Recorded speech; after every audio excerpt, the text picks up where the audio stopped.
Welcome to Fiction Audiobooks. If you enjoy the content, like and subscribing would be greatly appreciated. If you have any recommendations for novels, comment below. Please join my Patreon at https://www.patreon.com/fictionaudiobook. Chapter 34, Spoiled Princess. When they arrived in the room, they couldn't help but feel a bit surprised by the decor. The spacious hall opened up with polished wooden floors that reflected the soft light from tall windows, filtered by diaphanous curtains that danced with the breeze. Beige leather sofas, large enough to accommodate a sizable group, were arranged in an elegant semicircle around a rough stone fireplace, which remained unlit but still imposing. An 80-inch TV dominated one of the walls, flanked by a built-in dark wood bookshelf filled with meticulously chosen books and decorative objects. Above, the vaulted ceiling was crossed by exposed beams, adding a rustic touch that contrasted with the modernity of the space. Ria sat at the edge of one of the sofas, her posture erect, hands clasped over her knees, her crimson hair cascading over her shoulders. Her eyes, however, betrayed an intensity that didn't escape anyone, except, perhaps, Kazuya himself. Akino, by her side, leaned back slightly, a mischievous smile still playing on her lips as she observed the surroundings with an almost predatory interest. Kaneko opted for a smaller armchair, legs crossed, a cookie still in hand, her amber eyes fixed on Kazuya as if trying to unravel a puzzle. Kiba, ever the gentleman, sat with impeccable posture, his polite smile masking the vigilance in his eyes. Issei, on the other hand, sank into the sofa, clearly uncomfortable, his eyes darting between the opulence of the place and the enigmatic figure of Kazuya. The sound of light footsteps announced Kazuya's return, emerging from the kitchen carrying a silver tray with a steaming teapot, porcelain cups, and a plate of homemade cookies that exuded a sweet, comforting aroma. His white hair gleamed under the soft light, and the faint smile on his lips was hard to interpret. "I hope you like black tea," Kazuya said, his voice calm and slightly amused as he placed the tray on the polished wooden coffee table. He served the cups one by one, his movements precise, almost theatrical, as if playing a role he had mastered perfectly. "If I'd known you were coming, I'd have prepared something better. It's not every day I receive such illustrious guests." As he spoke, he maintained a serene expression, but deep inside, a silent plea ran through his mind, a disguised prayer directed not to the heavens, but to those who inhabited the mansion. Servants were capable of overcoming all obstacles without hindrance through the spiritual form they possessed alongside their physical form. This was a way for them to conserve mana outside of combat or, as in this case, a means to move freely, whenever and wherever they wished. At that moment, several of his servants were scattered throughout the hall in their spiritual state, invisible to mortal eyes. Some, more tempestuous, like Shutenduji, wanted to descend and play, but had been restrained. Earlier, Kazuya had entrusted Jean and Joan with the task of alerting the others there were visitors, and they were not to interfere unless the situation turned hostile. But they had complicated personalities and carried their own wills, maintaining harmony among so many legendary figures was, at times, harder than facing an army. Fortunately, he hadn't summoned servants too difficult to keep in line. Some took advantage of the situation to make him promise a few things, but that was it. Rias raised an eyebrow, accepting the cup with a subtle nod of thanks. "You speak as if we were strangers, Kazuya-kun," she retorted, her tone firm but with a softness that betrayed an inner conflict. Her eyes followed him as he distributed the cups, a spark of something deeper glinting in her gaze. "But I'm sorry for not warning you we were coming. I would have if you hadn't changed your phone and moved.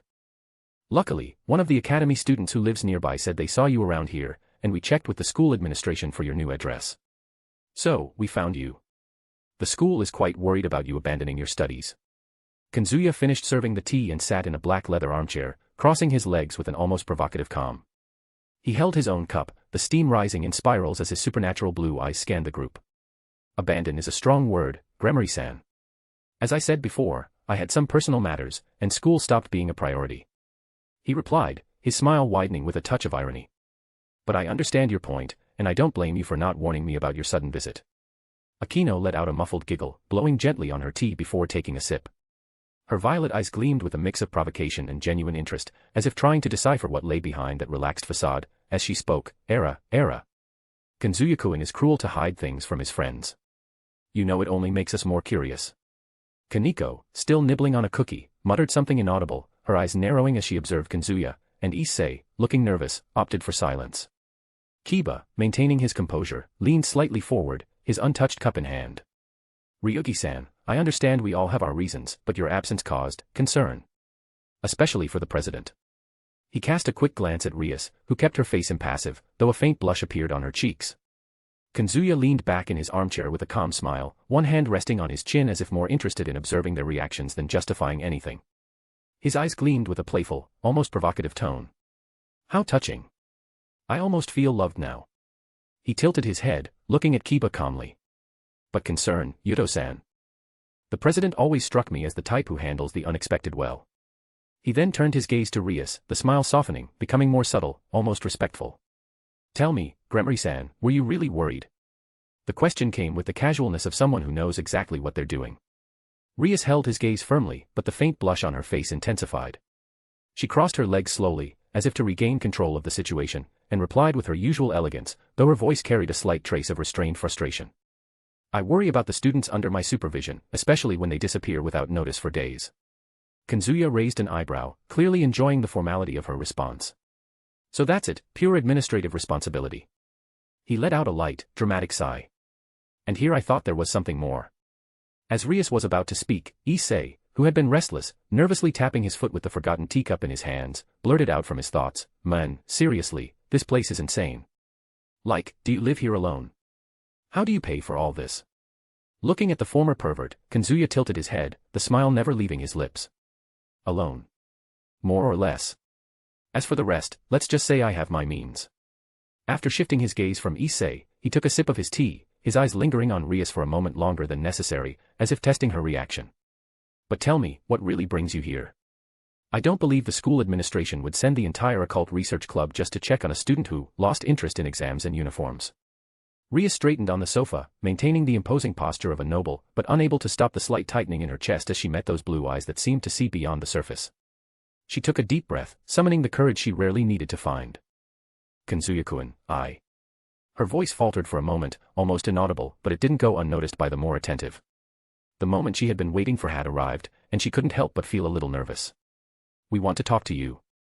She continued, with more firmness, though the subtle blush on her face betrayed the storm of thoughts behind her controlled facade. And I want to offer you a place among us again. Don't refuse like last time. First, hear everything I have to say. Her words sounded more personal than she intended.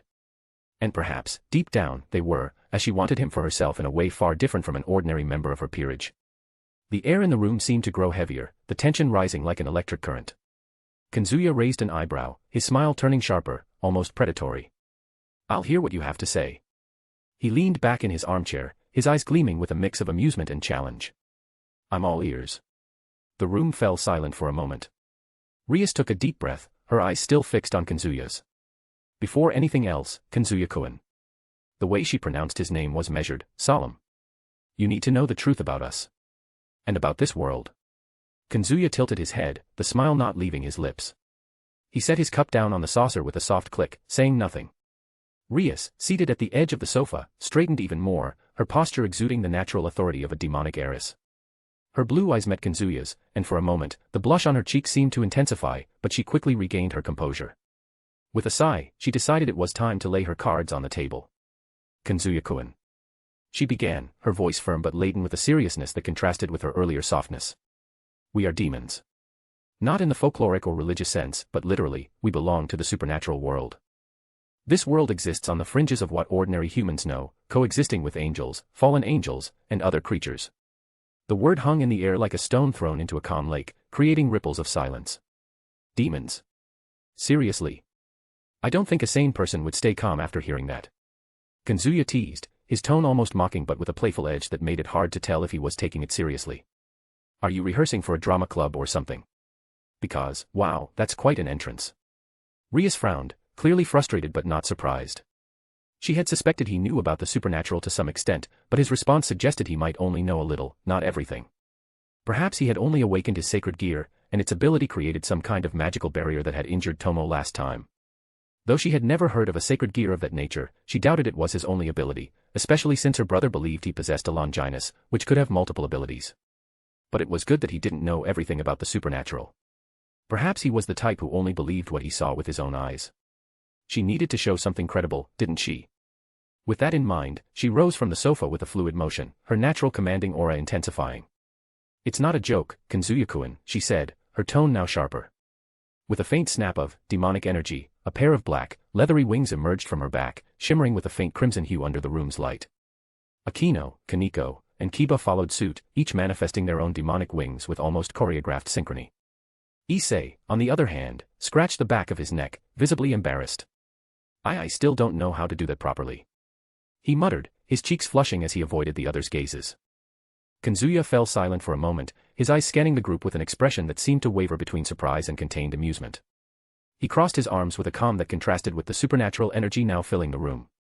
"Well, that's new," he said in a neutral tone. "Demons, huh? Not exactly what I expected from a morning visit." Rias thought he was trying to stay calm, as she doubted any normal person would remain composed in such a situation, or perhaps he wasn't exactly normal. Standing, she took a deep breath, her wings folding slowly as she continued. "Kazuya-kun, what I'm trying to say is that the world is much bigger than you imagine. And you probably have a sacred gear." Kazuya tilted his head, feigning curiosity. "Sacred gear? What's that, exactly?" Akino let out a muffled giggle, but Rias remained calm and continued. "Sacred gears are mystical artifacts created by the biblical god and embedded in the souls of certain people. They can manifest in various forms, as weapons, abilities. Some are powerful enough to threaten gods. And you, Kazuya-kun, possess one of those." Kazuya listened attentively, the smile never leaving his lips, though his eyes gleamed with something Rias couldn't quite decipher. To maintain the facade, he leaned forward, resting his elbows on his knees. "So, you think I have one of these sacred gears? And I assume I'm in danger. Is that it?" "Exactly," Rias replied, her eyes fixed on his, a mix of determination and something more personal shining in them. She then began to explain everything about the supernatural world, specifically the three factions. In summary, a long time ago, a great war broke out between the three factions, demons, fallen angels, and angels. The demons were led by Lucifer, Beelzebub, Leviathan, and Asmodeus, the four great original Maus. The angels were led by God, and the fallen angels by Azazel. It was a brutal, bloody battle with significant losses on all sides. During the conflict, two immensely powerful dragons, known as Draic and Albion, also called the two heavenly dragons, with the power to kill gods, appeared on the battlefield, causing even more chaos. The three factions temporarily united to stop the dragons, but they were too powerful. In his final act, the biblical god sealed both dragons into two sacred gears, the boosted gear, housing Draig's soul, and the divine dividing, housing Albion's soul. After this, the four great Maus were killed, and the three factions retreated due to their losses, remaining in a cold war to this day. Rias, of course, didn't know that the biblical god had died. She also began to explain that he was a sacred gear user, specifically a Longinus. Sacred gears, also known as God's artifacts, are powerful items granted to humans by the original biblical God. The original biblical God created sacred gears as part of his system to perform miracles on earth. Certain individuals with sacred gears grew to become very powerful and influential, and many people whose names were etched in history were likely sacred gear possessors. There can be more than one sacred gear of the same type, such as Blade Blacksmith. Sacred gears range from the common twice critical to the rare Twilight Healing, with the exception being the Longinus, which are all unique in their own way. Longinus, also known as tools that destroy gods, are the 13 original top-tier sacred gears with power enough to kill gods. This class of sacred gears is specifically named after the true Longinus, the first and most powerful, and unlike other sacred gears, which can have multiple of the same type, Longinus are entirely unique, with only one of each existing at a time. After listening to the explanation, Kazuya calmly asked, "So, why exactly are you here, telling me all this?" The question made the demons exchange surprised glances. Rias took a deep breath and continued, getting to the point of why she was there. After the Great War, which devastated the three factions, one of the current Maus, Ajuka Beelzebub, created the Evil Pieces system.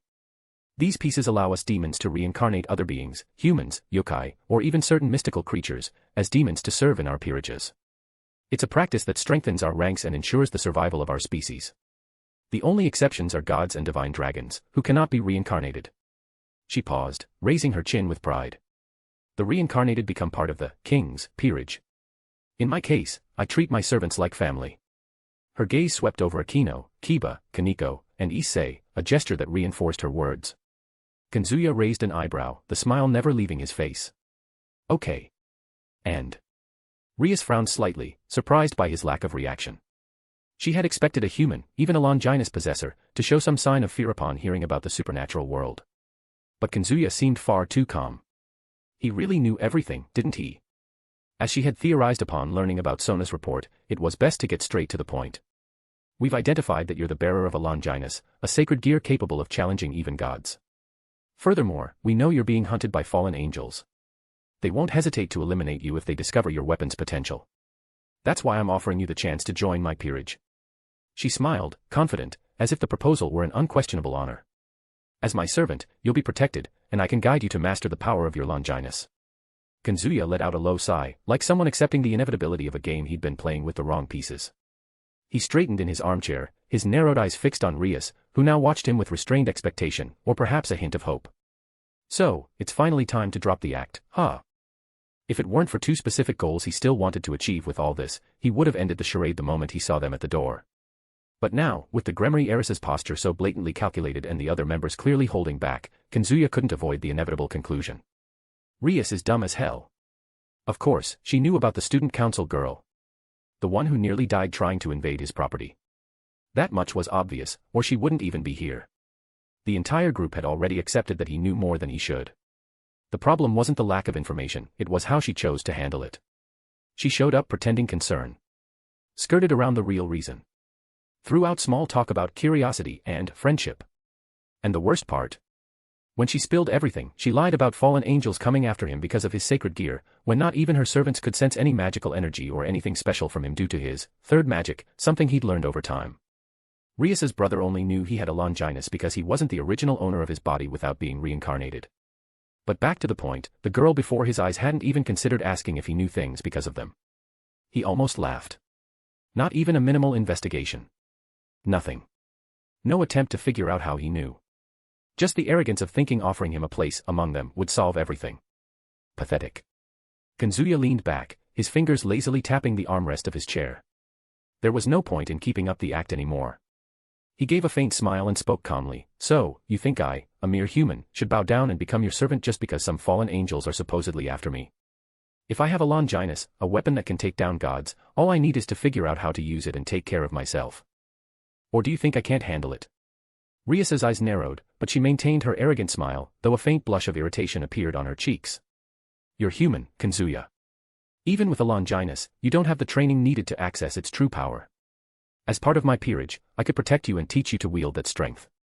Without us, you're just an easy target for the fallen angels. Kazuya tilted his head, his smile turning sharper. Interesting, Rias. But tell me something, if these fallen angels are threatening an innocent human, why aren't you, the great Gremry heiress, dealing with them directly? Isn't it the responsibility of demons to maintain order in their territory? Or do you prefer to wait for someone to die so you can reincarnate them as your servant? The sarcasm in his voice was cutting, and he shot a sidelong glance at Issei, who swallowed hard, clearly uncomfortable with the indirect mention of his own reincarnation. Rias stood abruptly, her demonic aura pulsing faintly, making the shadows in the room flicker. Of course not, she exclaimed, her voice firm but tinged with indignation. My priority is to protect those under my care and prevent unnecessary deaths. But the situation with the fallen angels is complex. It must be. Kazuya said calmly, then smiled and continued, you know, Gremry-san, your whole history lesson was boring. I've known about the supernatural world for far longer than you think. Angels, demons, fallen angels, yokai, dragons. I'm not some lost newbie who just stumbled into this circus. And that's not exactly a surprise to you, is it? After all, the magical barriers around my property didn't go unnoticed. You already suspected I wasn't just any human, didn't you? And another thing about this whole charade, it's annoying. What was he talking about? Well, when he was reborn into this world, he learned about the entire farce and realized one crucial point: his existence was nothing more than a whim of the Mao Lucifer for his little sister. That, of course, left him quite upset. But the thrill of rebirth, unique abilities, and everything else kept him in a euphoric state for a while. There was nothing he could do about it, that's just how he was. After the miserable life he'd had, this place was paradise and left him exhilarated.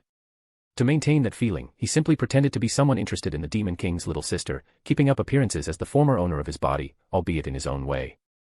The silence that followed was heavy. Rias's eyes widened, her heart racing, torn between shock and a burning attraction consuming her. The peerage exchanged surprised glances, but not entirely shocked. They had noticed the magical barriers around Kazuya's house, and this whole conversation had been more diplomatic than necessary. Akino covered her mouth, her smile now more curious than ever. Kiba clenched his fist, while Kaneko stopped chewing, her eyes fixed on Kazuya, assessing him with even more attention. Issei, confused, exclaimed, wait, you know about all this? Like, demons and fallen angels. What's that supposed to mean, man? Everyone ignored the boy. What do you mean by all this, Kazuya? How do you know about the supernatural? And what did you mean by it being annoying? Rias asked, frowning. I meant what it implies, little princess, you are so annoying with your speeches and unpleasant personality. Kazuya said with a crooked half-smile and narrowed eyes, as if it were all a bad, predictable play. His words hit a nerve in Rias, who felt her pride being hurt. She gritted her teeth and practically screamed. Stop mocking me. I demand respect. Kazuya interrupted, resting his chin in his hand. Oh, that was cute. You demand respect. Seriously? Do you really think the world revolves around your title as heiress? That being an exemplary student or carrying the Gremory name gives you any moral high ground here? What are you talking about? Stop spouting nonsense. Speak now or what? Kill me. A wasted space like you has the audacity to challenge me. If your brother, who was immortalized as the bearer of Lucifer's title centuries ago, is one of the 3 super demons and among the 10 strongest beings in the world, I'd gladly take him on. Hell, it'd be a long, good fight that I'd enjoy. But a delusional, spoiled little girl who uses her family's name and prestige like you, ignoring your responsibility as the heir of the Gremory house, stop daydreaming and wake up, girl. Face reality. The world isn't all sunshine and rainbows like your spoiled, insignificant brain always imagines. Losing any passion she had before, her pride trampled, Rias's eyes burned with rage. Do you have any idea who I am? I do. A spoiled girl, raised with every possible luxury, who doesn't have an ounce of sense and still expects others to clap for her decisions. Do you really think no one notices how much you hide behind your brother or your family name? Akino took a step forward, an electric aura starting to form around her. Stop disrespecting my master, Kazuya. Don't blame us if we get unpleasant. He glanced at her sideways, emotionless. You attack me to protect the pride of a girl who tried to sacrifice an innocent for convenience. A girl who risked a human's life just to make her own easier. Please. The worst part is you didn't even question it, did you? You just followed. Akino clenched her fists but didn't respond. Kazuya turned to the one who stood out as the most out of place, Issei Hayadu. Issei. The boy swallowed hard. Why yeah. Remember Rainier? How could I forget? Of course. The girl who stabbed you in the heart on a fake date and left you to die. And who showed up afterward to save you, turn you into a pawn, and play the heroine. Kazuya said, each word dripping with sarcasm. Issei looked at Rias, confused, disturbed. You knew. Of course she knew, Kazuya answered for her, standing calmly. It was the plan from the start, wasn't it, Miss Gremory? Let the boy fall to the fallen angels and then swoop in as the savior. Because that's the only way you could secure someone's loyalty, right? By playing with their life. You could have easily dealt with the fallen angels the moment you heard about them, but you ignored it. And when you found out Issei was going out with the girl, instead of stopping her, you let it all happen. Well, he doubted it was just that. Many stories from his past life depicted this theory, and he simply used it to achieve his goal. Rias seemed paralyzed. She tried to speak, but no words came out. It's funny, Kazuya continued, circling the table like a teacher tired of his students' lies. You talk about freedom, about escaping an arranged marriage, about carving your own path, but you act like the same demons your brother tried to reform. Orchestrating manipulations, using human lives, all for a convenient outcome. You don't understand anything. Rias exploded. You don't know what it's like to live with the weight of a name like mine. Don't I? Kazuya stopped in front of her. I know more than you think. The problem is you want all the privileges of being a Gremory but none of the responsibilities. You want to be the rebel in the story but without the consequences. You want love, power, respect, without getting your hands dirty. And when someone confronts you, you cry like you're the victim. Rias bit her lip hard, her eyes shining with frustration and shame. You want to know what freedom is, Rias? Freedom is making choices no one else wants to make, protecting others even when there's no guarantee of reward. Freedom demands sacrifice. You don't want freedom. You want comfort. You're not fighting for your freedom. You're running from the responsibility that comes with it. Issei, still processing the revelation, seemed torn between anger and disappointment. The atmosphere in the room was charged. None of Rias's servants dared to speak. And about the contract with the Phoenix House, Kazuya continued, mercilessly, I know about it. It's something that spread through the underworld. And I also know how much you're against it. But shouldn't you know it's your responsibility? The Gremory house has always faced bad rumors because of its tendency to love its servants too much. At least Duke Gremory had the Marchasius house as a defender in the past, but now other demon families see it as weakness. Not just them. In the supernatural world, where the strong dominate the weak and power is all that matters, kindness has always been synonymous with weakness. Your family hasn't produced anything noteworthy for the demon kind in centuries. And because your brother was crowned with the title of Lucifer, in the eyes of the masses, his achievements belong to the Lucifer line, not Gremory. And to gain another ally, the marriage contract between the Gremory and Phoenix houses happened. Your job as the next duke of your house is to maintain it. You call it a prison. But what have you offered in return? You want to undo centuries of political alliances based on your teenage whim for freedom. How many houses are you willing to drag into the mud for that? And, there must be another way.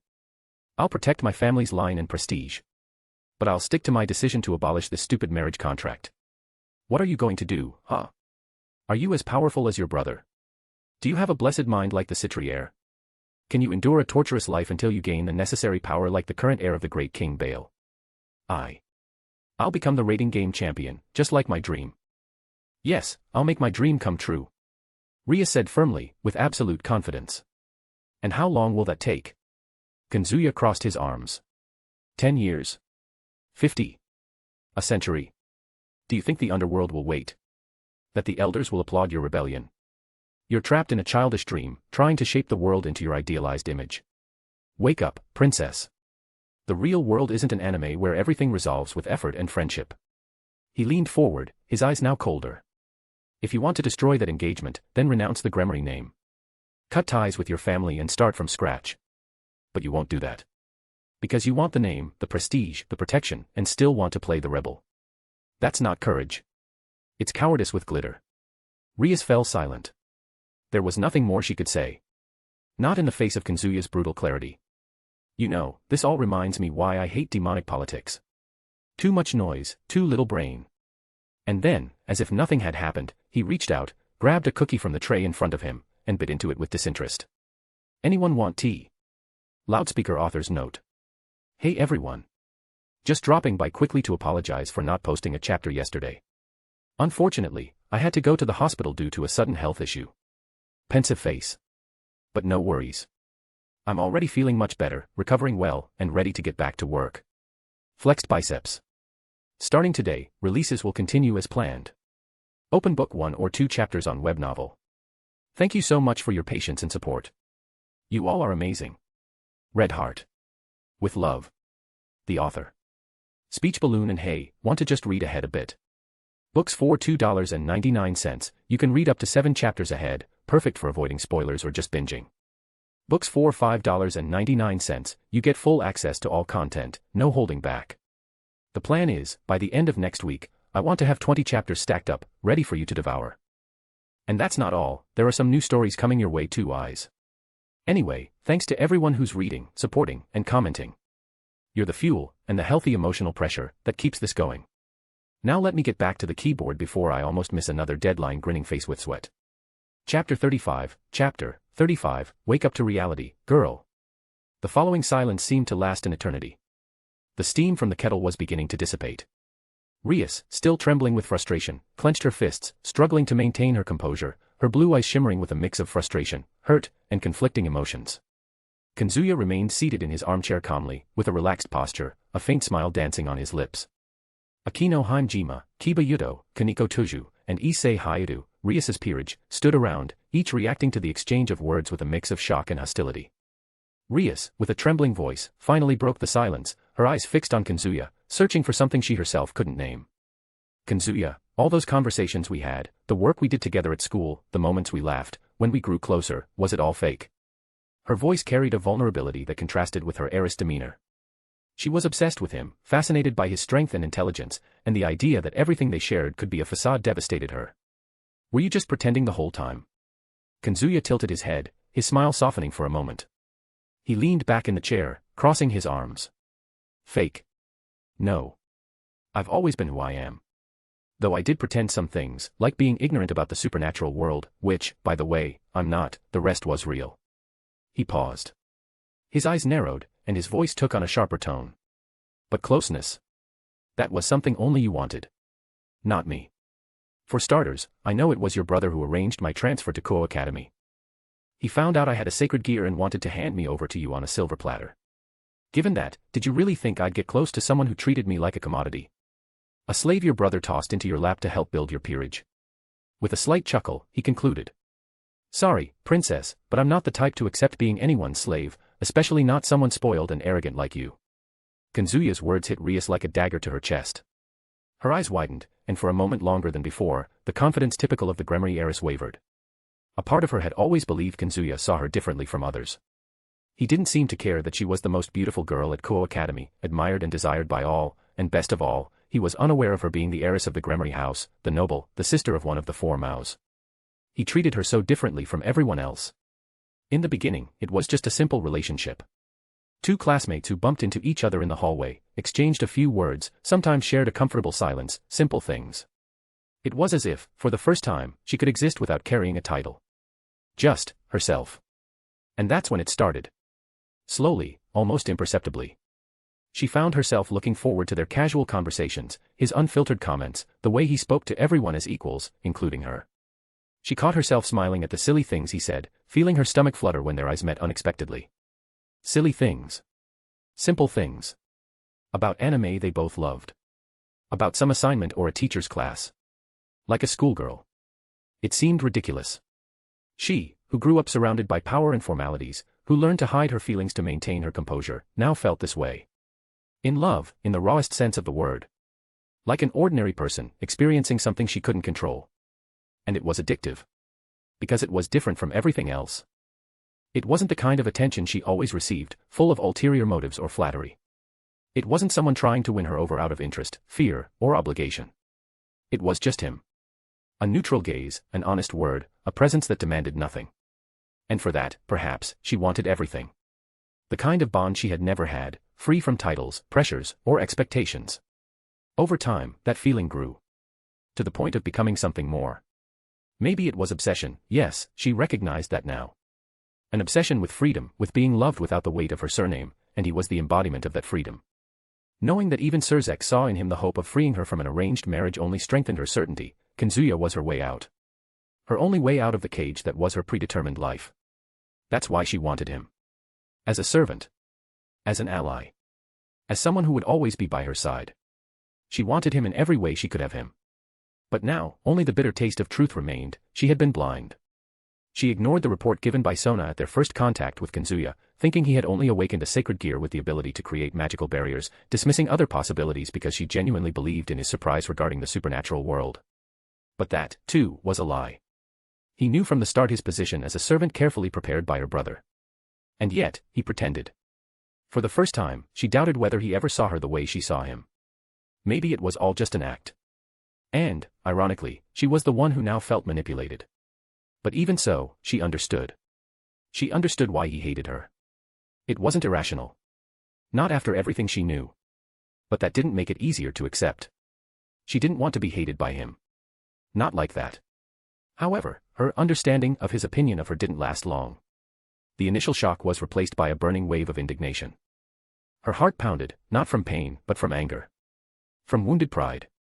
How dare he look at her with disdain? How could he spit out such cold, cruel words without even hesitating? She was Rias Gremory. She had always been treated with reverence, admiration, even submission. She was used to being heard, desired, in control of the situation. So why did everything go wrong with him? Why did he say those words about her being spoiled? She wasn't. Did he have any idea how much she had suffered? But before Rias could say anything, Akino took a step forward, her electric aura crackling in the air, her eyes gleaming with a mix of indignation and sadism. "You talk too much, Kazuya-kun," she said, her voice sweet but laced with menace. "Do you think you can throw those words in my master's face and walk away unscathed?" Without warning, she raised her hand, and a bolt of electricity sliced through the air toward Kazuya, illuminating the mansion's room with a blinding flash. But before the attack could reach him, a figure materialized in front of Kazuya, blocking the bolt with a golden spear that shone with an almost divine light.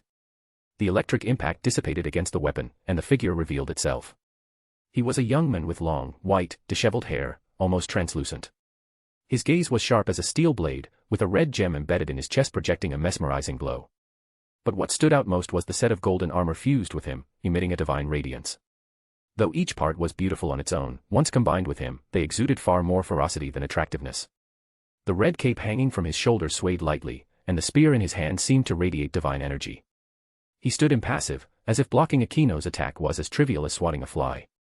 "Reckless," he said, without raising his tone, his voice echoing with respectful firmness.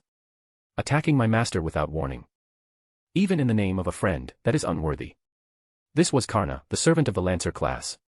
Kazuya looked at the legendary hero of the sun with a gleam in his eyes. In the past week, he had summoned Karna, the hero of charity, something that filled him with indescribable joy. In his first life, Karna had always been his favorite servant, a figure he admired. Now, having summoned him and being able to talk to him as a friend was an experience that surpassed his wildest expectations. Of course, this wasn't the first time, as the memories of his previous life as Ritsuka Fujimaru were still vivid in his mind. In that existence as Ritsuka, the hero of the sun had been more than a battle companion, he had been one of the most loyal and closest friends Kazuya ever had. Reuniting with him now, in his new life, was, at the very least, thrilling for him.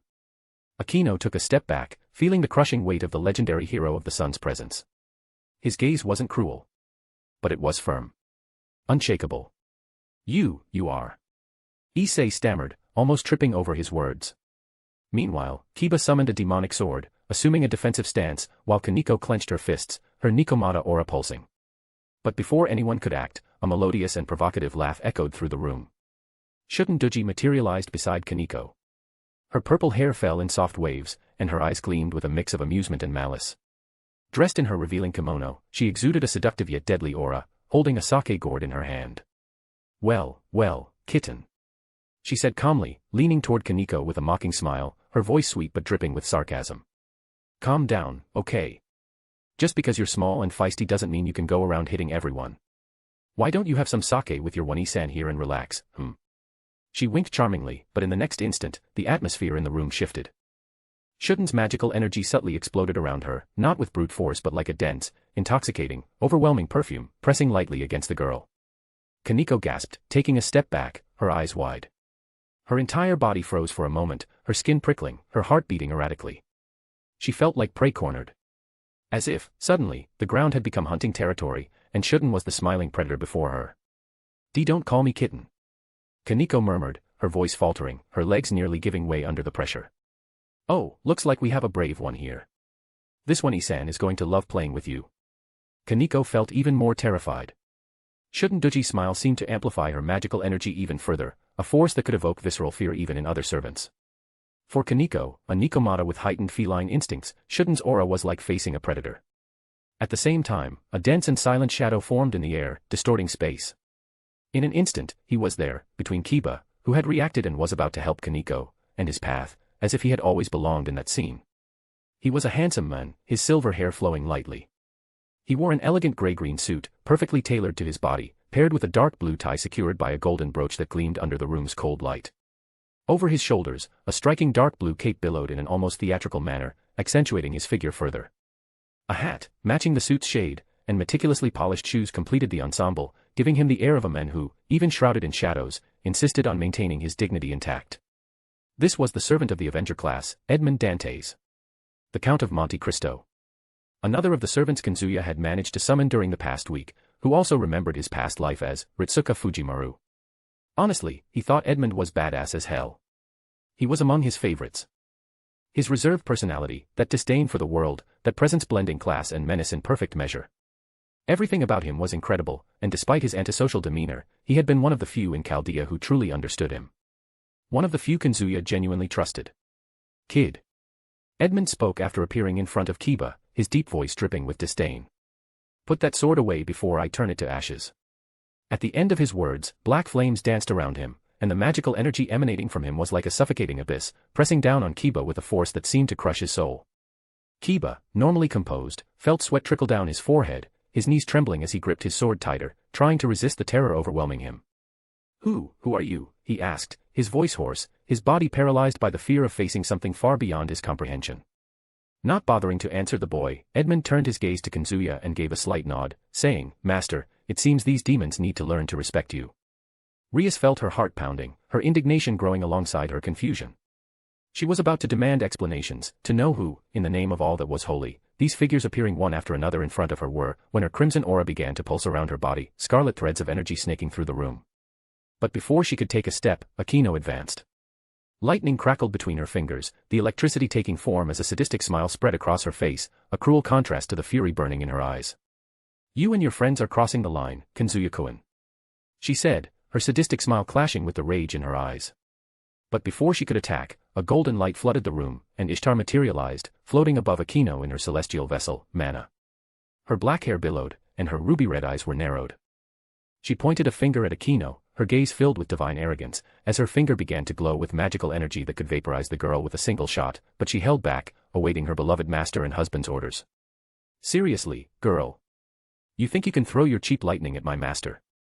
Ishtar said, her voice dripping with disdain but tinged with possessive jealousy when mentioning Kazuya. "Stay in your lane, or I'll turn you into stardust." As she spoke, her magical energy pressed down on Akino like a crushing weight. Akino felt the air rip from her lungs, her heart racing, her body trembling as divine terror overwhelmed her. But it got worse when Ereshkigal, the goddess of the underworld, appeared silently. Her blonde hair fell in soft waves, and her reddish-brown eyes gleamed with cold melancholy as she held her spear, Meslamtia. Her magical energy, a dark and oppressive force, enveloped Akino like a freezing chain, making her feel as if she were on the edge of death.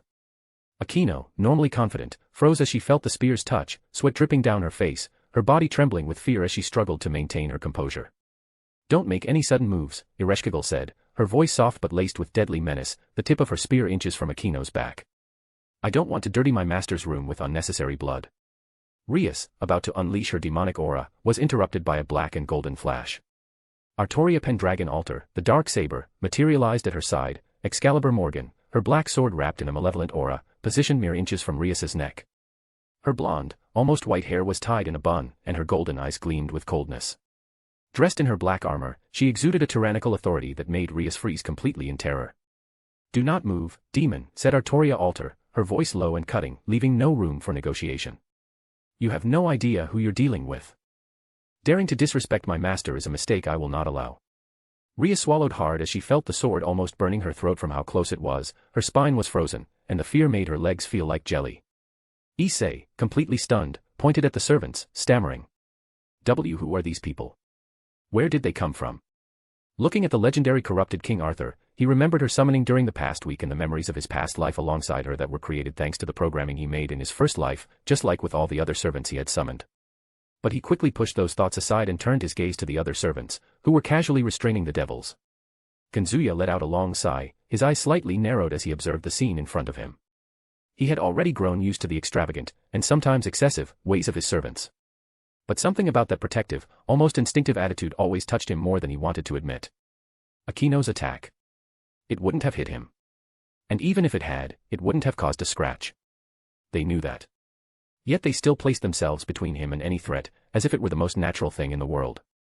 As if protecting him was something they did without thinking, or perhaps precisely because they thought too much. It was a simple gesture, perhaps common for someone surrounded by loyal allies. But for him, it was new. In his first life, no one had ever protected him like that. No one treated him as something worth protecting. And no matter how strong he had become, stronger than anyone could imagine, it still struck deep. In the kind of place you don't show. That you only feel. He closed his eyes for a moment, trying to push away the warmth quietly rising in his chest. But something bothered him. Something curious. The way his servants used their magical energy to intimidate the weaker ones intrigued him. They were sustained by his magical energy, but was it really just fuel for their own mana?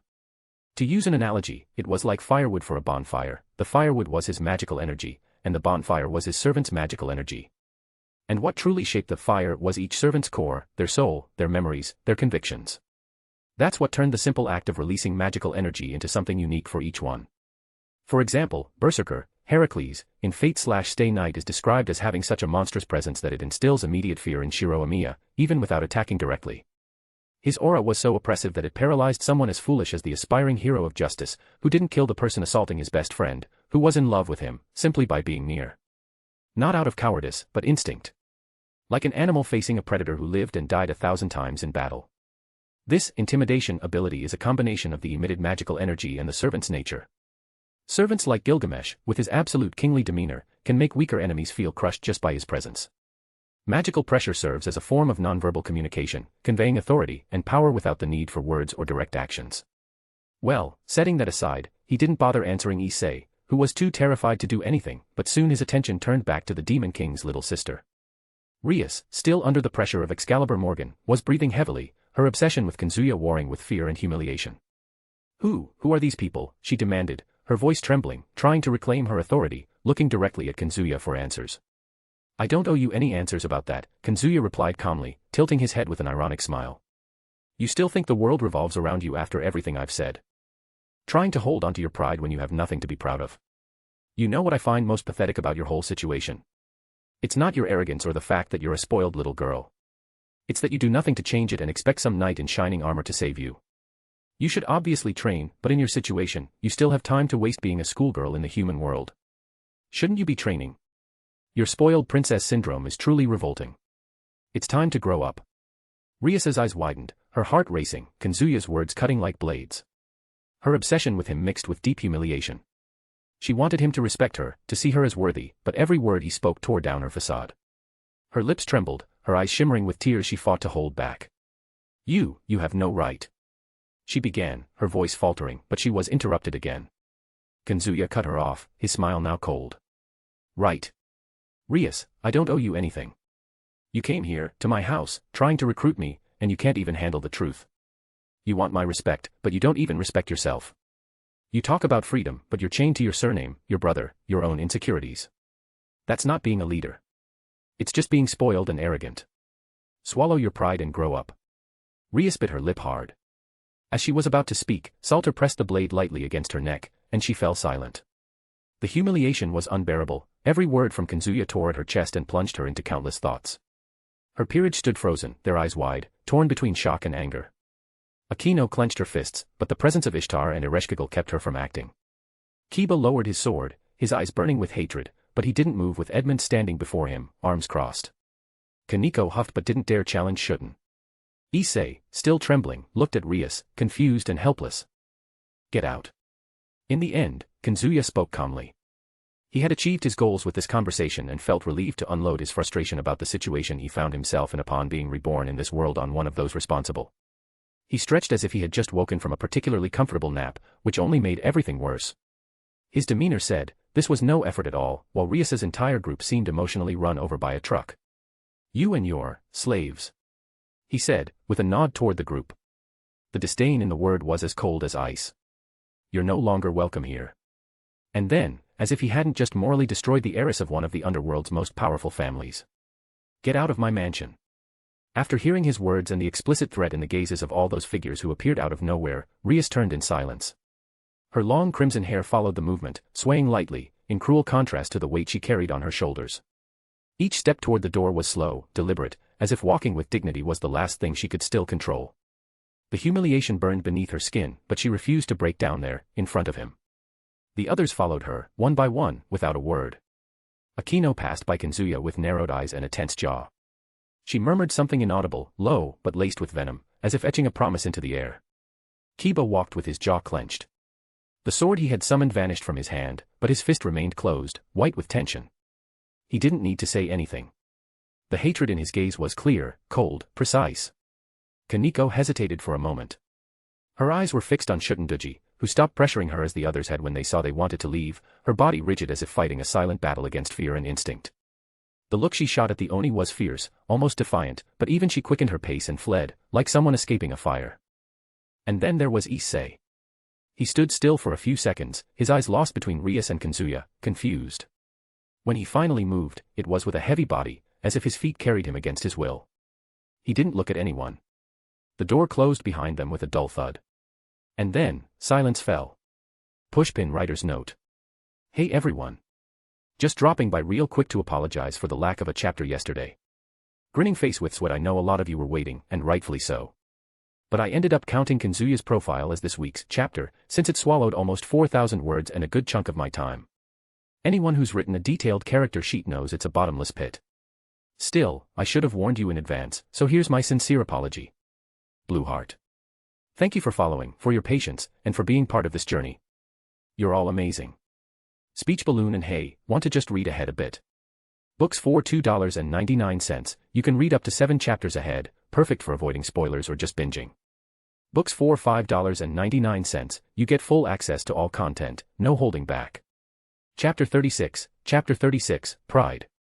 After leaving Kazuya's mansion, although they could have simply used teleportation to depart the property, Rias and her group chose to walk. No one suggested it out loud, it was a silent agreement. As if, instinctively, they all knew they needed a few minutes of quiet. The morning breeze blew gently, brushing against their faces as they walked. Rias led the way, her crimson hair swaying in the wind, but she didn't care. Her eyes were fixed on the ground.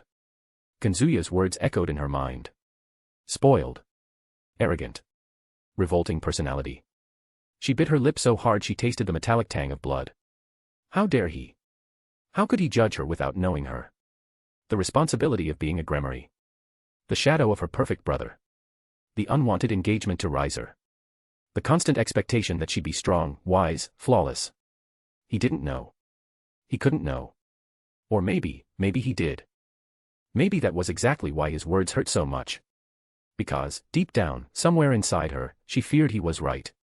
Maybe she really was deceiving herself. Pretending to be stronger than she was. Hiding behind her title, her heritage, the facade of self-sufficiency. She wanted to be free from the marriage, but was she wasting time being a high school girl while she should have been training every day to reach the strength needed to escape her fate? Was that laziness? Or was it truly the princess syndrome, as Kazuya called it? Had she really been waiting for someone to come and save her? Was she banking on that instead of relying on her own power, just as she relied on her surname to maintain her pride when she hadn't achieved anything on her own? He was right, but she didn't want to admit it to herself. She felt her throat tighten as she clenched her fists, her nails nearly piercing the skin of her palms. It was humiliating. She wanted to scream, to confront him, to erase what she felt, but all she could do was walk. The anger wanted to surge, but it came mixed with something else she didn't want to admit. She felt like just another girl, heartbroken by someone who hadn't even hesitated before breaking her. It was hateful. She hated everything she was feeling, hated having to stay composed because she was in front of her peerage and, as their king, had the responsibility to be strong for them. While she was lost in her own thoughts, Akino followed silently behind her. Her eyes were dark, her expression distant, not the usual seductive, playful gaze. It was the look of someone who had swallowed their own pride and was still trying to maintain control. There was a faint crackle of electricity around her fingers, almost imperceptible, as if her body refused to accept defeat. Kiba walked with his head down, his jaw clenched. He didn't speak, and perhaps that was for the best. He was the calmest of the group, the most rational. But even he couldn't hide the glint of fury in his eyes. Kaneko walked further back, her arms crossed, her eyes focused on the ground. Issei was strangely quiet. No jokes, no lovesick sighs. Just a lost, confused look, as if he were still trying to understand what had happened. After a few more minutes of silence, with only the muffled sound of their footsteps on the gravel path, Akino finally broke the quiet. Her voice was low but laced with tension, as if it had been held back for too long. Rias, we can't just let this slide. He humiliated you. He humiliated us. Rias didn't respond immediately. Her eyes were still fixed on the horizon, but her mind was elsewhere. She remembered Kazuya's gaze, which seemed to see right through her. He wasn't the boy she thought she knew. Not the classmate who made funny comments about anime or treated her as an equal. I know, she said at last, her voice almost inaudible. Akino blinked, surprised by the calm response. She had expected anger. Wounded pride. A plan for revenge. But Rias just kept walking, her gaze fixed ahead. You know. Rias, he only spoke the truth. That sentence stopped Akino in her tracks. For a moment, silence fell again, heavier than before. Forget it for now. Finally, before anyone could press the matter further, Rias cut them off with a sigh, making it clear she didn't want to discuss it. The others understood immediately. Not because she used an authoritative tone, but because they knew her well enough to see she needed to avoid the topic for now. Akino nodded softly, swallowing whatever response she was about to give. Kiba merely looked away and kept walking beside her in silence. Kaneko moved a little closer but said nothing. She just stayed there, as she always did when Rias needed silent companionship. The group continued in silence for a while. Bucho. Issei called out hesitantly, his voice heavy with concern. He seemed lost, torn between loyalty to his master and confusion about what had just happened. What do we do now? Rias finally stopped walking, turning slowly, trying to hold on to what little composure she had left. Her normally bright blue eyes were clouded. Her peerage looked at her in silence, waiting for the leadership that, deep down, she barely felt capable of providing in that moment. But even so, she was Rias Gremory.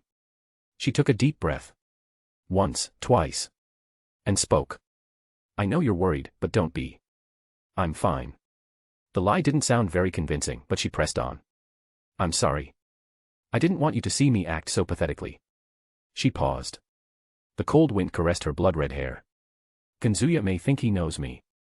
That he can judge me. But he's wrong. Her voice wavered at first, but she steadied it with effort. I'm not a spoiled little girl. I'm Rias Gremory, heir to the House of Gremory, and I won't let him or anyone else make me feel inferior. The words were more for herself than for the others, as if she needed to believe them before they could. Akino, always the closest, stepped forward, her gentle expression contrasting with the wounded pride still burning beneath her skin from everything that had happened at the mansion. She reached out and placed a hand gently on Rias's shoulder, her touch firm but comforting. Stop that, Bucho. You weren't pathetic. Her voice was low but steady. In fact, we follow you exactly because of this. Because, no matter what happens, you always rise with your head held high. Like now. Even broken inside, you face everything with dignity. Rias pressed her lips together, trying to hold back the emotion rising in her throat again. You're not weak for being hurt by those words. Akino continued. You're strong for still being here, trying to react and move forward. Kiba nodded from behind, his arms crossed. Akino-san is right, Bucho. You're stronger than you think. Only someone truly brave faces the truth and still chooses to keep fighting. Kaneko murmured softly, barely looking at anyone. You don't need to prove anything to us. You're enough just being you. Issei hesitated, shrinking among the others, his face tense. But still, he spoke. No, I didn't do anything. And I'm sorry for that. But I also want to protect you, even if I can't do it like the others. He truly didn't know whether what Kazuya had said was true or not. Part of him wanted to deny everything, to say it was a lie, that Rias would never do such a thing. But deep down, it didn't make much of a difference. Because regardless of her intentions that night, one thing was certain, he liked the life he had now more than the one he had before. Living as a pawn in Rias's peerage had its limitations, but it also gave him opportunities. New friends, a world he never imagined existed, and, above all, the chance to be by the side of someone who made his heart race. Kiba-sama. Issei stole a quick glance at the blonde walking ahead, always so serious, so unattainable. But still, kind. Kiba never treated him like a burden. And that meant more than anything. An idea began to form slowly in his mind. Maybe he wasn't strong enough now. Maybe he froze in front of those divine figures around Kazuya and felt helpless watching Rias crumble before them. But, if he wanted to change that, he needed to act. Not for pride, but for himself. And maybe, just maybe, to get closer to Kiba. If he asked to be trained, to learn to fight for real, would Kiba agree? Issei took a deep breath, his gaze resolute for the first time since they left the mansion. Maybe, just maybe, something good could still come out of this. Thinking that Issei was also determined for her, even after Kazuya's lie about how she revived him as a servant, Rias felt her throat tighten. For the first time since leaving Kazuya's mansion, she didn't feel alone. Akino raised an eyebrow, a faint smile curving her lips. So, what's the plan? Rias took a deep breath, her eyes narrowing. We investigate. Everything about him. About those people with him. Who they are, where they came from, why he knows so much about the supernatural world. I don't believe my brother let this slip so easily. And then, we'll think of a plan to return today's humiliation. She paused, looking at the faces around her. Shame burned in her stomach. I made a mistake today, she admitted, more to herself than to them. By not investigating further. By going to him unprepared, thinking I could convince him with just words, I was arrogant to think he had no reason to refuse. I won't make that mistake again. Issei scratched the back of his neck, still tense but trying to show confidence, glancing at Kiba. I won't stay powerless next time, Bucho. I want to be someone who can help you. Rias looked at him with a mix of surprise and affection. Issei's frustration was evident, but his sincerity was enough for her. Issei. She murmured softly. Kiba stepped forward, his expression firm, his eyes resolute.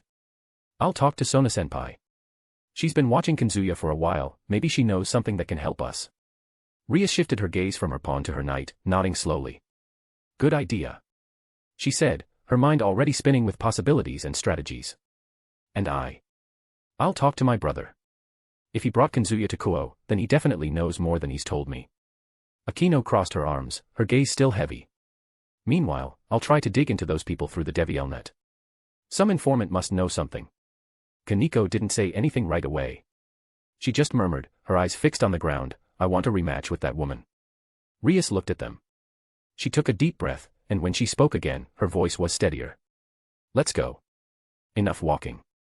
We have work to do. Without another word, she raised her hand, a magic circle appearing beneath the group's feet. In an instant, they vanished in a flash of crimson light, leaving behind the cold silence of Kazuya's property. Their destination, Kuoh Academy. Where it all began and where, soon, something would change for good.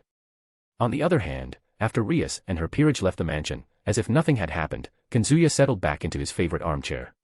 In his hand was a fresh cup of tea he'd grabbed when he got up just before Rias and her group left his house. Luckily, he didn't need to heat the water, he'd left it on the stove earlier, somewhat carelessly, as the boiling water had sat for so long that the kettle was scorched black, almost setting his kitchen on fire. But since he knew the risks of sharing a roof with servants like Duel and Ishtar, he'd installed anti-fire and protection runes throughout the house, strong enough that he doubted even an atomic bomb could scratch the walls. So, domestic accidents like this were pretty irrelevant if they happened. In practice, the entire kitchen was more secure than most Gringotts' vaults. With steam still rising in gentle spirals from his tea, he leaned back in the armchair, one hand holding the cup, the other resting on the armrest, his eyes drifting to the ceiling for a moment. It had been a few minutes since Rias and her group left.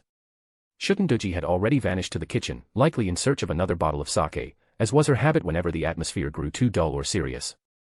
Edmond Dantes, on the other hand, had settled on the couch, legs crossed, holding his teacup like it was fine wine.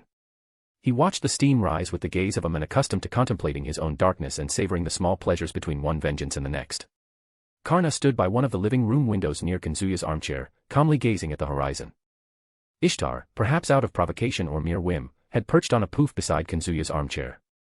She wore her signature smile, a mix of mockery and possessiveness, clearly reveling in the silent discomfort of Ereshkigal, who sat on a poof on the other side, hugging a cushion tightly, her face heavy with barely concealed jealousy due to the lack of space beside her beloved master, thanks to the table where he placed his tea. Artoria Alter was at the far end of the couch, game controller in hand, her brow furrowed and eyes glued to the TV.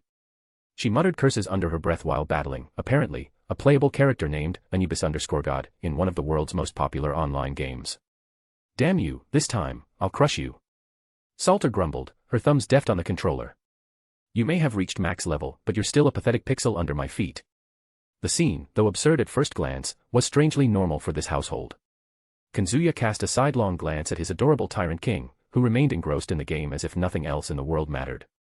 A faint smile curved his lips before he turned his eyes back to the TV, but the colorful screen before him wasn't what occupied his mind.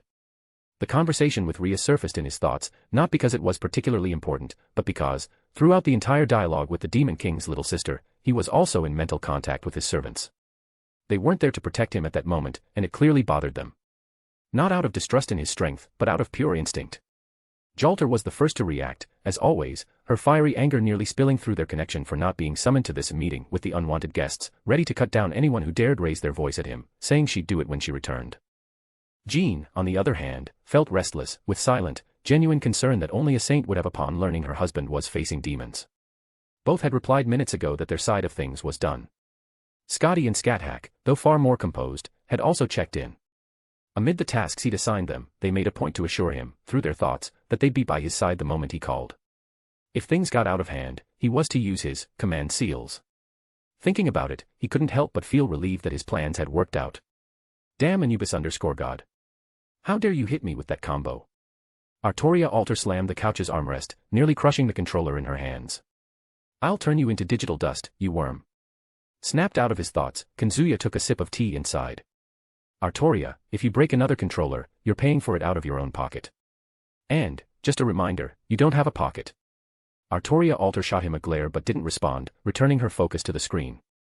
The sound of virtual blows echoed through the room, mingling with her curses. Ishtar, lounging on the poof beside Kazuya, laughed loudly, tossing her black hair, seizing the chance to taunt. Look at that, she's getting thrashed by some random mortal. How embarrassing, Saber. Want me to lend you my ship to crush this so-called Anubis_God? Two things, goddess, Artoria retorted without taking her eyes off the screen. First, shut up. Second, mana wouldn't fit in a game server. Ereshkigal, still clutching the cushion, muttered something inaudible, her eyes fixed on Ishtar with a mix of jealousy and frustration. Always showing off, as if she's the only one who can protect the master. Edmond Dantes remained silent, sipping his tea. He wasn't one for small talk, but he was quietly enjoying the moment, memories of Chaldea flickering in his mind. Karna, still standing by the window, turned slowly, his serene expression contrasting with the room's chaos. Master. He said, his voice calm. You seem pensive since that girl left. Does the conversation with the demoness still bother you? Kazuya raised an eyebrow, surprised by Karna's perceptiveness. He took another sip of tea before answering, choosing his words carefully. It's not that it bothers me. It's, this whole peerage system, servitude, someone thinking they can put me on a leash because they have an important last name. It reminds me of things I thought I'd left behind. It was okay to speak his true thoughts, wasn't it? Truth be told, he was irritated by the entire situation he found himself in upon being reborn in this world because it reminded him of his childhood, where he was treated like a dog by his own mother in his first life. Always silent, always obedient, waiting for the day someone would see him as a person and not a mere object to use, abuse, break, and discard. Funny how these things come back. You're reborn in a new world, gain power, freedom, and then someone comes along trying to shove you into a gilded cage with a smile on their face. And that made him harbor such resentment in his heart for all of this. He would never give up his freedom in this world.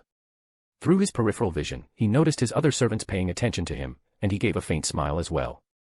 Edmond Dantes took on a certain cold demeanor at that moment. He looked at Kazuya and asked, "Master, speaking of which, why did you let that demoness walk out alive after she dared suggest you become her slave?" The word dripped with venom, laced with contempt. "She looked at you and thought she could chain you. As if you were a dog to be tamed by her surname." Kazuya met Edmund's gaze. No words were needed to understand how he felt. He'd seen that same glint in Edmund's eyes the first time he explained how this world worked, especially the so-called peerage system. On that occasion, the Count of Monte Cristo nearly set off for the underworld, determined to eradicate every noble demon who dared turn humans into slaves for their own selfish desires. Fortunately, he'd managed to hold him back. But it was clear Edmund still wanted to act. He wanted to unleash his noble phantasm, offer Chateau d'If, and let the flames of his wrath consume the demons. But he didn't. Not for lack of will, but out of respect. He trusted his judgment. From what he remembered of his past life and why the Avenger trusted him so much, it was because he'd borne the burden of saving humanity. He faced brutal trials, often treated as a disposable pawn in the grand chess game of Chaldea's interests. After everything they went through together in the Chateau d'If, they formed a bond that went far beyond master and servant. At least, Edmund came to see him as an equal, and they grew quite close. When Rias made her proposal, Edmund felt the insult immediately. To him, it wasn't just an offer, it was an attempt to subjugate Kazuya, a man he saw as an equal. His fury manifested without restraint. The black flames that enveloped his body when he confronted Kiba seemed alive, suffocating, crushing the night with sheer terror. But even then, Edmund didn't attack Rias. Not because he lacked the power or motivation, but because Kazuya didn't order it. As a servant, he was devoutly loyal to his master's will. As a friend, he respected his decisions, even when he disagreed. And though he hated Kazuya's choice to respond with words instead of steel, he accepted it. At least for now. That's what he believed had happened. Letting out a sigh, he responded calmly. "Edmund, I didn't accept her offer. And I won't. You know that." Edmund didn't reply immediately, but after a moment of silence, he spoke. "Good. Because if you had accepted, I'd have dragged you out of this mansion myself and thrown you into the Chateau d'If to remind you who you are." He paused, his eyes glinting with an intensity that mixed anger and loyalty. "I know what it's like to be chained, master. I spent years in that prison, betrayed by those I called friends. Danglars, Fernand, Villefort, they stole everything from me. My life, my fiancée, my freedom. And I fought, bled, died inside to take it all back. So when that demoness dares to offer you chains, I don't just see a spoiled girl. I see them. And I swear, Kazuya, no one will chain you while I'm here." Kazuya nodded, understanding, scratching his cheek as he spoke. "Sorry about that, Edmund. And thank you for your words. I'm relieved to have you by my side." Edmund let out a slow sigh, as if exorcising an old ghost still living in his bones. "It's fine. It was entirely her mistake, master. The mistake of thinking she could chain the sea or bottle a lightning bolt." His eyes narrowed. "You're not a chess piece. And if you ever forget that, I'll remind you myself." Kazuya smiled, this time with a bit more warmth. "Got it. If I forget who I am. I'm counting on you to shake me up. Literally, if necessary." Edmund gave a small, almost imperceptible laugh. But it was genuine. "I'd prefer dynamite." Silence followed for a moment, though Ishtar wanted to interrupt earlier or even now, and Artoria Alter wanted to yell in frustration over the stupid game she lost to someone with a lower level because she was distracted by the conversation. Both respected the more intimate and masculine exchange between the two. As for Ereshkigal, she loved watching her master talk, so she listened without interrupting. And Karna? He wasn't the talkative type. The rest of the day passed with the strange, usual rhythm of Kazuya's mansion. After the conversation with Edmund, the atmosphere calmed, though it remained heavy with unspoken thoughts. No one mentioned Rias again, as she was quite irrelevant. It wasn't long before Jalter and Jean returned from the task Kazuya had assigned them. A little later, Scathack and Scotty returned as well. Chapter 37, Next Step. Occult Research Club Room. The crimson magic circle dissipated with a faint hum, leaving Rias and her peerage in the center of the Occult Research Club Room. The soft morning light filtered through the curtains, casting long shadows across the polished wooden floor.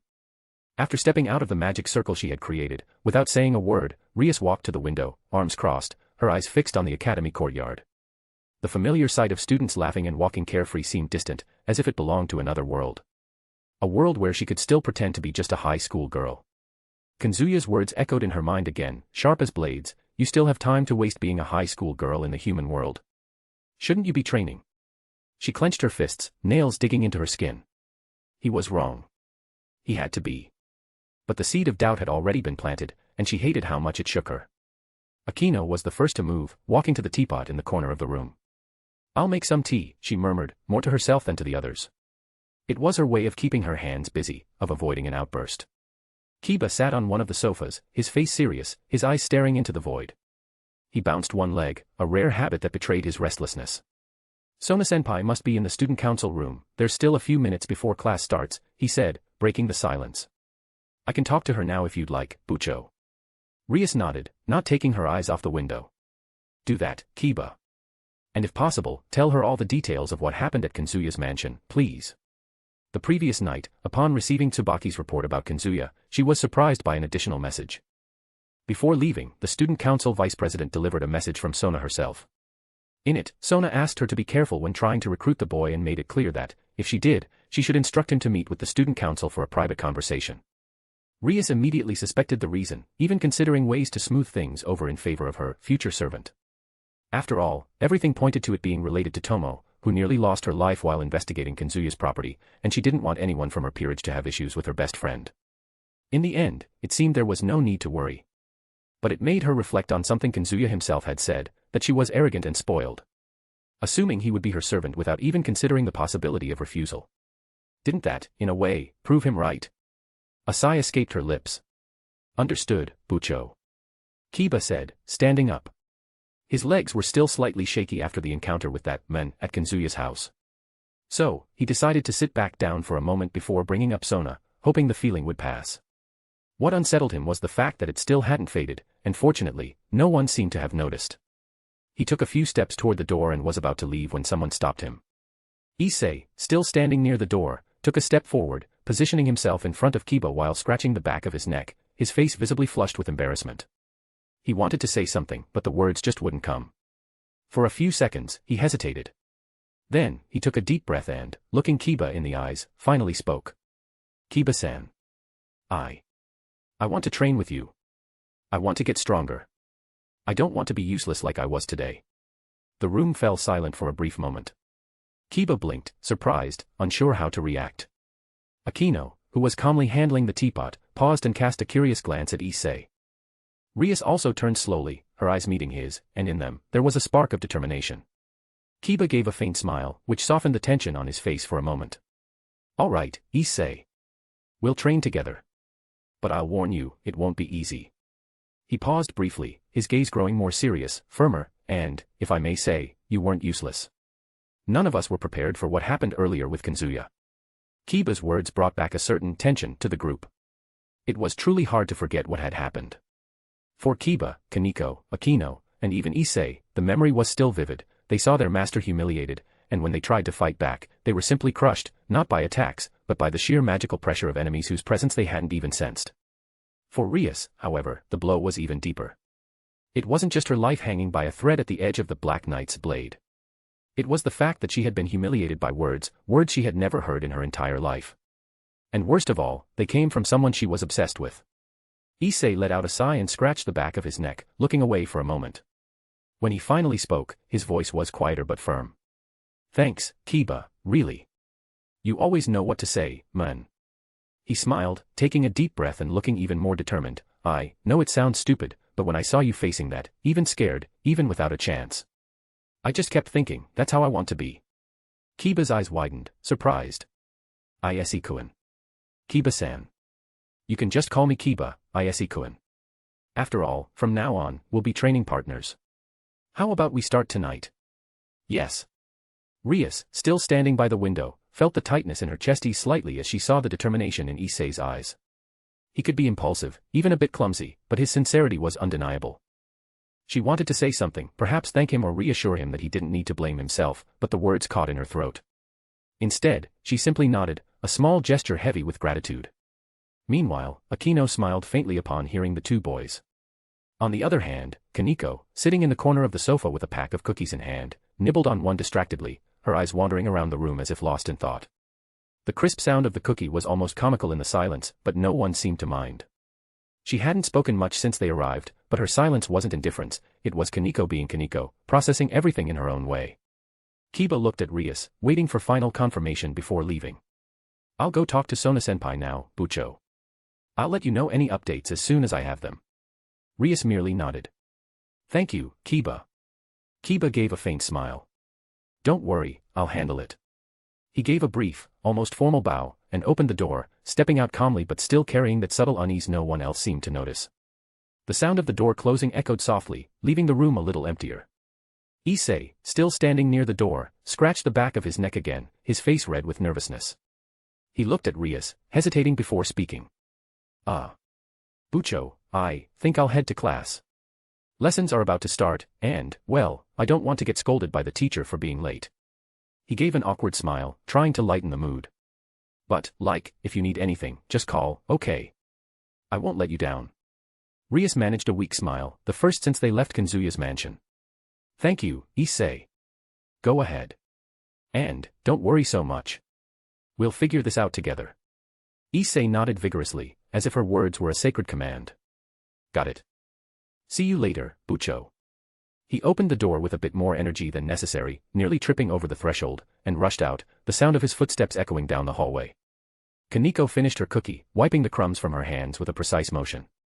She stood up from the sofa, carefully folding the cookie packet and tucking it into her pocket. I'm going too. She murmured, her voice low, almost inaudible. She cast one last glance at Rias, as if wanting to say something but deciding against it. Instead, she simply walked to the door and left, leaving the room even quieter. Now, only Rias and Akino remained. The teapot in the corner of the room let out a faint whistle as the water began to boil. Akino handled the cups with deliberate calm, but her fingers trembled slightly, betraying the anger still simmering beneath the surface. She opened her mouth to say something, but before she could speak, a silver glow cut through the air. A magic circle formed in the center of the room. Rias and Akino turned at the same time, instincts on high alert. From the circle emerged a familiar figure, Graphia Lucifuge, the queen of Sirzechs Lucifer and one of the most powerful demons in the underworld. She was a woman at the peak of her appearance, her long, silver hair, smooth and gleaming like moonlight, cascading down her back in a neatly braided style with small blue ribbons at the ends, framing her aristocratic and perfectly symmetrical features. Each strand seemed to dance with an ethereal glow, reflecting the light in a way that could mesmerize anyone. Her eyes, a deep reddish gray and piercing, carried an intensity that seemed to see through the soul. They were both cold, like polished steel, and fiery, with a glint that hinted at unspoken secrets and restrained desires. A faint, almost imperceptible smile curved her rosy, full lips, painted with vibrant red lipstick, promising a mix of sweetness and danger that was impossible to ignore. Her dress, tight as a caress, hugged her curves with almost sinful precision, accentuating her slender waist that seemed to beg to be encircled by daring hands. The dark blue bodice, adorned with delicate white lace, molded to her ample bust, its voluptuous form straining against the fabric, teasing through a neckline that, while elegant, left little to the imagination. The short, slightly translucent sleeves revealed her delicate skin, suggesting a softness almost impossible to resist touching. Rias-sama, Graphia said, her voice firm but laced with deference. I apologize for the sudden arrival. I would like to speak with you, if I may. Rias blinked, surprised, but quickly regained her composure. Her heart raced, a mix of curiosity and apprehension.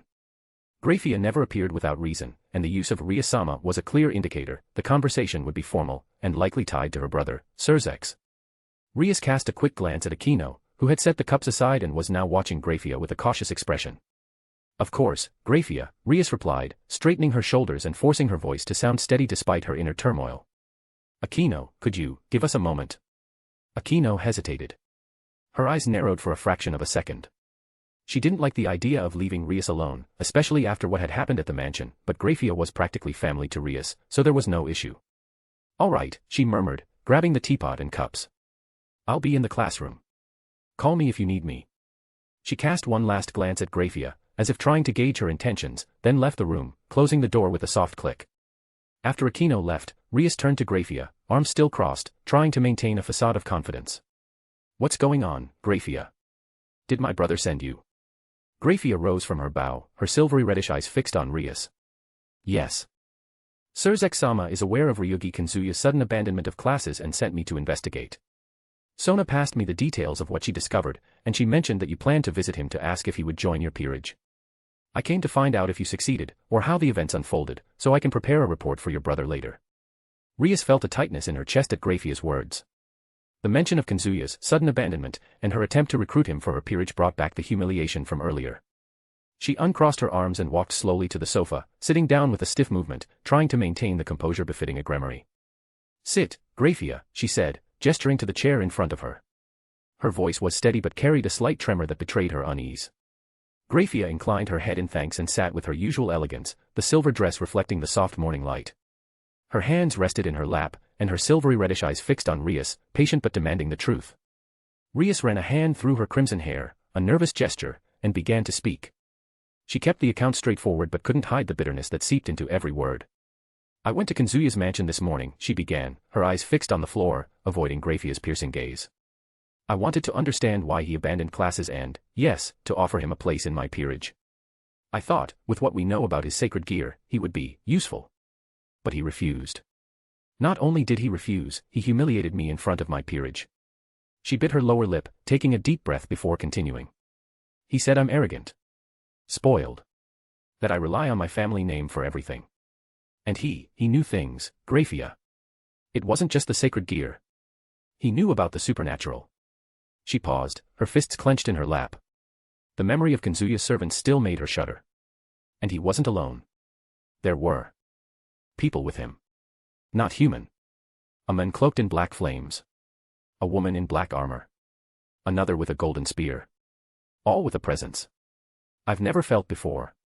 They seemed like allies. She raised her gaze, seeking understanding or at least neutrality in Grafia's face.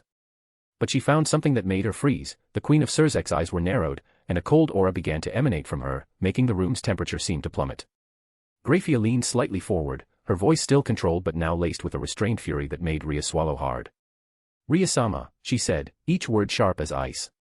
"Are you telling me that Ryougi Kazuya not only has knowledge of the supernatural but also has unknown allies?" Rias hesitated for a moment, as if still weighing whether to tell everything, but lying to Grafia was pointless. She took a deep breath and nodded, her gaze now steady, though heavy. "Yes. That's exactly it. From what I could tell, they weren't human, fallen angels, demons, or even angels. I couldn't identify any trace of any race I've ever seen in my life." Grafia remained silent for a few seconds, long enough to make the atmosphere suffocating.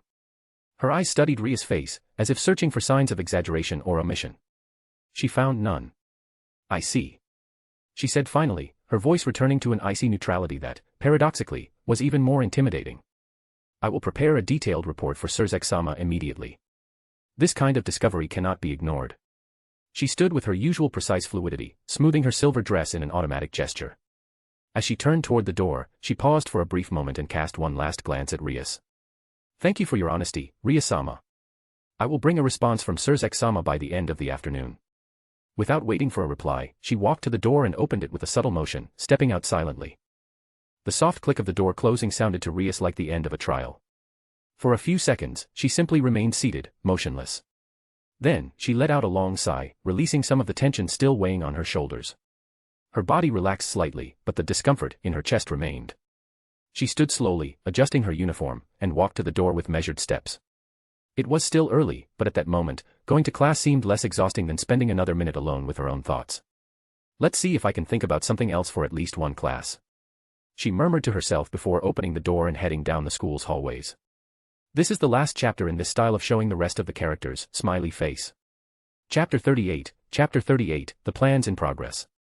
The sound of running water and the faint clinking of dishes contrasted with the silent mansion. Kazuya washed the dishes in silence, the sleeves of his casual shirt rolled up to his elbows. His white, tousled hair fell carelessly, as if he simply ignored the fact that he could comb it. Not that he hadn't tried, he had even played around with some styles, like the classic slick-back look, but in the end, he always left it as it was when he woke up. His blue eyes, clear as ice under the winter sun, were fixed on the repetitive motion of his hands, though his mind wandered far, lost in thought. Jean dried the dishes beside him, her long golden locks loosely tied back in her usual ponytail. The maiden of Orleans, now in casual clothing, a light beige knit blouse, fitted jeans, and a white apron with a lily pattern, hummed softly.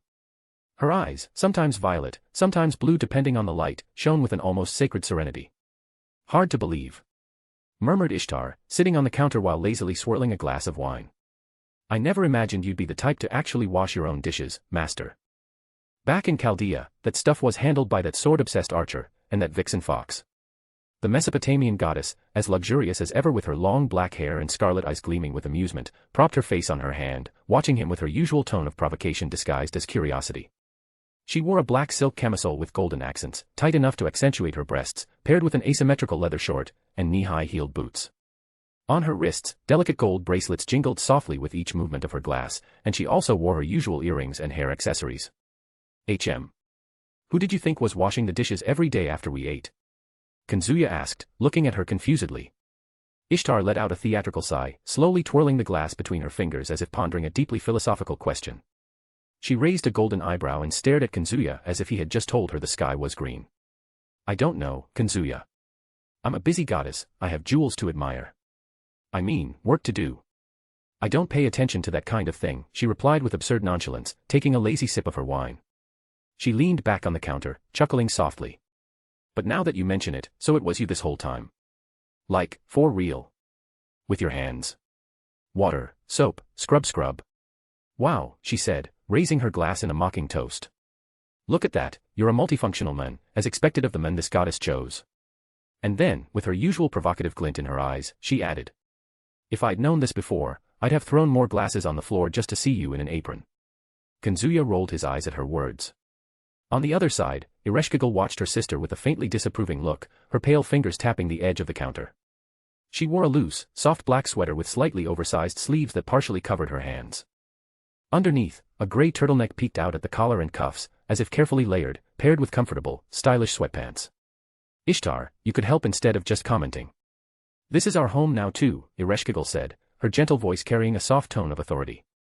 Scotty, sitting nearby, let out a soft laugh while nibbling on a slice of strawberry cake. She wore an outfit consisting of a fitted white turtleneck blouse with fabric that reflected light softly, almost like freshly fallen snow. Over it, a long teal jacket buttoned to the waist, adorned with subtle silver details reminiscent of Scandinavian runes.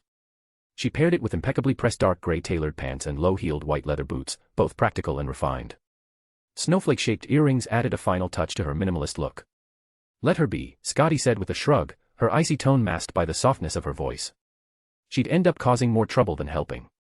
Ishtar made a face as if she'd just heard the most absurd thing of the day and turned to Ereshkigal with narrowed eyes, as if the mere suggestion of helping was a divine affront. "Excuse me, you want me, a goddess, the pure spirit of Mesopotamian Venus, the goddess of beauty and war, to wash dishes?" She crossed her arms dramatically, puffing out her chest. "I'm far too busy being fabulous, thank you very much." Scotty let out an amused "HN, and Ishtar immediately turned with a glare. "And you, keep your mouth shut, Baltic Elsa. Are you going to tell me the cake just appeared there out of your goodwill? I bet Kazuya cut it and even brought you a fork." Scotty merely gave a serene smile, which irritated Ishtar even more. She glanced at him sideways, her face partially hidden by her hair, before muttering. "It's not like I wanted to see you washing dishes or anything. I don't care. In fact, it's kind of stupid. Ridiculous, even. But I don't know. You look comfortable doing it. Like it's nice. TSK. A pause. A blush crept up her cheeks before she could stop it, and she turned her face away sharply, as if the air had suddenly become toxic. "And I just don't want to break anything, okay? Not because I care or because this is our home or any of that emotional nonsense you all made up." Silence. "I think you just don't know how to wash dishes and are making excuses," Scotty said with a faint smile, finishing her cake. Jean smiled patiently, not taking her eyes off the dishes. "If you want, I can teach you. It's simpler than it looks." Ishtar blinked as if she'd been struck by a spear. A faint blush crept up her face. What? I didn't ask for help. And why are you saying that with that sweet nun smile? Are you trying to make me feel bad?" "Of course not," Jean replied, her calm tone infuriatingly free of malice. "It's just that we can all learn from things we haven't tried yet. I'm a goddess. I invented civilization. I taught humans to farm, to pray, to worship the night sky. I don't need to learn how to wash a glass. Kazuya, drying a plate beside her, let out a muffled laugh. Wow, and yet I'm still the one scrubbing curry sauce off the edge of the pot. Ishtar froze. 1 second. 2. And I only let you do it because you seem to like it. Look at that satisfied face. You don't even look like you're working. If I did it, I'd be taking away that precious human moment from you. I'm being generous. Jean glanced at Kazuya, trying to suppress a discreet laugh, and commented. She's trying to take care of you in her own way. It's admirable if we ignore the delivery. Lucky me, huh? Kazuya teased as he finished washing another plate. You sure are, idiot. Ishtar huffed, turning her face away. The other girls, used to Ishtar's tsundere antics, merely rolled their eyes, smiled, or grumbled, as in Ereshkigal's case. Kazuya's attention shifted when he heard soft footsteps approaching the kitchen's entrance. A blonde girl appeared there, hesitant, almost as if afraid to interrupt something important. She wore simple casual clothes, a long-sleeved white blouse and a navy-pleated skirt that reached her knees, paired with calf-high socks and modest flats. Her blonde hair, with a few side strands, fell down her back. Her large, bright green eyes were lowered but briefly lifted to meet the gazes of those in the kitchen, looking slightly nervous. I can't just stand around doing nothing. Can I help? She asked, her voice soft and hesitant, as if intruding on the moment was asking too much. Jean smiled warmly. Of course, Asia. You can dry the glasses for me. The girl seemed to light up from within, taking the dish towel Jean offered. Her movements were careful, almost ceremonial, as if each glass were a sacred relic. Thank you for saving me and letting me stay here, Jean-san, Scotty-san, Ishtar-san, Ereshkigal-san, and Kazuya-san. I hope I'm not bothering you. Asia murmured after a few seconds, her head lowered, her slender fingers tracing timid lines on the glass, as if afraid of doing something wrong even there. Kazuya let out a soft sigh and, without taking his eyes off the plate he was washing, replied. You don't need to thank us, Asia-san. We did what anyone would, and you're not bothering any of us here. As he spoke, he couldn't help but reflect on how it had all happened. It was during the mission he'd assigned to Jalter and Jean while he was talking with Rias and her group. He had asked them to head to the abandoned church in Kuoh with two clear objectives, discreetly eliminate the fallen angels present and, at the same time, secure a way to contact their higher-ups, whether it was Kokabeel or even Azazel. He had a bigger purpose in mind. If it was Kokabeel, he intended to deal with the high-ranking fallen angel before his suicidal attempts to restart the Great War among the three factions cost innocent lives in Kuoh. He had already taken it upon himself to protect this world, to prevent humanity from being treated like cattle. He was just keeping that promise. Now, if the contact was with Azazel, then he had other plans. Business to discuss with the leader of the fallen angel faction. The mission wasn't difficult for the two. Despite the fallen angel's resistance to cooperating, Jalter handled it as she always did, direct, ruthless, and efficient.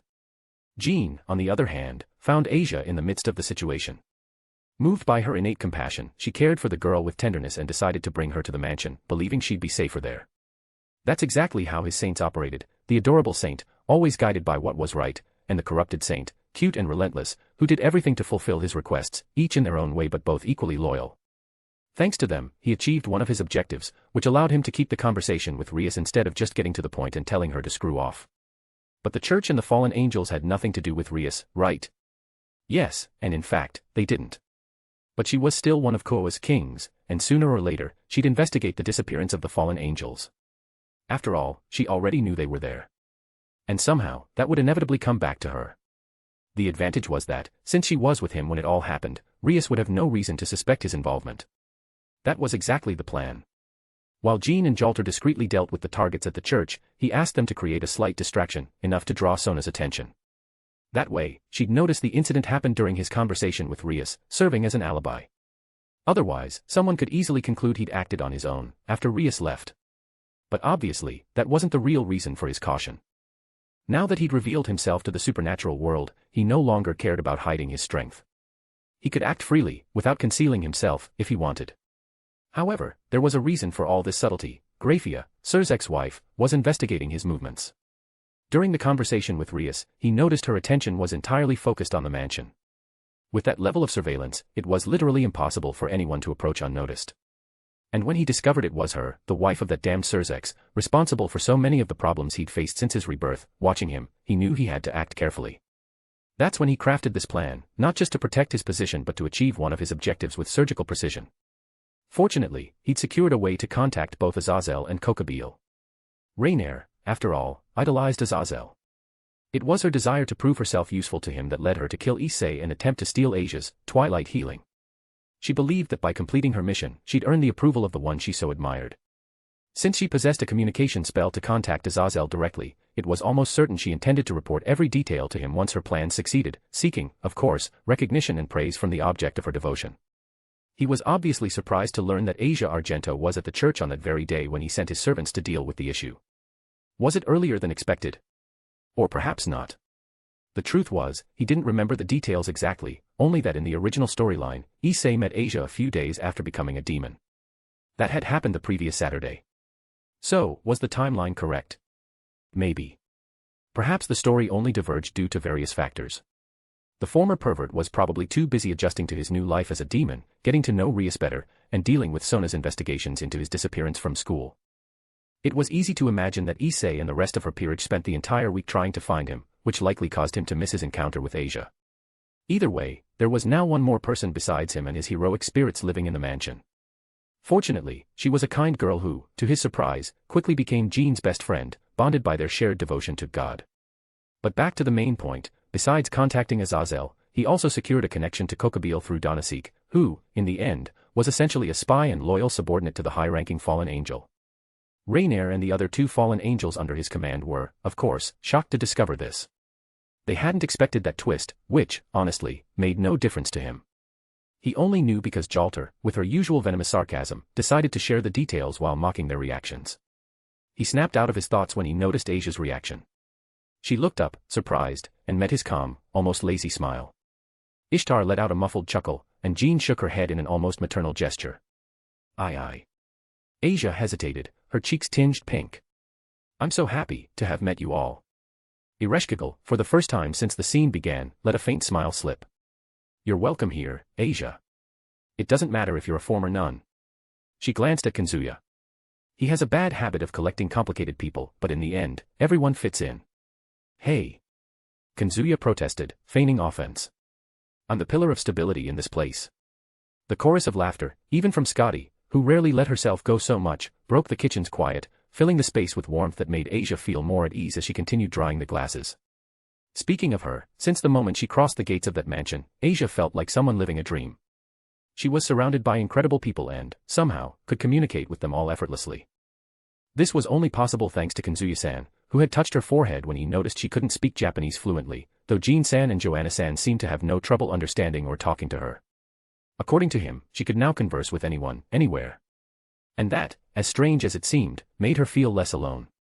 Unbeknownst to her, Kazuya had used his Longinus to rewrite part of her mind, granting her the ability to understand and speak all the world's languages.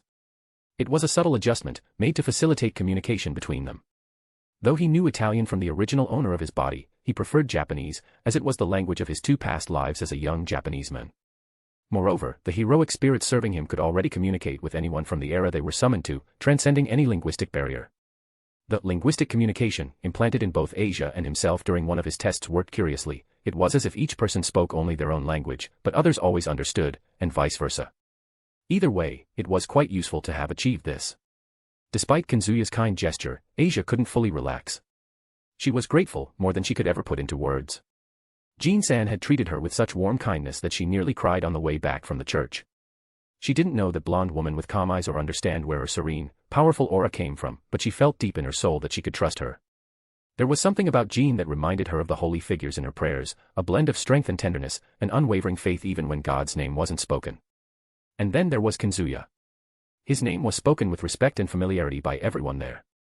He didn't speak like a noble or carry himself like a king, but Asia could see something in his eyes that left her speechless. It wasn't ordinary kindness. It was clarity.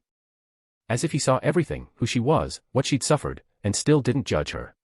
When he looked at her for the first time and said she could stay as long as she wanted, Asia had to hold back tears. But even with all the warmth, she still felt out of place. Was she bothering them? Was she breaking some invisible rule? And yet, there was beauty in it. When Jean first guided her through the mansion's halls, holding her hand gently, Asia felt a peace she hadn't known since leaving the orphanage. A home, was that what she was feeling? The word seemed too big. But deep in her heart, hope was blossoming. She wanted to help. She wanted to be useful. Especially after Joanna-san helped her with clothes. Despite her slightly intimidating demeanor at first glance, she seemed kind. Asia only had the simple nun's outfit she'd worn since being taken in by the church, but Jean-san's twin sister provided her with several new clothes and carefully prepared the room the three would share. It was a simple gesture, but filled with kindness, and Asia, used to cold and rigid environments, was beginning to feel something rare: acceptance. In the kitchen, however small her role, she treated each glass, each plate, as if it were a sacred object. Not out of fear, but out of gratitude. Those simple acts, drying, organizing, listening to the conversations with a shy smile, were her way of saying, "Thank you for accepting me. I promise I'll earn this place, And amidst it all, an idea was beginning to take shape, timid as the first light of morning. Perhaps, just perhaps, she wasn't just a guest there. Perhaps she was starting to find a home. Asia smiled faintly at the thought, her eyes slightly misty, but was quickly pulled from her reverie when Kazuya, calmly scrubbing the last pot with soap suds dripping between his fingers, cast a playful glance at Ereshkigal. "So, collector of complicated people, huh? I think I'll have a sign made with that and hang it at the mansion's entrance." Ereshkigal crossed her arms, her loose sweater slipping slightly to reveal more of the grey turtleneck underneath. "It's not a criticism, it's a fact. Just look at us." She gestured broadly, pointing to everyone in the kitchen. A Tsundere goddess, a Norse queen, a saint who seems incapable of getting angry, and a former nun who treats glasses like relics. I haven't even mentioned a certain cruel teacher, a corrupted version of the saint, a corrupted version of a famous king, that vengeful guy who seems to want to burn everyone, and the hero of charity himself. And me, of course, trying to keep some order in all this. Ishtar, perched on the counter with her wine glass in hand, pointed it at her sister with a mischievous smile. "Order? You. Eresh, please, you spend more time dreaming about the underworld than organizing anything. And by the way, I'm not Tsundere. I'm direct. Direct, got it." Scotty, having just finished her slice of cake, wiped her fingers with a napkin. "Direct like a comet that misses its target and destroys a mountain in the process," she commented, her glacial tone laced with subtle humor that made Ishtar choke on her wine. "Baltic Elsa, I swear I'll throw you into a volcano if you keep this up." Ishtar retorted, but the gleam in her scarlet eyes showed she was enjoying herself. "And you, Kazuya, why do you let her talk to me like that? Aren't I your favorite goddess?" Kazuya, rinsing the pot with methodical movements, shrugged. "I don't have favorites, Ishtar. You all give me equal amounts of headaches." The teasing smile he flashed made her huff, while Ereshkigal let out a satisfied "HN." Jean, organizing the dried silverware in a drawer, turned to Asia, who was still holding a glass with near-reverent focus. "You're doing great, Asia. Want to try putting the glasses in the cabinet? They go on the top shelf." Asia blinked, as if snapped out of a trance, and nodded eagerly, her blonde hair swaying gently. "Why yes, Jean-san. I can do that." She took the glass in both hands, as if afraid it might dissolve between her fingers, and walked to the cabinet with careful steps. I just don't want to break anything. It'd be awful to mess up on the first day." Jean smiled. "You won't break anything, Asia. And even if you did, it wouldn't be the end of the world. Right, Ishtar." She cast a playful glance at the goddess, who immediately raised her hands in theatrical surrender. "Hey, don't drag me into this. I don't break things, on purpose." Her exaggerated tone drew a shy giggle from Asia, who quickly covered her mouth, as if unaccustomed to laughing. Before anyone could respond, Jalter appeared at the kitchen door, lightly kicking it open with her boot. She wore her usual overcoat slung over her shoulders and had a lollipop in her mouth. She surveyed the scene, wrinkled her nose, and huffed. "Looks like a sappy theater, disgusting." She paused, nodding toward the sink. "You've been at it for 20 minutes, master. Want me to break the faucet to speed things up?" Ishtar burst out laughing from the counter, twirling her wine glass with feigned elegance. "Careful, Alter-chan. You'll end up sounding jealous." "What?" Jalter's eyes widened, her face flushing to the roots of her hair, and she spun around. "Jealous? Me? Don't push it, you wine-soaked goddess. Go bathe in it, you golden cow." "Golden?" Ishtar raised an eyebrow. "Did you mistake me for Gilgamesh?" She didn't mind the cow insult. "You're all loud," Ereshkigal commented, which only made Jalter huff louder. "At least I'm not hiding in a corner like a scared cat," Jalter growled, crossing her arms. "And I'm not jealous, got it?" Sure, Kazuya said finally, with a deliberately bored tone. "Want a shovel to dig that hole deeper?" Jalter shot him a deadly glare. Kazuya just smiled. With the last plate washed, he turned off the faucet, shook his hands dry, and stretched his arms back, his shoulders cracking sharply. "All done, master." Need help with anything else? Jean asked, already folding the dish towel. For now, no, he replied, massaging his shoulder with one hand. I've got some things to do this afternoon. The rest of the cleaning can wait until tonight. Ishtar set her glass down on the counter with a sharp clink, excited. Time for secret, diabolical plans. Something like that, Kazuya said, his eyes still fixed on his reflection in the window. A faint smile curved his lips. Chapter 39, Unexpected. The white linen shirt fell over his shoulders with the ease of someone who had repeated the gesture 1,000 times. The mirror built into the wardrobe reflected a man whose gaze carried a weariness that didn't stem from the physical, but from ages. And yet, he smiled.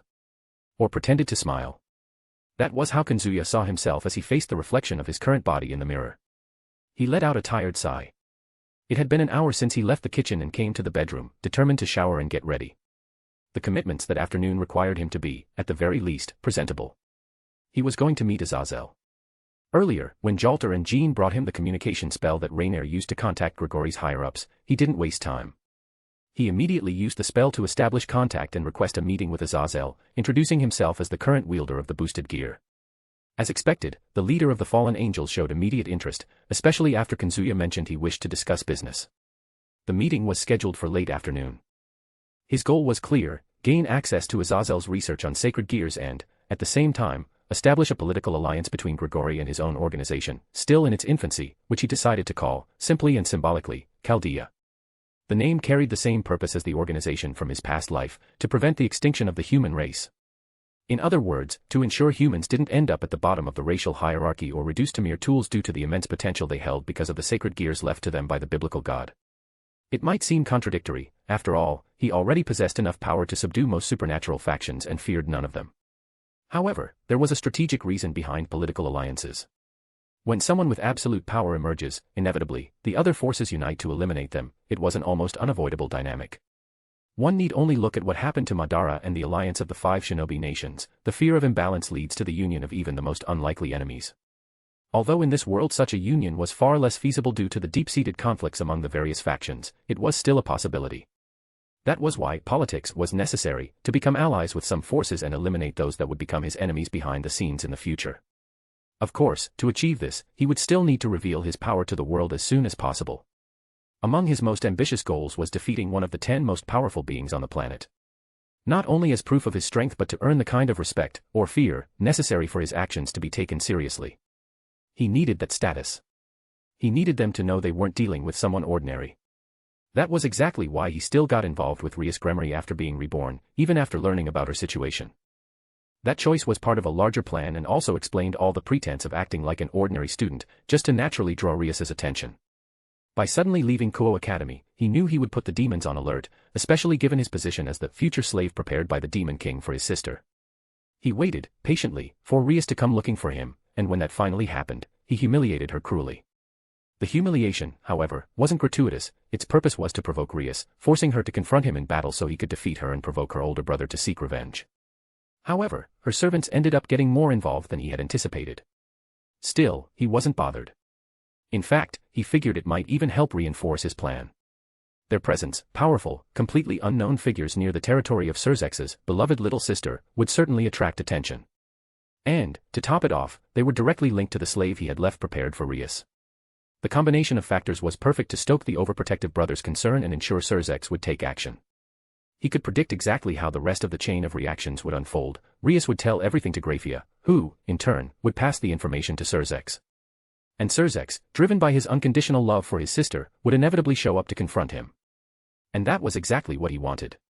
A chance to face one of the most powerful beings in the world and personally beat that redhead, not only as a demonstration of strength but as an outlet for all the resentment built up from being a slave to a spoiled girl. And that, he would never forgive. Despite his kindness and sincere desire to do what was right in his own way, there was something he simply couldn't let go of: resentment. Given everything he had experienced in his first life, perhaps it was understandable. No matter how much he tried to move forward, to help, to build something better, forgetting wasn't so simple. And forgiving, even less so.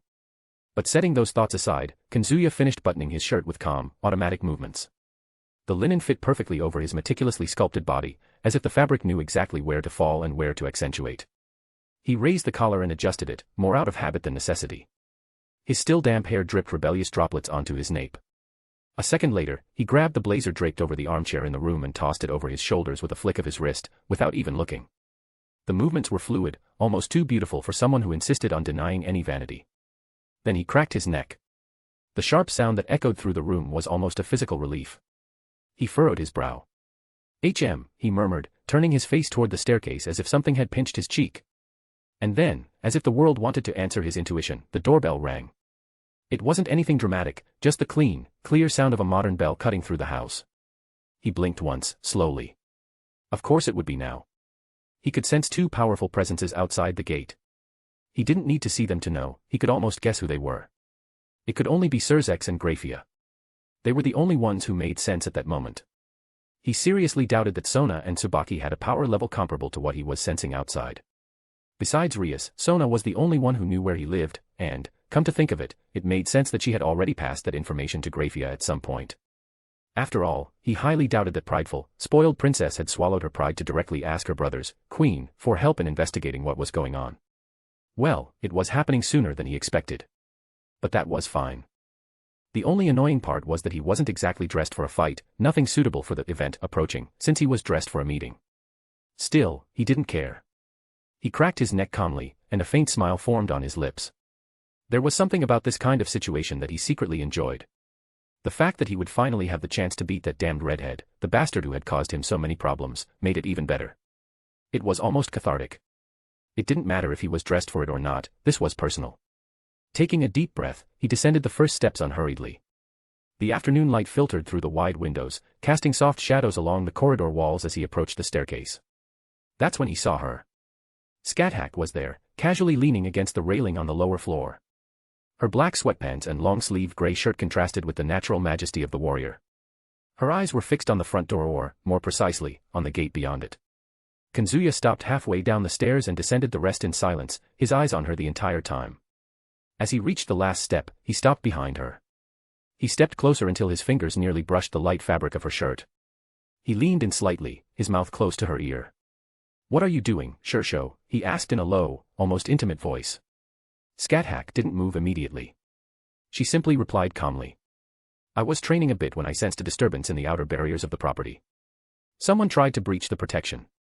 They didn't break through, but they left a signature. I came to check it out myself." Now, she turned fully. Scathach's face was inches from his, and her crimson eyes met his with the intensity of 1,000 eras of battles. There was curiosity in them, yes, but also a deadly readiness that never faded. "Need help with the two out there?" she asked, with a slight raise of her eyebrow. The question was serious, but the corner of her lips suggested a subtle tease, as if she knew exactly what his answer would be. Kazuya watched her for a second, his smile growing. "No." He brushed past her, his hand lightly grazing the fabric of her shirt. "But, feel free to watch. It might be fun." He headed toward the door without rushing. Scathach merely followed him with her eyes, that half-smile still on her lips, before shifting into spirit form to follow and observe. Meanwhile, Kazuya crossed the corridor with firm steps. Upon reaching the entrance hall, he stopped. Two figures were already waiting for him, as if they knew exactly what was coming. Ereshkigal stood in front of the door, her reddish-brown eyes fixed on the entrance, serene but alert. Beside her, Ishtar displayed her typical impatience, arms crossed, foot tapping lightly on the floor, and her gaze locked on the door, as if time itself was taking too long to pass. The two had just returned from outside when they sensed the approach. Ereshkigal had been tending to the garden, as she often did when she wanted a moment of peace. Ishtar had only gone along to have someone to tease. She was bored, and boredom in her always turned into provocation. "Master, those two out there," Ishtar said, noticing Kazuya's approach. She grinned at him, her voice carrying its usual arrogance. "Want this goddess to handle it?" Kazuya raised an eyebrow but didn't respond immediately. Before he could say anything, soft footsteps came from the direction of the kitchen. Scotty appeared first, serene and cold as always. Right behind her was Shutenduji, with a lazy smile and a bottle of sake in hand. The sweet scent of alcohol surrounded her, but her sharp eyes said she was far from distracted. Well, looks like we have visitors," Shuten said, her mellifluous voice carrying a tone of dangerous amusement. "And by the smell, they're interesting visitors. Want me to welcome them with a bit of hospitality, master?" Scotty, on the other hand, merely observed Kazuya in silence, her expression impassive. The Norse goddess didn't need to say anything for her readiness to be felt, the air around her seemed colder. Before Kazuya could respond, a soft light glowed in the corner of the hall, and Karna materialized.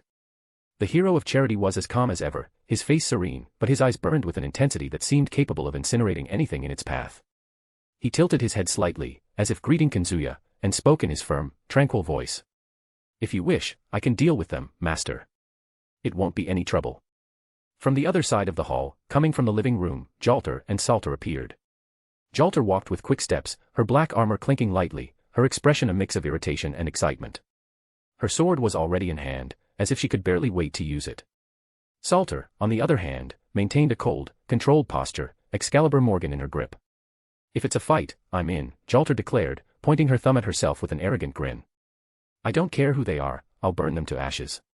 Salter merely shot a sharp glance at Jalter before fixing her eyes on Kazuya. "Give the order, and I'll destroy anyone who dares cross your path." Behind them, Jean and Asia appeared more slowly. "Master, do you need help?" Finally, the sound of heavy footsteps echoed from upstairs. Edmond Dantes, the Count of Monte Cristo, descended the stairs with a presence that seemed to swallow the light around him. His black cape fluttered lightly, and the smile on his face was both enigmatic and dangerous. He stopped at the top of the stairs, looking down directly at Kazuya. "Master, as my accomplice, I don't believe you need my help. But if you wish." Kazuya observed each of them. With a slow gesture, he raised his hand, asking for silence. The smile on his lips was calm, almost serene, but there was something sharp in it, something that promised restrained violence. "I appreciate the offer," he said, his voice firm but with a hint of amusement. "But this is personal. Leave it to me. Feel free to watch if you want. But please, don't interfere." His eyes gleamed for a moment, pinkish-red lines that sent shivers appearing in his pupils before vanishing as he smiled. Kazuya spun on his heels, the blazer swaying lightly, and walked to the front door. As he opened the door, the cool afternoon air enveloped him, and he sensed the two presences outside the gate once more. It was time to settle his business with the demons. A/N, guys, the next chapters will be the fight between Kazuya and Sirzechs with practically several twists and turns. If I divide it normally it will be about 6 chapters, but I decided to make 2 chapters of at least 5k, is that okay? Chapter 40, you're not getting out of here. The Friday afternoon was one of those that seemed hand-painted, with the sun spilling shades of orange and gold over the fields surrounding Kazuya's mansion. A gentle breeze stirred the flowering vines that embraced the low walls of the property, and the lake to the right reflected the sky like a tranquil mirror. The silence, broken only by the distant song of birds, was almost deceptive, considering what was about to happen. At the gate, Sirzechs Lucifer and Graphia Lucifuge stood still. Graphia, in her usual maid dress, pulled her hand away from the doorbell after a single ring, the sound still softly echoing through the air. Her face remained calm and cold, her red-gray eyes fixed on the gate, as if already anticipating who would come to meet them. Sirzechs, at her side, wore an impeccably tailored black suit, with the collar slightly unbuttoned. His vibrant red hair gleamed like embers under the sunlight. The smile on his face was friendly, but his eyes, if one paid close enough attention, carried a certain restrained anger. And who could blame him? After what that boy had said to his little sister, it was only natural for the older brother to be filled with indignation and want to teach a lesson to the one who hurt her feelings. But he wasn't there just as a brother.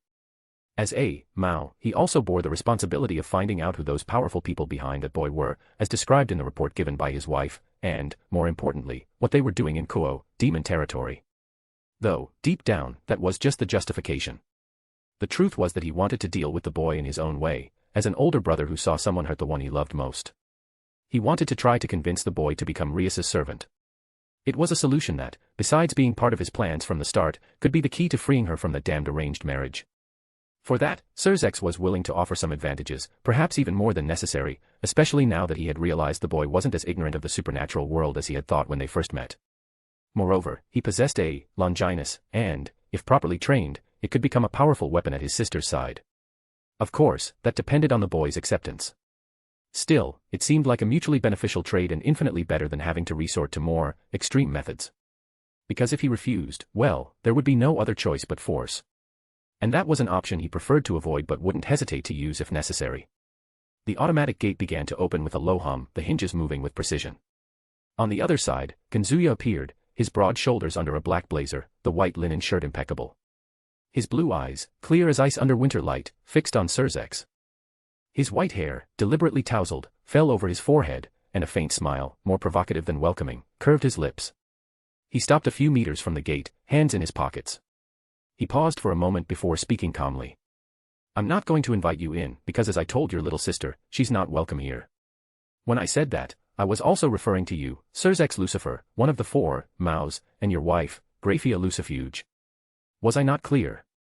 Taking his hand out of his pocket, he scratched the back of his neck in embarrassment and shrugged before continuing. Well, I guess I wasn't that clear when I told her, but you should have interpreted it that way, since I have no interest in you demons. After saying that, he fixed his eyes on the two with a certain indifference. Kazuya's eyes locked onto them with an indifference bordering on disdain, as if the presence of one of the most powerful beings in the world and his queen were merely a trivial annoyance. Sirzechs and Graphia exchanged a brief glance, their surprise evident, though restrained. They had never been received with such rudeness, especially by someone who, in their eyes, was just a human with a Longinus. Arrogance. Ignorance. Or something more. Before Graphia could respond to the boy's harsh reception, Sirzechs stopped her with a simple gesture, raising his hand calmly. He tilted his head slightly, keeping the smile on his lips, though his eyes narrowed subtly but revealingly. Kazuya-kun, your way of receiving guests is somewhat justified considering what happened between Rias and you, but I assure you we're not here to cause trouble. We're here to talk, and I think it would be better for everyone if this conversation takes a reasonable path. Kazuya laughed, the sound low and dry, almost cruel. Oh. Interesting, you say a reasonable path. He took a step forward, his eyes gleaming with resentment. Freedom has always been the only luxury I've had. Not wealth, not power, just the right to come and go, to choose the direction of my steps, to make my own mistakes. And now, you want to take that from me like it's nothing. That's the reasonable path you're talking about. In his first miserable life, he had nothing but the freedom he had fought so hard to gain after escaping the damned house with his mother. Yes, his life was garbage, he always thought so, and when he was about to give up on everything, he found strength in something small and foolish, but real. He learned to value simple moments, watching anime, reading manga, playing his gacha games in peace. That quiet routine, even if lonely, was where he found some meaning. He loved his freedom. So, when he finally arrived in this new world, something he had always dreamed of and wanted to make the most of, he later discovered that there were already people trying to take that from him. How could he not feel this way? Was it childish? Maybe someone would think so. But if you're not willing to defend your own freedom, then you're already dead inside. Just another ridiculous fool, willing to sell themselves for their own desires because they're too weak to achieve them with their own hands. And he hated that with every fiber of his being. Though it was hypocritical of him, considering he wasn't fighting for his desires with his own hands and was relying on what he gained through the fate gacha to achieve them, his strength, abilities, servants. But even if he didn't have his unique ability, he would still firmly refuse to be a slave. Even if he had to die, though he doubted it would come to that, he would escape and grow stronger with his Longinus, learn the magic of this world, steal other sacred gears, and when he became strong, he would take revenge on the person who tried to take his freedom. Though it would be far crueler than now, since he would be forced to flee and become a rat. Pushing those thoughts aside, he let out a sigh after speaking his piece and said, I can already guess you came here to try to convince me to be your sister's servant to help her with that arranged marriage with that fried chicken and all that. Ahem. It's so easy to guess something like that, but let me be clear, Sirzechs. I'm no one's servant. Especially not your spoiled sister's. And if you came here thinking you can convince me through talk or negotiation, you're wasting your time. The silence after Kazuya's words stretched longer than it should have. The breeze continued to pass through the vines, but the air felt colder. Sirzechs furrowed his brow, his magical aura faintly shimmering, creating a crimson outline around him. As he was about to speak, he was interrupted by his wife, who seemed more irritated than he was. Graphia furrowed her brow, her voice cold as an ice blade. Watch your words, Kazuya. You're speaking to one of the four demon kings. Kazuya tilted his head, his smile widening but without a hint of warmth. Or what? You think I'm afraid of the consequences of speaking my mind to someone who's already my enemy? Do I owe any of you respect? No. Don't like it. Want to fight me? Come on, after all, you're weak. At the end of his words, his smile became thoroughly arrogant. Graphia gritted her teeth, about to say something again, but was interrupted by her husband's calm yet firm voice. I must admit, your words surprise me. Even knowing who we are, you still challenge us and call us weak. Is that recklessness or confidence? Sirzechs said, stopping his smile and looking seriously at the boy. He had been feeling something strange since laying eyes on him. Why couldn't he sense anything coming from him? That was odd. Confidence, Kazuya replied without hesitation. He spread his arms, as if inviting a confrontation. So, what's your answer? Are you going to come at me for a fight? Or are you going to leave my house? Those are your only two options. Though he said that, he knew what Sirzechs' answer would be, as he seemed to have dropped that hypocritical mask of his. The tension rose to a suffocating point.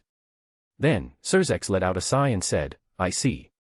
It's a shame we couldn't follow the reasonable path that would have been beneficial for both of us. It seems all that planning to bring you to Japan backfired, huh? I didn't expect this to happen. Oh. So I was right about the true purpose of your visit.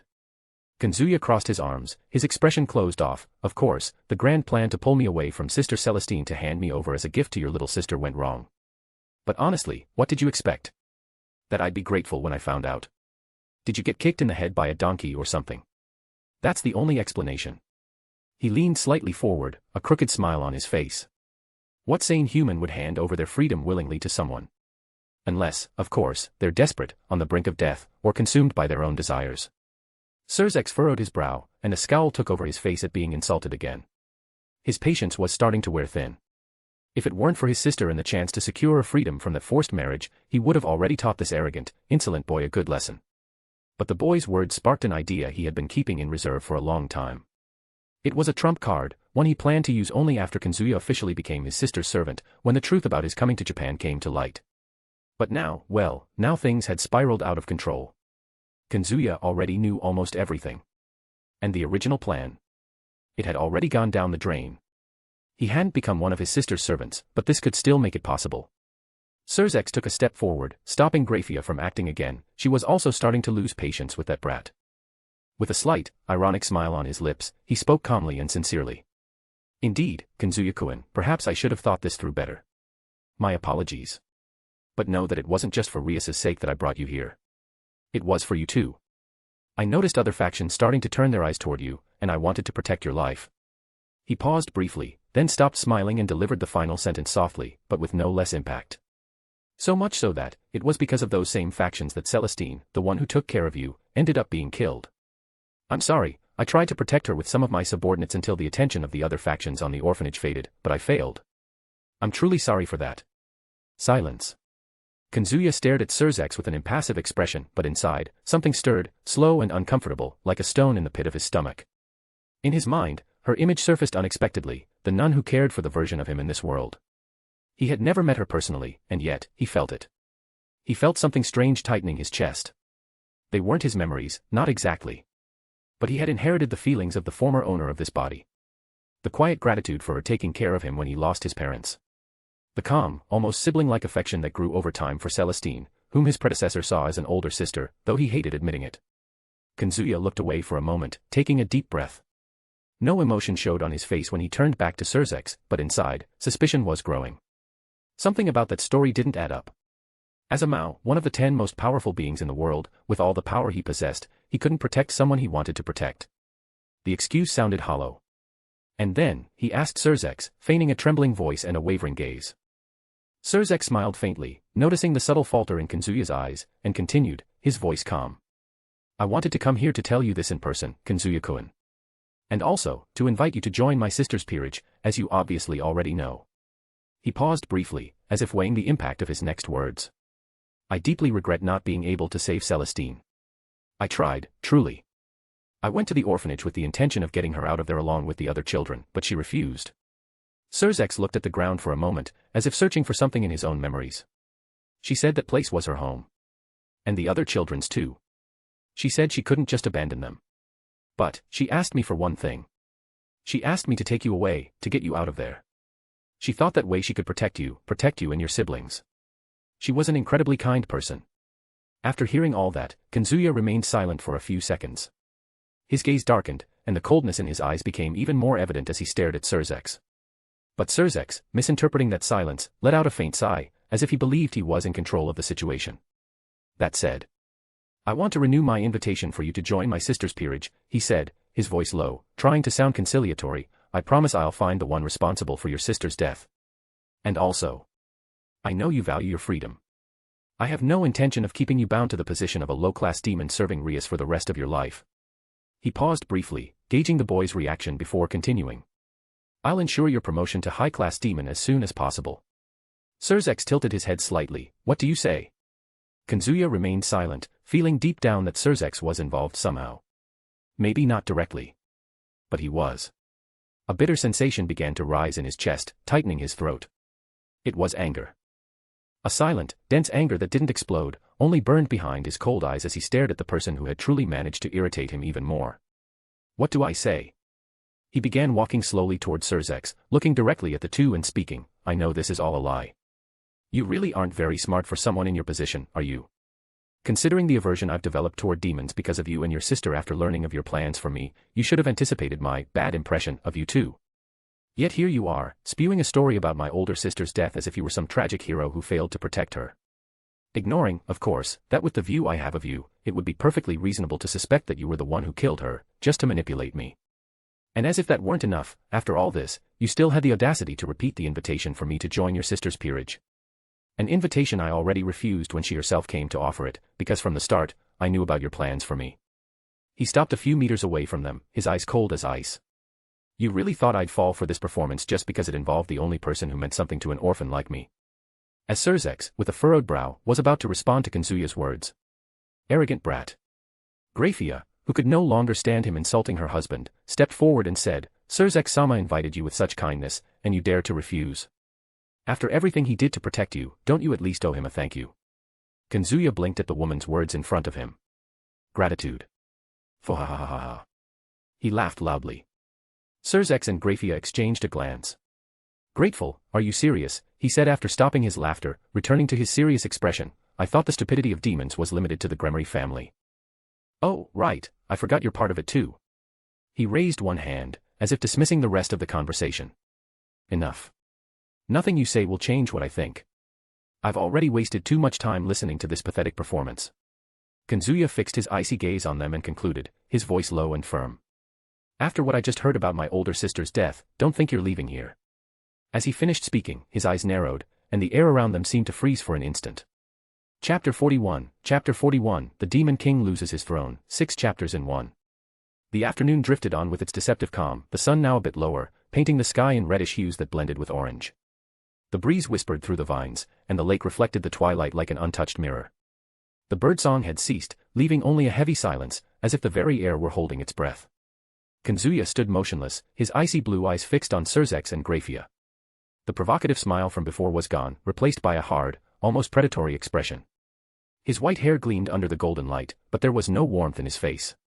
Only a cold, sharp determination, honed like a blade. The silence stretched, dense, suffocating, until he shattered the stillness with a sudden movement. His right hand rose, making a simple gesture with two fingers in front of his face, one finger hooked like a claw, the other straight, and the air around him vibrated, warping as if something invisible and powerful were taking shape.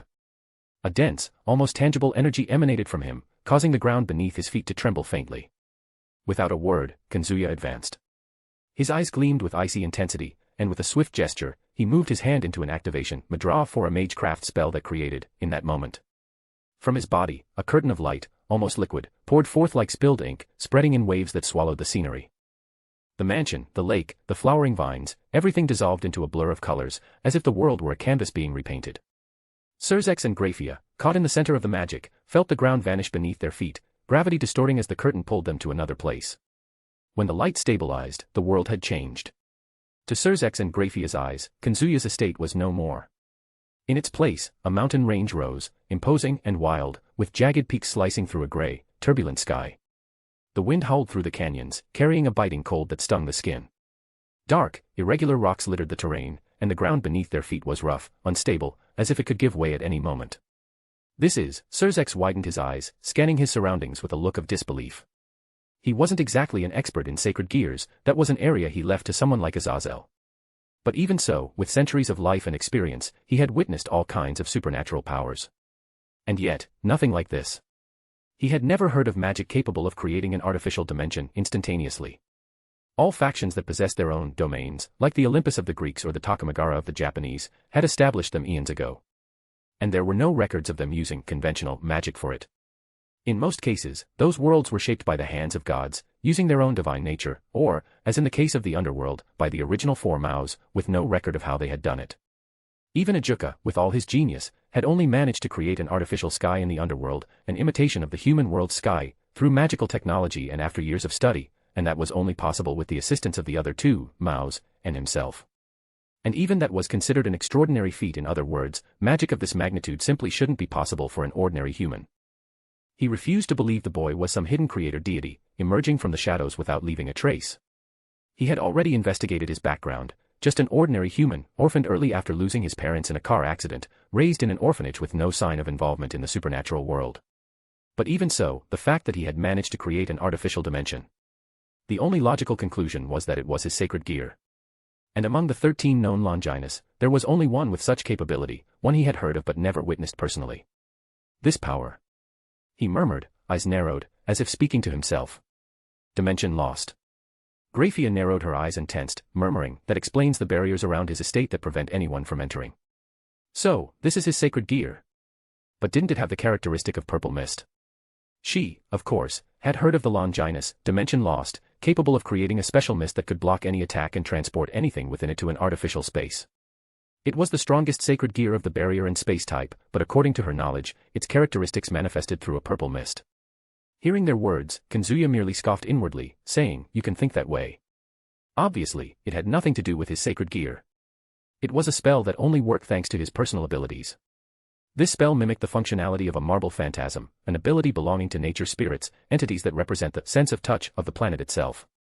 This technique allows them to reshape the world around them through probabilistic manipulation. By connecting their will to that of the planet, they can mold the environment according to their imagination. However, this ability does not apply to beings with independent existence from the world, such as humans or animals. In essence, it is a technique focused solely on transforming the scenery, altering the background of reality. The concept behind it is rooted in probability theory, specifically in the so-called clustering illusion. It's like a mathematical metaphor. Imagine a bag filled with black marbles and just one white one, with a 1% chance of drawing it. Marble phantasm is the ability to distort that reality and make the chance of picking the white marble jump to 100%, ensuring that outcome as if it were inevitable. Using the same logic as marble phantasm, this spell seized a fragment of reality and shaped it according to his will, as if painting the world in his own image. The new reality expanded indefinitely while completely isolating the space from the rest of the world. Although that location technically remained in front of the mansion, it now existed within an artificial dimension, separate from natural laws. Naturally, his servants could cross the barrier without resistance. Thanks to the refined control he exercised over the technique, he could determine, with almost instinctive precision, who was allowed to enter and who would be barred. He named this spell, Tir na Nog, inspired by one of the most famous legends of Celtic mythology, particularly tied to the Oceanic cycle. Described as a mystical paradise, Tir na Nog was a land where time did not flow, youth was eternal, and there were no diseases, wars, or death.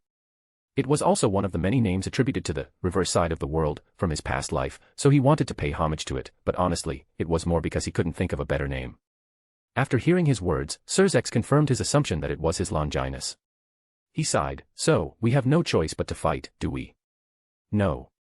I already told you before, besides being dumb, are you deaf?" Kazuya mocked, removing his blazer. He didn't want to end up tearing it, then cracked his neck and assumed a stance.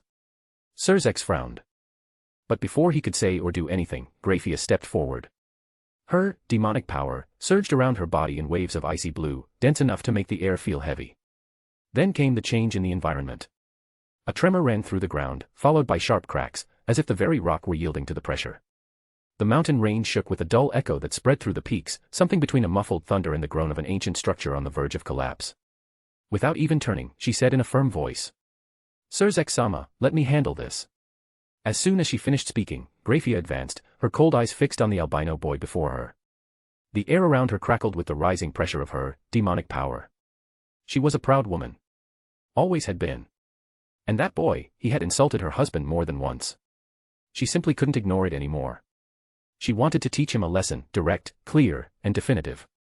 Sirzechs remained a step behind, his brow slightly furrowed, but he didn't interfere, at least for now. He let out a restrained sigh. He was worried. Creating an alternate dimension of that magnitude, he couldn't even sense precisely how vast that space was. That alone spoke volumes about the mastery the boy had achieved over his Longinus. He was strong, no doubt. Still, his wife was more than capable of handling it. He had confidence in that. On the other hand, Kazuya, with his flowing white hair, observed her with an expression devoid of any emotion, save for disdain. "You first, then," he said calmly, his voice as sharp as the wind whipping through the mountains. "Fine. Let's make this quick. I have an appointment later." Despite what he said, he couldn't deny he was curious. He wanted to see what the strongest queen of the underworld, someone capable of rivaling the current 4 Maos, was truly capable of. From what he recalled from the original story, it was said she was on par with Seraphal in terms of power, the Mao, who could literally freeze an entire country with ease. And well, what happened next didn't disappoint him. Graphia didn't respond with words. Her hand rose, and her demonic power condensed into a blood-red magical circle that formed in front of her, taking the shape of a dragon.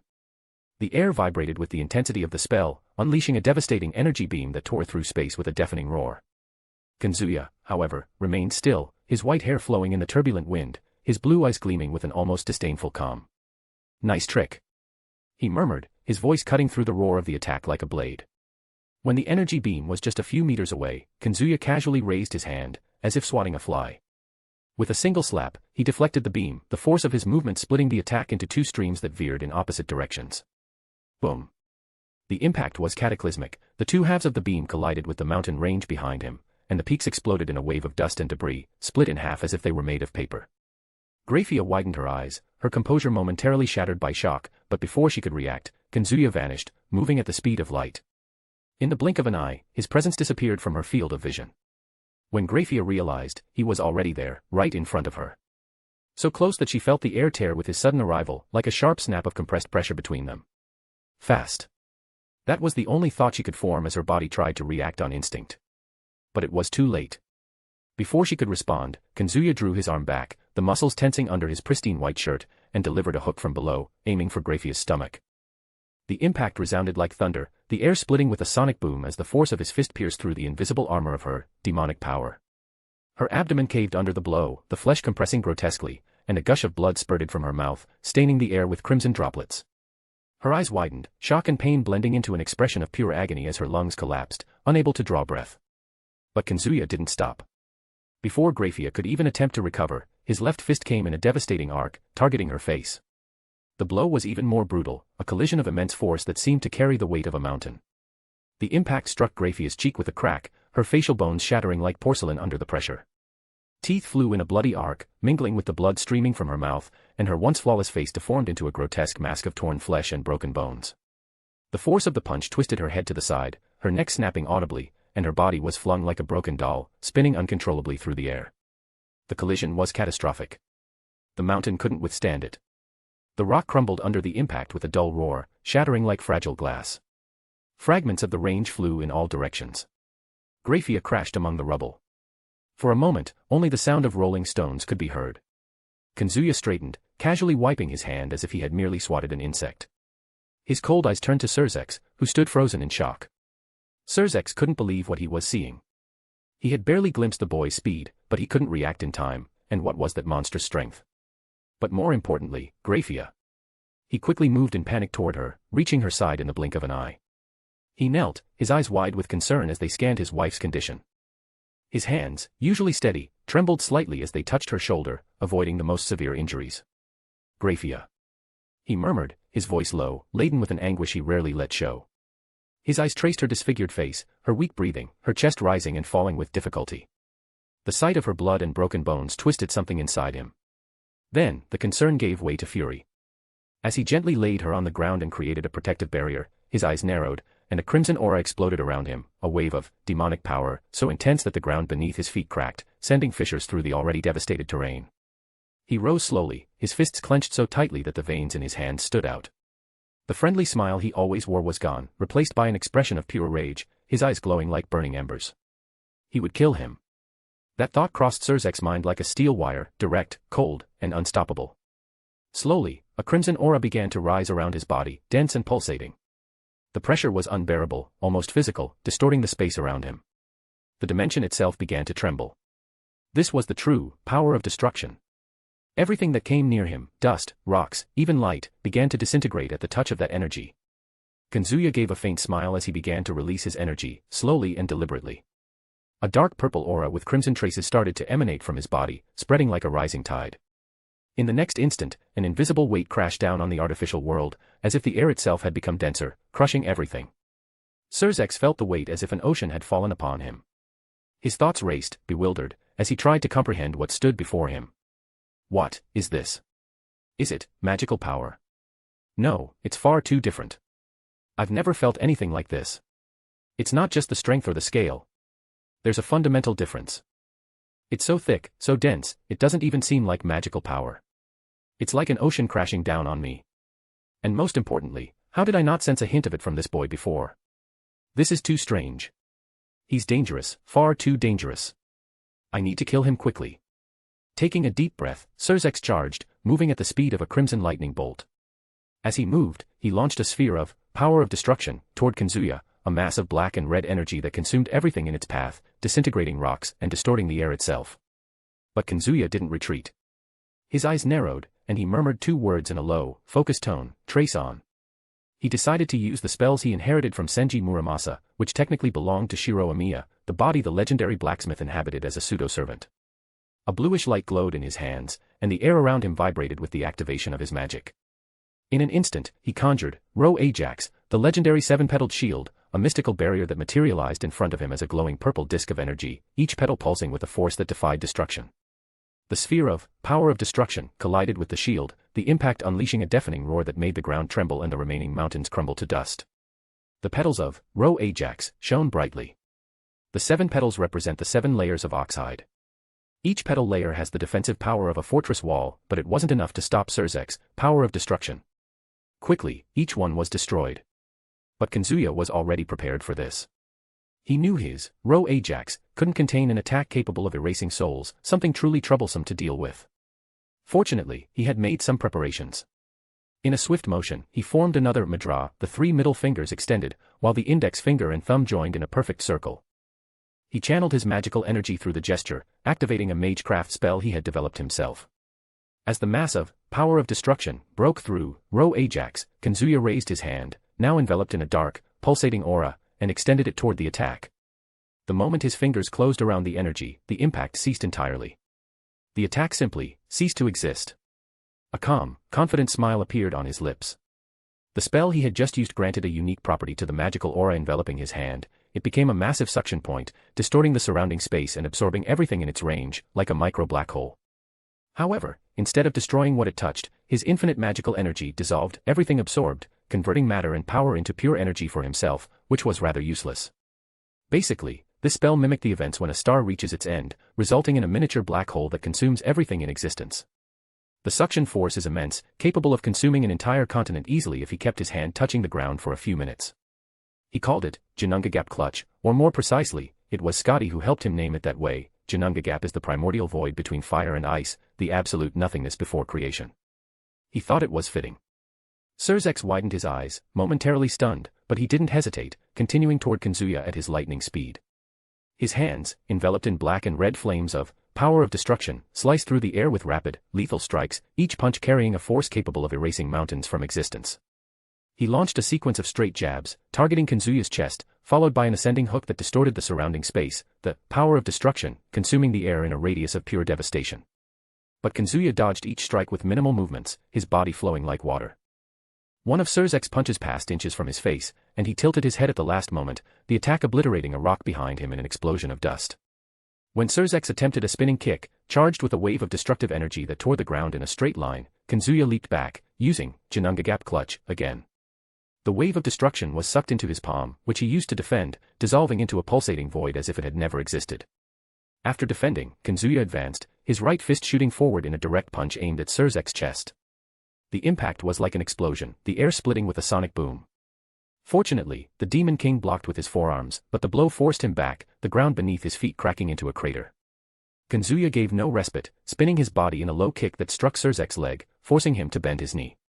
The Mao grunted, pain coursing through his body, but he retaliated with an explosion of power of destruction, a black and red sphere that consumed the space in front of him. Kazuya merely raised his hand, activating Juggernaut Clutch again. The sphere was sucked into his palm, dissolving in the blink of an eye, while he advanced without losing his rhythm. An uppercut struck Sirzechs' chin, the sound of cracking bones echoing through the dimension, followed by his right fist smashing the Mao's cheekbone with a sickening crunch, blood flying in an arc. Another punch, this time to the stomach, made Sirzechs spit a gush of blood, his body folding like a broken marionette. The Mao staggered, blood pouring from his mouth, but he tried to counterattack, launching a wave of destructive energy that tore the ground toward Kazuya. Kazuya dodged with a lateral leap, the attack passing by and reducing what remained of a mountain to ashes. Kazuya seized the opening, advancing like a shadow. His knee collided with Sirzechs' abdomen, the impact doubling him over, the air escaping his lungs in a hoarse groan. Before the Mao could recover, Kazuya spun his body, delivering a spinning kick that struck Sirzechs' temple. The blow was so violent that the Mao's neck snapped, and he was hurled into a pile of rubble, the impact creating a new crater that made the dimension tremble. Blood streamed from Sirzechs' face, but he rose with a grim expression. How the hell was a human so strong? He narrowed his eyes, wiping the blood from his forehead and mouth, taking a deep breath. He clenched his fists, the crimson aura exploding around him, the power of destruction condensing into a black and red energy spear, so dense it distorted space. He launched the spear with a shout, the attack tearing through the air with a deafening roar, consuming everything in its path. Kazuya merely gave a faint smile and, with the same calm, sidestepped the attack with a smooth motion. Boom. The explosion that followed was devastating, more intense than any known nuclear bomb. Fortunately, the artificial dimension they were in was reinforced by Kazuya's infinite magical energy, capable of withstanding this level of destruction. Moreover, the dimension itself had a nearly infinite regenerative capacity, continuously restoring itself thanks to his inexhaustible magical energy source, so it wasn't surprising that the mountain range hadn't been completely obliterated yet. But if they weren't inside that isolated dimension, Kazuya imagined the previous attack would have been enough to erase all of Japan from the map. Seeing his attack completely dodged, Sirzechs gritted his teeth, frustration beginning to show on his face. He raised his hand, and dozens of orbs began to form above it, each the size of a volleyball, spinning slowly. They were so dark they seemed to absorb the surrounding light, like pieces of living night. Ruin the extinct. He murmured, almost through clenched teeth. Without hesitation, he launched the orbs at Kazuya. Kazuya moved at the speed of light, his body flowing with almost inhuman precision and flexibility. One of the spheres grazed his shoulder, enough to raise goosebumps, and exploded behind him in complete silence, obliterating a rock and leaving only emptiness in its place. Another sphere came from behind, fast and lethal, but he spun in the air with grace and delivered a precise kick. His foot, enveloped in vibrant magical energy, collided with the orb and violently deflected it to the ground. The impact opened a deep crater, swallowing the surrounding rubble like a hungry mouth. During the fight, he noticed something interesting. By continuously coating his body with his magical energy, he could neutralize the power of destruction. It required some control. He enveloped Sirzechs' attacks with his magical energy each time he was hit. The attack consumed the enveloping energy almost immediately, but it gave him a moment to strike and redirect the attacks, and since his energy source was infinite, he could maintain this defense forever. The destruction would only reach him if Sirzechs could do the impossible, destroy the very concept of infinity. Kazuya continued to move with almost supernatural precision, his icy blue eyes tracking each orb of power of destruction launched by Sirzechs. His body seemed to dance between the attacks, each movement calculated, fluid, as if he could predict the trajectory of each sphere before they were even launched. An orb came from the left, whizzing with a sound like the tearing of reality's fabric.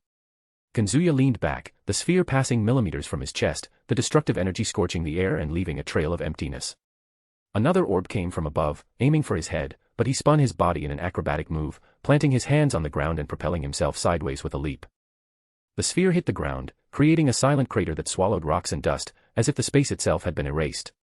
Sirzechs, his face contorted with frustration and fury, intensified the attack. More orbs appeared, now dozens, spinning in a chaotic pattern like a swarm of deadly wasps. The air around Kazuya vibrated with the crushing pressure of the power of destruction, but he remained calm, almost indifferent. His white hair flowed in the turbulent wind of the dimension, and a faint, mocking smile curved his lips. "Is that all?" he murmured, his sharp voice echoing across the battlefield. "I thought the Great Mao would have something more impressive." Without waiting for a response, Kazuya channeled his magical energy. Once again, his dark purple aura, tinged with crimson, enveloped his body like a living, pulsating second skin. Then, he activated Foot Saint, elevating his speed to a new level. He dodged the attacks with ease, almost effortlessly, as if he were always one step ahead of time. While moving, he discreetly activated his Imperial Privilege. That ability was, without a doubt, something utterly absurd, as through his persistence, he could acquire any kind of impossible skill under normal conditions, such as the power of destruction, even learning abilities that depend on divinity, let alone those tied to languages. If something met the requirements, he could use his Imperial Privilege to acquire it. In moments, he fully comprehended Sirzechs' power of destruction with absolute clarity. It was as if that power had always been his. He didn't just learn it. He understood it, on the most intimate level, as if he had been born with it. In an instant, Kazuya materialized his own demonic bullets of destruction. The black spheres, now shaped by his will, collided with Sirzechs in the air and disintegrated them effortlessly. Sirzechs froze for a brief second. His eyes widened, incredulous, as he witnessed the impossible unfolding before him. Was that the power of destruction? What? Before he could focus on it, countless orbs of power of destruction flew toward him, forcing him to defend with his own attacks. Sirzechs gritted his teeth, sweat dripping down his forehead as he tried to keep up with the boy's pace.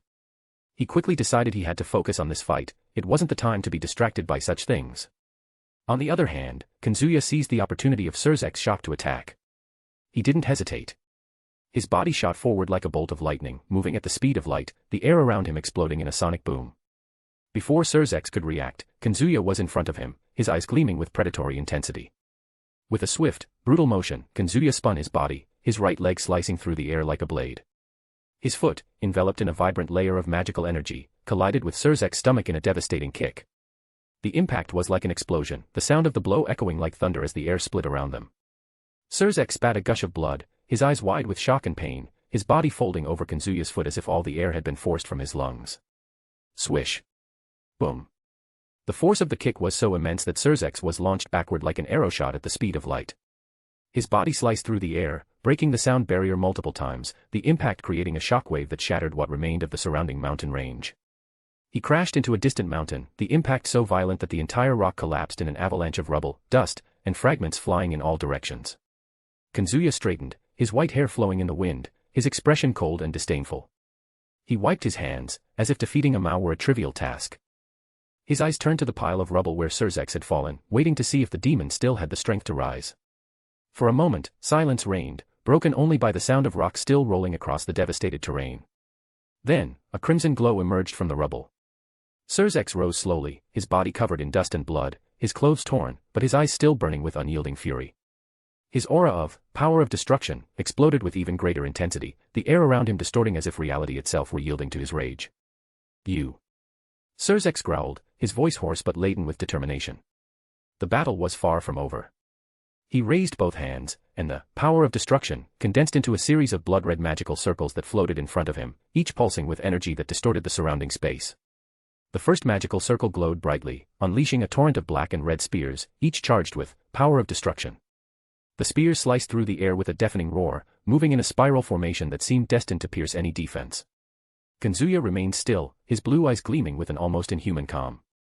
He watched the attacks approach, the wind whipping his white hair. Then, with a slight blink, his eyes changed. His pupils contracted, and a supernatural glow took over his irises, now tinged with an ethereal blue laced with pinkish red lines. He activated his mystic eyes of death perception, allowing him to see the lines and points of death in everything around him. Trace on. Kazuya murmured, his voice firm, his eyes focused. A bluish light enveloped his hands, and the air around him began to vibrate, warping under the weight of the manifesting magic. In an instant, a blade took form, a katana of imposing presence and absolute cutting power, Tsumakari Muramasa. It wasn't just a sword. It was the realization of Muramasa's ideal, a blade that purged resentments, severed bonds, tore through fate, and even cut the invisible threads of causality. A weapon made to slice the very concept of karma. But Kazuya knew that using it at its full potential meant walking towards self-destruction. He wasn't a god, after all. Just someone daring to wield a divine construct. Tsumakari was, after all, a recreation of the legendary Tsumakari no Tachi, the ideal version of Kusanagi no Tsurugi, the sword extracted from the tail of the monstrous Yamato no Orochi by Susanoo no Mikoto. A colossal eight-headed, eight-tailed dragon that dominated valleys and peaks with its presence. A weapon created to face calamities, not to be wielded by human hands. It was like a cannon made of glass, capable of destroying the enemy, but equally dangerous to its wielder. But Kazuya didn't intend to use it in its complete form. However, even if he needed to activate it at full potential, he had already prepared some means to avoid his own destruction. The spears of power of destruction were mere meters from striking him. Kazuya spun the katana with lethal precision, his mystic eyes revealing the lines of death crisscrossing each spear. With a single fluid motion, he sliced the air, the blade tracing a perfect arc that followed the invisible lines. The spears split in half, dissolving into fragments of energy that vanished like ashes in the wind. The spears had been killed. Sirzechs didn't hesitate. He changed tactics, the magical circles around him spinning faster. This time, he conjured a storm of smaller spheres, each the size of a tennis ball, but dense enough to erase everything in their path. The spheres flew in a chaotic pattern, some exploding upon touching the ground, creating craters that swallowed rocks, while others converged directly toward Kazuya, like a deadly swarm. Kazuya advanced, the katana dancing in his hands. His mystic eyes glowed brightly, tracking the lines of death in each sphere. He slashed with a speed that defied perception, each strike of the blade unraveling the attacks before they could reach him. Sirzechs gritted his teeth, his frustration growing. He raised both hands, and the magical circles merged into a single, colossal one that floated above him like a black sun. Ruin the extinct, cataclysm, he shouted as a wave of power of destruction erupted from the circle, traveling like a wind that consumed everything within a radius of kilometers. The air was swallowed by the black and red energy, the surrounding mountains crumbling to dust, the dimension space trembling as if on the verge of collapse. Kazuya, however, didn't retreat. His mystic eyes glowed even brighter, and he saw the lines of death. He spun the katana, and with a single motion, he sliced the air in front of him, the katana tracing an arc that followed the spell's lines of death. The wave of power of destruction shattered like glass, split in half and dissipating in a harmless explosion of energy. The impact of the cut created a shockwave that shook the dimension. Sirzechs widened his eyes, shock evident on his face. Impossible. How could a human, no, how could anything, unravel an attack of that caliber with such ease? Kazuya gave him no time to process. Seizing the opening, he shot forward, katana still in hand. His mystic eyes tracked the lines of death on Sirzechs' body, vulnerable points pulsing like living targets. He spun the blade, aiming a precise cut at the Mao's shoulder, but Sirzechs reacted at the last second, raising a barrier of power of destruction that blocked the attack. The blade collided with the barrier, sparks of energy exploding on impact, but Kazuya didn't stop. He spun his body, delivering a powerful kick to Sirzechs' stomach. The force of the blow was overwhelming, his foot enveloped in magical energy amplifying the impact. Sirzechs spat blood, his body folding under the pressure, and was launched backward like an arrow, slicing through the air at the speed of light, until he crashed into the destroyed ground and bounced to a stop. Sirzechs rose slowly, his body covered in dust and blood, his breathing heavy and irregular. He wiped the blood dripping from his mouth with the back of his hand, his crimson eyes still burning with a mix of fury and determination. Despite the pain coursing through every fiber of his being, he refused to yield. He was a Mao, one of the four kings of the underworld, and he couldn't allow a human, no matter how powerful, to humiliate him like this. Kazuya, on the other hand, walked toward him with provocative calm, the katana, Tsumukari Muramasa, resting casually on his shoulder, his mystic eyes of death perception deactivated. He stopped a few meters from Sirzechs, tilting his head slightly, as if evaluating an opponent he already knew was defeated. A mocking smile curved his lips. Feeling an increasing urge to punch the boy's face, Sirzechs charged, moving at the speed of a crimson lightning bolt. He threw a punch enveloped in power of destruction, the air around the strike distorting with devastating energy. The attack was fast, precise, charged with the force of someone who knew they were fighting for their survival. But Kazuya dodged with a minimal movement, spinning his body to the side as if dancing. The punch grazed past, obliterating a rock behind him in a silent explosion of dust. Before Sirzechs could recover, Kazuya swung the katana in a descending arc, the blade slicing through the air with a high-pitched hum. Sirzechs raised a barrier of power of destruction at the last second, but the force of the blow was enough to crack the defense, sending him staggering back. Kazuya gave no respite. He advanced, the katana moving in a sequence of rapid, brutal cuts. Each strike was calculated, targeting vulnerable points with inhuman precision. Sirzechs tried to block, conjuring barriers and counterattacking with blasts of power of destruction, but Kazuya seemed untouchable. He dodged the attacks with ease, each movement fluid and economical, while his blade continued to find flesh. A cut opened a deep gash in Sirzechs' shoulder, blood gushing like a crimson fountain. Another strike tore across his chest, the blade slicing through his demonic armor like paper. Sirzechs grunted in pain, his body trembling, but he tried to counterattack, launching a sphere of power of destruction at point-blank range. Kazuya merely tilted his head, the sphere passing centimeters from his face, and responded with a brutal kick to the Mao's stomach. The impact was devastating. Sirzechs spat blood, his body folding in half as he flew backward, crashing into a rock that shattered under the force. He fell to his knees, gasping, blood dripping onto the cracked ground of the artificial dimension. His vision was blurred, his lungs burning with each breath, but he forced himself to stand, leaning on a broken rock. It seemed he had no choice. The boy had proven to be even stronger than he had imagined. Sirzechs took a deep breath, and then unleashed the power he had kept contained within himself. The world itself shuddered and then seemed to scream in pure terror as Sirzechs' aura grew ceaselessly. In an instant, he was engulfed by a deep crimson cocoon, radiating shockwaves of raw power, reverberating not only across the battlefield but throughout the entire territory protected by the barrier, perhaps even beyond. It wouldn't be surprising if even humans, usually oblivious to the supernatural, could feel it in its full intensity. It was as if an entire ocean had risen above Kazuya and the entire battlefield. A sharp crack cut through the air, drawing his attention. He turned his gaze to the center of the storm of pure power. The cocoon began to open, with intense red light escaping through the cracks, flooding the surrounding forest with an indescribable otherworldly energy. Then, with the resounding sound of shattering glass and a blinding flash of crimson light, the cocoon was torn apart. The resulting explosion unleashed a massive shockwave that swept through entire forests and disintegrated mountains, all with just the pressure of its presence. In the space once occupied by Sirzechs and his cocoon, something emerged. It had the vague shape of a human but was, in truth, an absurdly dense cluster of power of destruction gathered around that humanoid silhouette. But it was much more. Far more than any being could comprehend. Thus, it could only be described as something, for no word, in any living or dead language, could capture the essence of what now stood there. Feel honored, human. This is the first time in 3 centuries that I assume my true form. The only other to receive such an honor was Ryougi Levon Lucifer. The thing spoke with a terrible mockery of Sirzechs' voice. Still, its voice sounded crystalline, even above the roar of the collapsing world around it. The space-time around it distorted, losing its cohesion. The sounds that normally came from the crimson Lucifer's throat were soft, calm, almost melodious, befitting someone who had inherited the title of the devil known as the seducer of humanity. But the voice of that entity was cold. Dark. Deep. A harbinger of calamity. Each syllable carried a supernatural weight that chilled to the bone. It shouldn't even exist. This was the true form of Sirzechs Lucifer. It was the incarnate aura of destruction, the true manifestation of his being, in which his body became a condensed core of power of destruction with a humanoid appearance. In this form, his power radiated explosively and uncontrollably, defying any attempt at containment.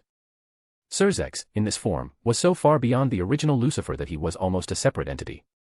A being capable of confronting and defeating Hades, one of the 10 strongest beings in the world. And even in the face of a monster that would make the gods themselves tremble in fear, the human before it merely smiled. Kazuya took a deep breath, his icy blue eyes now filled with a seriousness he hadn't shown before. He murmured, activating his personal ability absorbed from Drake. Boost. A wave of power exploded from him, doubling his strength in an instant. The ground beneath his feet cracked, and the air vibrated with the intensity of his energy. He repeated the command, each word echoing with authority. Boost. Boost. Boost. Boost. Boost. Boost. Boost. Boost. Boost. With each repetition, his power grew exponentially, a cascade of energy that made the dimension itself tremble. 10 times. 10-fold power. The air was so dense it seemed solid, and Sirzechs, even in his true form, felt a shiver run through his being, something he hadn't felt in centuries. Kazuya decided to end this fight quickly, murmuring. Balance breaker, Insaur. The world was engulfed by an explosion of holy light. A radiance so pure and overwhelming that it seemed to purify even the concept of destruction emanating from Sirzechs. The light poured from Kazuya like a rising sun, dissolving shadows and consuming the darkness around him. His white hair transformed into golden strands, flowing like living flames, glowing with a divine aura. An ethereal crown, made of condensed light, materialized above his head. Behind him, 12 white wings unfolded, each feather radiating energy so intense that the surrounding space seemed to bow in reverence. This was his balance breaker. Essentially, Insaur removed all previous limitations of his sacred gear. While active, he could rewrite the minds of any supernatural race, no longer limited to just humans, though it wasn't permanent, and the stronger the person, the less time it took for them to break his mental manipulation. His powers over light were also fused with the holy power of the blood of his sacred gear, made from the nails bathed in Christ's blood, creating something he called holy blood light, similar to Uriel's holy fire and Barakiel's holy lightning. He could use it for countless purposes. But the main ability of his sacred gear was that it granted him absolute defense, coating his body in a defensive membrane that protected him from all types of phenomena. With anti-physical, anti-magical, anti-temporal, and anti-accidental attributes, his already robust bodily defense was elevated to an even higher level.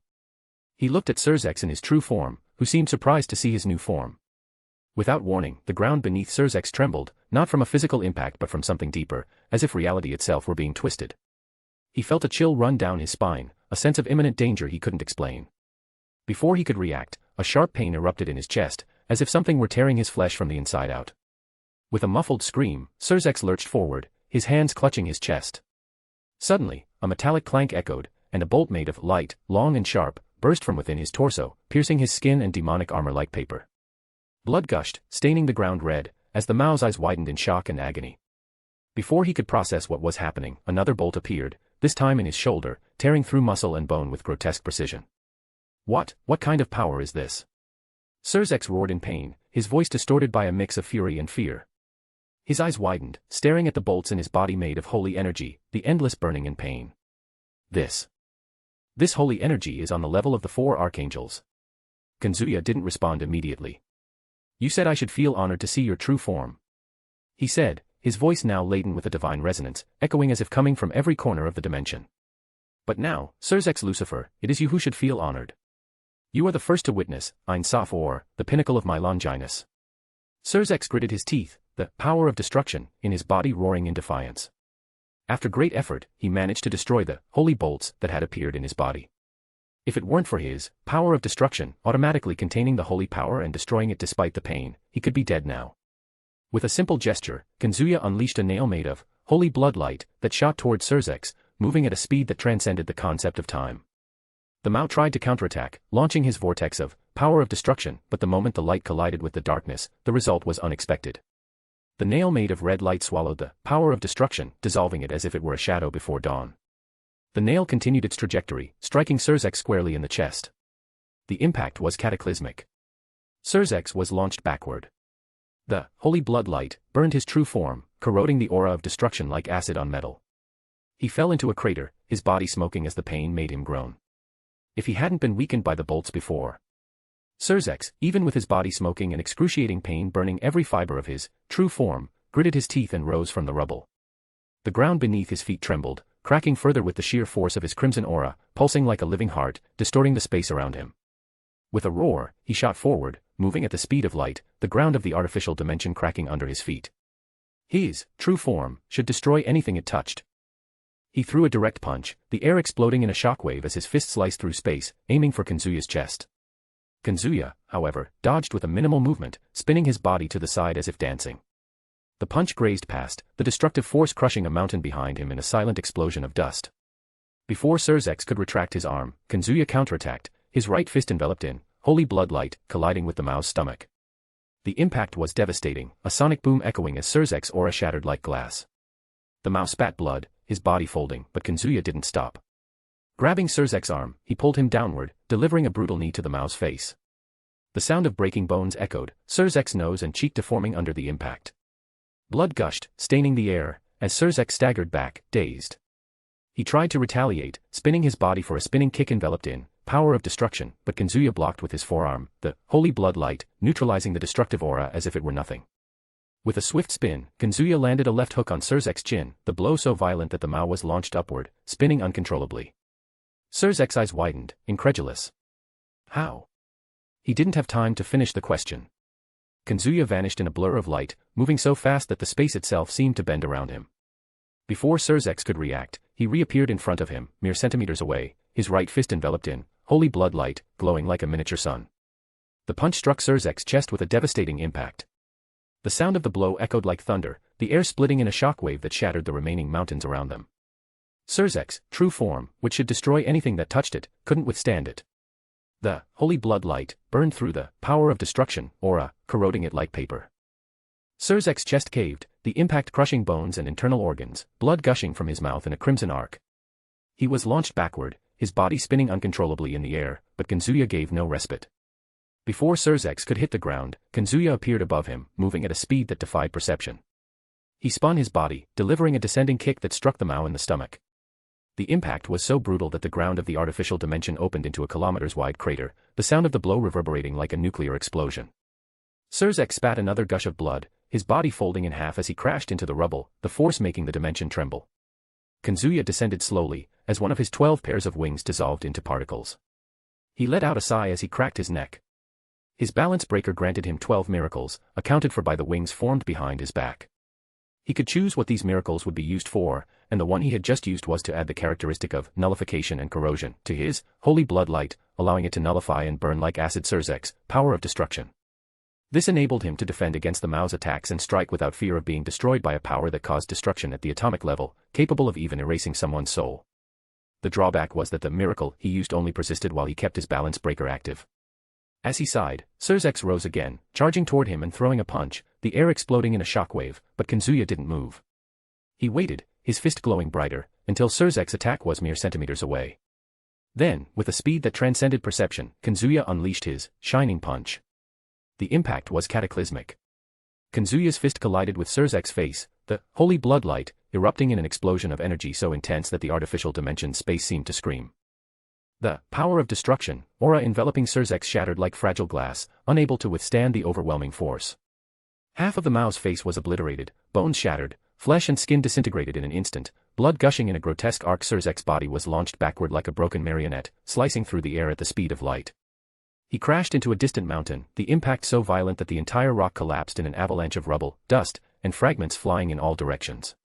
The sound of the collapse echoed like thunder, the dimension trembling under the force of the blow. Sirzechs fell among the debris, his body reverting to his humanoid form, the true form, completely dissipated. At that moment, his battered body was revealed. His skin, once pristine like royal porcelain, was now covered in deep burns, raw flesh exposed in various places. Deep cuts marked his torso and arms, and holes as large as baseballs, from which blood flowed in thick, dark streams, soaking his tattered tunic. Half of his face had ceased to exist. And yet, he forced himself to stand. Trembling, wavering, his knees threatening to give way every second. His feet dragged on the uneven ground, and his entire body seemed to scream for rest, or perhaps, for mercy. But his eyes, even with only one remaining, still glared at the opponent before him. There was no hope in that gaze. Not for lack of courage. Sirzechs was, after all, one of the most powerful beings in the entire underworld. But even his vast power, even his true form, was no match for the monster standing before him. And in that moment, for the first time in centuries, he knew. He couldn't win. As he thought this, Kazuya, who had deactivated his balance breaker and his boosts, appeared before him like a ghost. Without ceremony, he reached out and grabbed Sirzechs by the collar of his ragged tunic. The demon's body swayed like a loose puppet, his feet barely touching the ground. And then, the first punch came. Dry. Fast. Precise. Kazuya's fist sank into Sirzechs' remaining cheek with enough force to break bones. The sound of the impact echoed like muffled thunder, and the Lucifer's face was thrown back, still held by the collar like a sack of flesh. Another punch. Then another. And another. Each blow was casual, as if he were beating a punching bag, not one of the most powerful beings in hell. Blood splattered in the air, painting the dimension's ground with scarlet streaks. Kazuya spun and delivered a precise kick to the devil's stomach, making him bend involuntarily with a choked sound.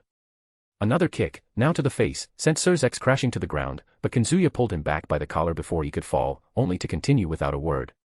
Another punch. Another. And another. Sirzechs' face was already too disfigured when he stopped. Kazuya let out a faint sigh, almost as if finishing a workout. Finally, he released the devil's collar. Sirzechs fell like a corpse, arms spread, chest rising and falling with effort.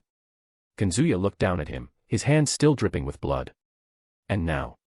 What do I do with you and that bitch? He raised his hand to his chin, thoughtful, his brow slightly furrowed as if choosing between two brands of wine. Then, as if remembering an irrelevant detail, his eyes turned to the horizon, or what remained of it. 2 kilometers away, among the ruins of mountains that no longer existed, Graphia's familiar, weak, and wounded aura flickered like a candle about to go out. She was buried under rubble. Kazuya lazily raised his hand. A subtle scream in the air, and then gravity violently distorted. A compact, pulsating, blue, appeared before him like a silent implosion. The rubble trapping Graphia was sucked up like dust in a whirlwind, and her unconscious body flew through the sky, straight into Kazuya's hands, unconscious, wounded, her clothes in tatters. He held her by the arm as if holding a broken doll and dropped her beside Sirzechs. The original plan was to defeat Sirzechs to gain recognition in the supernatural world, but after what he said about the death of his older sister, which likely had something to do with him, he simply felt that this wasn't enough. A/N, guys, that was the fight. It was kind of fulfilled because I wanted to make Kazuya fight more seriously considering that Sirzechs technically has the power to destroy the world, and about the marble phantasm, Kazuya knows due to Magecraft X, which gives him knowledge about all the magecraft that exists, even such a thing that only appears in elementals or like in our favorite vampire from Tsukiheim. Anyway, I hope you liked it. The chapter has 10k words. Give me suggestions on what to do with Sirzechs and Graphia. I have some ideas, but I want to hear yours. Chapter 42, Emergence of Finest Chaldea. The sun was already beginning to hide behind the distant mountains, painting the sky in shades of orange and purple. The city of Kuoh took on soft hues as the sound of the last hurried footsteps of students echoed through the academy's corridors. The end of another school day. The gates of Kuoh Academy were already open, releasing most of the students, but the old building stood there, imposing and somewhat isolated from the rest of the school. The arched windows reflected the gentle glow of the twilight, and the place began to acquire that subtle, mysterious aura that only the most observant seemed to notice. Hayadu Issei walked alongside Yudo Kiba, the light breeze ruffling the boy's brown hair as he tried, with little success, to hide his nervousness. Kiba. Issei began, looking away and forcing a smile. I'm really pumped for today. I mean, training with you, it's gonna be awesome, right? Kiba smiled kindly, with that calm and polite demeanor he always had, as if he were incapable of losing his composure. I'm glad to hear that, Issei-kun. Training together will be good for you. Especially now, with everything that's happened. He avoided directly mentioning the recent incident or Kazuya's name, but even after a whole day, he couldn't stop thinking about it. Issei nodded, shoving his hands into his pants pockets. His face was slightly flushed, but his smile was genuine. And I promise I'll give it my all. You're doing well, Issei-kun. Try not to worry too much about it. Kiba replied, his voice serene. A comfortable silence settled between the two as they followed the stone path toward the old building. The trees around them cast long, tranquil shadows. The chirping of birds was starting to fade, and some of the academy's windows still showed lit lights, likely from clubs that extended into the evening. Glancing at Kiba's face, Issei smiled. I don't think I've thanked you yet, have I? Thanks, Kiba, for, he said quickly, lacking the courage to finish. Kiba just looked at him sideways and smiled again. We're on the same team, Issei. That's what matters. The old building appeared ahead, surrounded by low vegetation and the stone wall that isolated it from the rest of the school. The double door, always a bit sticky, awaited their arrival. Shall we? Kiba invited, leading the way. Issei took a deep breath and nodded, his heart racing. As they disappeared inside the old building, the last ray of sunlight retreated on the horizon, and night began to slowly spread over Kuoh. The echo of Issei and Kiba's footsteps mingled with the faint creak of the old corridor's wooden floorboards when Rias's voice cut through the silence like the snap of breaking glass. It can't be. The scream carried disbelief and raw, wounded despair, her voice faltering at the end, as if her pride had just taken a blow too painful to process. Issei froze in place, his entire body shivering. Kiba, did you hear that? Kiba didn't answer immediately, only casting a quick, serious glance at the clubroom door, where the voice had come from. The blonde took a deep breath and, with a discreet nod, approached. As they pushed the door open, the scene that greeted them made time seem to slow down. Rias Gremory was sitting on the desk, her face absurdly pale, her eyes wide, and her mouth slightly agape, unable to mask the shock. Her fingers tightly gripped the phone, which, despite being small in her delicate hand, seemed to weigh tons at that moment. The screen's light illuminated her face in a cold, cruel tone as the video played on. Muffled sounds could be heard, dull blows, something heavy crashing against stone, and though they couldn't see the image, it wasn't hard to guess. Akino stood beside her friend. Unlike her usual calm smile and air of control, she wore a tense expression, her brow slightly furrowed, and a bead of sweat trickled down the side of her face. The corner of her lips was pressed, and her eyes remained fixed on the screen, as if she knew any wrong move or word could set the room ablaze. The silence that followed the scream was heavy. This has to be a joke, Rias murmured, but her voice was hoarse and unsteady. Sirzechs, my brother. Sirzechs Lucifer, humiliated like this. It has to be fake. It has to be fake. The redhead ran her hand through her hair, her fingers sliding through the strands restlessly. Rias. Akino murmured, her expression marked by concern. She couldn't blame her for reacting this way, in fact, she felt the same. She never imagined that investigating Kazuya and those mysterious figures around him would lead to the release of a video, posted about 20 minutes ago by an account called Chaldea, on deadlier. Kiba and Issei exchanged a glance. It didn't take long for the world to learn of the latest news circulating on deadlier. Sirzechs Lucifer had lost. In fact, saying he lost was an understatement. He'd been utterly humiliated in combat by a human who, at the end of the fight, barely seemed tired, let alone injured. It sounded like a joke. One of the 10 strongest beings in the world, defeated by a human. Naturally, almost no one believed it at first. But when those close to the Mao began to notice they could no longer contact him or even Grafia, the doubts started to vanish. The reality was simple, as absurd as it sounded, this had actually happened. And it wasn't just Sirzechs who was completely defeated. Grafia didn't even get a chance to react. She was taken out with just 2 strikes. Just like that. Simple. Though not as shocking as Sirzechs' defeat, it was still astonishing. After all, Grafia was a demon nearly on par with the current 4 Maos, someone capable of facing Serafal and fighting on equal footing, even if she'd inevitably lose. Still, that didn't make her any less impressive. Though deadlier was a network used exclusively by demons, other factions obviously had their ways of accessing it or receiving this information. Especially since the video, which had reached hundreds of thousands of views, of Sirzechs' defeat was being discussed by countless demons in the underworld, it didn't take long to reach the ears of spies from various factions. Most factions, naturally, scrambled for more detailed information about the incident. No one had ever heard of something called Chaldea. It was as if it had simply appeared out of nowhere, suggesting it was just a name used to create the deadlier account. But fortunately, they managed to uncover something about the human who defeated Sirzechs. Until then, he seemed entirely ordinary. His name was Ryougi Kazuya. He was only 17 years old and already fully mastered a Longinus, not just any one, but likely one of the 4 holy relics. So far, no one could identify exactly which it was, as its balance breaker appeared completely unlike anything previously recorded. But it was confirmed to be one of the holy relics: the Holy Spear, True Longinus, the Holy Grail, Sephiroth Graal, the Holy Cross, Incinerated Anthem, or the Holy Nail, Alpheka Tyrant. It had to be one of them. And that was all they could uncover. What frustrated the factions most was the simple, almost casual explanation posted on Chaldea's profile on DevielNet. According to the statement, humans were under their protection, and anyone who dared to act extremely, such as killing a human out of fear of their potential or attempting to force them to join an organization, would be killed without mercy. Furthermore, the faction responsible would pay the price for defying it. The message was clear. The leader behind it was arrogant, and showed not the slightest bit of respect for any of the world's great powers. Many factions wanted to hunt down the Chaldea group and teach them a lesson. But the fact that Ryougi Kazuya had crushed one of the 10 strongest beings in the world made one thing abundantly clear: they weren't the kind of enemy easily dealt with. Faced with this, bravado gave way to caution, and the most sensible course of action was to call emergency meetings to decide what to proceed next. Especially those directly involved with humans. Contrary to what most of humanity imagines, the underworld inhabited by demons is not a scorching inferno where sinners' souls are eternally tortured. In fact, the underworld is roughly the same size as the human world, but with significantly more landmass since there are no oceans, only large lakes scattered across its expanse. Originally, the sky had a purple hue both day and night. However, the current 4 great Satans adjusted the flow of time to match the human world cycle, making it easier for reincarnated demons to adapt to it. Using demonic power, they created an artificial moon and tweaked the night's darkness to mirror that seen on Earth. The underworld is divided into 2 main regions, the Demon Region's domain and the Fallen Angels region. At that moment, the underworld was in an uproar. Demons everywhere were incredulous and confused, unable to comprehend how the strongest among them had been defeated by a mere human.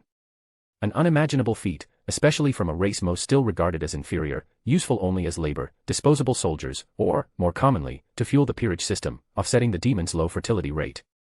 Meanwhile, in a quiet laboratory filled with the faint hum of magical equipment and panels displaying complex symbols and readings in greenish tones, a tense atmosphere hung in the air, not from aggressive magic, but from the strain among those present. Seraphal Leviathan sat on a side table, her legs discreetly swinging slightly, but her usual cheerful smile was absent. Her serious blue-gray eyes were fixed on a frozen image on a panel, where the circulating video had paused at the exact moment Sirzechs was hurled against a mountainside. Across the room, Falbium Asmodeus stood with his arms crossed, leaning against a wall, his usually sleepy face now marked by a rare crease of concern on his brow.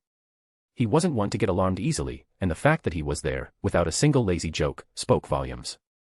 Ajuka stood by the central table, typing quick commands on an ethereal keyboard, his sharp eyes scanning the data. So. Seraphal began, her voice quieter than usual, lacking its playful tone. This isn't fake, is it? She tilted her head slightly. Ajuka didn't answer right away. He finished the sequence, then lifted his gaze, his greenish-blue eyes meeting hers. No, it's not, he replied, cold and to the point. There's no editing or illusory distortion. The recording is real. Falbium let out a long sigh. And Sirzechs? Ajuka closed his eyes for a second, as if weighing his words carefully. Missing, he said, and the weight of that word made the room feel even more oppressive. Seraphal clenched her fists in her lap. That's impossible. Sirzechs John wouldn't lose like that. Who even his kid is? The question lingered in the air. But everyone there knew who she meant. Ryougi Kazuya, Ajuka filled in, his tone clinical, the transfer student at Kuoh Academy, a Longinus wielder as shown in the video, with strength, speed, and endurance surpassing even the strongest exorcist, Vasco Strata. Well, if his information wasn't verified, I'd say he's not even human. He let out a sigh.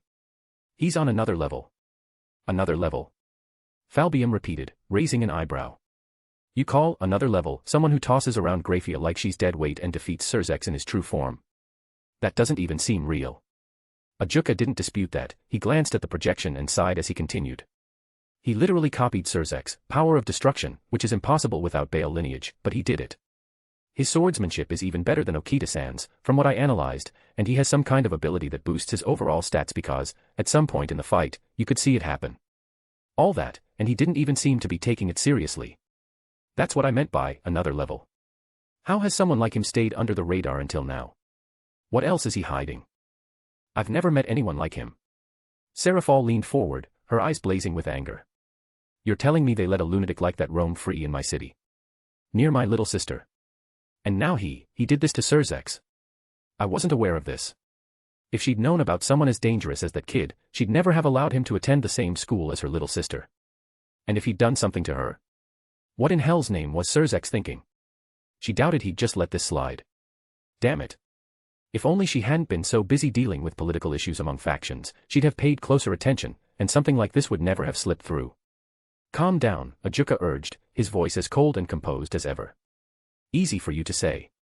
How am I supposed to stay calm knowing Sirzechs-chan might be in danger?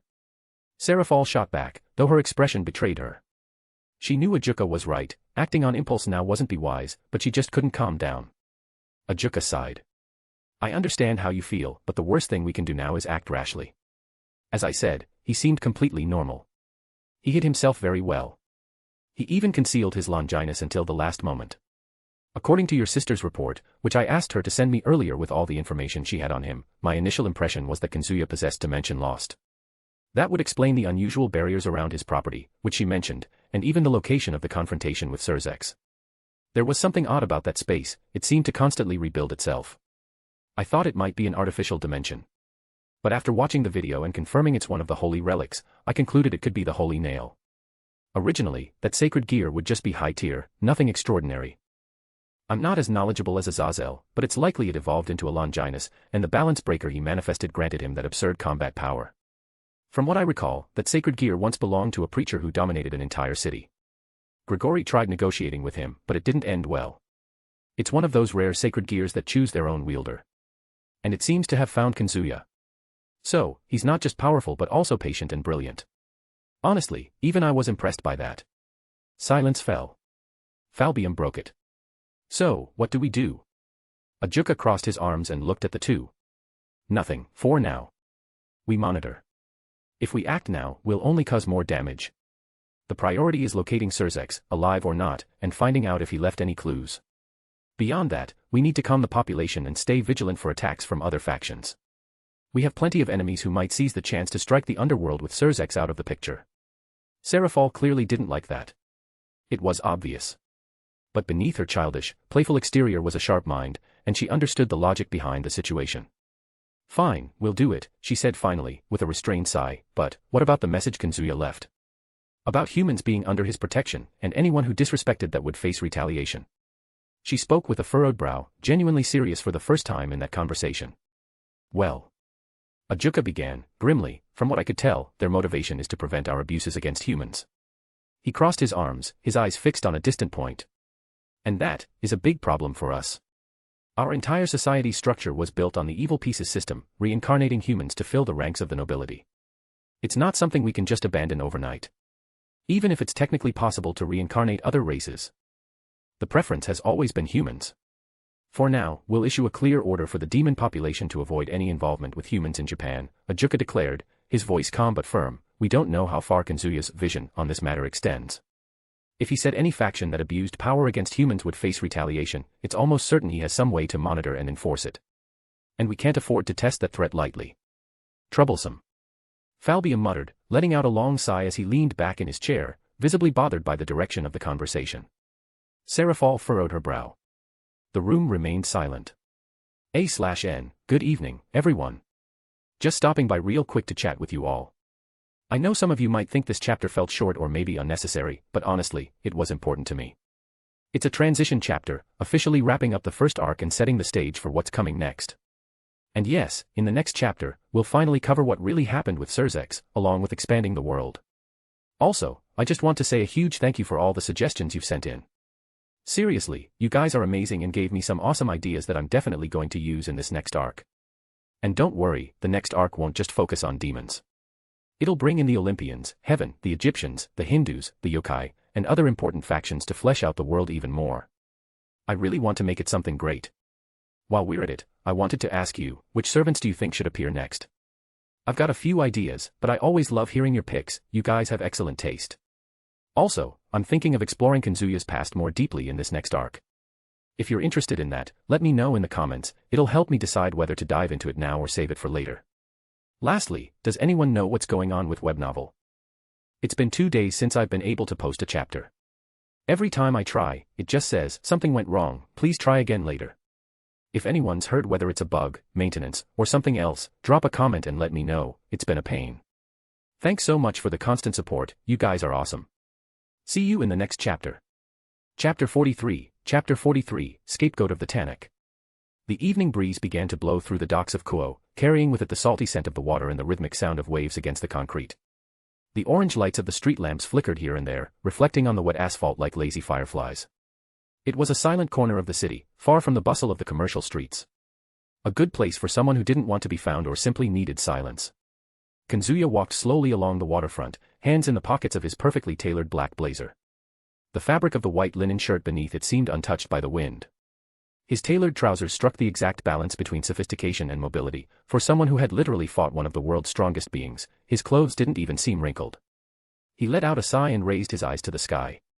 The sky had a deep blue hue, almost purple, as the first stars began to appear among the darkened outlines of the clouds. The moment to talk with Azazel had finally arrived. Now, more than ever, he knew the leader of the fallen angels would take him seriously. After all, defeating Sirzechs wasn't something that could simply be ignored. And perhaps that was precisely why the meeting location had been changed to the city's docks. Originally, it was supposed to be at one of Azazel's bars, a more relaxed, almost informal setting, but, curiously, right after he released the video of Sirzechs' defeat on the DevielNet, recorded through a simple spell he had in his arsenal, the address changed. Coincidence? Hard to believe. In fact, he could already imagine how Azazel would react. Always diplomatic, he'd probably try to convince him to return Sirzechs and Grafia to the underworld. Peace was the fallen angel's main goal, and anything that threatened that fragile balance was something he'd treat as top priority. If his memory was correct, and it rarely failed him, it was exactly this kind of vision that led Kokobile to desert, taking some subordinates with him. They didn't accept this forced peace. Treaties, alliances, and diplomatic agreements meant nothing to them. What they truly desired was war. The eternal battle between heaven, underworld, and Grigori. For Kokobile, that was the only legitimate path. But well, that wasn't his problem. Not for now. In the end, Sirzechs and Grafia showing up at his house was an unexpected gift, a political card handed to him on a silver platter, which could now be used both against the underworld and, perhaps, against Azazel himself. Speaking of the two, initially, he only wanted to defeat Sirzechs to take his place as one of the world's most powerful beings and make his own organization finally be taken seriously. However, after what Sirzechs said about the death of his older sister, he quickly decided he wouldn't let it slide so easily. He hadn't killed them yet because, for now, they were more useful alive than dead, but he was still pondering a suitable punishment. For the time being, he had completely stripped Sirzechs of his power of destruction, stealing it for himself through some magecraft spells he created through trial and consistency, made possible by his personal ability, Pioneer of the Stars, which made everything possible for him. Additionally, he had also copied all the memories related to spells and magical arts that both demons possessed. Although it took some effort to convert that knowledge to his own magecraft system, in the end, it wasn't exactly difficult. Having access to the greatest mages of a far more complex universe than this one, adapting the content was almost trivial. The basis of this world's magic essentially revolved around drawing with imagination and magical energy a magic circle that represented the desired effect. It was almost too simple, to be honest. Of course, there were differences between methods, varying by species. Demons used pure imagination, humans relied on calculation, other races followed their own formulas. In the end, it all boiled down to different paths to the same destination. But, above all, the most important thing was having managed to spread a queen from his ant-shaped microgolem system throughout the underworld. From it, an entire network began to expand at an accelerated pace, and, of course, every movement, every word, was being closely monitored by Minerva, his artificial intelligence. This breakthrough was only possible thanks to the transport circle he learned from Sirzechs' memories. With it, he could now teleport directly to the underworld whenever he wished. In parallel, he also spread the ant microgolems in the human world, expanding his system across the planet and tasking it with discreetly monitoring human society, ensuring that ordinary people weren't in danger and verifying if the factions were truly obeying the rules he imposed when he posted the video of Sirzechs and Grafia's defeat, especially the one about not involving humans in their selfish ambitions. Kazuya sighed, and with that, buried his thoughts like sinking stones into the sea. It wasn't time for strategies or projections. The breeze blew more firmly again, pushing back some strands of his white hair, and he resumed his steps with natural ease. The minutes passed in silence, broken only by the sound of the waves and the distant metallic clink of ropes hitting rusted masts. The smell of salt and oil still lingered in the air, but there was something comforting in that monotony, a sense that the world, no matter how chaotic, still turned. That's when he saw him. The figure appeared a little ahead, near the end of one of the more isolated piers.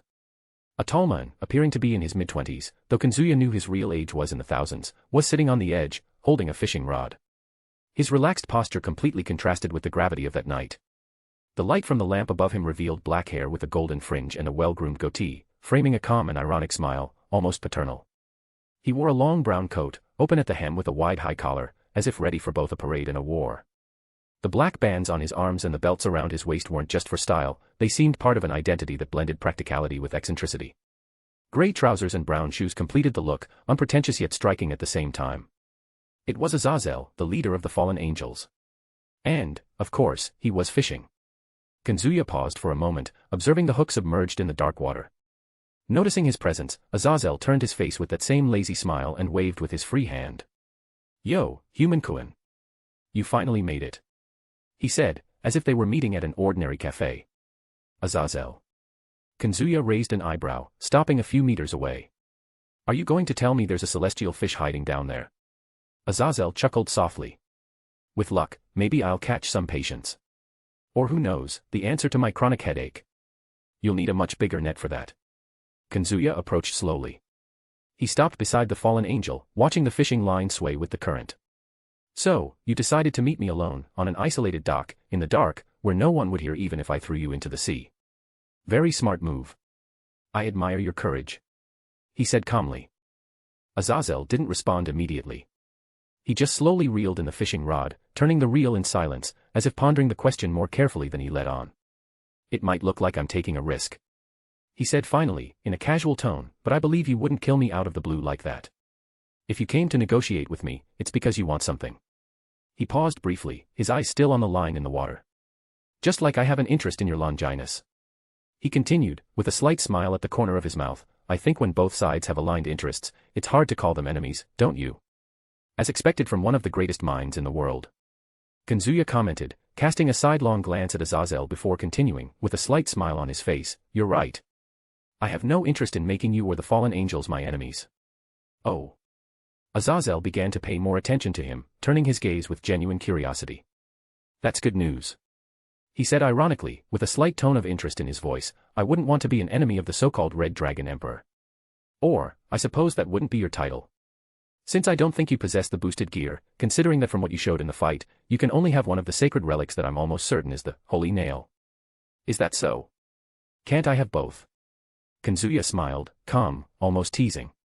He wasn't the least bit surprised that Azazel knew which Longinus he had after using it to fight Sirzechs. After all, the fallen angel was an expert on sacred gears. Then, he raised his arm. In that instant, a red gauntlet materialized, enveloping his forearm up to the elbow. Green and gold details pulsed in harmony along the armor, while the central gem vibrated with an intense glow, a deep emerald hue, almost alive. Azazel, who until then had only been watching the sea where he was fishing, turned completely upon hearing his words. His eyes widened instantly, and he murmured breathlessly, "Boosted gear." For a moment, his usually carefree, ironic, even mocking face froze in a rare expression, genuine surprise. In the end, Azazel sighed. But it wasn't a sigh of frustration or fear. It seemed more like that of a teacher faced with a promising student who had just turned the board upside down. "Two Longinus," he muttered to himself, shaking his head, almost in disbelief. "I've never heard of such a case." Although there were rare records of individuals with more than one sacred gear, never had there been mention of someone possessing two Longinus level 1s. It was unprecedented. "There's a first time for everything," Kazuya said with a half-smile. "Besides, originally, I only had the boosted gear." He paused briefly, as if recounting an old story. "But over time, I ended up finding the Alpheka Tyrant. As you must know, it's a high-level sacred gear, and somewhat peculiar. Unlike others, it chooses its bearer, much like the Incinerate Anthem." Kazuya looked at the sky for a moment, thoughtful. "It started moving, from host to host, until it ended up with me, and in my hands, it evolved into a Longinus.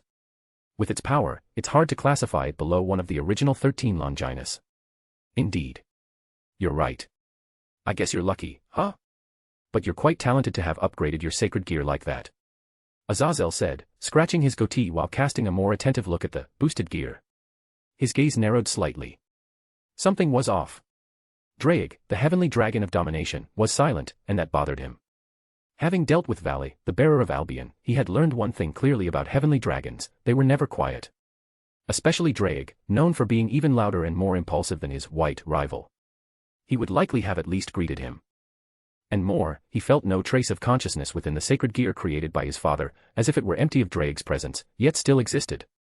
But before he could investigate the oddity he stumbled upon, the boy completely dematerialized his Longinus. Thanks for the compliment. But well.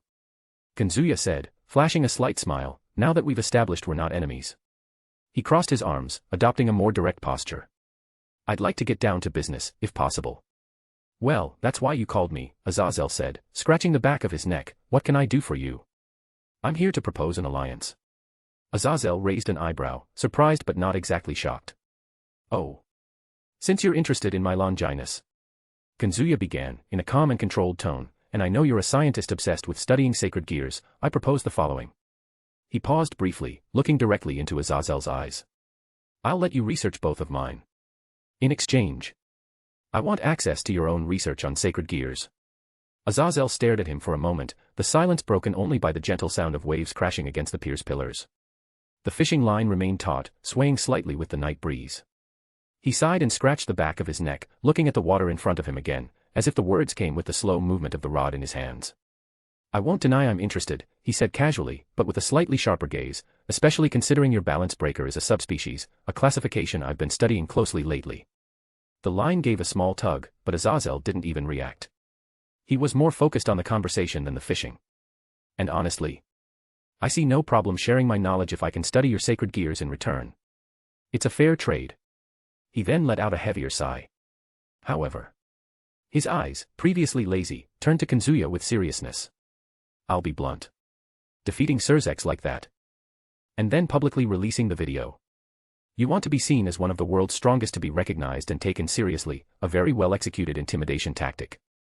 And after that, you declare you're on the side of humans, making it clear your goal is to protect them. A faint, tired smile appeared at the corner of Azazel's lips, as the distant sound of a seagull cut through the pier's silence. That, I understand. His gaze was now firm, analytical. But to fulfill that purpose, what are your plans, Kazuya? In truth, when he received Kazuya's call for a meeting, even before the video of Sirzechs' humiliation was posted on the DevielNet, he hadn't taken it too seriously. He thought it would just be another informal meeting, maybe a chance to chat with the newest boosted gear bearer, and perhaps get something interesting out of it over a drink at some bar, with casual conversation. But after witnessing with his own eyes what that white-haired boy had done, not only defeating Sirzechs but turning the battle into a public spectacle, Azazel began to take it with a different level of seriousness. Because it threatened the peace he was trying to create between the factions. After all, what he wanted, more than anything, was to continue his research in peace. To better understand sacred gears, unravel the mysteries behind subspecies, anomalies, unexpected evolutions. He liked to believe that, above all, he had the soul of a scientist. And scientists, above alliances or rivalries, valued their research, sought knowledge, and everything else. But he feared the boy beside him might be like the mysterious hero faction, whose goal wasn't something good, especially since they had allied with the Chaos Brigade, a terrorist group whose true objectives were still unclear. In fact, it hadn't been long since he learned about both groups. He didn't want to ally with a terrorist. No matter how polite or rational he seemed. Meanwhile, after hearing Azazel's question, Kazuya let out a calm, almost resigned sigh before responding with controlled firmness. All I want is for humans to be free from the selfishness of supernatural beings. For them not to lose their lives to whims, invisible wars, or power games they don't even understand. I know I can't save everyone, that would be foolish. But I want to do my part, in the best way possible. A brief silence fell between them, filled only by the ambient sounds. That's my goal. He concluded, with a firm yet serene gaze. Azazel observed him for a moment, analyzing more than just the words. I see. So, deep down, you have an aversion to supernatural beings in general. He asked calmly. Kazuya shook his head slightly, denying it. No, that's not it. He murmured, looking away for a moment, as if weighing his next words, I don't hate them. Then he looked back at him directly, with calm eyes but filled with conviction. Does that answer satisfy you? Azazel raised the corner of his mouth in a wide smile, letting out a low laugh that echoed among the pier's wooden piles. Ha ha ha. He said, shaking his head, still laughing, you're really interesting, human Kuoh. Yes, your answer satisfies my curiosity. I accept the alliance you proposed. Kazuya maintained the same slight smile, merely tilting his chin. Good. I'm not one to waste time with bureaucracy. But let's get to the details. You'll have unrestricted access to everything I've gathered about the Longinus. In return, I want complete copies of your studies on sacred gears. Azazel wiped his hands on his trousers, still smiling. Deal. But with one condition, you won't want everything at once. I need a schedule. He pointed to the fishing rod. I'll give you half of my research first as a gesture of good faith, and then we'll exchange information once a month. What do you think? Kazuya nodded and said. I also demand a mutual non-aggression pact. None of your people will attack those from my Chaldea, and you'll stop using humans for your selfish ambitions. In return, I won't interfere with your experiments. As long as they respect humanitarian boundaries, they must consent willingly and not be manipulated or forced. If I find out that's happened, we won't be allies anymore. Azazel clapped his hands, amused by the sharp precision of the agreement. Excellent. I like how you think, human Kuoh. We have a deal, then. He extended his hand, the tips of his fingers glowing slightly under the yellowish light. Kazuya smiled, approached, and shook Azazel's hand firmly. It's a pleasure to collaborate with you, Azazel. Azazel released his hand and gave a smile. The pleasure is mine. Afterward, the two spent more time talking, this time delving into the practical details of the alliance. A/N, good evening, everyone. How are you all doing? Thank you so much for the suggestions you gave me on the last chapter. Seriously, they've been a huge help. The next chapter will be released later tonight. Originally, it had around 8,000 words, but I decided to split it into 2 parts to keep the pacing more enjoyable. In this upcoming part, the meeting with Azazel comes to an end, and just a heads up, expect the unexpected. Right after that, we'll dive deeper into Kazuya's memories, exploring his dream connections with the servants. We'll also be introducing a few new faces. And get ready, because when Kazuya's first life is finally revealed, it's going to be dark, even disturbing. Don't expect anything light. The mystery behind his reincarnation will start to unfold more and more, and you'll begin to understand why the fate Gacha helps him so much, and why his power is the way it is. Everything will be justified in due time. I wanted to build this slowly and naturally, because I'm not a fan of dumping all the lore in a single chapter. For me, that completely kills the fun of discovery. Also, we'll soon see the reaction from the underworld, since Kazuya is still holding Sirzechs and Graphia, and as some of you noticed, I've already taken your suggestion and removed Sirzechs' power of destruction. As for the chapter title, Azazel is one of the most famous fallen angels in mythology, known as the fallen seraphim of weaponry and weapon-making. He is known in the Order of Iscariot by pseudonyms such as Scapegoat of the Tannic, Guardian of Mount Duel, Lords of the Watchers, Great Smith of the Fallen, etc., as well as many other titles and epithets. So I used one of them as the chapter title. Chapter 44, White Dragon. 2 hours later, the city of Kuoh had fully settled into the stillness of the night. The main street still displayed the glowing signs of a few convenience stores and discreet izakayas, but the atmosphere had shifted, couples heading home, a few students on bicycles, and taxi drivers parked by the roadside, smoking to ward off boredom. At the docks, after more than 2 hours of intense conversation, Kazuya finally stretched, raising his arms above his head until he heard his shoulders crack faintly. The sky had grown much darker, dotted with shy stars, and the breeze carried the salty scent of the sea mixed with the old oil of the pier. Ha! He sighed, letting his body relax. Talking to you is almost as exhausting as fighting Sirzechs. Azazel let out a low chuckle, adjusting his coat as he packed away the rest of his fishing gear. Welcome to the adult world. He replied with a wry smile. Some say negotiation is an art. And you, unfortunately, have a talent for it. Kazuya gave a half-smile, turning to gaze at the horizon for a moment. The moonlight reflected on the dark waters, shimmering as if mocking the temporary peace they had sealed there. But he knew, this conversation was just the beginning. Well, I'm off then, Azazel-san. Kazuya said, his voice carrying its usual calm. He turned unhurriedly and began walking along the pier back toward the city, his footsteps echoing softly on the worn wood. The sound of the waves was the only thing filling the silence until, as if recalling something trivial, though his tone betrayed a more genuine interest, Azazel spoke. Oh, before I forget. Kazuya paused for a moment without turning around. In the first report, Azazel continued, casting him a sidelong glance, almost casually, I want detailed analyses on how the Alpheka Tyrant interacts with the boosted gear when both are active at the same time. If you can manage that. He paused, then gave a faint smile. That's what interests me the most. Kazuya didn't respond immediately. He simply raised his hand and gave a brief wave before continuing forward, vanishing into the dimness of the night. Azazel remained behind, his eyes still fixed on the spot where Kazuya had disappeared. For a moment, silence reigned, broken only by the rhythmic sound of waves crashing against the pier's pillars. He narrowed his eyes slightly, thoughtful, and let out a sigh heavy with both fatigue and anticipation. That kid is interesting, he murmured to himself, a faint smile tugging at the corner of his lips. Then, without ceremony, he activated a magic circle beneath his feet. The light glowed softly, enveloping his body in intricate patterns. In an instant, he vanished, leaving behind only the sound of the sea and the night breeze dancing among the pier's posts. After all, there was work to be done in Grigori. And something told him that this night was merely the prologue to something far greater. On the other hand, Kazuya walked calmly through the quieter parts of the city, the sound of his footsteps echoing faintly on the damp asphalt. The night was peaceful, but the air around him carried a silent tension, as if the world were holding its breath. He was relatively close to his mansion when he suddenly stopped. He felt it. An enormous magical power approaching him like a bolt of lightning. And then, a clear and determined voice rang out behind him. I finally found you, Sekyudai. That damned Azazel refused to bring me and even changed the location at the last minute. Kazuya turned calmly, as if merely confirming a suspicion. Before him stood a young man of striking beauty, silver hair, pale and shimmering, icy blue eyes that pierced through. He wore a dark green V-neck shirt, layered with a black leather jacket with a high collar. His burgundy jeans had a silver chain dangling at the side, and black leather gaiters wrapped around his right calf with 3 distinct straps. His black shoes with buckles completed the elegant yet menacing look. But what stood out most were the wings, 2 formations of white energy with 8 feathers of vibrant blue light pulsing on his back. Vali Lucifer. The direct descendant of the original Lucifer. The current Hakuryuku. The wielder of the Longinus, divine dividing. And above him, floating with an imposing aura, was the white dragon of supremacy. Kazuya merely smiled, as if reuniting with an old acquaintance rather than meeting a potential rival.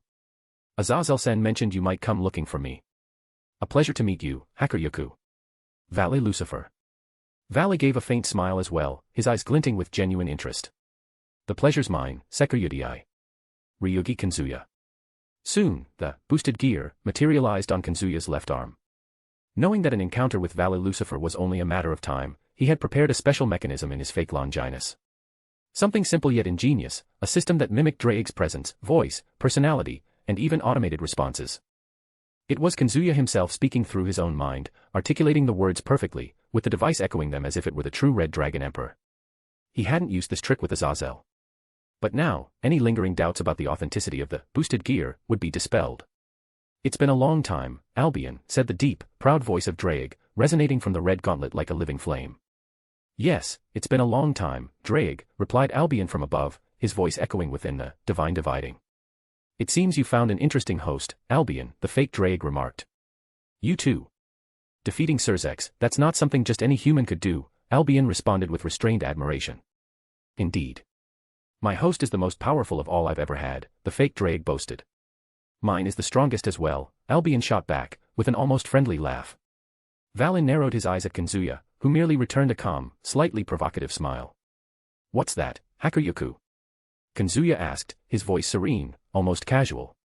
Vali shook his head, slightly disappointed. I expected more from my eternal rival. In the end, you're just a human. Even if we fight 1,000 times, you'll age, you'll lose your prime. It's a shame. Kazuya let out a laugh. That's your concern. Don't worry. Even if you spend your whole life trying to surpass me, you'll never manage it. He paused. His smile widened, but his eyes held a cutting coldness. After all, you're weak. The provocation hit its mark. Vali smiled. A smile full of adrenaline. Without another word, he raised his hand and gathered a swirling vortex of silver demonic energy, condensed and pulsing like a collapsing star. In an instant, he unleashed the attack on Kazuya. The demonic beam roared through the sky, dense enough to pulverize a mountain.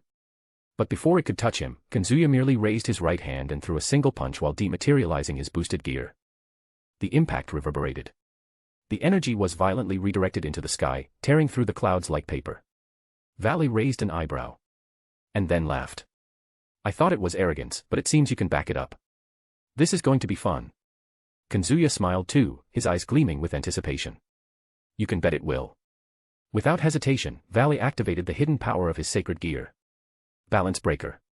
The blue energy wings expanded to their fullest, and the sky lit up as if the very firmament were being torn apart. Vanishing dragon balance breaker. Vali's body was clad in white dragon armor, marked by blue gems pulsing with Albion's power. This was the scale mail of the divine dividing. A form that allowed him to use the legendary divide in succession, without the 10-second intervals. One touch, and half the enemy's power would be cut, with half of that lost power becoming his. A terrifying ability. Vali, now in his armor, seemed ready to face even a Satan-class opponent, perhaps even surpass one, if he tapped into the true power of the heavenly dragon of supremacy.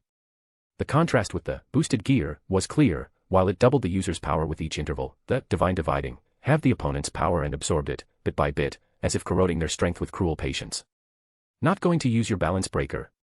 Vali asked, his voice echoing through the white armor, powerful and serene. Kazuya smiled. If it's necessary. Then I'll force you to use it. Vali shouted, his power surging with a menacing glow. Spreading his wings of light, he shot toward Kazuya in a blur nearly impossible to track with ordinary eyes. But Kazuya wasn't ordinary. In the instant Vali appeared before him and swung a punch cloaked in demonic energy, Kazuya raised his hand, blocking the attack with infuriating calm. A mocking smile curved his lips, as if the effort were mere child's play.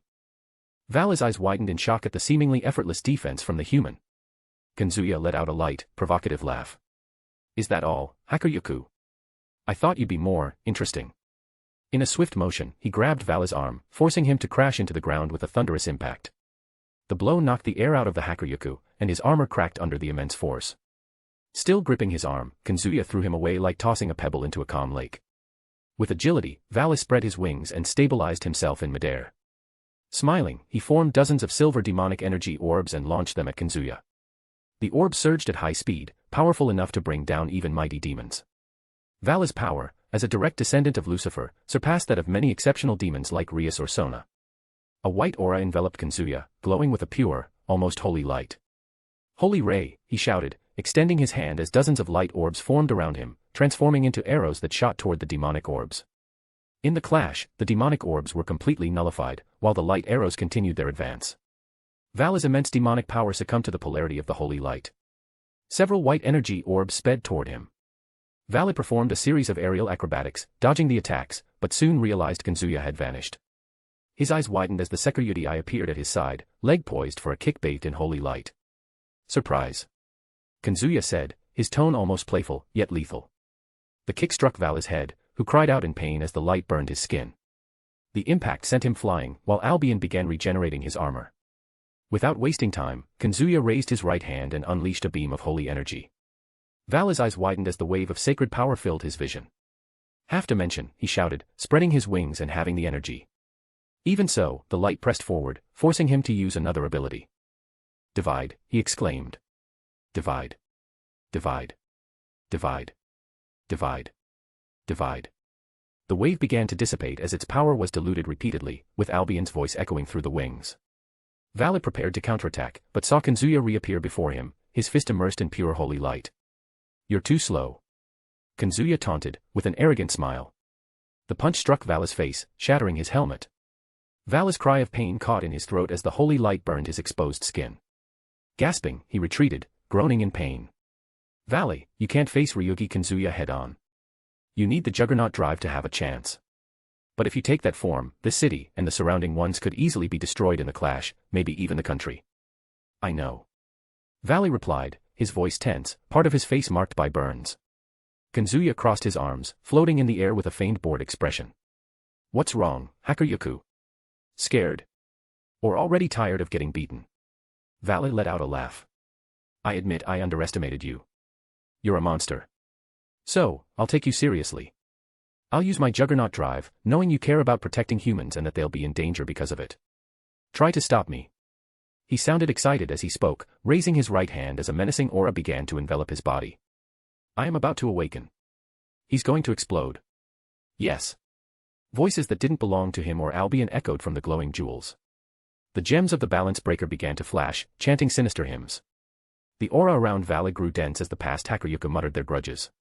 I am the heavenly dragon who stole the principles of supremacy from God. The dream ends. And the illusion begins. The malice in the voices grew, the darkness threatening to take control. Vali's breathing grew heavy, struggling to maintain balance. I envy the infinite and pursue the dream. Yes, give us everything. The balance breaker's armor glowed even brighter, growing in size. I shall become the dragon of supremacy. No matter how much time passes. Or how the world changes.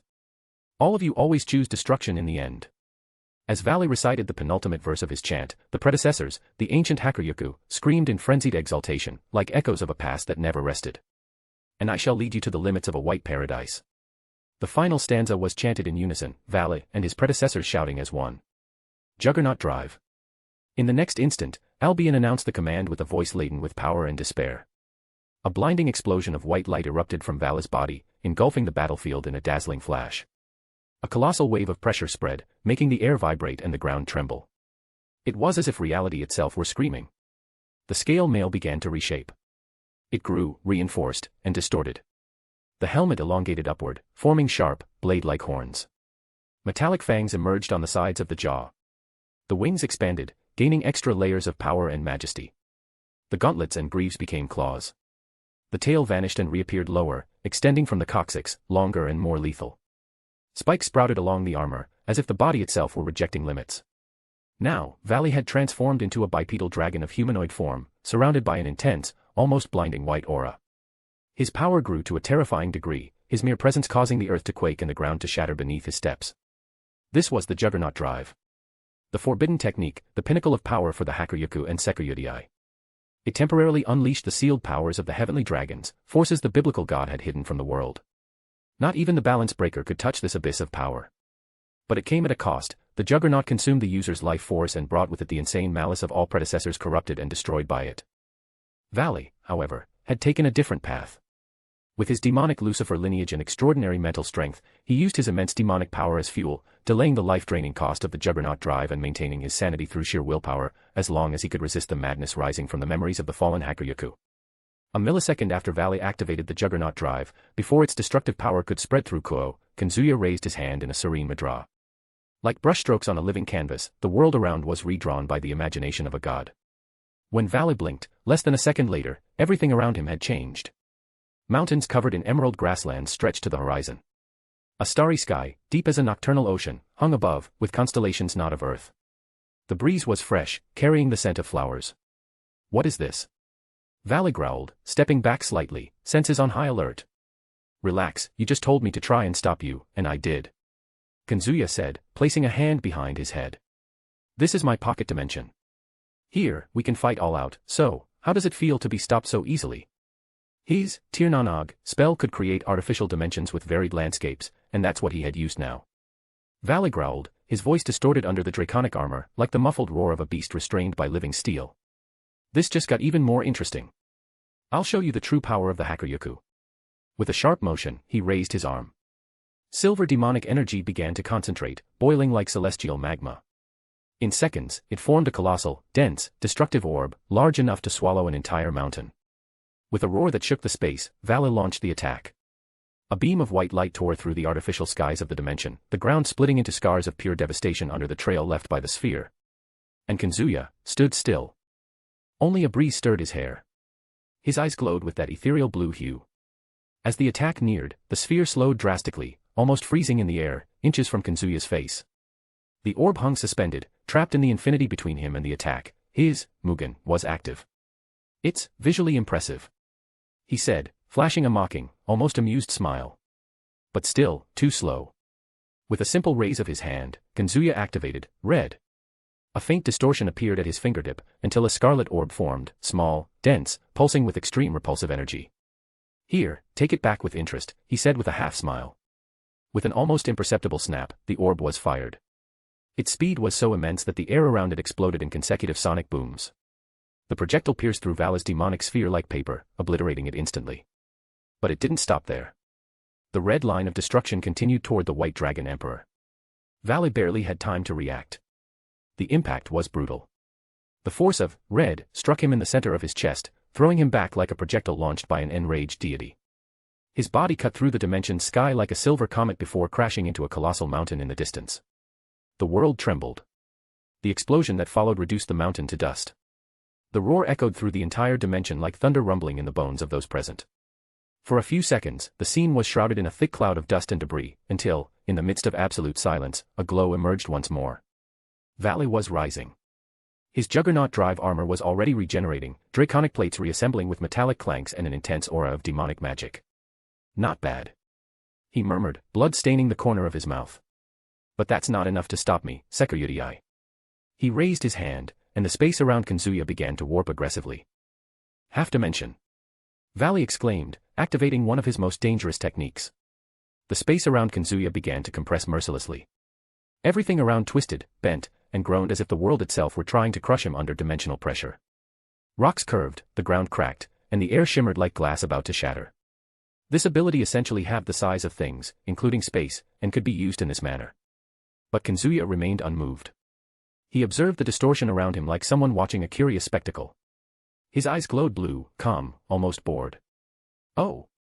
Trying to squeeze me into a little box now," he taunted, tilting his head slightly. "That's cute." The air exploded in silence around him as, Limitless, kicked in, perfectly negating the compression. As the most perfect Satoru Gojo cosplay, besides copying his techniques, he had naturally removed all the weaknesses he knew of. This wasn't difficult, considering it wasn't an innate curse technique but rather his own, magecraft, that he had created. Originally, Mugen was an extremely powerful technique, but not invincible. Its weaknesses included nullification by specific tools or techniques, exhaustion, advanced spatial attacks, and domain expansions with unique conditions. Compressing the space around Gojo could be a viable strategy to bypass Mugen, but it would only work if it was a spatial manipulation that didn't rely on a direct attack and could overpower Gojo's response capacity. Even then, his teleportation ability and Six Eyes would make this approach difficult. But thanks to his refinement of this technique into a personal magecraft, his only weaknesses would be anti-magic attacks or something like Sirzechs, Power of Destruction, which could disintegrate even atoms and someone's soul. Still, he believed that with more practice, even those weaknesses could be eliminated. Vali roared, expanding his aura to its maximum. The half-dimension technique reached its peak, shrinking and compressing the space around Kazuya. The air vibrated in agony. Rocks floated and then were crushed by the pressure. The horizon curved around the epicenter of the technique. But Kazuya stood untouched, unperturbed. Seeing it wasn't working, Vali gritted his teeth and charged like a furious bolt, his body dissolving into afterimages as he moved so fast he seemed to be in multiple places at once. Each strike he threw was laden with demonic energy, strong enough to destroy mountains, and he spared none. But Kazuya was one step ahead, using Foot Santa to dodge the attacks effortlessly. Vali's strike sliced through the air but never reached him. "You're fast," Kazuya said, a calm smile on his face as his blue eyes gleamed with quiet disdain. "But I'm faster." Before Vali could react, Kazuya counterattacked with his shining fist. His fist glowed with a holy flash, and the punch that followed was fired at the speed of light. The impact struck Vali's chest directly, the sound of the blow followed by a sonic boom that exploded like thunder within the dimension's dome. Vali was launched upward like a flaming missile. His Juggernaut drive armor cracked violently, fracture lines spreading like golden webs across the white scales, and dark blood gushed from his mouth. Vali regained balance in the air with difficulty, his breathing heavy and incredulous. Vali wiped the blood from the corner of his mouth, his eyes gleaming with a mix of fury and excitement. The Juggernaut drive armor pulsed, the cracks slowly regenerating as the white aura around him intensified. He floated, the air vibrating with the weight of his presence. "You're good, Sekuyudai." "Better than I expected," he said, his voice hoarse but filled with determination. "But this isn't over yet." Vali roared, driven by the fury and pride of Lucifer's blood. His wings erupted in energy, the power of Juggernaut drive flaring to its limit, even damaged. He descended like a meteor, aiming a strike at Kazuya's head. But Kazuya didn't move until the last moment. His right arm tensed with raw, primal force, making the air around him tremble. It was as if a giant's bones inhabited his flesh. At the exact moment Vali's attack would land, Kazuya twisted his hips, turned his torso, and counterattacked. He combined Shining Fist and Strong Puncher, along with the blue spell imbued in his fist, to form his attack. And finally, he added Barrier Piercer to bypass any defense. His fist was surrounded by a blue-golden aura with hints of red. Kazuya's punch struck Vali's face dead on, compressing his cheek against his own skull with such colossal force that the air exploded in a divine boom. Vali was hurled like a shooting star, but instead of ascending, he fell. Fell with such speed and impact that the dimension's ground shattered like glass under a celestial hammer. The crater that formed was deep, dark, smoking, and at its center lay Vali. Or what remained of him. His Juggernaut drive armor was shattered. Entire plates had broken off and evaporated. His face was covered in blood, unconscious, his chest moving faintly, breathing by instinct but utterly defeated. Silence reigned. Kazuya descended slowly, floating down to the bottom of the devastated crater. Without a word, he landed softly before Vali's unconscious body. He knelt calmly, his sharp eyes examining the state of the Hakuryoku. He extended his hand firmly, placing it over the fallen opponent's chest. A subtle glow ran through his fingers, not ordinary magic, but a precise fusion of his third magic and magecraft spells. While he couldn't steal Vali's sacred gear, as he was an ally at the moment, nothing stopped him from attempting to copy it later. In fact, he already had some ideas in mind. As he analyzed Vali's Longinus, he also cast a few healing spells to restore him. By the time the young man fully recovered, Kazuya had completed his analysis. He stood, cracking his neck with a slight movement, as if it were just another routine task, and dispelled the artificial dimension around him. In an instant, he returned to the spot he had left in Kuoh. With a simple gesture of his hand as he turned, a teleportation magic circle formed beneath Vali's unconscious body. Without hesitation, he sent him directly to the bar where the meeting with Azazel was supposed to take place, or at least where it would have, had Azazel not changed the location. With that done, he continued his walk home calmly. Keycap 2 even better, I finally got a new laptop, which means I can write faster, better, and more comfortably. I'm still adjusting to the new setup, but it's already helping boost my productivity. Chapter 45, Discussion and Orders. The night enveloped the outskirts of Kuoh with a certain stillness, broken only by the wind weaving through the pines. The full, silvery moon cast its cold light over the lake bordering the mansion, turning the tranquil water's surface into an almost surreal mirror. The automatic gate creaked softly as it opened, recognizing the presence of its master. Kazuya crossed the gates with calm steps, the long shadow of his silhouette gliding smoothly along the stone path. As he walked, he couldn't help but think about his fight with Vali. It had been brief. And, if he were honest with himself, almost disappointing. He let out a soft sigh, more from boredom than fatigue. He couldn't really blame Vali. In the end, the boy was still maturing. As impressive as his raw power and lineage were, as the bearer of the divine dividing and a direct descendant of Lucifer, he was still far from reaching the form he would have in the future, the Diabolos dragon Lucifer. In that form, Vali would become a true challenge for him now, capable of rivaling the world's most powerful beings effortlessly, elevating his existence to fight on equal terms with Krumkruch, one of the evil dragons on the level of the heavenly dragons, and considered the strongest among them. At that point, he had technically already surpassed the power of the original Lucifer. But that future had not yet arrived. For now, all there was a boy too talented for his own good, but inexperienced and unconsciously arrogant. Although the fight had been dull, he achieved what truly mattered, analyzing Vali's sacred gear with precision. And now, he was confident he could replicate Albion's abilities for himself, without needing to consume the white dragon, as he had done with Dreyeg. Pushing those thoughts aside, he continued on his way. As he crossed the impeccably trimmed lawn, the sharp sound of wood clashing against wood broke the night's stillness. In the open space between the mansion and the lake, under the silvery moonlight, two figures moved with high speed and skill. Scathach twirled her training spear with deadly fluidity, her feet gliding across the ground as if dancing. Her purple ponytail followed each turn of her body, whipping the air with elegance. She wore dark jeans and a black long-sleeved blouse that clung to her sweat-soaked body, highlighting the firmness of muscles honed by centuries of battle. On the other side, Saber Alter stood firm, wielding a wooden sword as if it were the true Excalibur. She blocked each strike with near-mechanical precision, her movements so calculated that no one would believe they were driven by instinct. The gray hoodie and black leggings might suggest a certain carelessness, but her eyes, glowing a fiery gold, burned with a focus that dispelled any impression of casualness. The two seemed immersed in their training. Kazuya paused for a moment, observing them under the pale moonlight, before approaching. Well, the great master returns. Saber Alter commented, twirling the training sword and resting it on her shoulder. Her tone dripped with sarcasm, but there was something almost affectionate behind the jab. How was your little meeting with the fallen angel? I hope it was more fun than staying here doing nothing. Scathach lowered her spear gently and crossed her arms, her red eyes analyzing every detail of Kazuya's expression. You're late, Kazuya, she said, narrowing her eyes calmly. Did Azazel cause trouble? Kazuya gave a half-smile and slipped his hands into the pockets of his blazer, his relaxed posture contrasting with the weight of the words he spoke. No, we reached an agreement. For now, we're allies.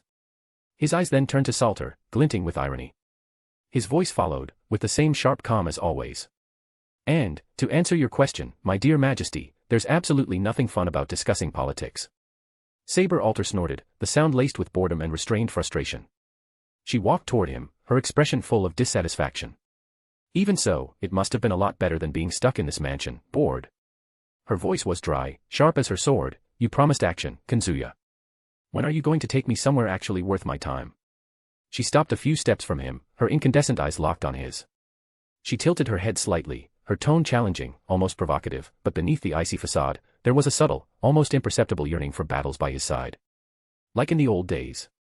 Kazuya raised an eyebrow as he noticed this, his smile widening. Salter, if I took you out today, half of Kuoh would be in flames before dawn. Patience. Next time, I'll take you somewhere interesting. He emphasized the last word, knowing it would pique her curiosity, but gave no details. Scathach observed the exchange with a slight frown but didn't interrupt. Well, I'll fill you in on the alliance details later. But putting that aside, I'd like to know why you're not training in the dojo. Kazuya asked, gesturing to the open space where they were training. The two exchanged a quick glance. It was Sirzechs who answered, her tone dry with exasperation. Shutten. A single word, heavy with frustration. Kazuya blinked, then let out a low laugh, the sound reverberating in the night. What did she do this time? Saber Alter rolled her eyes, pointing her thumb toward the mansion. The idiot decided the dojo was the perfect place to test some liquor she brought from who knows where, and, well, ended up melting the tatami while she was delighted, saying it was top-quality sake. Sirzechs sighed, pinching the bridge of her nose. The dojo's unusable until tomorrow. Ereshkigal is trying to clean up the mess. Kazuya let out a sigh. Well, that's not surprising coming from her. Then, he shot a glance at Sirzechs, a playful glint in his eyes, and teased. Looks like you'll have to stick to outdoor training tonight, Shirsho. If you want, I'll join in. You two against me, what do you say? Sirzechs flashed a rare smile, her eyes gleaming with a mix of pride and challenge. Careful, Kazuya. You may be my favorite student, but I haven't given you permission to get so cocky. Meanwhile, Saber Alter raised an eyebrow, eyeing Kazuya with disdain. With her thumb still resting on the handle of her training sword, she tilted her head slightly. You against both of us, she repeated with a crooked smirk, you're begging for public humiliation, master. Or do you just want an excuse to get beaten by me twice over? Kazuya let out a low laugh, the kind of sound dripping with pure provocation, as if the idea of fighting both of them was, honestly, the most fun thing of the night. Public humiliation, he echoed, tilting his head slightly as his smile widened. His blue eyes, sparkling under the moonlight, met Salter's with mischievous familiarity. Salter, my love, you've tried humiliating me in public before. It ended with you panting on the tatami and begging for a rematch in the bedroom. Saber Alter's gaze flickered with something between anger and embarrassment, though she'd never admit the latter even under torture. But the slight flush on her stern expression and the brief quiver of her lips said more than any verbal response. You presumptuous bastard. She growled, turning her face away for a second, want to get thrashed. Promises, promises. Kazuya murmured, feigning a dramatic sigh. But go easy, your highness. The last time you tried to kill me, you ended up kissing me mid-fight. Sirzechs sighed. One of those long, heavy sighs that only truly patient or extremely dangerous teachers could muster. You never learn, Kazuya. Reincarnated or not, you still have the same stupid habit of provoking the wrong women. Kazuya's smile didn't waver. On the contrary, it widened as if he were enjoying himself far more than he should. I'd say it's a natural talent. Sirzechs closed her eyes for a moment. When she opened them again, a menacing purple aura began forming around her body. She twirled her spear in a slow, lethal motion, her smile now as cold as a winter storm. It seems the training from the past few days wasn't enough for you, Kazuya. I think I'll have to show you the true meaning of learning through pain. Remember, wife or not, I'm still your master. And you're still my student. Salter snorted beside her, but she was no longer irritated. A soft laugh escaped her lips, now calmer, and she stepped closer to Sirzechs with a conspiratorial look. Yeah, that could be fun. You've been asking for it since you walked through the gate. Kazuya raised both hands in the air, taking a step back with a mischievous smile. Okay, I surrender. He said, relaxing his body with theatrical flair worthy of a stage. You win. You can have my pride and my liver if you want. But only after dinner. Sirzechs rolled her eyes, crossing her arms with a muffled grumble of, presumptuous idiot, while Salter snorted as if fighting her own urge to smile and losing. But putting the beatings aside, we need to talk to the others. He turned on his heel, already walking toward the mansion's main entrance. There are things you all need to know. He had barely crossed the threshold and taken 2 steps into the main hall when, bam. A golden flash descended from the top of the spiral staircase like a bolt of enthusiasm and chaos. Kazuya. Before he could react, Ishtar collided with him like an enchanted missile, making him step back from the impact as she wrapped him in a tight embrace. You took too long. Kazuya caught her, chuckling softly, her face buried in his shoulder as if it were the most natural place in the world. Hey to you too, Ishtar. Missed me? She pulled back just enough to fix her ruby eyes on him, sparkling intensely, a slight blush on her cheeks. Don't be stupid. I was just. Yes. I was just worried something happened to my worshipper. He smiled and, effortlessly, lifted her into his arms as if she weighed no more than a feather. All right. Sorry for worrying you, my goddess. Come on, you've earned a ride. As he carried her through the corridors, the sound of irritated footsteps behind them signaled the approach of 2 not-so-happy presences. Of course, she gets to crash into him and be carried like a bride, Salter muttered, her training sword still resting on her shoulder, her expression hardened. Pathetic. Sirzechs added, her red eyes narrowed. In my time, women who did that would get hit with the blunt end of a spear. Ishtar turned her head over Kazuya's shoulder and stuck out her tongue, teasing. They're only doing that because they're jealous. I got here first. And you'll be the first to faceplant if you keep provoking, Salter growled. Kazuya just laughed, already used to this. As they passed through the large glass door leading to the main living room, the atmosphere revealed itself as both familiar and chaotic. Karna was seated across from Edmond Dantes at a low table, the two engaged in a complex board game. The hero of charity, with his divine calm, studied the board as if foreseeing 100 moves ahead. Dantes, on the other hand, wore a restrained smile, as if he had already set 3.5 traps. I see you're still in the middle of your cold war of pawns and rooks. Kazuya commented, entering with Ishtar still in his arms. Karna looked up with a slight nod. Welcome back, master. Dantes leaned back theatrically, as if greeting a king. Ah, the lord of the house returns. On the living room couch, Jalter, or rather, Jean Dark Alter, was playing furiously yet controlled on the PlayStation, obliterating virtual enemies with terrifying precision. If anyone interrupts my run now, I'll burn the whole building down, she warned without taking her eyes off the screen. But. Yo, Kazuya. On the corner couch, seated with her legs tucked to the side and a dreamy expression, Scotty was eating her third ice cream of the night, this time caramel. She waved her spoon without taking her eyes off the TV. Welcome back, my ice king. Kazuya set Ishtar down on the couch, then turned to Jalter. Can you pause your digital genocide for a moment, Joan? I need you to go to the kitchen and call Jean, and tell Asia I'll need her to start making dinner for me. We're having a little meeting. Jalter shot him a sidelong glance, a hint of boredom mixed with a touch of respect. Only because it's you. She grumbled, dropping the controller with a click, stretching in a lazily menacing way, and heading down the corridor. Kazuya then looked at Ishtar, who was watching him like a satisfied and dangerously pampered cat. And you, my goddess, go to the dojo. Call Iresh and Shuden. Tell them we have something important. Ishtar pouted. But I just got carried. Now I have to walk. He leaned in, his voice low by her ear. If you do it quick, I'll give you some jewels I happened to find on my way back. Her eyes sparkled. In an instant, she was on her feet with an enthusiastic leap. Consider it done. She dashed down the corridor, leaving a trail of golden energy in the air. Kazuya sat in his armchair and waited patiently. A few minutes passed until the soft sound of footsteps echoed down the corridor, and then Jean Dark, the true one, appeared.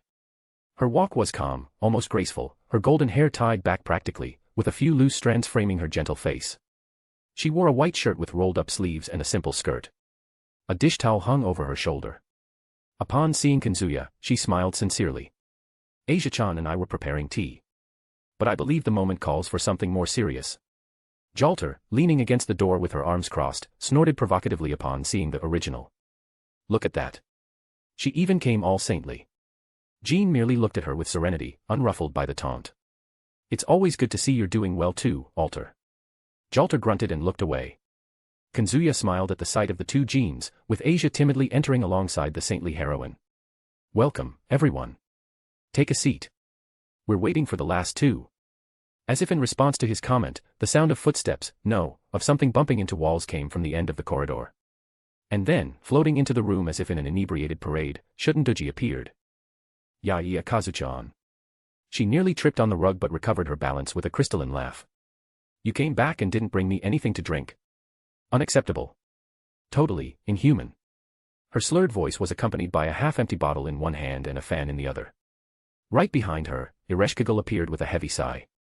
Her long golden hair was tied up in a makeshift bun, and her expression was a mix of guilt and exhaustion. Kazuya, sorry. I tried to stop Shuten from bringing the bottle, but she was flying. Literally. I can see that. He replied, raising an eyebrow at Shuten. Did the dojo survive? Ereshkigal nodded with a wince. Technically, yes. The floor, not so much. But we're restoring it. Shuten, still laughing, spun around and sat next to Scotty, who, with a spoonful of ice cream in her mouth, glanced sideways and commented. She's already had 2 glasses of that spicy mix the master gave her by accident and is still standing. Her endurance is admirable. Everyone was gathered now. Kazuya cast a calm glance at everyone in the room. With his usual composure, he began to recount the details of the newly formed alliance with the fallen angels. The servants listened in silence. When he finished, the reactions came immediately. Some questioned implications, others suggested ways to better leverage the position gained, but all, without exception, participated in the discussion. After listening carefully to each opinion, Kazuya began issuing orders with the precision of an experienced commander. Edmund would be sent to Romania. Kazuya tasked the Avenger with locating Valerie Teeps, the current bearer of the Longinus known as Sephiroth Graal. Without questioning, the Count of Monte Cristo listened to the details of his mission in silence and, with a slight nod, set off immediately to fulfill it. Shutendoji, on the other hand, was destined for Kyoto. He asked the Oni to seek out the yokai faction and arrange a meeting with Yasaka for the following weekend. He also instructed her to stay there, awaiting his personal arrival. She smiled with her usual mix of charm, mischief, and slight inebriation, accepting the mission with visible enthusiasm and quickly vanishing in her spirit form to carry it out. For Scathack, he would send her back to Ireland with two objectives: first, to locate the Land of Shadows; second, to confront the Celtic gods and defeat some of them in the name of Chaldea. The Lancer accepted the order without a trace of hesitation and set off immediately, already intrigued by the possibility of a version of herself existing in this world. To the hero of charity, he entrusted a similar mission: to find this world's Indra, and defeat him. The Indian demigod merely closed his eyes in respect, accepting the order and vanishing in spirit form to complete the mission. He also assigned a special mission to Ereshkigal, Ishtar, and Skadi. The three were to locate a human named Mitsuya Kenzaki, the current bearer of two Longinus, one of which was precisely the one he coveted most. Thanks to his microgolemance, secretly spread across the world, Kazuya had already gathered considerable information about the target. Now, all that remained was to bring him to him. Still, something in his intuition warned him, this mission would not be simple. So, he didn't hesitate to send 4 of his servants. And finally, he asked Jalter and Salter to go after this world's hero faction to fulfill certain objectives. And that was the end of the orders. With that done, Kazuya went to the kitchen to prepare dinner for Jean, Asia, and himself, the only ones who remained at home. Keycap 2 even better, I finally got a new laptop, which means I can write faster, better, and more comfortably. I'm still adjusting to the new setup, but it's already helping boost my productivity. Chapter 46, Asia's Choice. After a simple dinner with Asia and Jean, Kazuya went to his room to rest and sleep a bit, cuddling with his cute saint who, of course, went to sleep with him. He wanted to take advantage of the fact that he didn't have to share her at night with any of his other sisters. It happened after midnight. Kazuya woke up at 3:14 in the morning. He was thirsty. And, to be honest, he also needed to use the bathroom, the kind of need that couldn't be ignored, no matter how much he wanted to stay in bed. After taking care of the essentials, he headed to the kitchen. The mansion's corridors were silent, the soft light from the wall sconces casting long shadows on the carpets. As he grabbed a bottle of water, he noticed a figure in the garden, standing still, looking at the sky. It was Asia. The girl was there, motionless, staring at the full moon that hung alone among the clouds. The night breeze tousled her long blonde hair, and the scene had something too melancholic for that hour. What was she doing there? Instinctive curiosity grew in his mind, so he decided to approach. Better to make sure nothing was wrong. Still awake, huh? He said, his voice sounding relaxed in the silence. Asia turned suddenly, startled, her green eyes gleaming under the moonlight. She was beautiful, undeniably.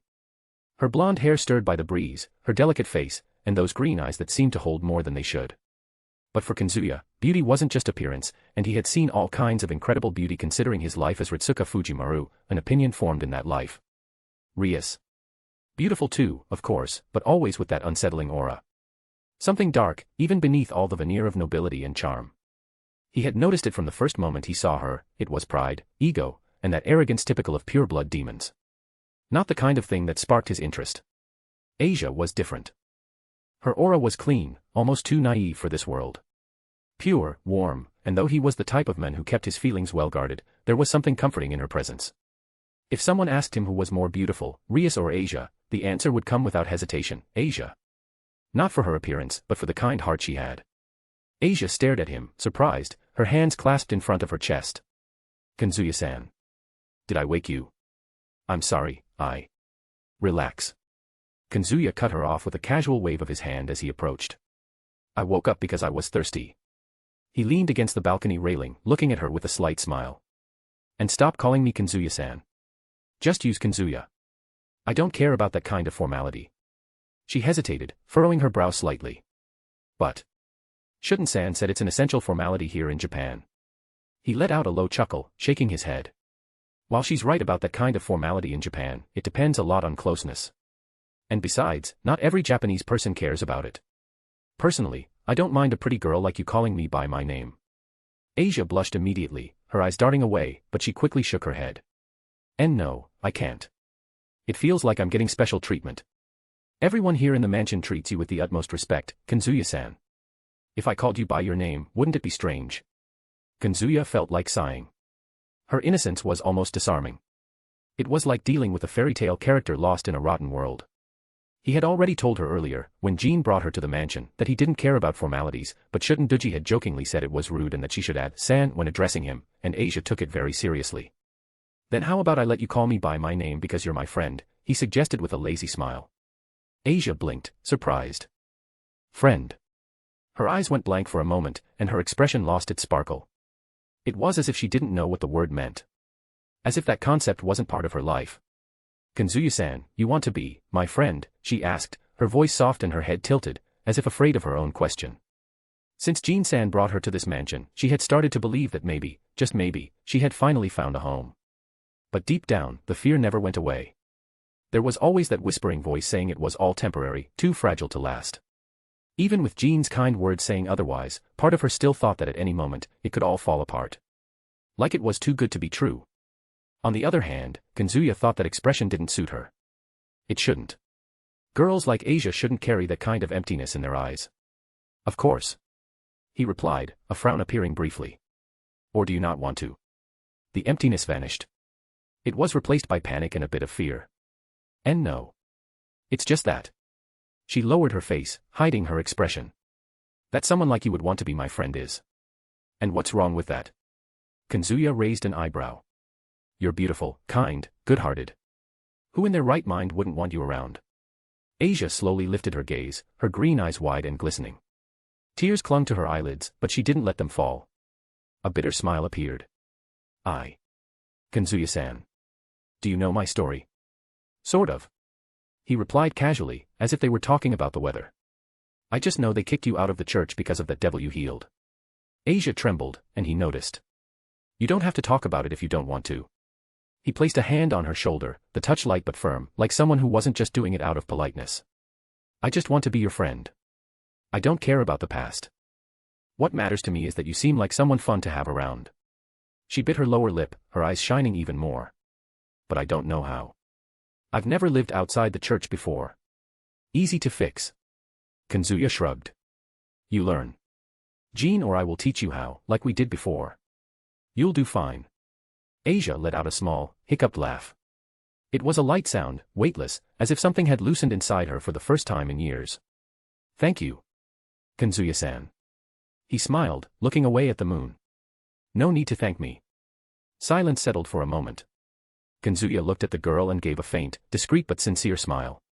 Accepting Asia into the mansion hadn't been part of any grand plan, since it wasn't even part of the mission he had given to Jalter and Jean. It was a chance occurrence outside his plans. But one thing was certain, he simply couldn't turn his back on someone so innocent and pure in such a corrupt world. It was hard to explain, even to himself, but something about that girl made him want to protect her, not out of obligation, but by choice. Maybe it was exactly that purity he wanted to preserve, as if it were one of the few things in this world worth protecting. Come to think of it, with everything that had happened, Sirzechs knocking on his door and getting beaten up by him, and the meeting with Azazel right after, he hadn't even stopped to talk to Asia like he was doing now. He wanted to be sure whether she would stay here with them or leave. But Asia, he said suddenly, his voice cutting through the silence, making her look up attentively. I'm warning you now. Being my friend isn't something simple. He paused, looking at her seriously. As you can imagine, I'm a hero. And heroes always have enemies. If you're by my side, there's a chance they'll target you. Asia's eyes widened, her heart beating faster. And from what I heard from your conversation with Jean, your dream is to have a normal life, right? He continued, his tone softer, almost sad. I won't lie, if you stay close to me, you won't have that. In truth, he wanted to say more. But for a moment, his throat went dry as he looked at her, that fragile expression, her eyes full of hope for a normal life, a life that so many teenagers took for granted without a second thought. He hesitated. And before he could find the words to continue, it was Asia who spoke, and this time, the surprise came with a pang in his chest. She smiled again. Not like before. It was a small, sad smile, carrying something no girl her age should know, bitterness. I don't think I'll ever have a normal life, Kazuya-san. Not anymore. She said, her voice trembling but firm. You're like me, aren't you? You also have a gift from God. Kazuya stayed silent for a moment. Yes. He finally replied, calmly. Like you, I also received a gift from God.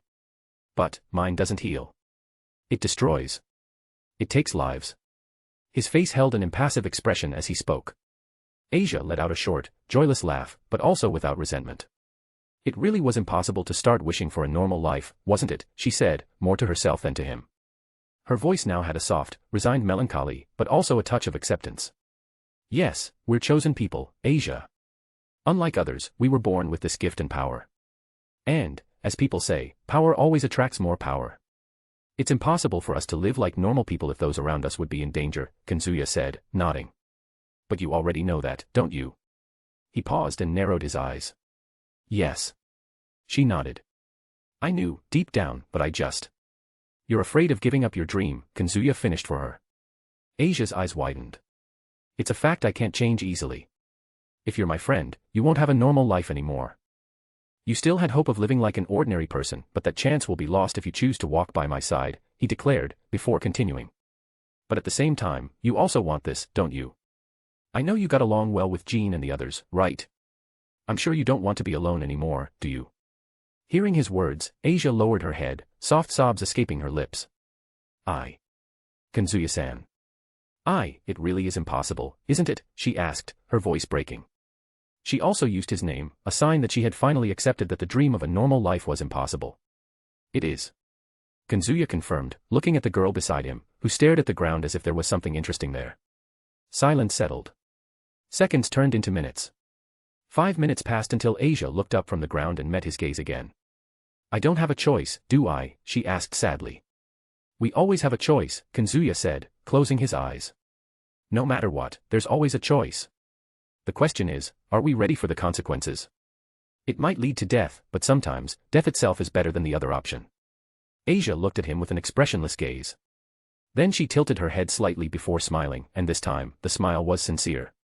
Then I choose to accept your offer, she said softly. Maybe I can't have a normal life, but that doesn't mean I can't have friends. Good choice, Kazuya replied with a small smile. Our adventures won't be easy, Asia. I know, but I'll stay with you all, she said, nodding, and he laughed. They stayed a while, watching the sky. I think you'd better go to bed, Asia, he said calmly. Yes, but what about you? She asked as she stood up. I'll stay a bit longer, he replied, and she just nodded before walking away, heading back to sleep. Kazuya stayed there, looking at the sky for a while longer. A sigh escaped his lips. It was the first time he'd had this kind of sentimental conversation with someone, except in his life as Ritsuka Fujimaru. He didn't know how to feel about it. Part of him wanted Asia to choose to be his friend and stay with them so he could protect her from this world, but another part wished she would want to leave and have a normal life, because she deserved it. Anyway, now he would have to include her in his plans in a more active way. As he was about to leave, he sensed someone approaching the mansion. A/N, author's note. This chapter was, by far, one of the hardest I've written so far. Not because of technical difficulties or setting issues, but because I wanted to do justice to a character who, in my opinion, always deserved more attention and respect within the High School DxD universe, Asia Argento. Since her very first appearance in the anime and light novel, Asia has always carried that aura of purity, kindness, and emotional fragility that made her beloved by many. But behind that innocent demeanor is a broken girl, marked by rejection, fear, and loneliness. I wanted to bring that duality to the surface, the girl who dreams of a normal life, but deep down knows that maybe, just maybe, it will never be hers. It was really difficult to balance this. To preserve her sweetness and naivety without making her too gullible, and at the same time, to show the sadness she carries without stripping away her character. I truly hope I managed to capture Asia's essence faithfully here. So, to you, reader, especially if you know DxD well, I'd love to ask, did I succeed in conveying the true Asia Argento? Did she feel like the Asia you know, or did I stray too far? I'd really appreciate hearing your thoughts. Because to me, characters like her deserve that kind of care. Thank you for reading this far. This chapter drained me, but it also left me deeply satisfied. Because, in the end, stories are about people, and tonight, I feel like I wrote something genuinely human. See you in the next one. Keycap 2 even better, I finally got a new laptop, which means I can write faster, better, and more comfortably. I'm still adjusting to the new setup, but it's already helping boost my productivity. Chapter 47, past knocking on the door again. The soft sound of porcelain being placed on the table broke the silence of the early morning. Kazuya set down a tray with a steaming teapot and 2 cups in front of his guest, sitting in the armchair beside her, slightly forward. He looked at his unexpected visitor, who had arrived not even 10 minutes ago. The woman before him seemed to have stepped out of a divine painting, and the worst, or best, part was that this comparison wasn't an exaggeration. She appeared to be about 23 years old, but there was something divine in that extreme beauty. Her curly blonde hair cascaded like a waterfall, reflecting the glow of the wall sconces with a golden hue. Her fine eyebrows and phoenix-shaped blue eyes conveyed serenity and fascination. Her oval face was framed by reddened lips that seemed always on the verge of a smile. She was beautiful. Ridiculously beautiful. And, somehow, completely unaware of it. Even dressed in a long, simple white silk gown at first glance, the fabric did nothing to hide the generous curves that defied logic. Her large, firm breasts were outlined under the fabric with cruel naturalness, milky mountains that seemed to defy both gravity and modesty with the same calm she exuded.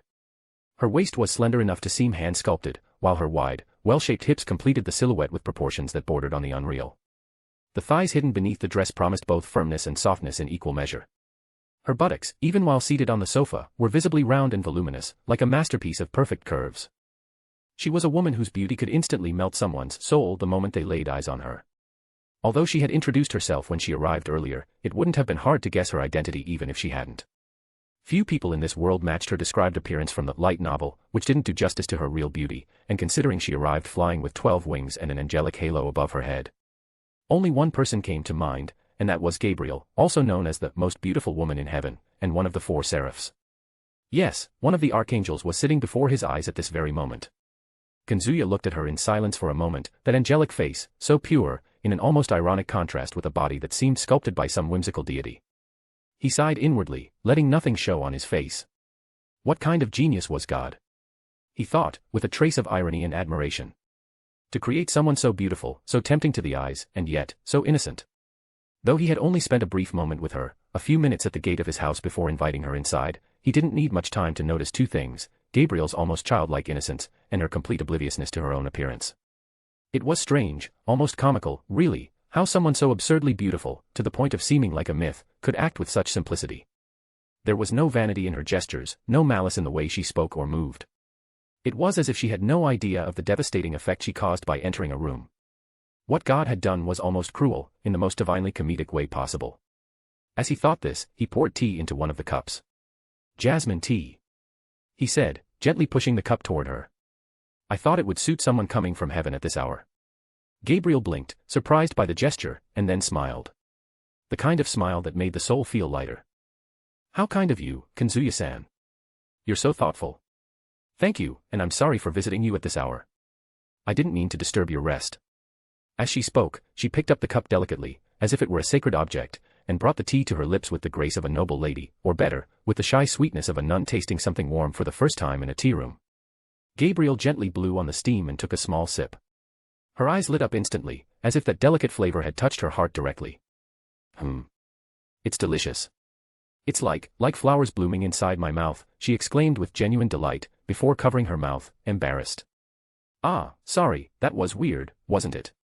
Kazuya just shook his head, unable to suppress a half-smile. "Don't worry, Gabriel. You're in my house. You can speak however you like."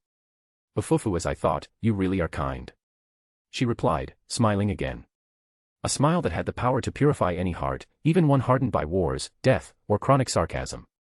Kazuya merely smiled and leaned back calmly on the sofa, crossing one leg over the other, as if he had all the time in the world. "I was already awake anyway," he said with a faint smile, his voice carrying that calm, teasing tone so typical of him. "But I confess I'm curious, what brought Seraph Gabriel for a personal visit to my humble mansion? Especially at this hour of the morning." He cast a quick glance at the clock on the wall. "It's 4:05 now. And while I was already up, as I mentioned, what if I had been asleep? I imagine for you to come here at this hour, you must have a really urgent reason. Did something happen? Do you need my help? Angels didn't show up in the middle of the night for tea and small talk. Not ones with 12 wings, right?" Gabriel set the cup down slowly on the saucer and clasped her hands in her lap, adopting a calmer expression, still serene, but now with a slight hint of concern in her blue eyes. She hesitated for a moment, as if choosing her words carefully or perhaps weighing whether to share them. "Actually," she began in a soft voice, "I didn't come here under heaven's orders, if that's what you think, so don't worry. I came of my own will." Kazuya raised an eyebrow, the smile lingering at the corner of his lips, but his eyes grew a bit more attentive. "Is that so?" "Not a diplomatic mission, then," he said, resting his chin on his hand, his expression calm and piercing. That makes me even more curious. After hearing his words, Gabriel seemed about to continue her explanation, but then stopped abruptly. Her gaze shifted, her eyes narrowing in a rare trace of indignation. Her cheeks puffed out slightly like a sulky child, and her eyebrows furrowed delicately. The kind of expression that shouldn't work on a seraph with 12 wings, and yet, it worked dangerously well. Kazuya-san. She said, her voice slightly lower, as if trying to restrain herself. You said something strange the other day.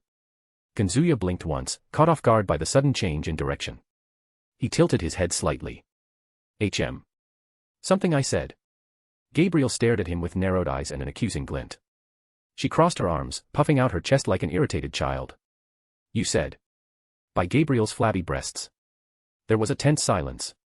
Kazuya froze for a second with the cup in his hand, his expression caught between shock and a desperate attempt to stifle laughter. Gabriel continued, now genuinely sulky.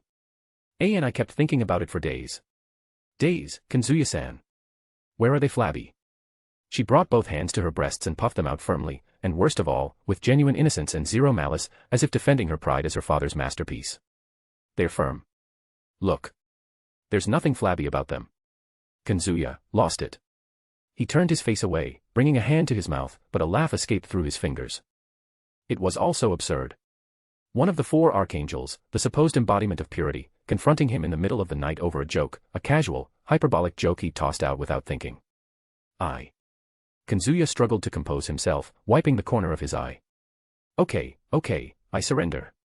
That was a good one. I admit, maybe I used your pectoral sanctity in a somewhat irreverent way. But I swear it was just an expression. Nothing against the structural quality of your divine assets, Gabriel. Divine assets? She widened her eyes, visibly flushed.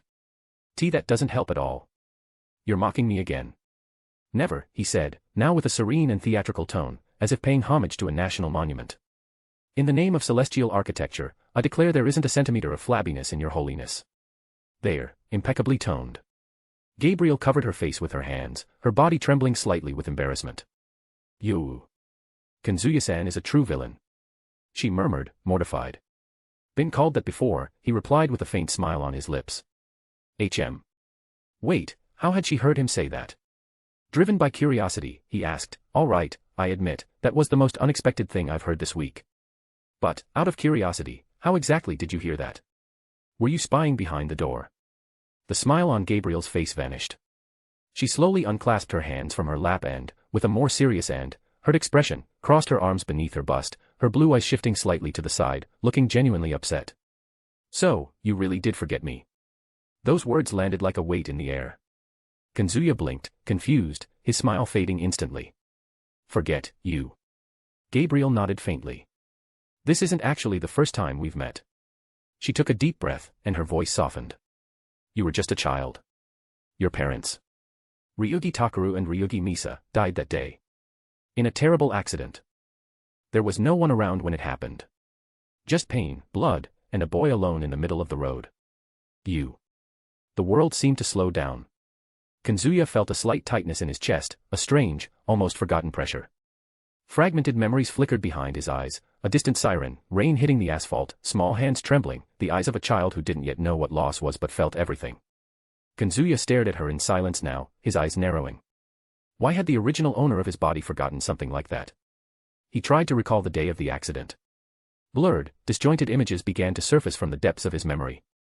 A child's field of vision, far below the eye line of adults. The pale colors of the rain, flashing lights in the distance, the sound of distant sirens mixed with a constant buzzing in his ears. And, amidst it all, a soft light. Warm. Enveloping. The figure of that woman, cascading blonde hair, 12 wings like veils of light, and a voice that didn't seem to belong to this world. But, had that been real? For so many years, the original owner of his body had believed it was just a childish hallucination. A reflection of trauma. A child's mind trying to find comfort amid the incomprehensible pain of losing his parents. It was common, even expected, for the human mind, especially at such an early stage of development, to create mental constructs to cope with intense trauma. From a neurological perspective, it made sense. The childish brain was still in the process of myelinating the neural pathways responsible for long-term memory consolidation. The amygdala, responsible for emotional processing, and the hippocampus, responsible for organizing episodic memory, often formed weak connections in situations of extreme shock. When subjected to intense trauma, especially involving the death of parental figures, the brain frequently suppressed or distorted memories as a self-preservation mechanism. In his case, this suppression was even more pronounced due to the supernatural nature of what he saw. A woman with wings of light, holding him as he bled and trembled.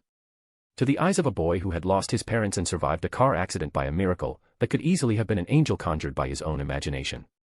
Over time, he had accepted that it was all a dream. A childish delusion. Like so many other children who claimed to see fairies or spoke to invisible friends to cope with pain. He grew up and buried the past. And the memory of that moment was swallowed by layer upon layer of rationality, sarcasm, and a mental world built from anime, novels, and manga of this world. Gabriel merely nodded, with a gentle smile. It's all right. Children often forget to survive. I was just a little surprised when you looked at me like it was the first time. But I understand. She leaned forward slightly, her kind eyes fixed on him. That's why I heard you say that about me. I've been connected to you since that day, but after you moved to Kuoh, I couldn't find you anymore. I only learned about you when Heaven discovered the video of you facing Sirzechs and defeating him. I came as soon as I could. As she was about to continue, someone interrupted her. Master, who is this? If you enjoy my work, if at any point you've smiled, felt something, or simply escaped for a while reading what I write, know that there's a way to help support this journey. Every contribution makes a difference. And if you can't support financially, just sharing or leaving a kind message already means the world. Thank you, truly, for being here. You make this all worthwhile. Chapter 48, Chapter 48, Past. The bed was still warm when he left, silent as the night breeze. Jean didn't wake up. Her body remained there, under the sheets beside the empty space left by Kazuya. Her long lashes rested serenely, and her face, still with a slight flush, was turned toward where he used to be. His mind entered a strange state. The boy opened his eyes, startled. Panting, he pressed his hand against his chest, over his pajamas, while still seeing the ceiling all blurred. As he regained his senses, he also felt wet strands running down his face. With the fingers of his other hand, he touched just below his lashes. Indeed, they were tears. Why? The question slipped out in a directionless murmur, just like his trembling gaze, am I crying? Silence ruled the small room, lit by the orange rays filtering through the curtains gaps at the window. Still struggling to understand the weight in his chest, the young boy exhaled a sigh unfit for a child and pouted as he said. I don't know why. He covered his teary eyes with the base of his palm, I just feel like. I had a long dream. Dad would be disappointed if I cried, men don't cry. He rubbed his long-sleeved arms over his eyes to dry them, got out of bed, picked up the candy gifted by his younger brother, and placed it on the desk near the window. He looked at himself in the mirror, all dirty. He saw how his blue eyes were quite red around the edges. I have to clean this up.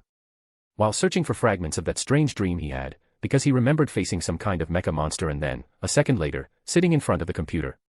Trying to forget, determined to leave it behind and stick to reality, he turned around. I have to go. As that morning passed, he forgot. After all. Come on, my son.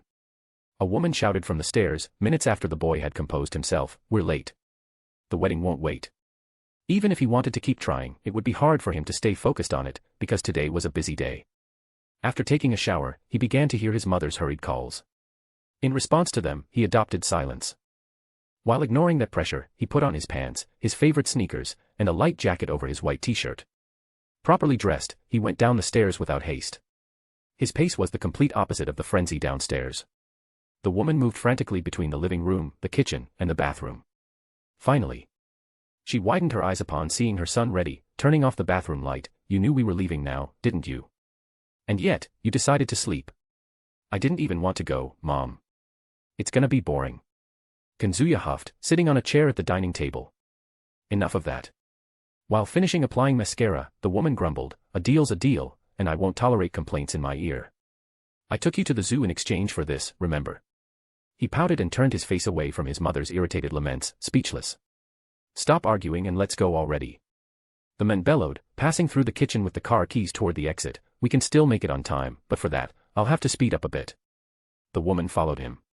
Lock the door, Kazuya. And so, the boy jumped from the cushioned seat to go with them. Almost dragging himself, he locked the door. A strong gust of wind suddenly hit his face, making his voluminous brown curls dance in the air.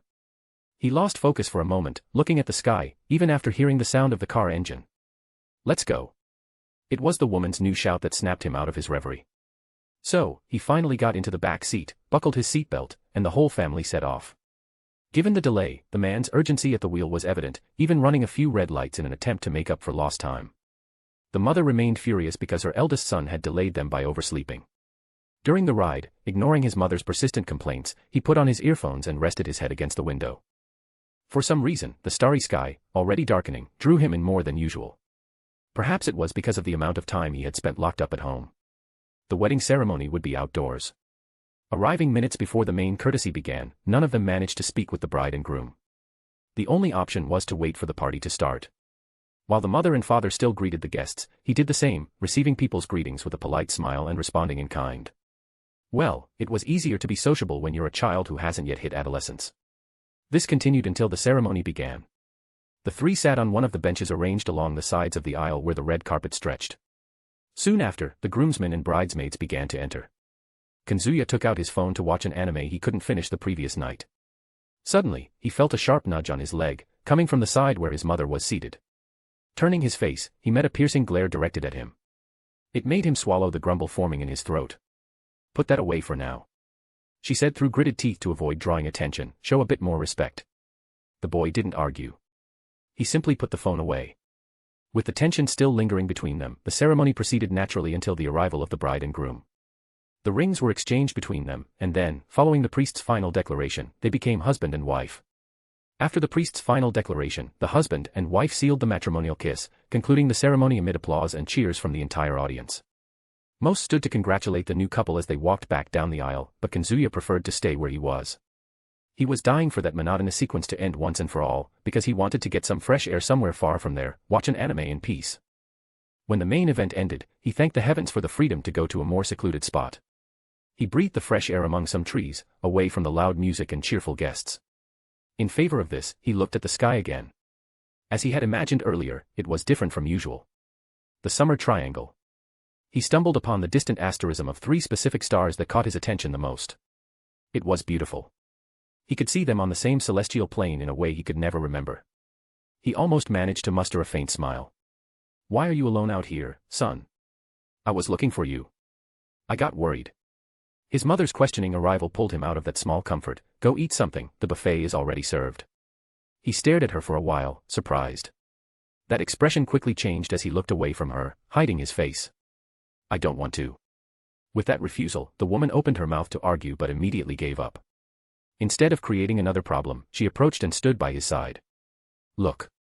You're a smart boy for your age. Your father and I know that, and that's exactly why we worry about you.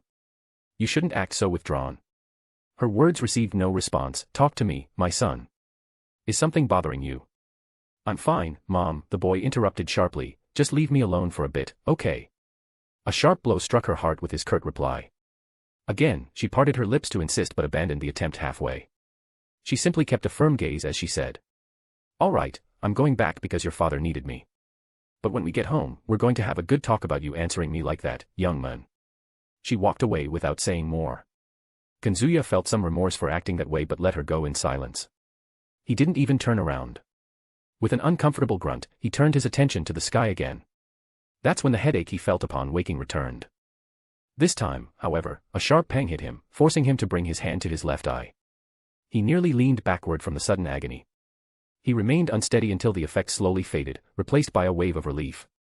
"What's this pain?" He adjusted his posture, feeling nauseous. Only then did he turn his body, not finding his mother. Something inside him seemed to urge him to find her and apologize for how he treated her. He couldn't imagine, but that would be his last peaceful memory of that night. Everything went dark. At a slow pace, the darkness began to fill again with a warm light. Huh. As the unknown discomfort grew, his eyes began to open slowly. "Where am I?" He blinked slowly, painfully. At the start of this strange awakening, he contemplated bright spots filling a dark space. "It's so cold." Only one eye opened. The other was soaked in blood, dripping from a wound on his forehead. A strong headache quickly brought him back to consciousness. He let out hoarse groans as he recognized the nature of what he had encountered. The night sky, still surrounded by some trees. Once his vision cleared, his touch recognized the damp grass beneath him. His taste wanted to reject the earthy flavor mixed with metallic iron coating his tongue. His sense of smell and hearing came almost simultaneously, picking up a strong scent of burnt metal and the sound of crackling fire. He tried to turn, but his arm screamed with searing pain. It might be broken, his mind began to better recognize his situation. Realizing this cost him pain that made him grit his teeth. With the return of bodily functions, soon the burning sensations spreading through his legs afflicted him. An intense fatigue dominated him both physically and mentally. The lack of strength to stand felt like chains binding his entire torso to the cold ground. However, no matter the scale of the agony, he felt the need to free himself from that uncomfortable position. And so he did. His bones seemed to creak, muscles with slight tears in various areas screamed. The boy managed to rise, experiencing the discomfort of his left arm dangling as he turned his entire torso. Looking at the internal fracture in his elbow made him feel nauseous. Struggling to put weight on his left foot, he imagined it was injured too. Still, driven by the urge to escape those incomprehensible conditions, he began to move forward while dragging the injured limb. After taking a few steps, he found an orange glow as he rounded a thick bush. He decided that was his target in search of answers. He tried to reorganize his memories. Amid the whitish expanse, some blurred voids stood out.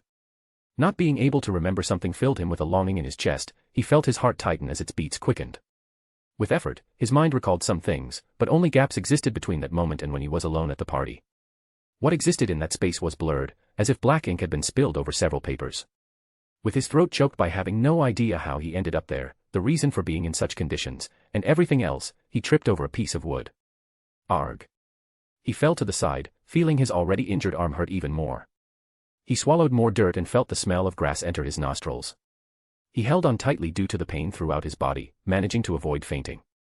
He didn't even have the strength to utter words of misfortune, thus, he limited himself to murmuring with a whispering voice. He struggled to stand, pushing the ground with his right arm. He needed to keep going, do what he could. He didn't let himself faint again, thanks to the intense pain on the left side of his forehead that seemed to be the fuel keeping him active. In pain, he stood again.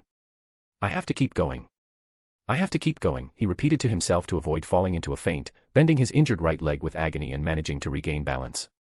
He breathed as needed after the excruciating sequence. He continued forward until the warm light grew before him. A few steps from reaching the glow, he came across a body lying beside a tree.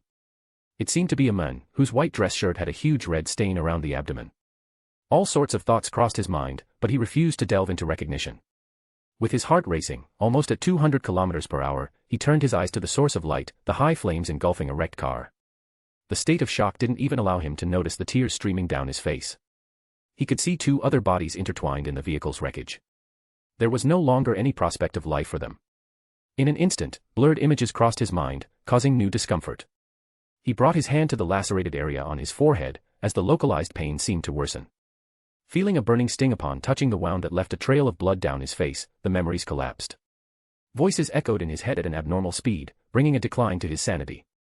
Just as his body seemed about to fall forward, a loud noise roared to his right. Engulfed by the spreading flames, a branch from one of the trees broke off. The target was just below, the boy himself. Unable to move to avoid it, he would surely become another victim of the scene. But luck was on his side, his body tilted to the other side, and he instinctively took 2 steps back, stumbling until he fell on his back in the grass. The charred tree trunk fell beside him. With his heart pounding, his lungs begging for more oxygen than he could inhale, he faced the consequences of the recent event. The headache struck him again, this time causing a powerful shock that ran through his entire body. The blackout couldn't be fought. Consciousness faded all at once, causing him to collapse with his torso. The last piece of information he managed to receive in that state was the sound of sirens wailing in the distance. But before he could fully surrender to unconsciousness, a strange sensation pulled him back by a thin thread, as if something or someone refused to let him fall. Footsteps. Light, soft. The wet grass barely reacted to their touch, but his ears caught the muffled sound as if it were all that remained of reality. And then, a silhouette emerged through the curtain of smoke and darkness. It was a woman. Tall, graceful, dressed in a simple beige overcoat that swayed with the midnight breeze. Her blonde hair was tied in a loose braid, slightly damp from the humidity. A pair of blue eyes glimmered under the flickering light of the flames, not supernaturally, but with a pure and silent sweetness. She approached the boy without haste, as if fearing to startle him further. "Hey," she said with a serene voice, low enough not to seem intrusive, loud enough to reach him, "it's going to be okay now. Are you an angel?" All he could say was that, his eyes glimpsing 12 wings behind the woman. The woman smiled gently and said, "Yes, your guardian angel. I'll protect you, so rest." He couldn't respond. Nor move. But the way his eyes fixed on her showed he was still conscious. Still trying to understand if that woman was real, or just part of the nightmare consuming him. She knelt beside him, the hem of her coat touching the wet grass. Without hesitation, she extended her hand. She carried no heavenly light. No divine aura. No celestial trumpet. Just human hands. Warm hands. "You're safe now," she said again. Her voice seemed warmer than the fire consuming the car a few meters away. With care, she touched the boy's face. The palm of her hand slid over the blood and dirt-stained cheek, gently brushing aside some dark strands stuck to his forehead. Her fingers trembled, but she didn't let it show. Not when she saw the deep wound above his eyebrow, nor when she felt the involuntary stiffness in the small body. She looked at the burning car. Then at the bodies. Her eyes wavered for a brief moment, tightening as if the weight of that image was too much even for her. But then, she looked back at the boy and forced a gentle smile. "It's going to be okay." He didn't respond. But a single tear rolled down his face. Maybe he didn't know why. Maybe he was just too exhausted to resist. Gabriel pulled him closer carefully, wrapping him in her coat and arms. Kneeling in the cold grass, she held him against her chest like one would a lost child. As if, for a moment, the world wasn't broken around them. She wasn't a paramedic. She wore no uniform. She hadn't come by helicopter or ambulance. She was there because something had guided her. Later, when asked why she was on the road at that hour, or why she approached without hesitation, Gabriel would only say that she felt she needed to. And when the first firefighters arrived, when the sirens finally covered the desperate silence of the forest and spotlights bathed the scene, she was still there. With the boy in her arms. Not letting go. As if only her presence could keep him from disappearing too. Her soft words, like a melody, helped calm his chaotic mind on the brink of unconsciousness. And then, in that brief moment between pain and unconsciousness, he heard something. Not with his ears, but with his heart. A gentle voice. As if spoken directly to his soul. "You are not alone." The words came wrapped in tenderness. Like an invisible blanket on a winter night. "I know I can't take away this pain, nor bring back what was taken from you. But I will be here." Her arms tightened a little more around the boy's fragile, bloodied body. "Even if one day you forget me. Even if your mind tries to erase this to survive. Even if you grow up without remembering my face or my voice." Her hand moved carefully to rest over his chest, above his racing heart. "I will be with you." And there, in that scene surrounded by fire, death, and chaos, she sealed a promise. "I will be your guardian angel." She leaned slightly, gently resting her forehead against the boy's, as if sealing a silent pact between souls. "One day, when you're strong enough to walk on your own, maybe you'll remember. But even if you don't, I'll keep watching over you." The last thing he saw before blacking out was that face. A calm face. A gentle smile. His new awakening was in a comfortable bed. The ceiling was unrecognizable. Full of pain in his injured body, he turned his face toward the light coming from the window and realized the nature of the space. A hospital bed. He had several bandages covering the wounds on his arms and legs, as well as his injured forehead, along with a small splint on his arm. When he was seen awake, the nurse rushed to call the doctors responsible for his case. He was soon visited by a psychologist, who told him about what had happened. A fatal car accident that took everyone except him. His father, his mother. He already knew. But the way he responded and spoke seemed to worry the psychologist, who was present at most of the daily interrogations meant to check the boy's progress. He avoided talking about the boy's deceased family, but he already understood. Either way, his responses were short, curt, and mostly silent. He only confirmed with a downward nod. His eyes, almost devoid of light, remained half-closed, feeling heavy. Nothing but suffering fit in his chest. Despite this, it was as if he had resigned himself. He didn't fight against reality or anything like that, he just accepted it. In the first few days, he didn't even leave the bed. Nurses came by, doctors came and went. The food was barely touched. He didn't sleep. No matter how much he tried, no memory beyond those he already had emerged. When they crossed the field of recent events and reached a not-so-distant past, he closed his eyes tightly and tried to stop. And that's how he spent the first days under the hospital's care. Without the desire to fight to stay there. Utterly alone. No one came to visit him, not even the closest relatives of his father's or mother's families. Besides the daily visits from doctors and psychologists, a lawyer came to his bedside, saying he had been hired by one of his mother's sisters. He was responsible for passing on some details about the identification of the deceased bodies, as well as the funeral and subsequent burial. In the end, the decision fell to the eldest son, the only survivor. And he decided they could be buried before he could be discharged to attend. All he wanted was to avoid thinking about it. So, when his leg healed enough for him to walk, he didn't think twice. Still aided by a crutch, he wandered through the silent hospital nights. Undisturbed by anyone, he cleared his mind and tired his body to at least have a chance of sleeping without difficulty. Just him and the silence. Although it was impossible to rid himself of all memories, many of them involuntary, he began to feel a little better. 2 more days passed this way. His insomnia began to lessen. The walking strategy was working. On the turn from the 5th to the 6th day of his stay, he decided to take a walk a bit earlier. He encountered some doctors still on duty and few awake patients. He didn't exchange words with any of them. He followed the same route as always until he reached the vast courtyard, full of well-kept grassy areas and some trees. He walked through the courtyard and sat on a bench while looking at the dark sky above, still suffering from the pain caused by the accident's injuries, and above all, he was going through the grieving process for his parents' death. His fatigue was visible in the deep dark circles, slightly labored breathing, and even the difficulty focusing on the sky. The memories were slowly returning. He remembered how wonderful his parents were. His father was the kind of cold man who didn't like to show much affection but loved him. In fact, his father hadn't finished his studies, as he had to work early to support his family. Because of this, he saw his father studying at night several times to help him with homework the next day. His mother was a complainer but was always there when he needed her. She liked to be involved in his life in the best way. And now, neither of them was by his side anymore. Again, the locks imposed on his own memories began to give way, his desperate attempt not to remember. The familiar voice of a woman, still with some strange interference, echoed in his mind. "Talk to me, my son." His mother's voice returned, as did the vivid images of that night before the worst happened. "Just leave me alone for a bit, okay?" His response. His mistake. He gritted his teeth until they nearly came loose. He could never see his mother again, nor his father. They were gone. "And it's your fault," he said to himself, pressing his hand against the ground.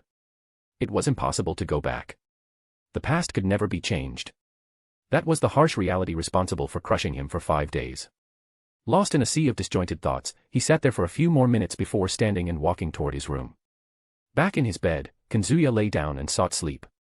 And his greatest fear came true. Those images remained vivid, so vivid in his mind, that sleep was slow to come.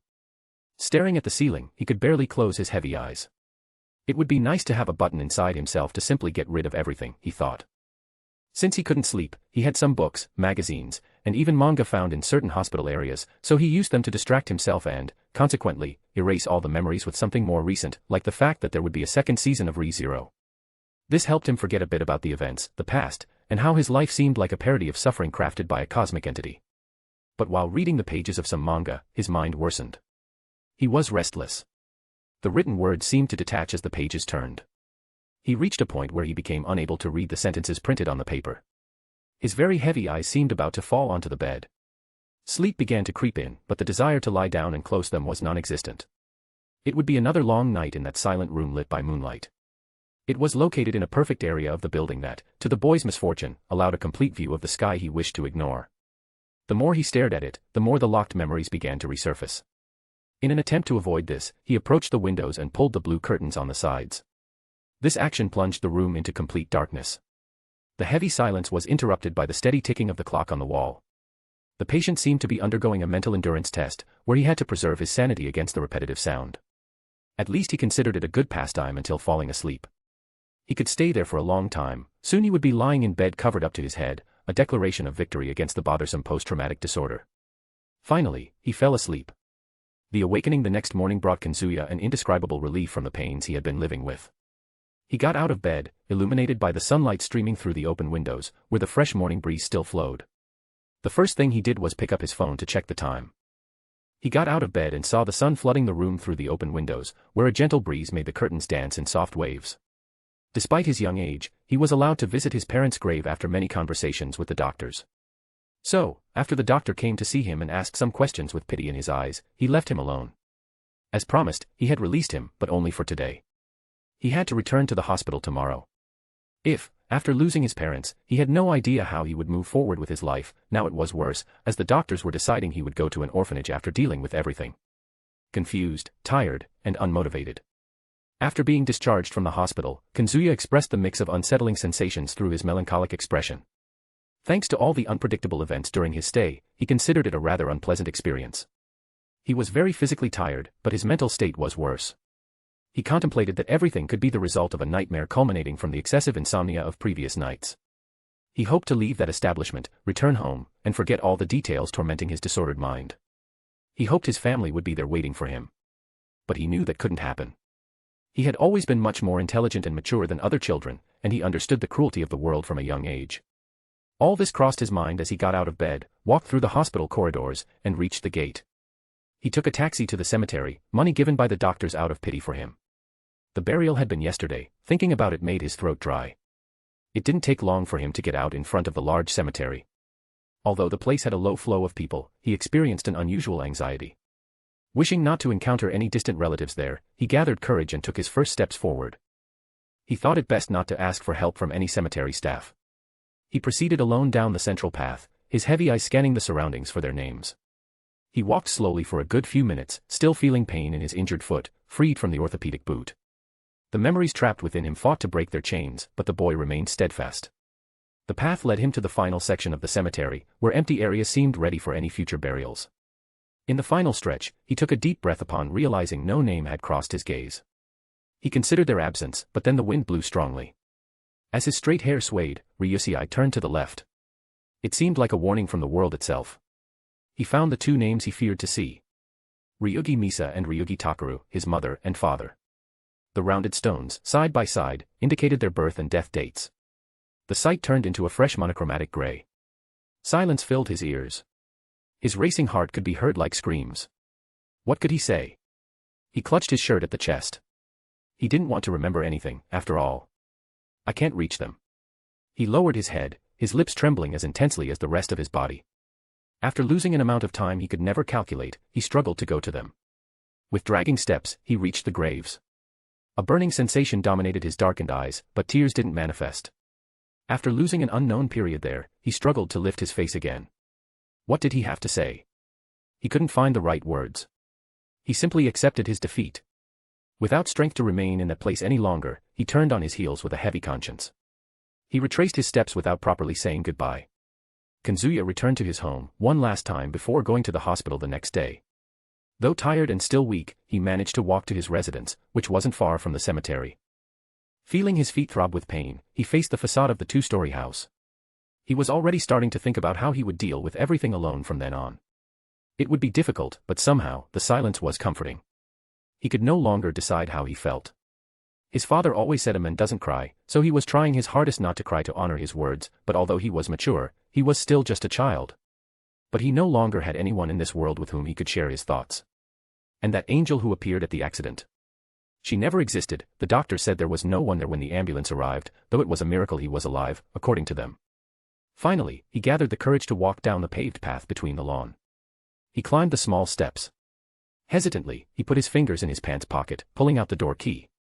He inserted it into the lock and turned it against the latch, but nothing happened. He repeated the motion more than once, and the sound of the lock refusing to open remained silent. Incredulous, he furrowed his brows. He thought the tool might be damaged, but upon inspecting it, he found nothing. Then, he gripped the doorknob with a trembling palm. He took a good few seconds, in a silent hope, then, in an impulsive act, he turned it. He was surprised when he opened the entrance, which had been unlocked from the start. He blinked a few times until he remembered. He had forgotten to lock it. It went unnoticed after everything that happened, but it made sense. When he got lost in the starry sky that night, the boy got into the car without locking the door. Finally, he entered. He soon experienced the familiar aroma permeating the silent space, capable of sweeping away his thoughts.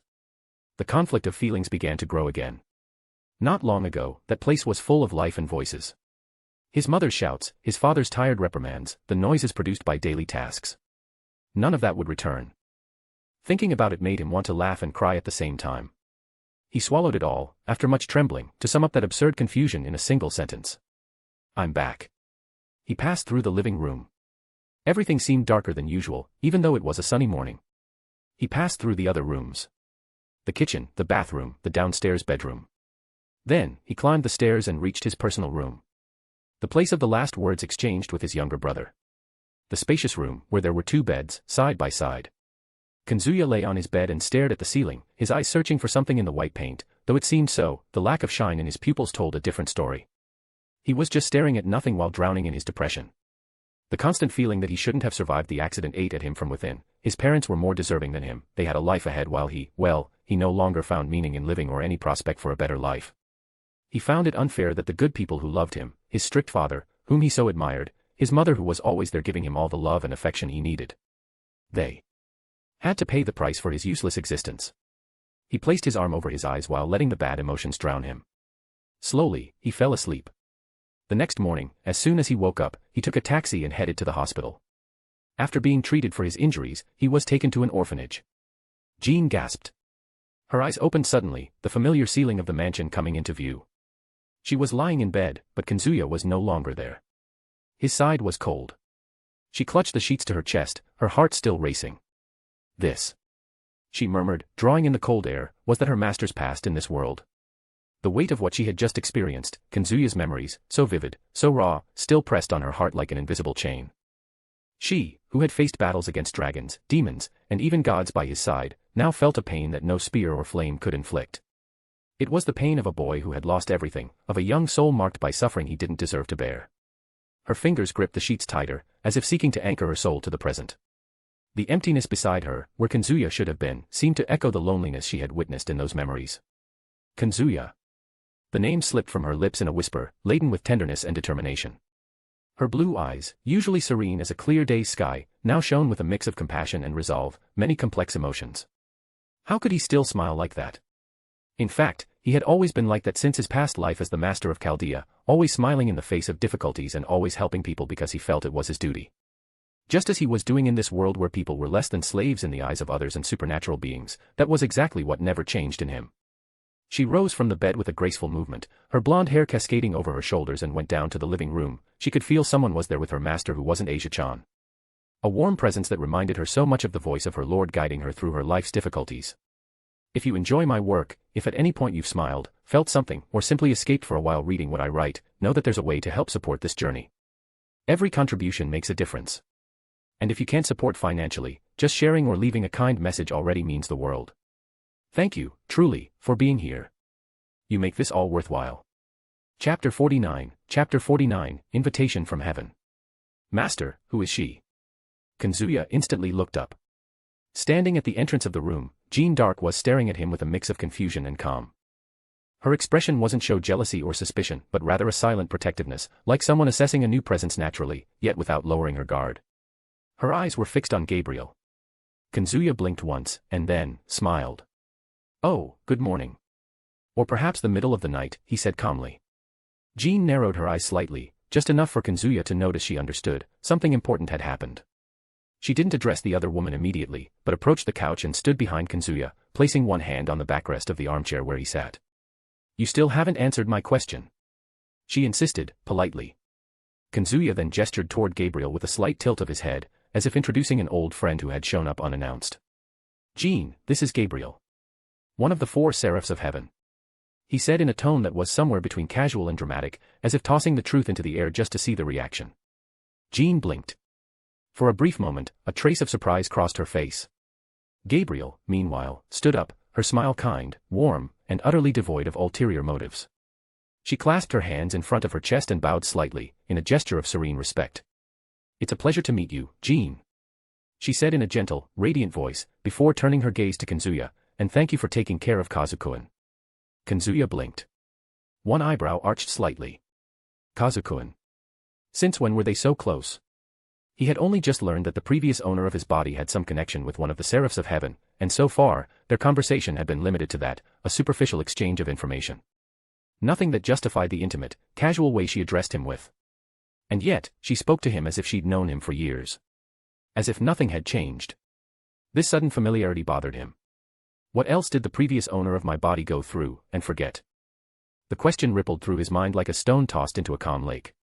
Even though he had inherited the memories of the previous owner of his body, he had never stopped to think about it. It was strange, to say the least. He knew everything, names, places, even personal tastes that weren't exactly his own. But what really bothered him was that deep down, he had this nagging feeling, were those memories truly really complete? It was like living inside a story already in progress, he hadn't arrived at the beginning, and he couldn't say for sure if his entire past in this world was real or genuine. When he was reborn in this world, he was aware of the accident, but the details were too hazy. In the end, he dismissed it as something normal.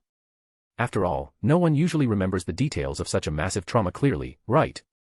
But now, it seemed there had been a meeting with Gabriel back then, and that opened up the possibility of many other events he might not recall. Perhaps the old him had forgotten certain things due to some trauma. Who knew? The day of the accident, for example, why had Gabriel appeared at that exact moment? Coincidence? Or part of something bigger he still didn't understand?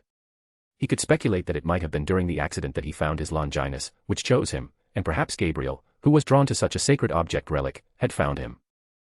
But he couldn't say for sure because he didn't remember that day clearly.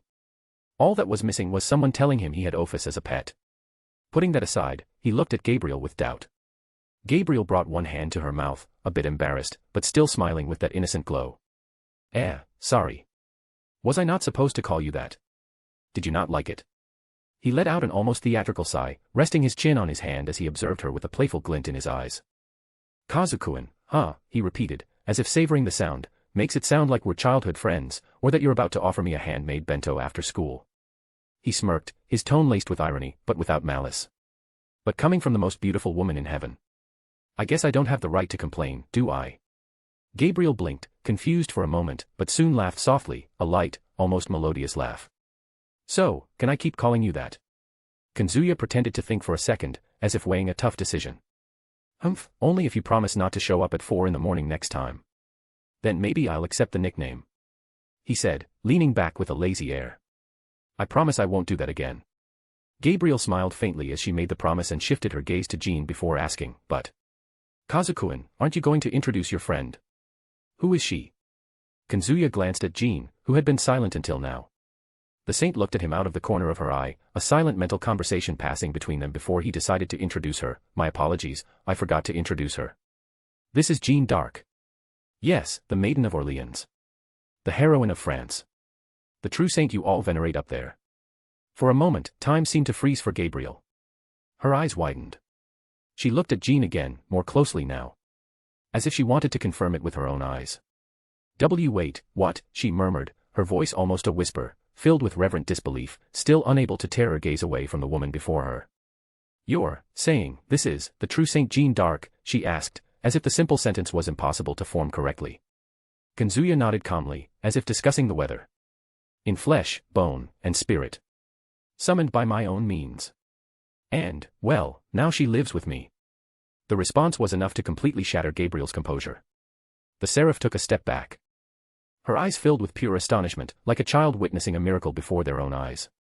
She clasped her hands to her chest, as if about to pray instinctively. I'm standing before the true Saint Jeanne. She murmured, but it's impossible. I mean, you died centuries ago. Jeanne, a bit surprised by the intense reaction, stepped forward and tilted her head slightly, maintaining her usual humility. This was thanks to Kazuya-san's magic. He can bring back the spirits of those who have died and achieved extraordinary feats back to life. Now I am his servant, and I walk by his side by my own choice, of course. As she spoke, a smile appeared on her lips, though it seemed a bit awkward. She felt strange about the reaction of one of the angels of the false version of her lord reacting this way to her. Gabriel brought both hands to her mouth, enchanted. It's an honor, a true honor to meet you in person. And then she walked toward Jeanne, stopping a few steps away. And more. Gabriel bowed her head and clasped her hands over her heart. On behalf of all of heaven, I apologize. For everything that happened. For not doing anything. For not intervening when you were betrayed, when you were burned. She squeezed her eyes shut, as if holding back a tear, and took a step forward. I'm so sorry, Jeanne. Truly. We failed you. For a brief moment, time seemed to cease to exist between the two. Jeanne observed Gabriel with firm yet gentle eyes. And then, with a faint smile, she placed a hand on the seraph's shoulder. There is nothing to forgive. I did what was right until the end and believed in my Lord.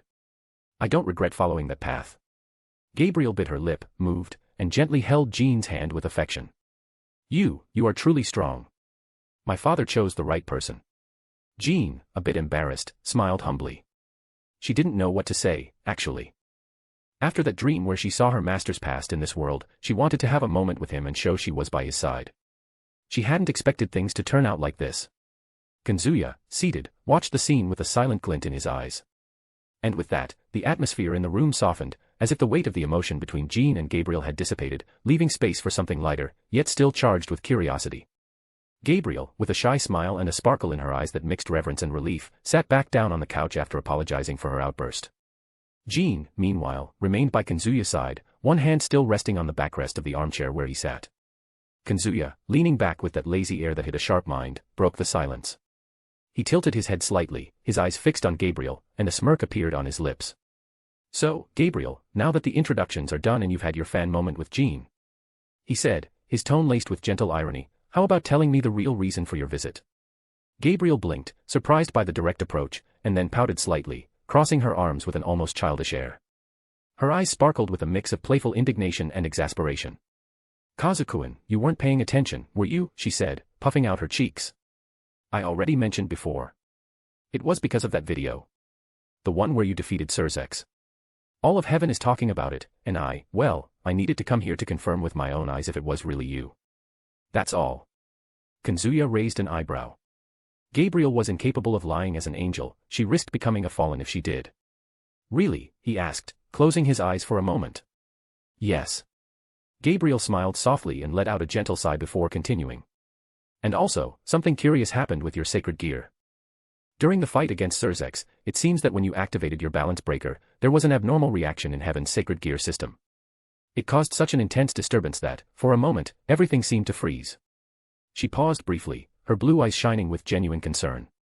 "Officially, we can say your sacred gear has become a high-tier Longinus. However, the problem goes beyond that. It was classified at the same level as the 4 originals, those known for literally breaking the system. Even so, that alone wouldn't explain such an extreme reaction."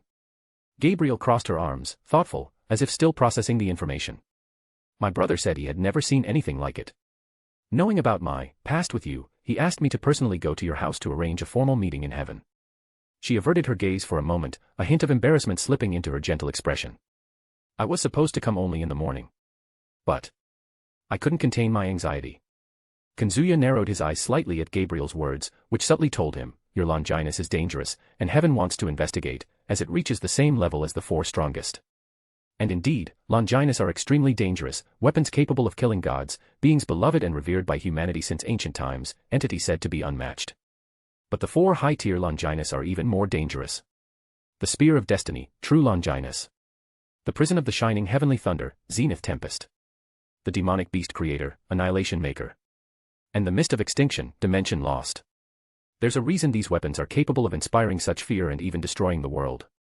The reason why Boosted Gear, Regulus Nemia, and Divine Dividing are only classified as mid-tier, despite their absurd power, is because their power is focused on the individual, on the user themselves, and depends on the user's strength. However, a high-tier Longinus like Zenith Tempest doesn't just affect one person, it impacts the entire world. It holds power that can cause imbalance in the world and lead to its destruction. The true Longinus is simply one of the most powerful sacred objects in existence, a spear used to pierce Christ, blessed with his blood. It was truly a weapon that gained fame, created to combat anything, whether profane or not.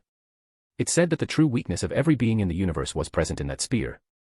For example, give boosted gear to an ordinary person, and they'd likely only be able to boost 5 times before reaching their limit, becoming only 5 times stronger than a normal person. But give Zenith Tempest to them, and destroying a city the size of Kuoh wouldn't be difficult. Zenith Tempest grants the user control over elements and weather. It's recorded that one of the most talented wielders could drown an entire continent in the sea, creating endless rain and storms. This Longinus gives the user control over elements and weather, creating endless rain in the middle of a scorching desert is an easy feat heck. Turning an entire desert into a winter landscape isn't even difficult. It holds such dangerous power that it could produce flames rivaling the temperature of the sun and ice that could freeze even a dragon's flame like it was a mere candle. The user is also capable of creating endless storms that can sweep across a field and destroy an island without a trace. Dimension Lost, also known as the Mist of Extinction. Simply put, calling the mist a black hole would be understandable.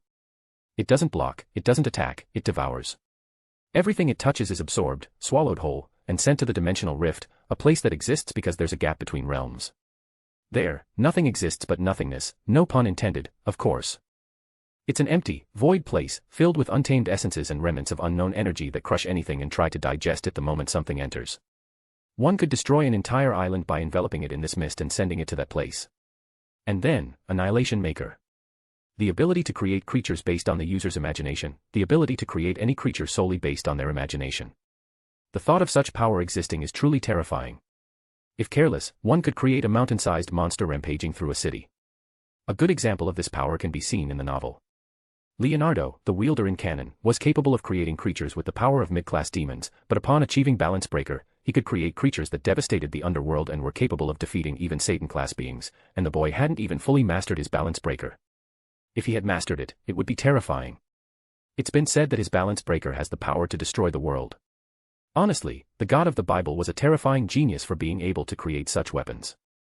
But this entire conversation with Gabriel made him think of a possibility. The idea of sending her, someone who knew him, to invite him directly to heaven, along with the fact that they already knew he was on the side of humans, their father's most valued creations. I see, so you came here to recruit me for your faction? Kazuya asked, his voice calm but with a slight provocative tone. What? No. My brother just wanted to talk to you. Gabriel replied, her eyes wide, surprised by the insinuation. She had only been given the task of a messenger. Of course you did. Kazuya insisted, crossing his arms with a sharp look. After all, if a great war breaks out, heaven will be the first to fall.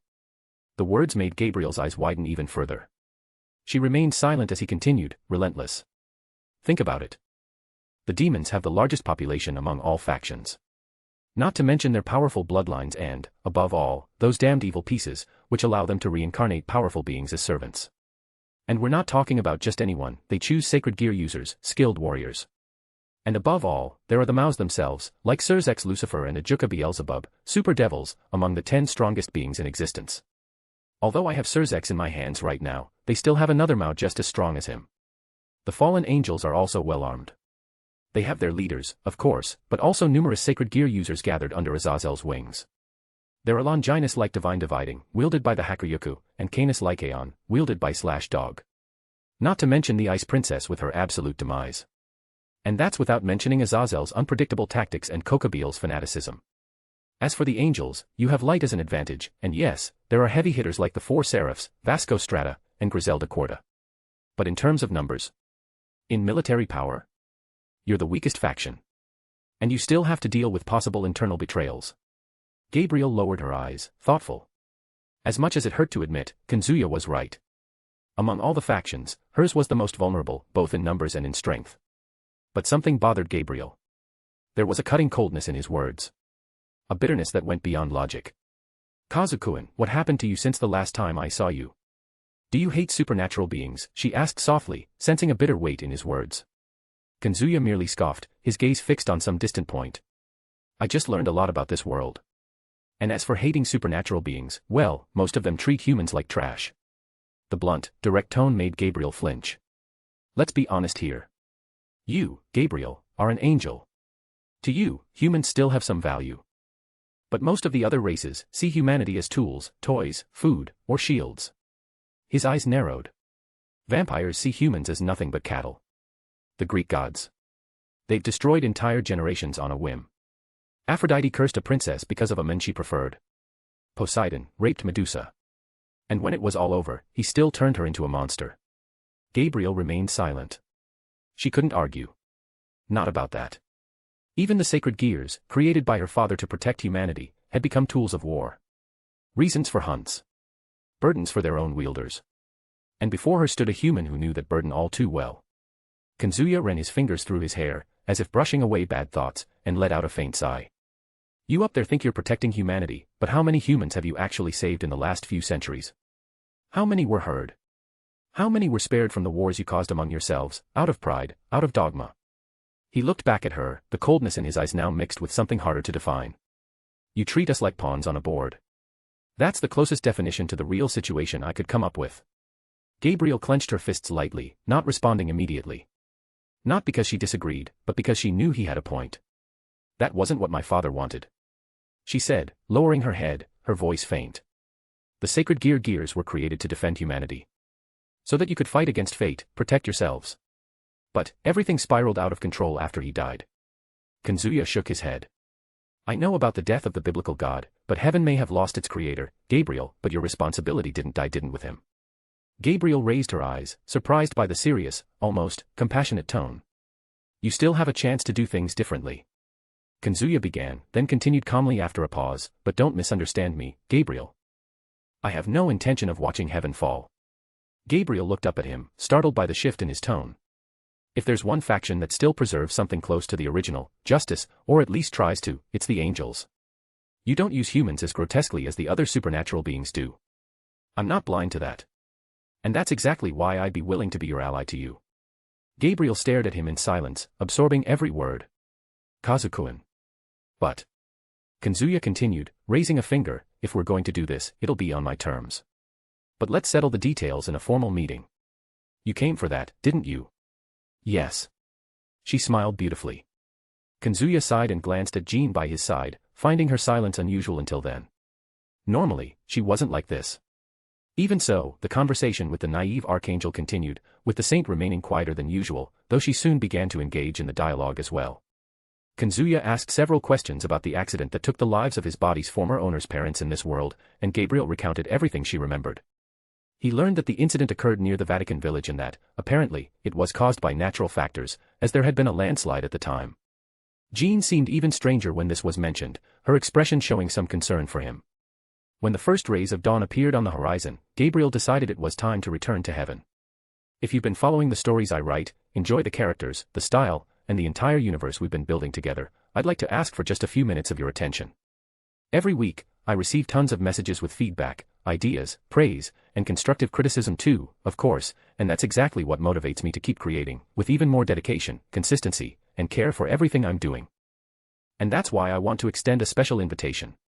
Yes, you read that right, you don't need to pay anything to sign up and start taking part in polls, discussions about new ideas, and even key decisions about which stories will come to life first. A lot of people don't realize this, but just by following as a free member, you're already helping a lot. Now, if you're interested in taking the next step and becoming a paying member, here's a heads up. So if you love binge reading, enjoy being ahead of the curve, or want to follow the process more closely, there's plenty of extra content waiting for you. Plus, we're currently deciding which new exclusive stories will be published next, with original ideas involving reincarnation in worlds like Blue Lock, Tales of Demons and Gods, Against the Gods, World-Defying Dan God, and even Emperor's Domination. Whether you vote, comment, or just read the previews, you're already part of it all. Any kind of support, whether financial or just by following as a free member, means a lot to me. That's what gives me the motivation to stay consistent, improve the quality, and keep pushing these stories even further. Click it, follow, and make sure you're there for the next round of voting. Chapter 50, Perceptions, Changes. Goal, 500 Power Stones, +2 Chapter, Can you do it? The sun finally showed its face. Slowly, its golden rays slipped through the room's windows, casting long, warm shadows across the floor. The tea had already gone cold, so Kazuya began gathering the cups, placing them on the tray to take to the kitchen and wash. He was silent, his gaze distant, clearly lost in his own thoughts. He started moving as soon as Gabriel left, as if wanting to keep himself busy with something, but he was interrupted by the concerned voice of a certain saint. Master. Jean broke the silence with her soft voice, are you okay? Kazuya blinked, pausing mid-motion, like someone snapping out of a brief trance, and slowly turned his head toward her. Jean was sitting on the couch nearby, about 30 centimeters from where he stood. Her hands rested gently in her lap, her posture impeccable, as always. And yet, there was something in her eyes, a concern he hadn't noticed before. What was going on with his adorable saint? I'm just a bit sleepy. You know how it is, I had to spend the whole night talking to a clueless, innocent angel. But before he could finish another one of his sarcastic quips, Jean moved. She rose gently from her seat and, without a word, leaned in and hugged him, carefully but firmly. One arm wrapped around his back, and her face rested on his shoulder. It was a gesture both delicate and direct. Protective, as she always was. He froze for half a second. Jean. But Jean didn't respond right away. Instead, she tightened the hug. Her chest, which, let's be honest, wasn't exactly small, pressed against his torso. You don't have to pretend you're okay, she murmured, so softly it barely sounded like words, more like a feeling escaping her lips. Kazuya blinked, his sharp mind needing an extra second to process it. He sighed and, without resisting, wrapped his arms around Jean as well. What's this now, he murmured softly. Hugging me like I just died. Jean didn't laugh. She only nestled closer to him. I had a bad dream, she said finally. About you. About the life you had here. Ah. That. Kazuya let out a long, tired sigh. The dream cycle, he muttered, with a hint of bitter humor. Knew it'd happen sooner or later. That thing loves invading people's privacy. Seems even the magical system doesn't respect a man's personal space anymore.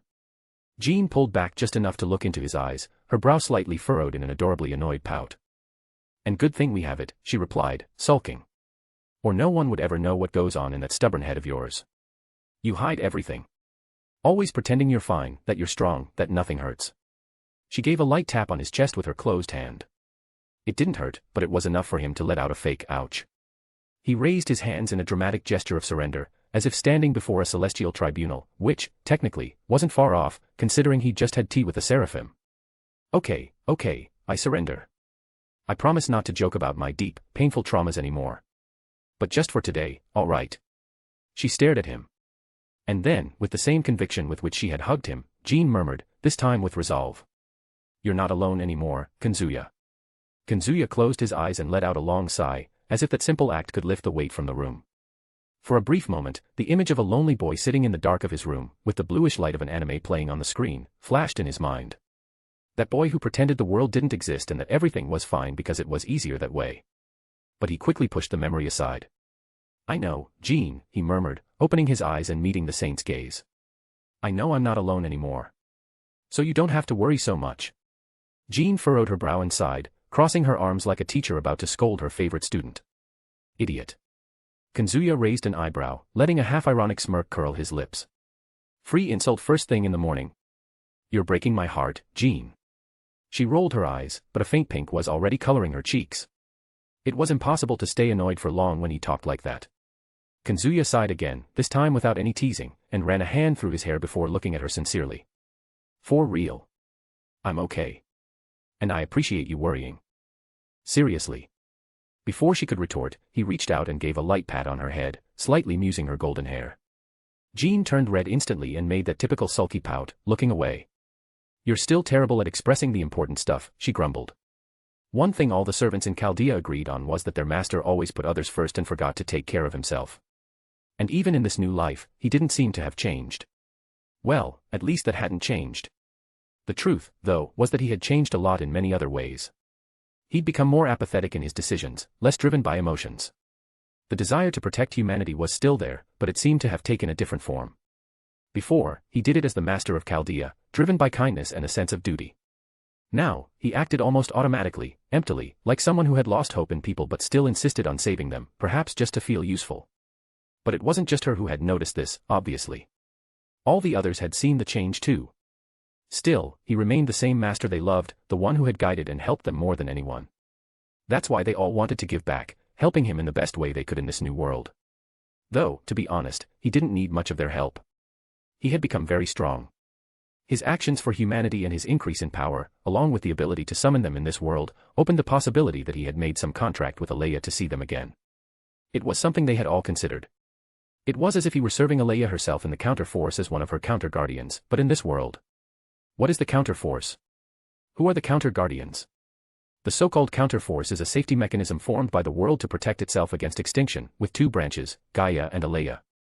While Gaia is the will of the earth, the planet's intrinsic desire to survive and thrive, Alea, on the other hand, is the collective unconscious will of humanity to avoid its extinction. Thus, as humans were inhabitants of the world, initially there was only Gaia. However, as humanity began to develop independently of nature, a divergence occurred, forming Alea. Now, the two counter-forces are no longer aligned and may occasionally come into conflict. Though considered the wills of humanity or the planet, the counter-forces carry no emotions. They are described as spirals of energy that respond to threats of world destruction or human extinction. Normally, Gaia and Alea act indirectly but are always active, constantly guiding humanity and the planet away from potential danger in some way. Gaia is the planet's will to survive, protecting all creatures of the earth using nature spirits. As humanity became independent, Gaia increasingly saw humans as a threat due to their reckless destruction of the environment. Thus, in response to the human threat, Gaia also employs beings capable of subduing or ruling over humanity, such as true ancestors, extremely powerful vampiric nature spirits. However, humans can also make pacts with Gaia, as in the case of Artoria Pendragon, who, before dying, forged a contract with Gaia to try to obtain the Holy Grail, allowing her summoning in response to threats to the planet. Furthermore, through the counter-forces intervention, the destruction of the planet by creatures born on Earth is essentially impossible due to the measures already put in place by Gaia. For example, noble phantasms classified as anti-planet or anti-world, like Gilgamesh's EA, are incapable of actually achieving such a feat, only destroying the concept of worlds, such as against reality marbles and projections, in addition to being bound by earthly ties as inhabitants of the world. Alea is the collective unconscious of humanity and the drive for its survival as a whole, constantly steering humans away from extinction. It typically interferes only indirectly, guiding and empowering a certain individual to eliminate a threat. However, when indirect intervention is insufficient, the counter-force will send counter-guardians or heroic spirits. It is also tied to the so-called human order, the fundamental principle by which Alea operates, meaning that humanity must exist for as long as possible. Thus, parallel worlds in which humanity destroyed itself or advanced too quickly and stopped progressing are, under this principle, eliminated, allowing only the most promising timelines to survive to ensure humanity's future. Though intangible forces of will, each uses physical agents to handle events too dangerous to be resolved with indirect intervention. Gaia employs elementals, some divine spirits, and spiritual species as agents, while Alea uses heroic spirits and the so-called counter-guardians, human spirits who pledge eternal service to the counter-force in exchange for power or favor. One of the main differences between heroic spirits and counter-guardians is that the former are summoned by humanity's hopes and are famous beings from legends, while the latter are summoned by humanity's despair in the face of extinction, acting without autonomy in response to a specific event.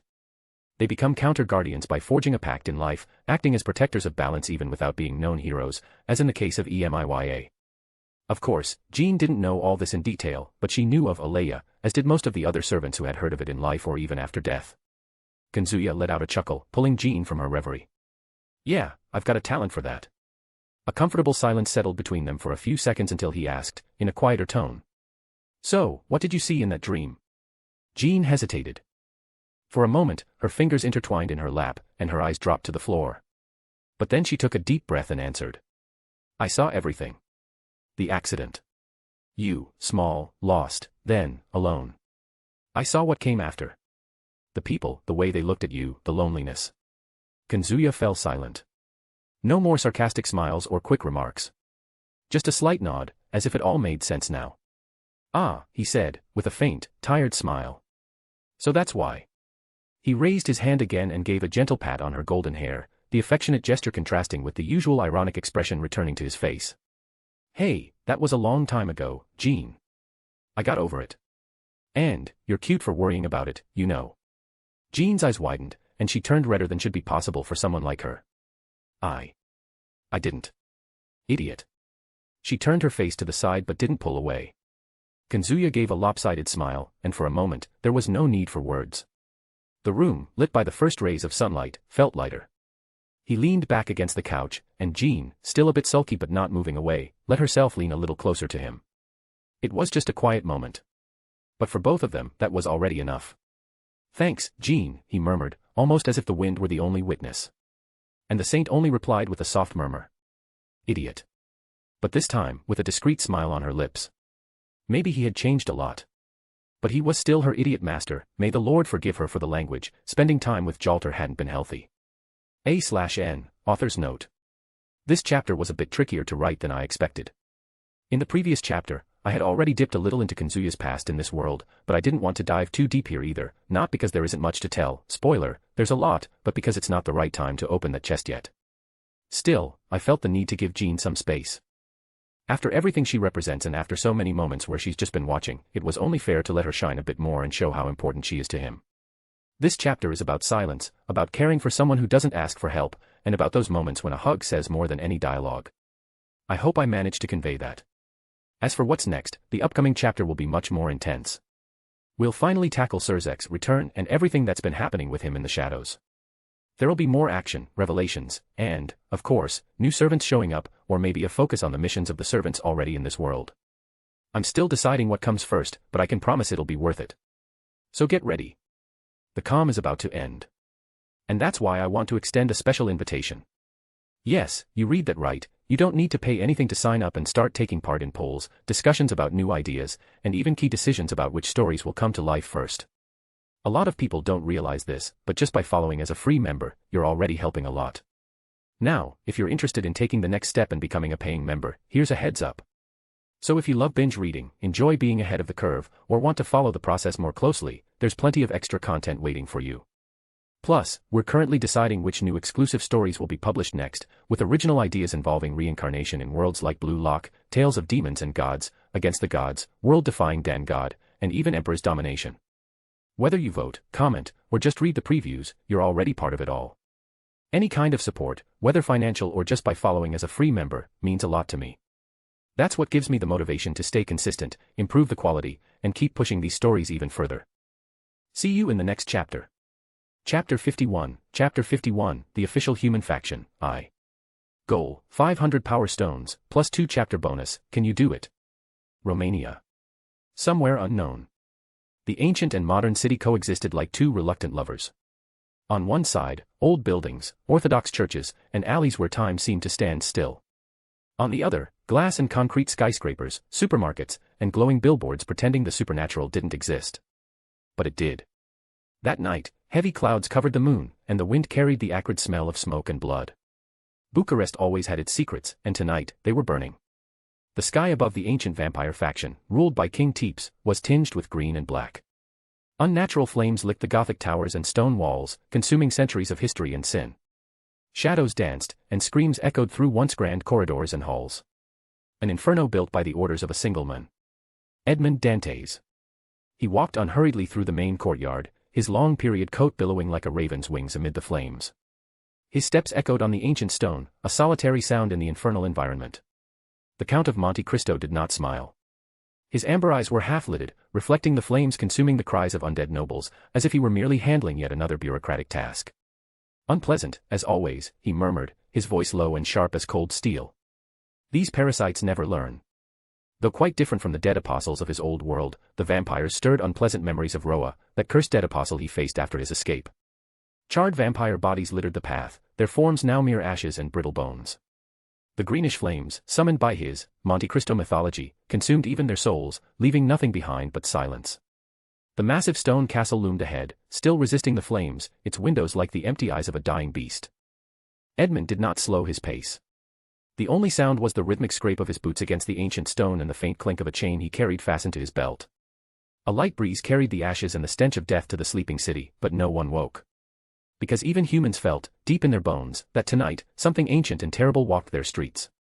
Edmund stopped before the double-blackened oak door and pushed it open without ceremony.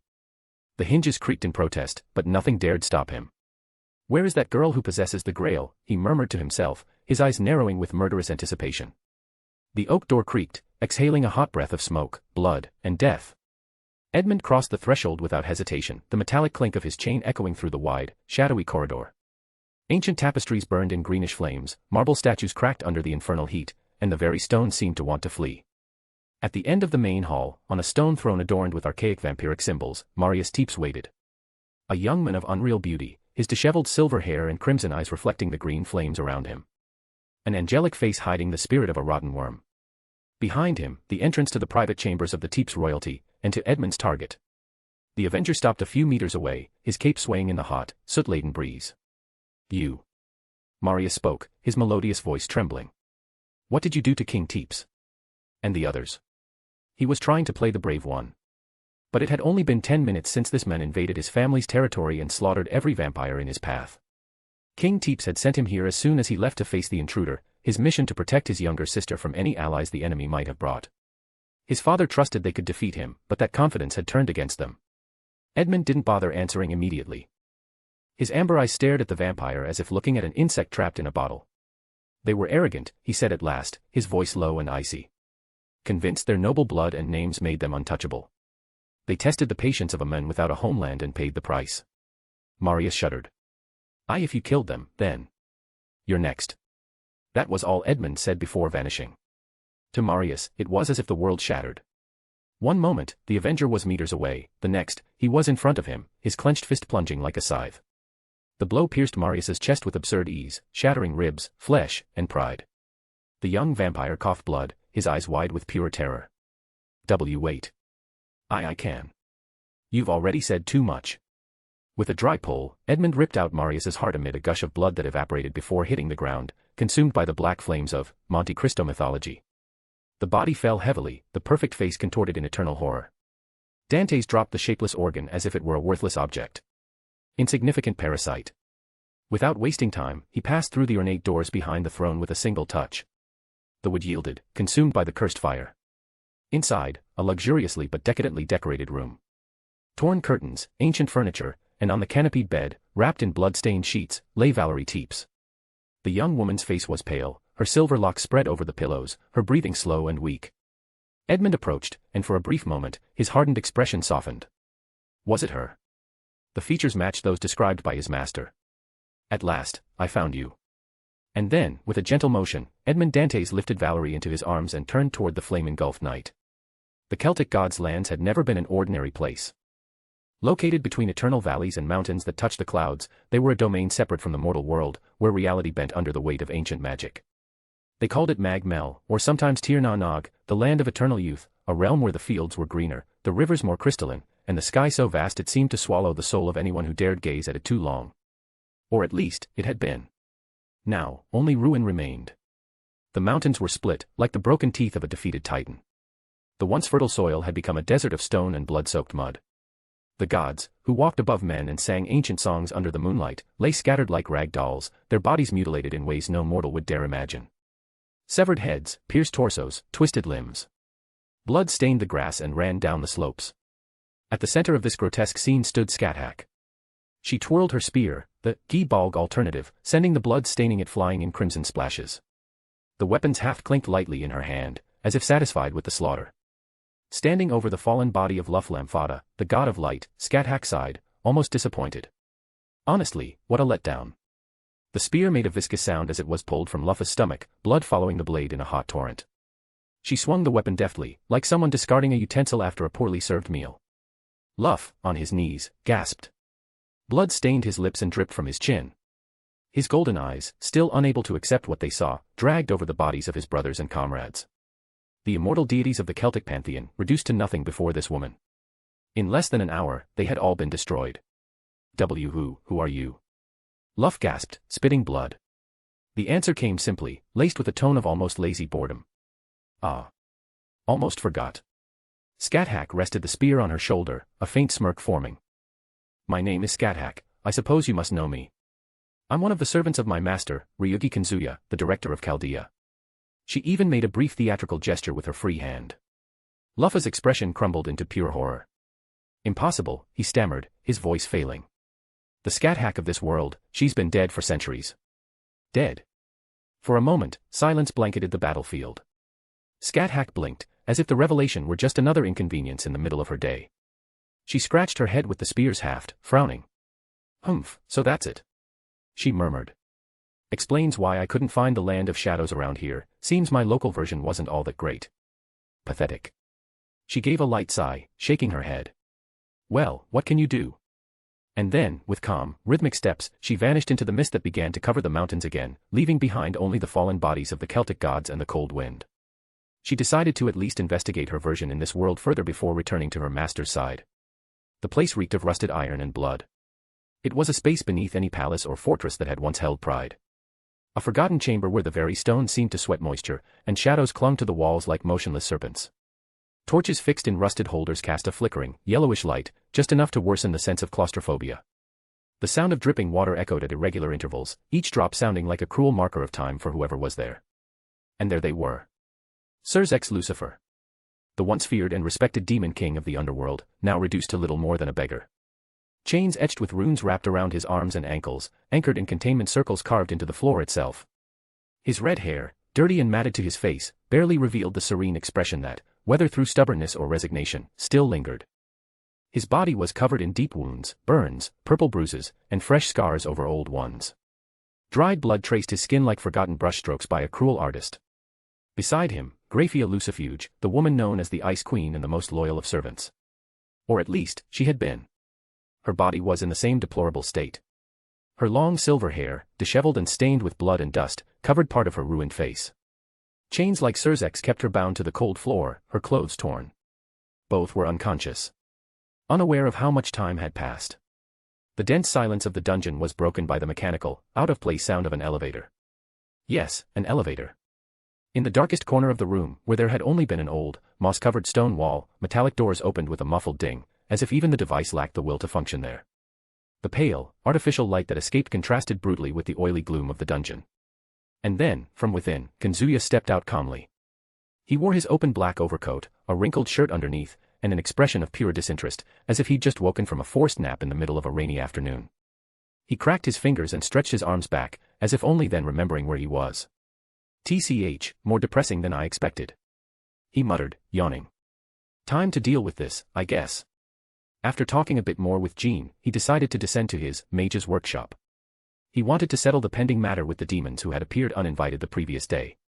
This dungeon-like space where he'd placed the two, along with his entire workshop, was heavily inspired by fictional works from his past life, with the chaotic and inventive style of Rick and Morty as its core. It was located on the 101st sublevel of the mansion, following an inverted order, from the lowest to the highest number. The sound of his boots echoed as he walked calmly across the stone floor. As he passed the torches, the flames flickered slightly, as if even the fire recognized his presence. Kazuya stopped a few steps from where Sirzechs and Grafia lay and looked at them. The Demon King and the Ice Queen, reduced to this. Wow, what a state, huh? He commented casually, tilting his head. You were supposed to be the untouchable big shots of the underworld. And look at you now. He crouched before Sirzechs, gazing at the sleeping yet still proud face of the demon. A faint smile, more sinister than amused, crossed his lips. But relax. I'm here to take care of this. He stretched again, cracking his shoulders. The feeling of someone about to clean out the basement, except the basement was full of monsters, and the former owners of the house were chained in the corner. Though he hadn't had much free time due to recent commitments, he'd still managed to inflict fitting punishment on the two demons before him. He started by stripping Sirzechs of the power of destruction, a feat in itself irreversible and humiliating. But he didn't stop there.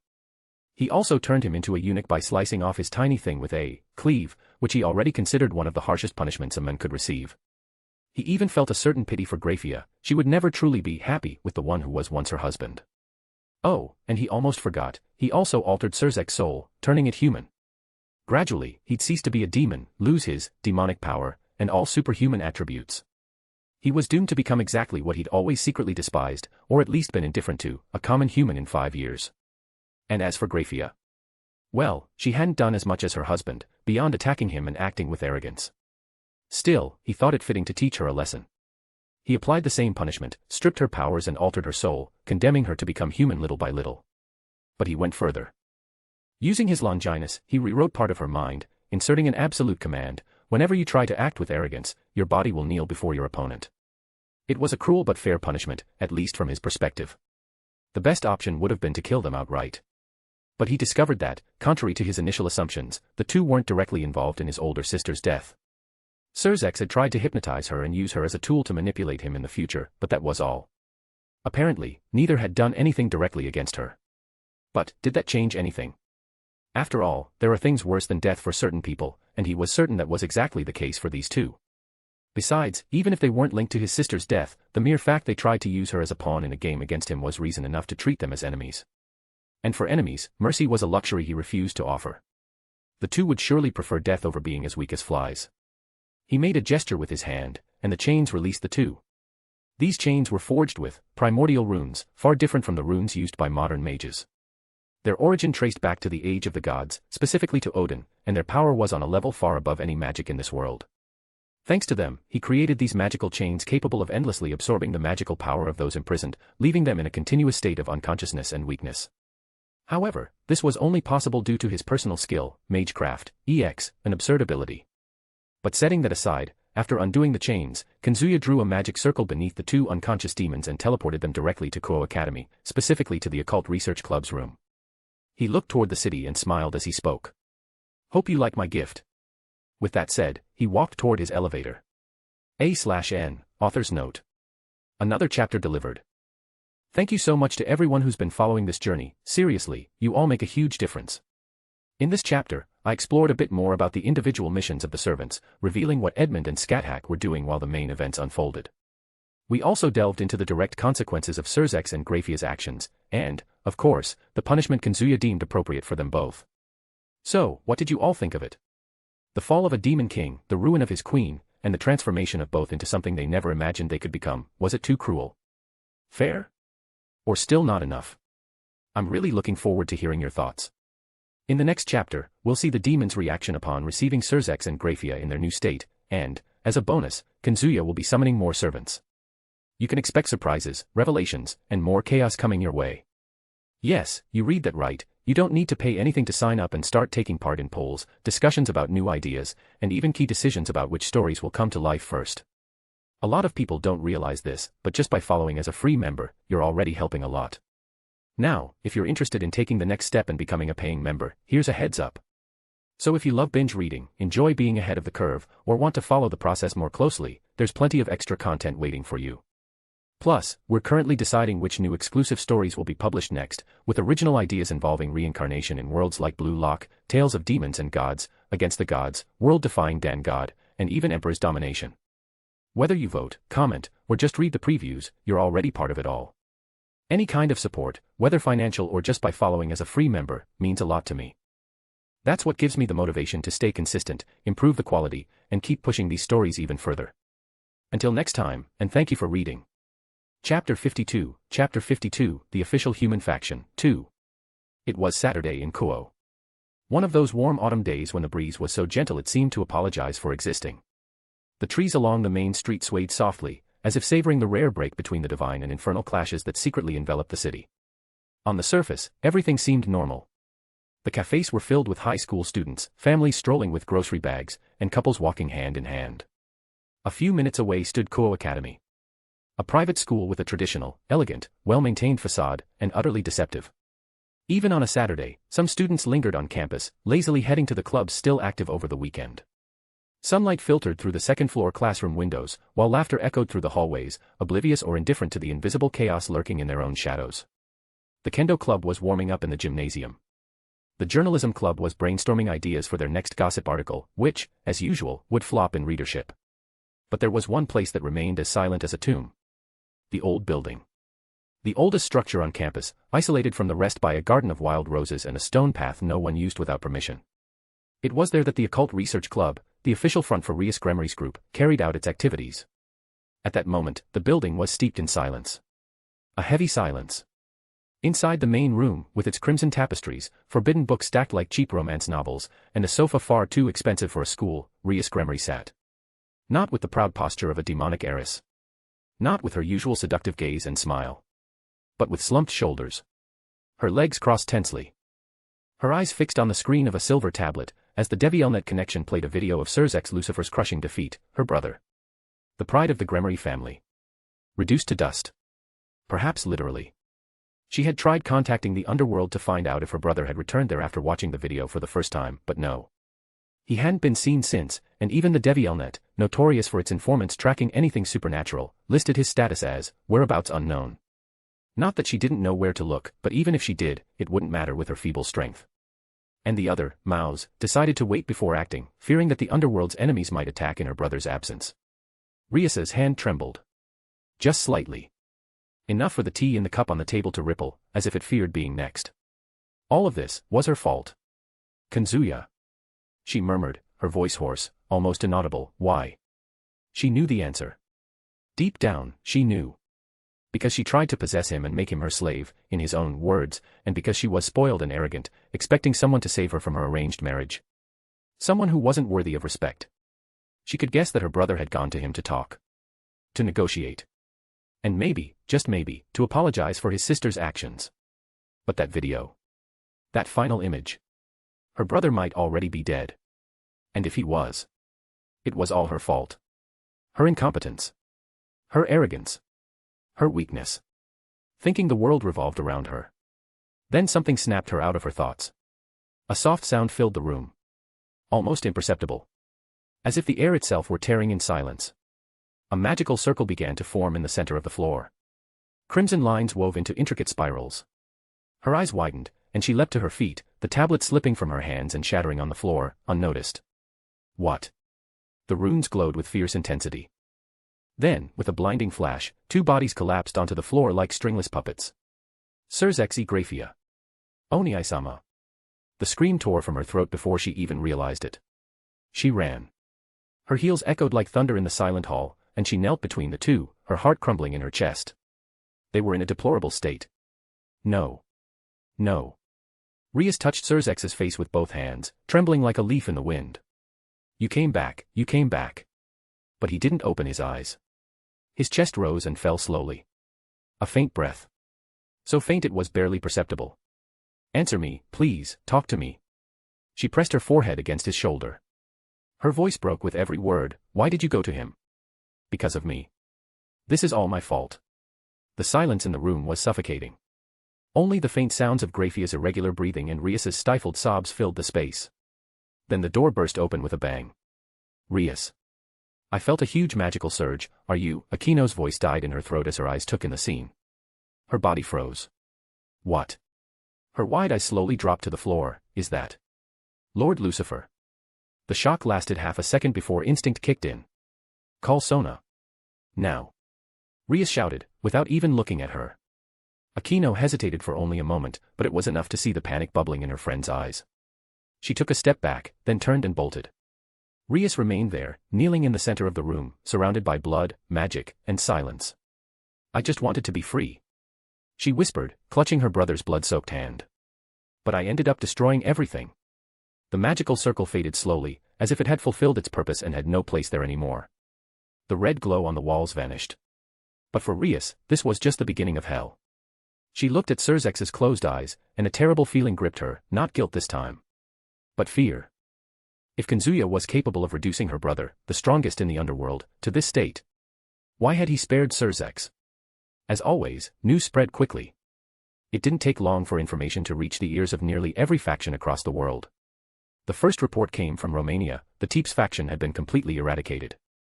No one knew exactly who was responsible, but suspicion quickly fell on Chaldea. After all, the vampires of that faction treated humans as mere blood bags, and with the organization's recent notoriety, it wasn't hard for the world to connect the dots, or at least believe that version of events. But that news was soon overshadowed by another, concerning a woman with dark purple hair and red eyes who single-handedly defeated the entire Celtic faction and emerged victorious. According to reports, she was part of the so-called official human faction, Chaldea. Her name? Scathach. It was Luff himself, the Celtic god of light, who confirmed this after recovering from his defeat. The revelation shocked many. For those who knew the stories, Scathach was supposed to be dead. Yet now, centuries later, she had reappeared alive. And more than that, she was living up to, and even surpassing, her legendary reputation as a godslayer. And, to everyone's surprise, she was part of Chaldea. Once again, the eyes of the world turned to the newly formed human organization, watching, wary, and worried. The strongest of humanity, the so-called human king of light, or simply Ryougi Kazuya, had already defeated one of the 10 most powerful beings in the world, a feat that alone had drawn the attention of every faction. Until then, everyone believed he acted alone, or at least they only had information about him. But now, new information suggested otherwise. He had allies, which made everything even more concerning. As these reports circulated among the factions, rumors began to surface about a possible alliance between the fallen angels and Chaldea. Though nothing was officially confirmed, the mere possibility was enough to alarm many leaders worldwide. After all, if Chaldea was indeed aligning with one of the 3 great factions, the implications would be enormous. The silence in the laboratory was almost comforting. The walls, made of a metallic material that looked like frozen liquid glass, faintly reflected the glowing monitors, all filled with graphs, formulas, and data lines in languages that defied human comprehension. Cables snaked discreetly across the floor and ceiling, so perfectly arranged they seemed part of the architecture. In the center of the room, amidst a tower of digital clipboards, translucent boards with floating projections, and handwritten notes, because he claimed to hate relying solely on the cloud, stood him. Kazuya. Hair disheveled as if he'd woken up and decided combs were a system conspiracy. A faded black Chaldea t-shirt thrown under a loosely fastened white lab coat. The sleeves were rolled up to his elbows, revealing muscular forearms. He was wearing glasses. Not because he needed them, gods, he could see better than a hawk with magnifying lenses. But because, according to him, the disgruntled scientist vibe only works with glasses. Kazuya read another line on the holographic clipboard hovering before him.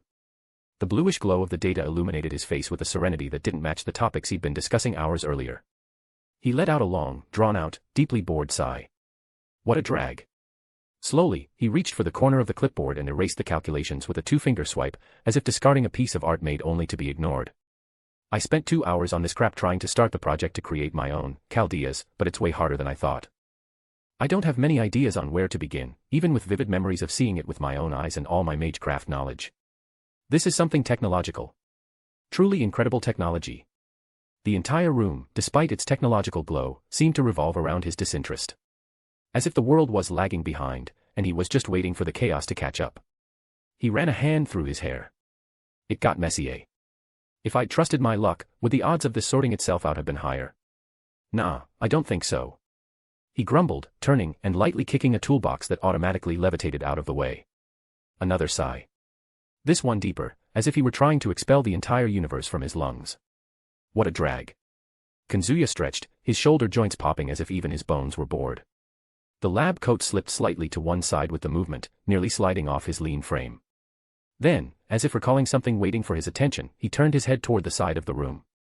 A slight gesture with his fingers was enough to activate the hidden interface floating there, invisible until summoned. Speaking of luck. His voice came out low, more mocking than hopeful. Plim. The floating screen flickered to life with a soft, almost sarcastic glow. Fate Gacha. St. Quartz, 9/100, daily recharge. Would you like to perform a summon?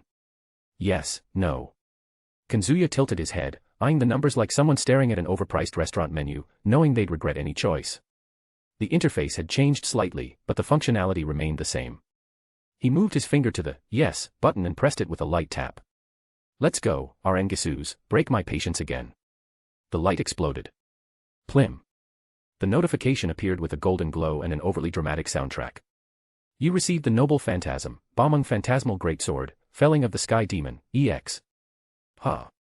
Kazuya blinked. After so long summoning junk after junk, this caught him off guard. He scanned the description again, as if making sure the screen wasn't trolling him. Bomung. X.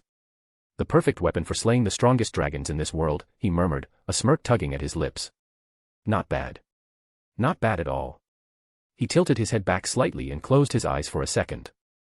I humbly thank the gods of luck, he said theatrically, raising his hands as if in a mock prayer. You remain unpredictable, capricious, and utterly infuriating, but today, you delivered. With another gesture, he swiped the interface aside, making room for the next roll. Plim. You received, Nikola Tesla, Archer, Experience Card. Oh. Kazuya's eyes gleamed behind his glasses, his smirk widening into something almost wicked. Genius, inventor, lightning maniac, and an archer. He let out a short chuckle and raised a finger as if toasting the screen. Welcome to the team, Nikola. Time to become one with me. That sounded kinda gay, oh well. Without hesitation, he tapped the option to absorb immediately.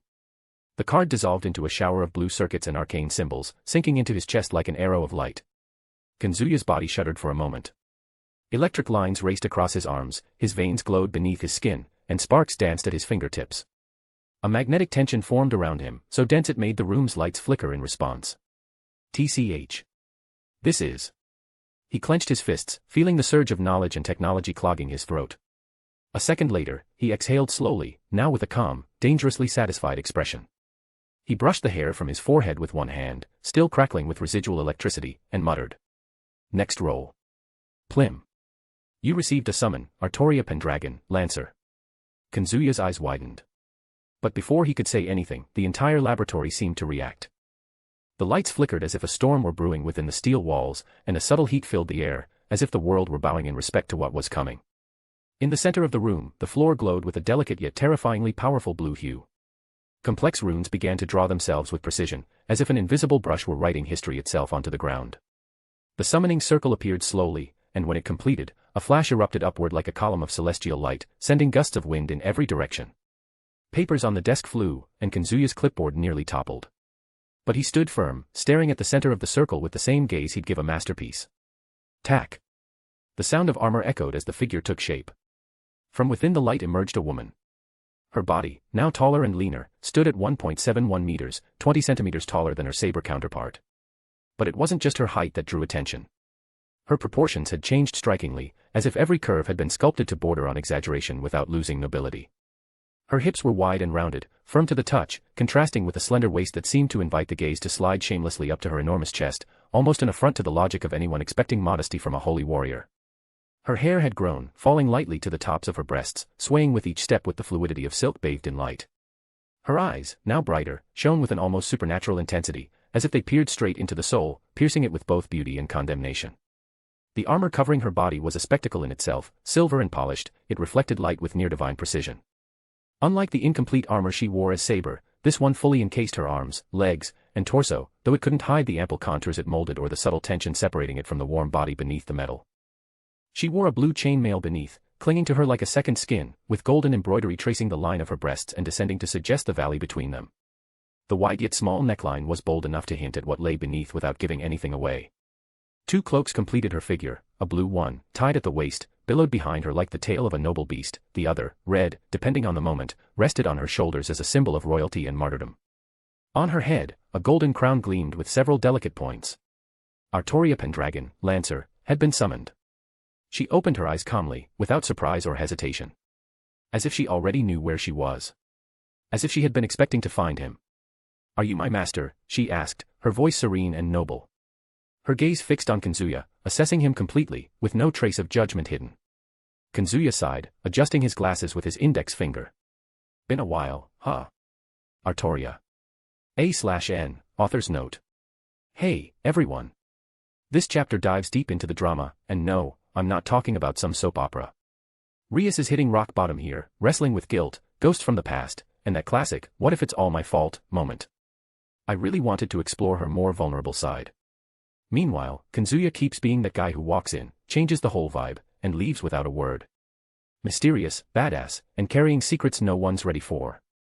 On top of that, things are heating up behind the scenes of the supernatural world, Scathack showing why she's a living legend, the Celts getting wrecked in a battle worthy of epic ballads, and Chaldea starting to take center stage. Now hold on tight, the next chapter brings the grand entrance of Artoria Lancer. I'll be focusing on the chemistry between her and Kazuya, and here's your heads up, a brand new mini-arc is kicking off, introducing an unseen faction that's going to shake things up even more. And of course, I'll finally deliver the reactions you've been waiting for from the demons about Sirzechs and Graphia's situation. Tell me what you thought of this chapter. Thanks for being part of this chaos with me. See you in the next one. Fire. Speech balloon and hey, want to just read ahead a bit. Books for $2.99, you can read up to 7 chapters ahead, perfect for avoiding spoilers or just binging. Books for $5.99, you get full access to all content, no holding back. And that's not all, there are some new stories coming your way too, eyes. Anyway, thanks to everyone who's reading, supporting, and commenting. You're the fuel, and the healthy emotional pressure, that keeps this going. Now let me get back to the keyboard before I almost miss another deadline grinning face with sweat. Chapter 53, The Complexity of Reincarnation. For a moment, silence prevailed. Artoria stood there, motionless for half a second. Just enough time for her hair, still falling slowly, to rest on her shoulders like strands of liquid gold, shimmering under the cold light of the laboratory. Then, and this was something Kazuya would notice later, replaying the scene in his mind like a replay, the corner of her mouth curved. Not much. No wide smiles or silly expressions. But a slight, almost imperceptible, and yet infinitely noble smile. It's been a while. She murmured, her voice exactly as he remembered, firm but with a subtle warmth, like a warm winter breeze. The lance vanished in particles of bluish light, scattering like a memory in the wind. And she walked. Each step made her armor clink softly, a refined, almost musical sound that matched her presence like the soundtrack of an ancient myth. The metal boots touched the polished floor unhurriedly, as if she dictated the rhythm of the room and, perhaps, the world. Kazuya stood still. Because if there was one thing he had learned in that life, it was not to interrupt Artoria Pendragon when she was determined to do something. She stopped in front of him. Her eyes, a sharp and deep green, locked onto his, as if they wanted to decipher even the smallest particle of the soul behind that bored scientist facade. And after an eternity that lasted 2 seconds, her hand, protected by a leather and metal glove but still strangely delicate, rose and touched his face. The tips of her fingers slid from his temple to his jaw, the cold touch of metal contrasting with Kazuya's warm skin. He furrowed his brow slightly, because that kind of thing, well, it wasn't exactly standard summoning protocol. But before he could open his mouth for some sarcastic quip, she leaned in. And kissed him. There was no hesitation, no doubts. Her lips, soft and warm, found his. A second later, her mouth parted slightly, and Artoria's tongue, warm and bold, brushed against his, exploring with a mix of curiosity and command that made Kazuya's heart race. Her taste was sweet, as he remembered. Kazuya responded, closing his eyes, tilting his head to deepen the kiss, his own tongue meeting hers in a slow, fiery dance. His hands, previously still, found her waist, his fingers grazing the cold curve of her armor but feeling the warmth of her body beneath. The contrast was electric, and he could swear he felt a slight tremor run through her.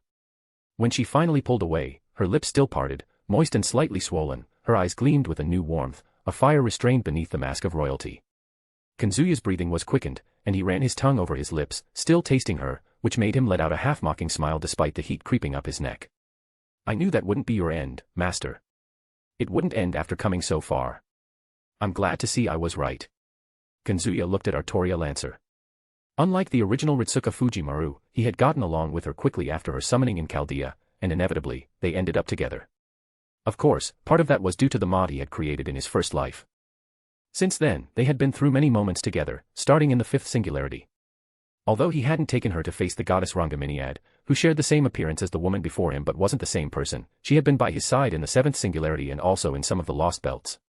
Unlike the anime, where Ritsuka faced the singularities practically alone, accompanied only by Mashu, he faced them with his full team, like in the game. In other words, he always had a team of 6 servants, sometimes even 7, to accompany him. Initially, he was lucky enough to summon Gilgamesh himself, his first 5-star servant, who accompanied him for a while before being replaced by various servants he deemed better suited for each singularity. It was ironic that in Athena his own Gilgamesh had chosen not to follow him due to his arrogance, finding it a pain in the ass. He exhaled slowly, brushing the hair from his forehead with 2 fingers and stepping out of his thoughts, the mocking smile returning, but now with a touch of something rawer, more genuine. You always had a damn dramatic timing, Artoria. It's your fault, you taught me to enjoy this kind of ridiculous scene. Kazuya smirked, and for a moment, all the boredom, exhaustion, and frustration from before evaporated. He slung an arm over her shoulders, pulling her close without ceremony. Welcome back, King of Knights. Artoria closed her eyes for a moment, as if savoring those words. It's my pleasure to serve you again, Master. To reclaim the world that shines even without the farthest ends, she would fight by her master's side, surely wielding all the power she possessed. Even knowing this was a different world. The laboratory sank back into that comfortable silence from before. Kazuya exhaled slowly, his arm still over her shoulders, and for a moment, he was in no hurry to let her go. Because Artoria's touch, even with the cold armor and her impeccable knightly posture, had a very human warmth. A warmth he hadn't felt since before everything. You know. I really thought I'd never see you again, he said calmly, while thinking he was becoming more and more immersed in his life as Ritsuka Fujimaru. It was strangely emotional, everything that came with it. Speaking of which, he recalled a study he once read in a book that offered a plausible explanation for this. When an individual is reborn, there is typically a suppression or replacement of the original memory, allowing the new identity to take full control. However, there are theoretical records, such as Harkwood's treatises on mnemophysics and Akira Shinozaki's experiments on the divergent persona effect, that indicate the possibility of multiple memory sets persisting, especially when associated with highly structured archetypes or fictional entities, like characters from games or digital narratives. This phenomenon was dubbed composite mnemonic resonance. The most accepted explanation for this phenomenon lies in the nature of the soul as a quantum information matrix. According to this hypothesis, the soul is not just a metaphysical vector of existence but also a data repository capable of interacting with complex information systems from different realities. When an individual reincarnates, and their soul carries not only their primary consciousness but also parts of other real or virtual existences, an overlap of mnemonic structures occurs. These memory sets don't integrate immediately. At first, they surface as scattered memories, like dreams or fragments of another life. But as the new consciousness stabilizes and the environment triggers stimuli similar to those experienced in the stored memories, whether through physical stimuli, emotional situations, or cultural contexts, the different structures begin to resonate. This resonance works like 2 close frequencies that, upon meeting, start vibrating in the same pattern. In the case of the mind, the result is a gradual fusion of memories and identities. At a certain point, the distinction between the original consciousnesses blurs, and the individual ceases to perceive their memories as theirs or the others, but as a single, continuous story, even if logically incompatible. It's worth noting that, according to Harkwood's studies, in such cases, the emotionally stronger memory tends to dominate. The subjective experience reported by individuals affected by composite mnemonic resonance is one of a natural, almost comfortable fusion, where the boundaries between who one is and who one was become irrelevant. Finally, some speculative theories suggest that, in certain cases, this fusion can trigger a phenomenon called prior consciousness recovery, where one of the involved souls suddenly recalls the entire process of transmigration or their original existence, momentarily taking control and causing what's known as momentary identity disruption. In short, the experience of becoming increasingly immersive, as if the soul were merging with 2 others, is nothing more than the cumulative effect of this mnemonic resonance, where the barriers between identities collapse, and something entirely new is born, not a fusion of 3 individuals, but a new consciousness carrying a single identity born from 3 others. In other words, he was essentially becoming a new self. The first stage is acceptance, which happened when he accepted that he was Ritsuka Fujimaru, and also Ryougi Kazuya of this world.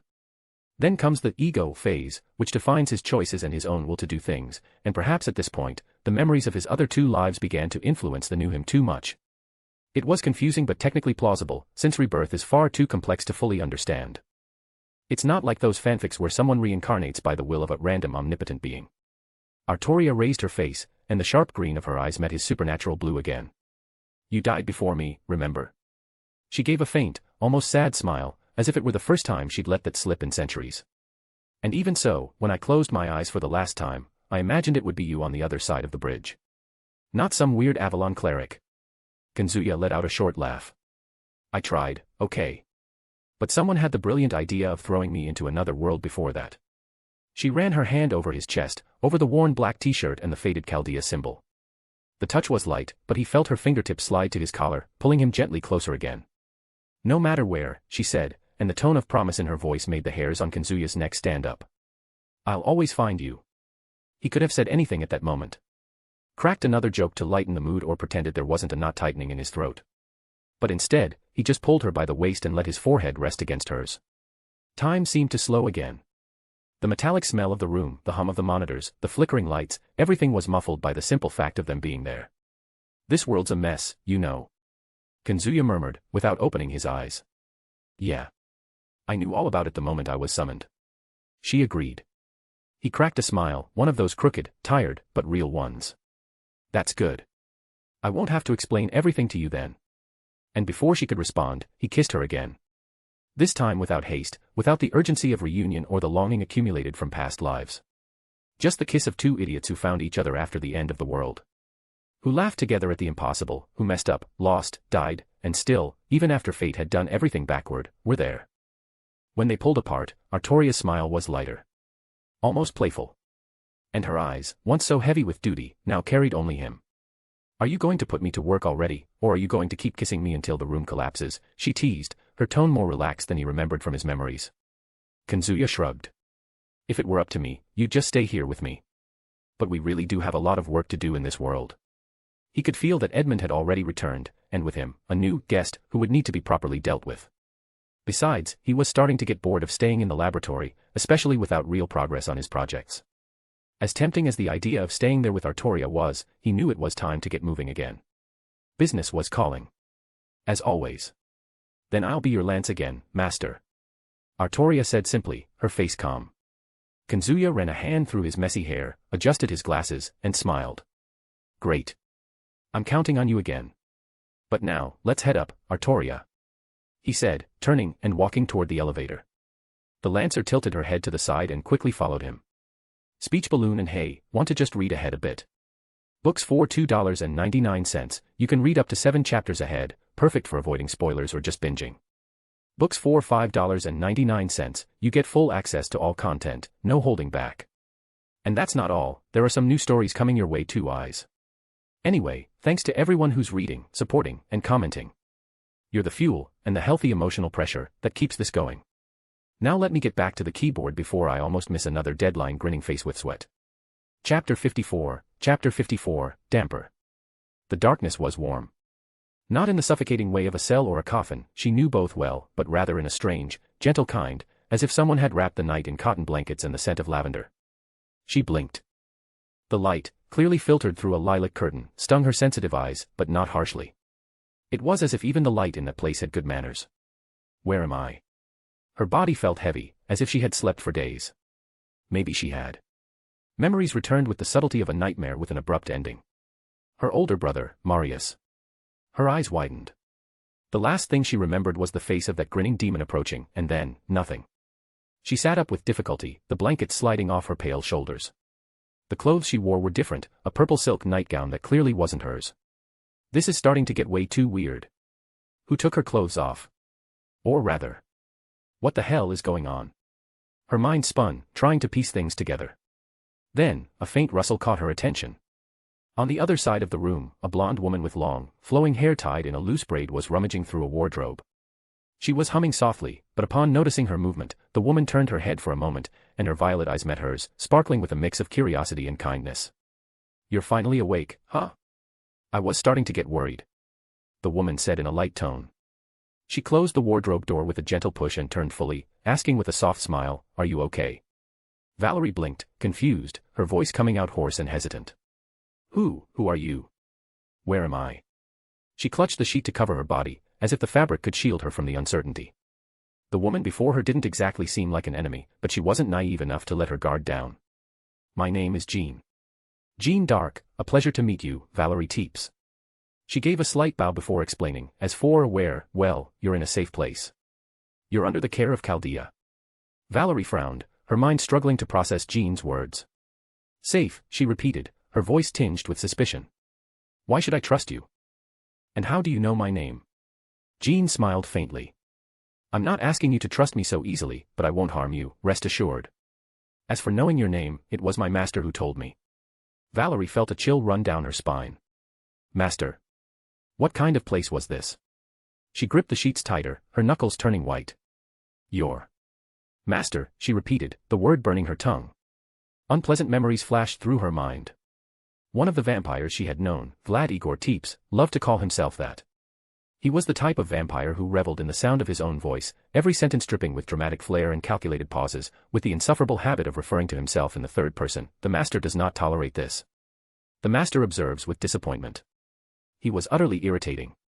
But beyond his dreadful personality, he genuinely believed everything he did was art, whether it was punishing someone, manipulating a servant, or correcting someone else's room decor.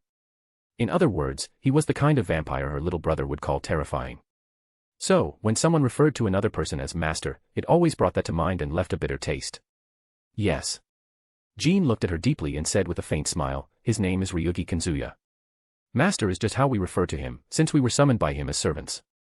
He's the one responsible for us here at Chaldea. Valerie stared at her again. And what does this master want with me? She asked in a clinical, almost bored tone. Is he going to use me too? Run experiments. Throw pretty words at me and then lock me in a softer-than-usual cell. Her life had always been like this. Ever since she helped Gasper escape from the vampires, awakening her Longinus in the process, she had been used by the Teeps faction to gain more power and influence than they'd ever had before.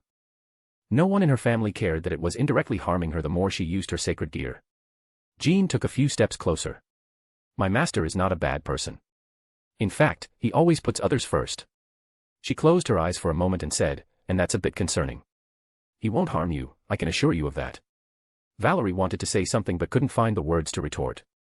She pulled the sheet tighter and muttered, I don't remember the last time someone cared about me without wanting something in return. Really, only Gasper ever did that. It might take time for you to believe it. That's okay. Jean smiled again and said, but I ask that you give my master a chance to earn your trust. Valerie looked away from the saint, feeling she should believe her words. Jean seemed like a kind person, and she doubted she would deceive her. Though she didn't let her guard down immediately, she decided not to act with suspicion and to give her a chance. The silence that followed was brief. Valerie was still staring at her own lap, her thoughts tangled, when the doorknob turned with a soft, polite click, as courteous as everything else in that place. Jean turned, but she didn't seem surprised. Valerie instinctively raised her gaze. The man who entered didn't look like a master, at least not the kind she was used to. Nothing about him screamed authority, domination, or theatricality like Igor. Was he ordinary? No. The man before her had a beauty that gods would envy. He was devilishly handsome, around 18 years old, with messy white hair and flawless, pale skin, not the vampiric pallor she was accustomed to seeing, but a vibrant, beautiful hue that seemed soft to the touch. He wore a black shirt with a white overcoat and loose black pants, his clothes doing little to hide his muscular frame. He wore dark sunglasses, but as he entered, his strikingly beautiful eyes peered at her over the lenses. And that was the problem. Her heart beat faster at the sight of those calm eyes staring at her. Meanwhile, Kazuya let out a mental sigh, feeling somewhat tired. After leaving his lab with Artoria Lancer, he had spoken briefly with Edmund, who gave a mission report and introduced Artoria Lancer to Asia, who was confused to see a more mature version of Salter. He had finally come up to Jean's room to meet Valerie. He stopped at the entrance, holding an almost empty coffee cup, something Asia had made for him, and looked at Jean. She's awake. His voice was soft and calm. Yes. Jean smiled. And she's already asked if you're going to run experiments on her. Ah. He scratched the back of his neck, embarrassed. Well, that's a start. Kazuya turned his gaze to Valerie. She stared back, still captivated by his appearance, saying nothing and remaining silent. He walked to a nearby chair and sat down calmly. Valerie Teeps, he said, as if confirming a mental note. Are you okay? I mean, physically. No pain, nausea, tingling in your fingers, bloodlust, those usual things for a newly rescued vampire. According to what Edmund had told him, when he found the damper before him, she was unconscious, courtesy of someone named Marius, his words. Since he hadn't had time to examine her properly, he just wanted to make sure she was okay. He didn't know exactly what the vampires had used to knock her out. Speaking of which, Edmund had said he eliminated most of the vampires in that world, with only a few escaping during his invasion or scattered outside Romania. Which was good news. Vampires are a race of supernatural beings even prouder and more aloof than demons. In fact, discrimination between vampires and other species is so strong that Dampiers, like Gasper Vladi and Valerie Teeps, born of vampire lords and human mothers, were mistreated even by their own families. Hunting humans is the true nature of a vampire for their food source. Male vampires use human women for their pleasure and to bear children, while female vampires use human men for their pleasure and to give birth to their offspring. Vampires are ruled by two distinct royal families, the Teeps family and the Carmilla family. Hundreds of years ago, an incident split the vampire world, where vampires debated whether to choose a female or male true ancestor to maintain the purity of pure-blood vampires. This incident eventually gave rise to the Teeps faction, a male-dominated vampire faction, and the Carmilla faction, a female-dominated one. Both factions went to war after the Teeps faction recently seized a Longinus possessor. Vampires do not get along with other races and maintain a strict, pure-blood aristocracy, so arrogant that no family ever cared for their servants even a tenth as much as the Gremory family did. Moreover, any vampire with human ancestry, whether a turned human or a descendant, can never become a noble and is considered a lesser member of the species, even if they're considered vampires at all. So, exterminating most of them was a good thing. Valerie frowned. You talk like it's a common occurrence. Kazuya gave a slight smile, leaning back in the chair as if they were just chatting in a cafe. I didn't mean it like it's common, just bad choice of words. I only wanted to ask if you're okay and ended up making a bit of a joke. Don't take it the wrong way, Oja-chan. Valerie narrowed her eyes and crossed her arms instinctively, as if trying to create an invisible barrier between them. Her tone was drier this time. Humph. I'm a damper. There's a clear difference between me and the vampires you're used to. And I'm fine. Kazuya raised his hands in a gesture of peace, still with a faint smile. Hey, no offense. I know dampiers are different. Half human, half vampire, the best and worst of both worlds. I was just trying to lighten the mood. Let's say humor is my social shield. And my sword, sometimes. Valerie let out a low sigh, her frown still in place, but her expression softened slightly. It was hard to stay cold toward someone who wasn't trying to manipulate her, control her mind, or lock her in a cell the moment they saw her. And above all, someone who looked at her like a person, not a tool. It reminded her a lot of her little brother Gasper in a strange way, and she felt a certain warmth in her chest. You're weird. She murmured, looking at him as if analyzing a puzzle with mismatched pieces. Really weird. And you don't seem like a bad person. Kazuya smirked and took the last sip of his coffee. That's the trick, isn't it? Be bad only when necessary. The rest of the time, I prefer to be just someone trustworthy. Still working on that, of course. Jean, who had been watching everything from the side of the room with a calm air, nodded slightly, as if silently confirming every word. And why exactly did you bring me here, master? Valerie emphasized the word with a hint of sarcasm, testing his reaction. Kazuya tilted his head, not losing his humor. Because leaving a pretty girl unconscious in a sociopathic vampire's castle seemed like a terrible idea. Just for that. She raised an eyebrow, suspicious. For now. He replied, resting his elbow on the chair's arm and his chin in his hand. Yeah. Saving you seemed like the right thing to do. But if you want to come up with a more dramatic reason later, like intertwined fate or cursed lineage, we can work with that. Valerie let out a sigh, and against all logic, a small laugh escaped her lips. Quick, dry, but genuine. You're impossible, she said, almost to herself. I hear that a lot. Kazuya replied with a wink, and Jean let out a soft chuckle from the other side. Valerie grumbled, turning her face away as if trying to hide the faint blush on her cheeks. Charming idiot. She muttered under her breath, almost inaudible, but loud enough for Jean to hide an amused smile and for Kazuya to pretend he didn't hear, just to tease her. All right, he said, standing up from the chair and walking to the side of the bed. Now that you're awake, let's do a quick checkup. I promise it won't hurt. Well, not much. That's not reassuring, you know. Valerie replied with a suspicious look, pulling the sheet closer to herself. Kazuya ignored the comment with a crooked smile and raised his hand. A floating green energy began to emanate from his palm. It looked liquid and alive, flickering like a flame underwater. Tiny particles escaped from it like luminous dust, and then, slowly, the energy extended into the air, and gently penetrated Valerie's body, as if passing through her skin without resistance. Her eyes widened, startled and alarmed. What? Her body stiffened instinctively, her hands clutching the sheet tightly, and her heart raced with growing panic. But, to her surprise, she felt nothing. The energy coursed through every inch of her body from the inside out. Mind, blood, soul, everything was examined with precision and care, though she couldn't fully comprehend what was happening. Kazuya furrowed his brow slightly, his eyes narrowing behind the dark lenses as he saw things she couldn't imagine. There were irregularities there, subtle cracks in her soul, mental fissures indicating overuse of power. But nothing that immediately threatened her integrity. He knew the cause was the Sephiroth Graal, Valerie's Longinus. The Sephiroth Graal has the ability to connect with the principle of life. Due to its nature, Valerie also absorbs the minds and concepts of the dead, the living, and various other things while using the Holy Grail, which resulted in her current broken state due to the overwhelming flood of thoughts entering her heart and soul from the overuse of the Sephiroth Graal. What he was seeing was the side effect of the corrosion caused by the excessive use of the Sephiroth Graal. Fortunately, hers was a subspecies with a total of 3 Holy Grails instead of just 1, allowing her to survive the removal of 2 of them, though she would fall into a coma after losing the second. And also, the damage hadn't reached a point of being completely irreparable. But it was enough to leave her in a state of a broken heart and soul. Basically, she couldn't feel things the way a normal person would, existing in a state close to apathy. That was why she reacted strangely. A normal person would panic upon waking in an unfamiliar place and try to escape somehow. But she stayed where she was. He slowly lowered his hand, dissipating the energy with a simple gesture. "You're fine," he said calmly. "Nothing to worry about for now."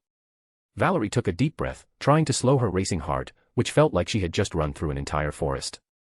What was that?" she asked, her voice softer, still trembling slightly. Kazuya shrugged. "Just an analysis. That's all." He paused, and then his tone grew more serious. "But now comes the important part." Valerie narrowed her eyes, still uncertain. "The important part?" Kazuya raised his hand again. This time, the energy that emerged was blue. Not cold like ice, but warm and deep, like an ocean under moonlight. It swirled slowly in thin spirals, wrapped in a subtle glow. "This will heal you," he said, his voice firmer. "It'll restore what's been damaged. Body, soul, mind. But it'll probably knock you out. The process is intense." Valerie hesitated. "Heal?" But before she could finish, the blue energy began to envelop her. Like a gentle but unstoppable wave, it touched her skin, sinking deep. And then, she felt it. A warmth. Not like a fever or burning, but a gentle, comforting warmth. As if invisible arms had wrapped around her body, holding her carefully. And for the first time in a long, long time, she felt peace. No screams, no fear, no bloody memories lurking in the back of her mind. Just silence. Silence and tenderness. She blinked slowly, her eyelids growing heavy. Was this, she thought, before sinking into sleep, how Gasper felt when he escaped that hell? A small sigh escaped her lips, and then she slept. Deeply and peacefully. A/N, author's note. "Hey, everyone." Waving hand. This chapter came straight from the keyboard, literally. I've just started using the computer, so you might notice a slight change in the writing. Maybe it turned out better, or not, who knows, right? Grinning face with sweat. Either way, I hope you enjoyed what you read. I'm wrapping up the next chapter, and I can already say, some exciting stuff is on the way.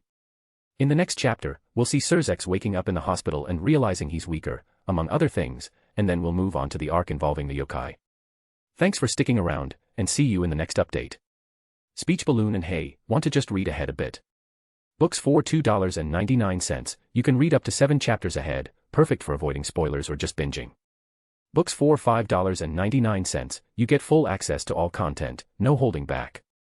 And that's not all, there are some new stories coming your way too, eyes. Anyway, thanks to everyone who's reading, supporting, and commenting. You're the fuel, and the healthy emotional pressure, that keeps this going. Now let me get back to the keyboard before I almost miss another deadline. Grinning face with sweat. Chapter 55, Situation. The Seraphol Memorial Hospital was one of the most respected and well-maintained places in the entire underworld. Built by the Mao Leviathan, Seraphol, it was located in a tranquil region of the Citri territory, surrounded by tall trees and a perpetually clear sky, as if the weather itself respected the place. Unlike some other grim and ancient buildings in the demonic world, the hospital was bright, modern, and even cozy. The corridors were wide, clean, with soft lighting and a calmness that made even the most powerful feel safe there. Despite its elegant appearance, the hospital was practical. The rooms were quiet and comfortable, with soft beds, heated sheets, and large windows that showcased the icy landscapes outside. Everything was designed so that patients, especially those of high demonic class, could recover in the best possible way, in peace. The name, Seraphol, wasn't just for decoration. Besides being the founder, she was one of the most beloved figures in the underworld. Many saw the place as a reflection of Seraphol herself, strong, kind, and dedicated to protecting others. In one of the many rooms, or more precisely, in the hospital's finest suite. The light was soft. White, translucent curtains fluttered with the breeze from the central air conditioning, casting dancing shadows across the walls of the luxurious hospital room. The air carried that typical sterilized cleaning smell, mixed with something reminiscent of lavender and wildflowers. Lying in the bed was a man with red hair, completely wrapped in bandages, including part of his face. Sirzechs opened his eyes. Or, at least, he tried. His heavy eyelids felt like they were made of liquid lead. When he finally managed a sliver of vision, all he saw was the white, smooth ceiling. The scent of antiseptic filled his nostrils, carried by the air conditioning, and the realization of his situation hit like a slow punch. "Hospital," he murmured, his own voice sounding strange, as if it came from someone else. His limbs ached, but not with that sharp, cutting pain. It was a heavy, dull discomfort, like that of someone who had been buried in quicksand for too long and was only now trying to escape. Then, his perception shifted from the pain in his body to his demonic power. He felt his demonic power stirring within him. That made his body go cold. Sirzechs closed his eyes, took a deep breath, and focused. Nothing. Or rather, there was something, yes. But it was small. Had he lost more than half? He was certain he had been fully recovered in terms of demonic power, but since when did he possess such a small amount? Before, it was like an ocean within him, and now it seemed to have evaporated, leaving only a shallow lake. Panic surged like an invisible wave, hot and cruel, dragging his pride and self-control along with it. What the hell happened? His last memory came in disjointed flashes. He vaguely recalled being imprisoned in a dungeon, tortured for information about what had happened to that Celestina, which he refused to answer until the end. He wasn't involved, but he had leaked the information that there was an orphan in the orphanage who possessed a Longinus. From what he knew, the one who ended up destroying the place was one of the Greeks, angered for not finding the kid. Or was it a Roman? Considering it was near Rome, and then he remembered an excruciating pain coming from his groin. Sirzechs gasped. His body tensed on the bed, his breathing quickened, and beads of cold sweat broke out on his forehead. A primal anguish, something that ignored titles or past glories, took hold of him. A fear as raw and cruel as death itself. Suddenly, an unbearable doubt pierced his mind. No, it can't be, no. Sirzechs tried to move his right hand. His joints protested, but he forced them, his pale, weak fingers trembling as they moved beneath the sheet, sliding over the bandaged skin, struggling down his abdomen, until they reached his groin. His blood ran cold. There was nothing there. Nothing. The smooth, bandaged skin, the emptiness where his penis had once been. It was simply gone. For a moment, the world went silent. No beeping from the monitor, no sound from the air conditioning.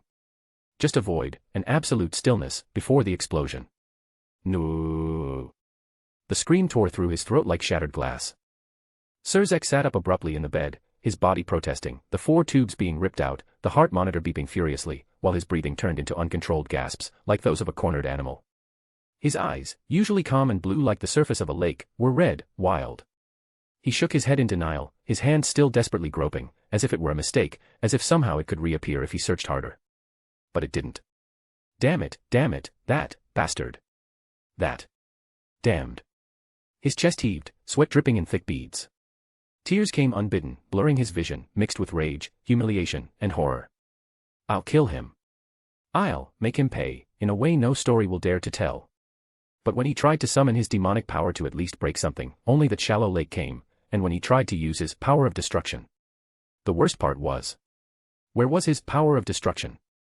It was gone. Sirzechs felt his stomach churn, sweat soaking the pillow. His dry throat let out a weak sound, a shapeless whimper, something between a sob and an insane laugh. He tried again. He closed his eyes tightly, his trembling hands clutching the sheets, nails digging into the fabric. Come on. I'm Sirzechs Lucifer. How can this? But no matter how hard he tried to use something that had come naturally to him before, nothing came. A deep anguish, heavier than any pain he'd ever felt, crueler than all wars, more suffocating than centuries of blood and power, consumed him.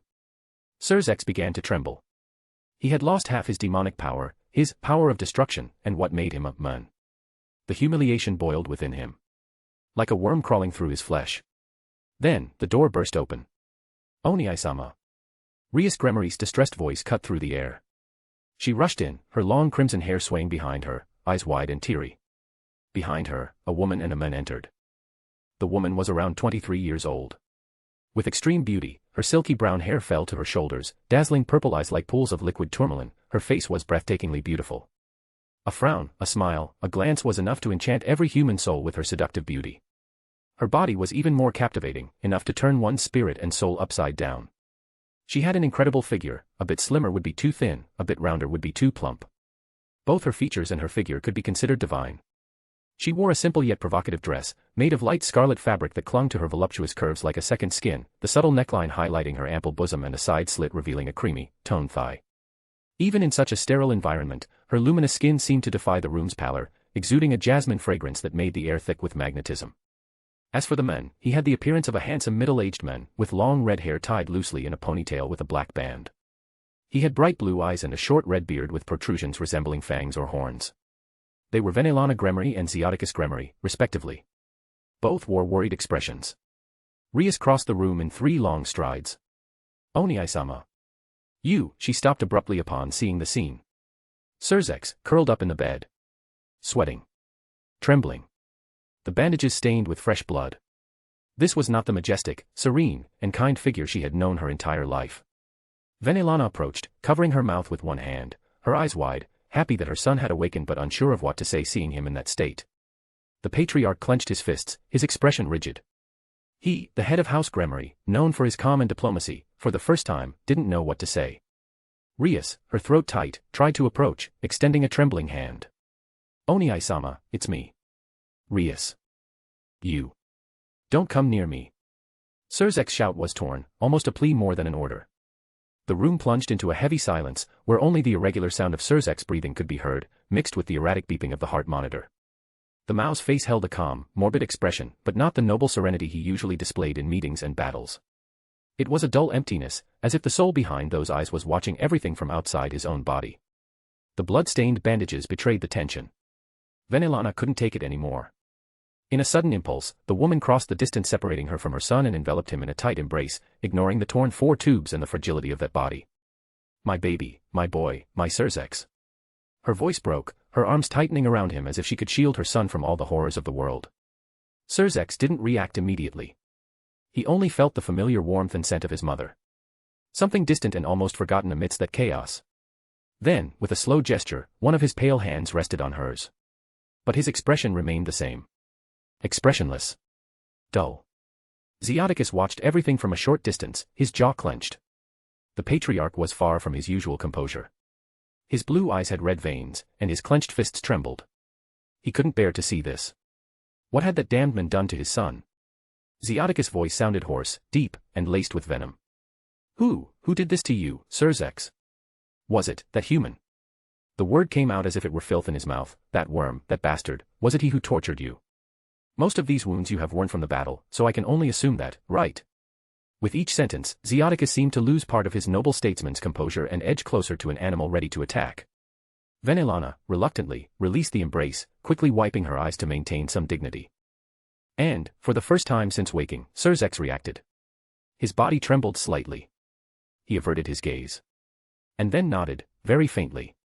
His voice came out low, hoarse, filled with contained despair. It was my fault.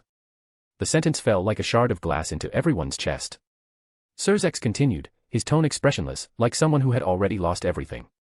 I underestimated the enemy. It was the first time in their lives that Rias, Venelana, and Sirzechs heard that men admit something like that. Young Rias clutched her hands to her chest, her eyes teary. The silence lasted longer than it should have.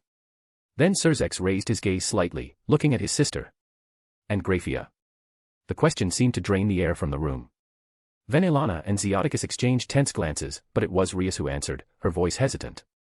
She's better than you, Oni-sama. Rias forced a trembling smile, trying to sound comforting. She's taking care of Mil-Icas now. We thought it best not to bring him here to see you for now. Sirzechs closed his eyes tightly. His shoulders trembled for a second. Venelana sighed, and her expression was a mix of pain and cruel pragmatism. Sirzechs. She began, her voice firmer, the wounds, yours and Grafia's, cannot be healed with magic. That was no surprise to him. Just a bitter confirmation. Venelana continued, her voice lower. They'll have to heal naturally. Which means. She didn't finish. Sirzechs, with a melancholic smile, interrupted. That my lost teeth, and her face, won't return to normal. He tried to run his tongue inside his mouth, feeling the gaps where his teeth once were. He sighed. An empty sound, devoid of humor or emotion. I had already figured, from the bandages. Considering that this hospital had the best doctors in the underworld, he knew his wounds weren't ordinary. If they were, he'd probably be fine by now. And if his mother said that, it was likely that even a Juka hadn't found a way to heal him and Grafia. The atmosphere in the room grew even heavier. Rias forced a faltering smile, trying to dispel at least some of the shadow hanging over the room. Ooni-sama, you can get implants, right? Her voice came out weak, trembling, as if begging him to cling to this minimal idea of normalcy. I mean, with the family's resources, and with Sarah Fall, we can get new teeth for you, and Grafia too. Ajuka-sama must know something to help. But as she spoke, Rias herself realized the absurdity of it. Sirzechs raised his gaze slightly to her. And then, he smiled. Implants. The word came as cruel irony in his mouth. Oh, sure, let's put in some new teeth, fix her face, and there, as if nothing happened. And if Mom said there's not much to be done about it, then it means even Ajuka couldn't find a way to help. The smile faded, leaving only emptiness. Is that true, Mom? Rias asked, wide-eyed. She had found it odd that Ajuka wanted to speak to her parents alone earlier. She had been taking care of her brother at the time, so was that what it was about? Yes, it's as your brother said. Venelana said, clenching her jaw. He said the wounds were caused by an unknown, formidable property, and though he said he'd see what he could do, he wasn't confident in finding a way to help. At the end of her words, she closed her eyes. Rias swallowed hard. Her eyes filled with tears, and the fake smile collapsed completely. I'm sorry. She knelt beside the bed, her hands gripping the sheet tightly, her shoulders trembling slightly. I'm sorry, it's my fault, all of this. If I hadn't let you get involved in this, if I had been stronger, you never would have. Her voice broke amid the words, drowned in sobs. Venelana approached, her eyes wet again, and placed a hand on her daughter's shoulder. Rias. But Sirzechs shook his head slightly. No, Rias. His voice, though hoarse and dry, carried a morbid lightness. The fault was mine alone. I underestimated someone I shouldn't have. I was arrogant. And I paid the price. He closed his eyes for a moment, taking a deep breath, trying to control the emotional nausea churning his stomach. Rias squeezed her eyes shut, two thick tears streaming down, while Sirzechs stood still, his expression hard and unmoving, as if his entire body fought against the urge to punch walls or hunt down whoever had done this. But he sighed. His gaze, previously hardened by rage and helplessness, now carried something more. It was a heavy, complex look, hard to define. A mix of pain, guilt, frustration, and a question he hesitated to ask but, as the head of House Gremory and father of the broken men before him, knew he had to voice. He took a deep breath. His gaze slid, finally, to the lower part of his son's body, where the thick, blood-stained bandages betrayed the extent of that humiliation. And, how is it, down there? The question sounded harsh, dry, almost crude, but beneath it was something hesitant, as if the voice itself refused to come out. Sirzechs averted his eyes, letting out a tired sigh through his nose. How do you think? The response came low, laced with bitter sarcasm and resigned pain. No need to elaborate. No desire to dwell on it. Venelana closed her eyes, exhaling a long sigh, and then, after a few seconds, spoke with a firm voice, trying to restore some order to the tension-saturated room. Enough, this conversation is going nowhere now. She ran a hand through her hair, smoothing it with an automatic, elegant gesture, before facing Sirzechs and Rias. I'll call a nurse to change those bandages, and then, Sirzechs, you need to rest. Her tone left no room for argument. Sirzechs merely nodded, without looking at any of them. I want to be alone for a while. It was almost a whisper, but audible enough for everyone in the room to understand. Sirzechs clenched his fists one last time, his knuckles cracking, and turned, his cape swishing discreetly behind him. Venelana followed, and Rias, with one last look filled with guilt and pain, hesitated before leaving. The door closed softly behind them. And Sirzechs was left alone. In the white, silent room, the sound of the heart monitor filled the space again. He closed his eyes. And took a deep breath. A morbid emptiness settled in his chest. His father hadn't mentioned his loss of demonic power or the power of destruction, which he doubted would escape the notice of his friend, Ajuka. So, Ajuka had chosen not to mention it for now, and for that, he was silently grateful in his heart. The waiting room was spacious, quiet, and bathed in soft white light. The faint scent of lavender lingered in the air, mixed with the characteristic smell of antiseptic. The walls were neutral-toned, decorated with paintings of peaceful landscapes, and the most audible sound was the gentle hum of the air conditioning. Seated on one of the beige leather sofas, a woman with long, silver hair, now slightly disheveled, sat motionless. Grafia Lucifuge. Half of her face was wrapped in thick, white bandages, covering that entire side and part of the cheek and forehead on the other. The dressing hid the damage the doctors had already tried to contain. The news had come swiftly and cruelly. The vision cannot be recovered. 98% structural compromise. The ocular structure collapsed when the orbital bone was fractured and pressed against the globe. The words still echoed in her mind, as if they had been spoken a minute ago. Her remaining gaze, her single grayish-red eye, stared into the void ahead, not truly seeing the room, the nurses occasionally passing through the corridor, or the decorative paintings. In her lap, Milicia's. The boy was asleep, his face slightly flushed and his eyelids swollen from crying so much. Small dark circles were forming under his eyes. Grafia kept one hand on her son's red hair, stroking it in an automatic, continuous motion, as if it were the last fragment of normalcy she could cling to. She listened to Milika's gentle breathing, felt the fragile warmth of his body against hers. It was the only thing keeping her seated there and distracting her mind. Every time she closed her eyes, she saw the fist coming toward her. The sound of bone breaking. The bitter taste of blood in her mouth. The sensation of the world spinning in the void where half her face had once been. She sighed. Her right hand, the one not holding Milicia's, rested in her lap, fingers clenched, knuckles white from so much pent-up tension. She didn't even notice when a nurse passed discreetly through the corridor, casting her a pitying glance before disappearing in the opposite direction. But she snapped out of her thoughts due to a spasm. Suddenly, Grafia shuddered. The pain came without warning, a deep, cutting burn that spread through her abdomen like liquid fire, forcing her to clench her teeth and hold her breath. Her fingers instinctively tightened in Milika's hair before she forced herself to loosen the grip, afraid of waking him. The stab started in her stomach and radiated to her sides, descending through her lower abdomen and lodging in her back like a buried blade. It was the physical memory of the blow. The inhuman fist that had sunk into her torso, crushing her flesh, bones, and organs with such brutal force that, according to the doctors, it was a miracle she hadn't died right there.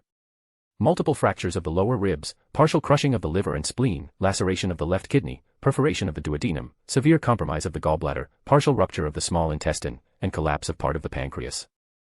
The list was almost comical in its absurdity. But there was no humor in it. Every movement, every deeper breath, was a muffled stab.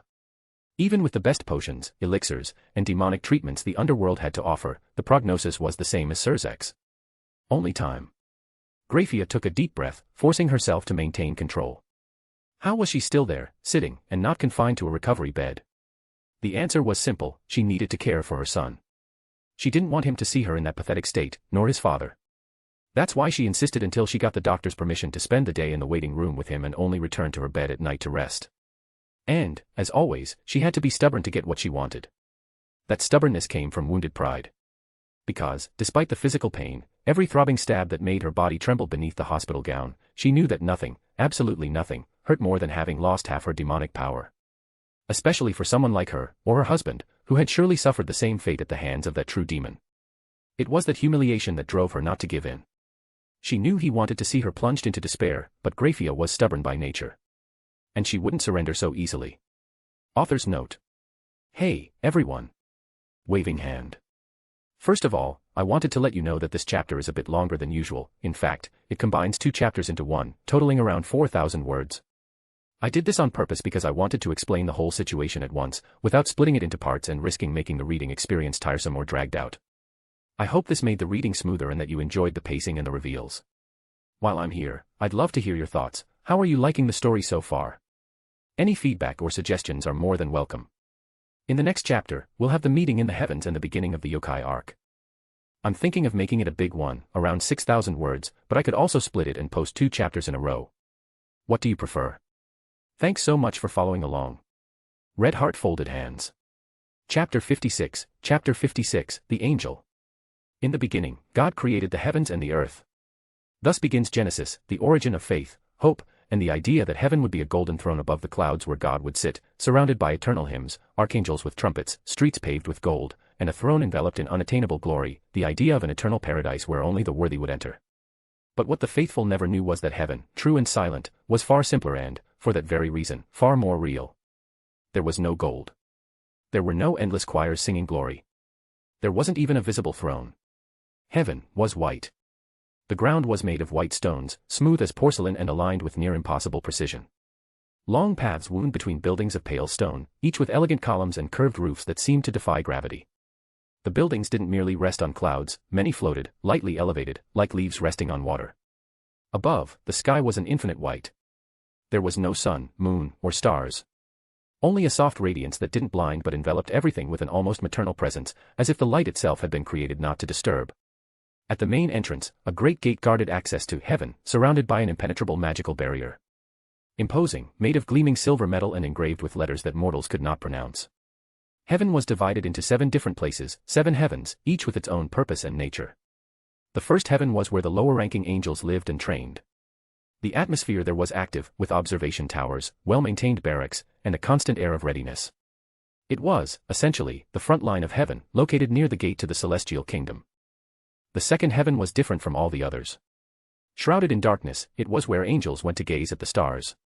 It was also where angels who had sinned but not fallen were confined. The third heaven was vast, so vast it was impossible to measure. It was there that the souls of the faithful rested, welcomed in serene plains where the tree of life stood as a beacon of hope. The place had the atmosphere of a dream that never ends. The fourth heaven, the Garden of Eden. Among flowers that never withered and rivers that flowed unhurriedly rested the tree of wisdom. It was a place too sacred for words, visited by few, understood by even fewer. The fifth heaven had changed. Once the home of the Grigori, it was now a research center. Tall buildings filled with glass and libraries. And then, the sixth heaven. Called Zebel, it was the true heart of heaven. The core where the seraphim resided. At the center of Zebel was a meeting room. It was a spacious room with white marble walls and subtle silver traces that seemed to glow as the light touched their veins. In the center, a long rectangular table of pale stone, solid and unadorned, stretched to the end of the room. The chairs around it were comfortable and, today, occupied as usual. The 4 great seraphim were gathered. Seated at the head of the table, Michael seemed more like a living painting than someone of celestial flesh.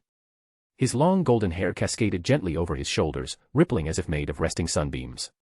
His green eyes, deep and serene, carried a silent weight, the kind that only falls on those who know duty. His white tunic, as white as the floor of heaven itself, was covered by a red cloak with an immense golden cross embroidered in the center. The shoulder plates gleamed subtly with details carved in celestial gold. Above his head, a golden halo remained still, as if orbiting an axis not of this world.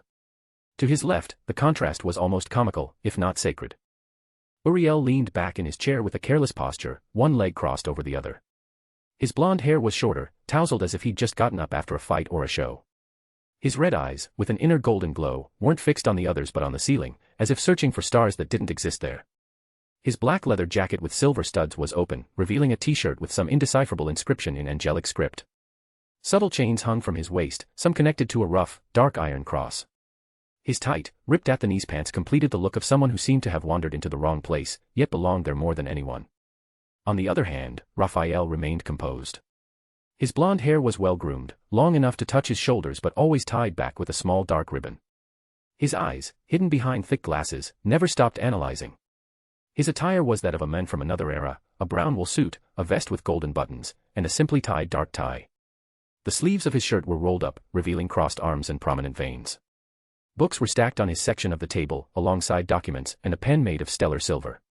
And then, there was Gabriel. She sat with her hands clasped in her lap, her dress pure white, simple to the point of purity. A fabric without adornments or visible seams, it molded perfectly to her body. But they weren't the only ones in the room. White hair swayed gently as he approached and sat in a chair facing the seraphim. Kazuya looked at them. His eyes, an unnatural blue, gazed at the seraphim before him with a serenity that wasn't arrogance. He crossed one leg over the other. He wore black pants and a high-collared, long-sleeved shirt that highlighted his perfect physique. After talking and healing Valerie, he remembered his meeting with the Heaven faction and ended up coming alone, though Artoria Lancer, Edmund, and even Jean had wanted to accompany him. He thought it better to handle the politics himself. Most of his current servants weren't exactly skilled in that area. Perhaps Artoria was. She hadn't shown much aptitude for it, and he supposed Merlin handled that part for her. Anyway, it had been a few minutes since he arrived in the heavens and came straight to the sixth heaven for the meeting awaiting him, accompanied by Gabriel. The silence in the room was profound but not heavy. Michael was the first to break it. "Thank you for accepting our invitation, Kazuya-dano." His voice was deep but carried a polite softness, like a warm spring breeze passing through a forest after the rain. "It is an honor to have you here in Zebel." Michael's green eyes met Kazuya's with respect and courtesy. Kazuya gave a slight shrug. "No big deal," he replied in a calm, low, almost lazy but firm tone. "I was curious to see how you guys were managing up here, and I also think I owe Gabriel one for helping me with that incident." Uriel raised an eyebrow, the corner of his mouth curling. Raphael lifted his eyes from the documents in front of him, observing Kazuya through his thick lenses. Gabriel, without breaking her serene gaze, merely smiled, a smile so faint it could be lost with the fall of a leaf. Michael maintained his posture, but a slight narrowing of his eyes revealed something deeper, relief. It was easy to sense that the mere presence of this young human subtly affected the atmosphere of that sacred hall. I'm glad to hear that. Michael continued. I fear delicate matters are at our doorstep, and your presence here is more important than you might imagine. Kazuya calmly uncrossed his legs, resting his elbow on the arm of the chair while gazing at the bright ceiling, where the diffuse light touched the silver lines on the walls like rivers of mercury. Delicate matters, huh? The faint creak of Uriel's chair betrayed that the angel was leaning forward, his red eyes now fixed on the boy. Not gonna ask what it's about? Uriel asked with an almost amused tone, as if challenging him. I'm not in a rush. I'll hear it either way. Uriel let out a sigh, shaking his head. This kid. He muttered, but deep down, his tone held approval. Michael smiled for the first time since Kazuya entered the room. Then let's get to the point, he said, the atmosphere shifting subtly. Raphael adjusted his glasses slowly, as if needing time to organize his thoughts, but in truth, his golden eyes behind the lenses were observing every small detail of Kazuya. A furrowed brow, subtle lines of concern forming on his face. Before we proceed, Raphael began, his voice as controlled as the ticking of an old clock. There's something I need to understand. Why did you return Sirzechs Lucifer and Graphia Lucifuge to the demons? In the last few hours, the news had spread like wildfire through the underworld, supernatural factions, and even among humans connected to the occult. Sirzechs Lucifer, the former Crimson Mao, and Graphia Lucifuge, the Ice Queen, had been returned to the demons by the same men who defeated them in that video currently the most famous on the DeviantNet. It was quite the headline. Raphael continued slowly.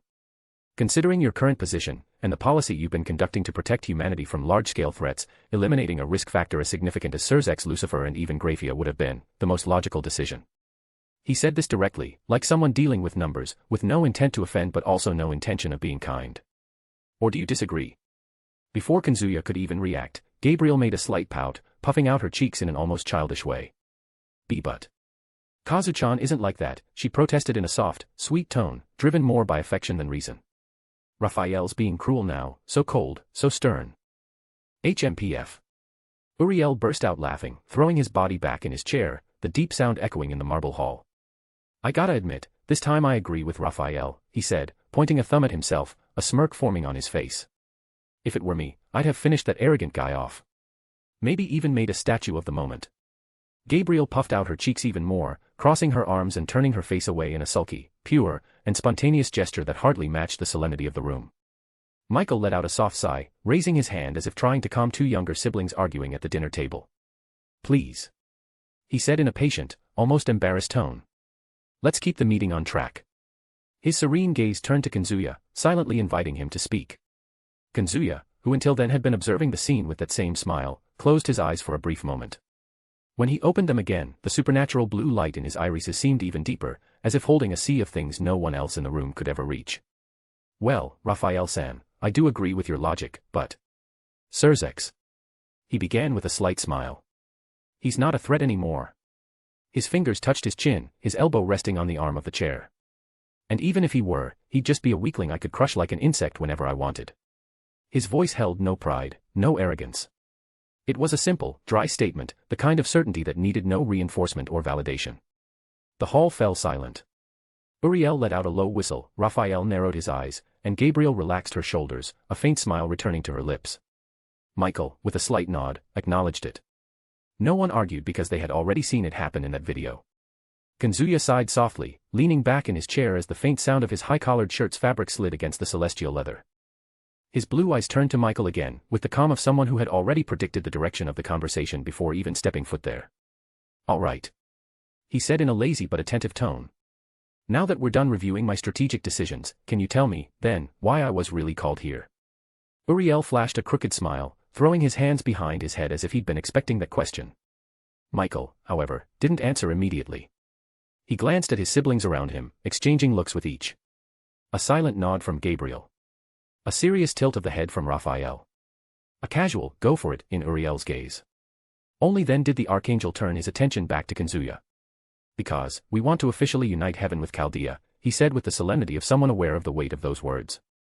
To form a proactive alliance. Kazuya raised an eyebrow but didn't speak. He just waited. Michael took a deep breath, his deep voice cutting through the silence like the toll of a bell. Chaldea is, today, the only existing force that truly protects humanity against other supernatural beings. Something that, for ages, should have been our responsibility, and that we tried, pathetically and insufficiently, to uphold. The raw honesty of the statement made even Raphael clench his fists on the table, as if the words struck an ancient pride. Kazuya, for his part, merely sighed again and mentally noted that he'd expected as much. In the end, it's always the same. A lack of power. Since God had died, the angels had struggled to manage everything. They controlled God's believers, tried to maintain the structure of faith, but they couldn't even do that properly. He even felt a bit of pity for them. Ironically, in the original story, angels were sometimes portrayed as the bad side, but that was because the story focused on the devils. Not everything is black and white. Deep down, no one is born good or evil and stays that way forever. As they live, it's the circumstances, judgments, and choices of those who carry the torch that define who will be called a hero and who will be seen as a villain.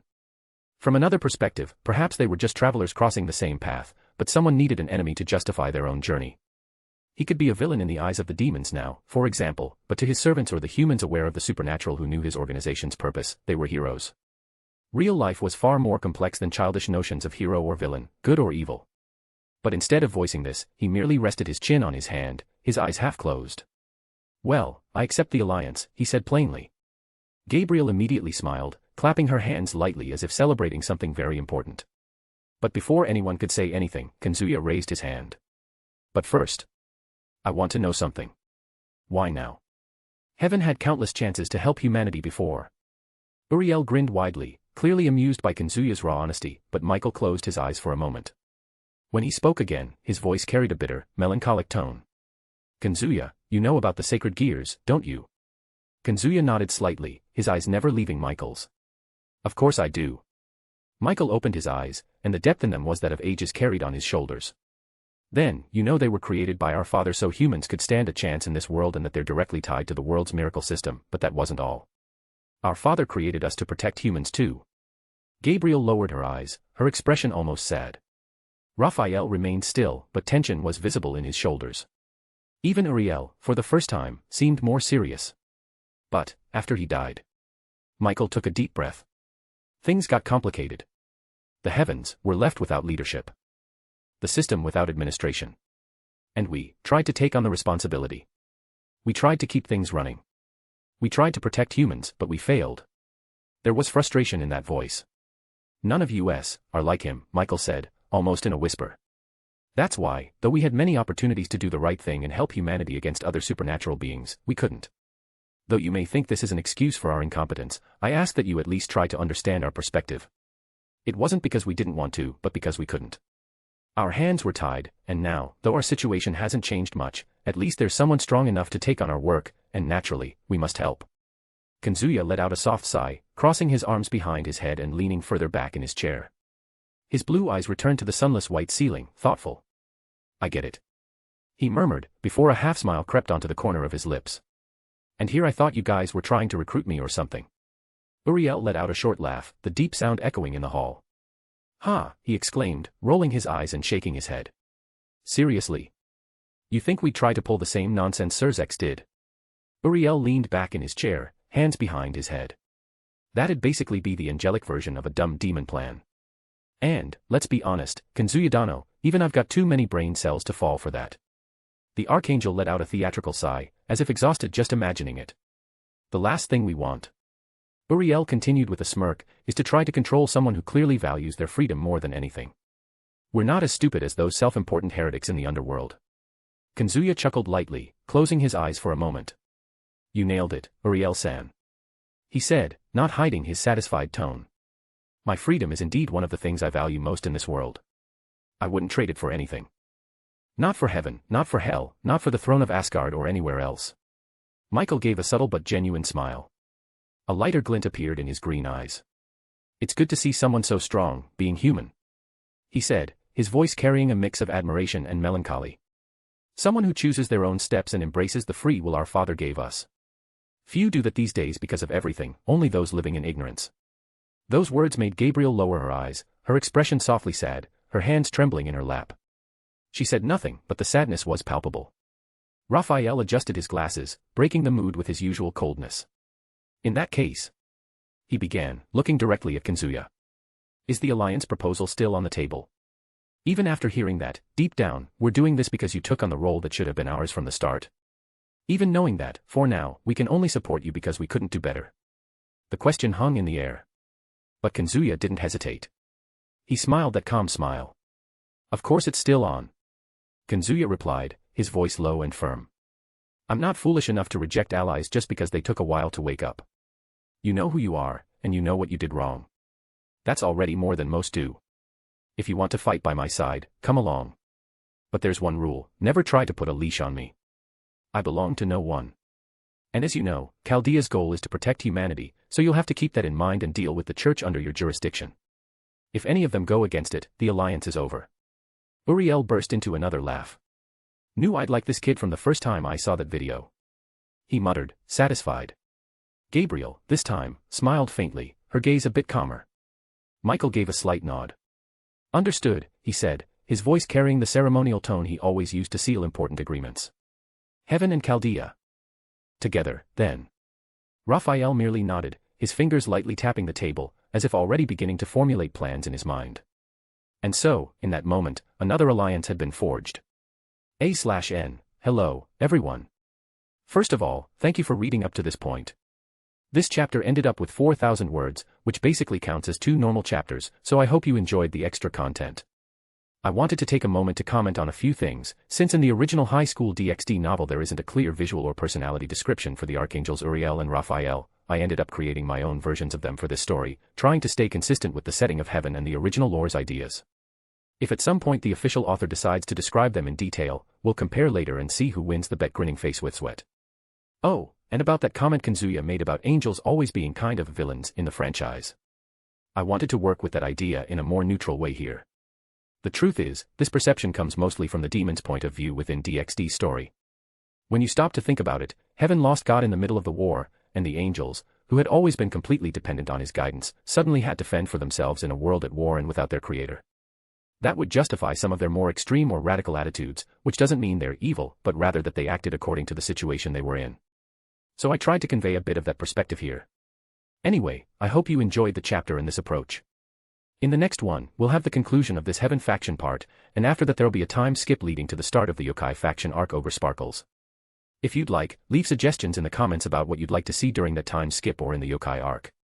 Characters you'd like to show up, faction meetings, slice of life moments, political drama. I'm listening here. Thanks again for reading this far, you guys are amazing. Speech Balloon and hey, want to just read ahead a bit?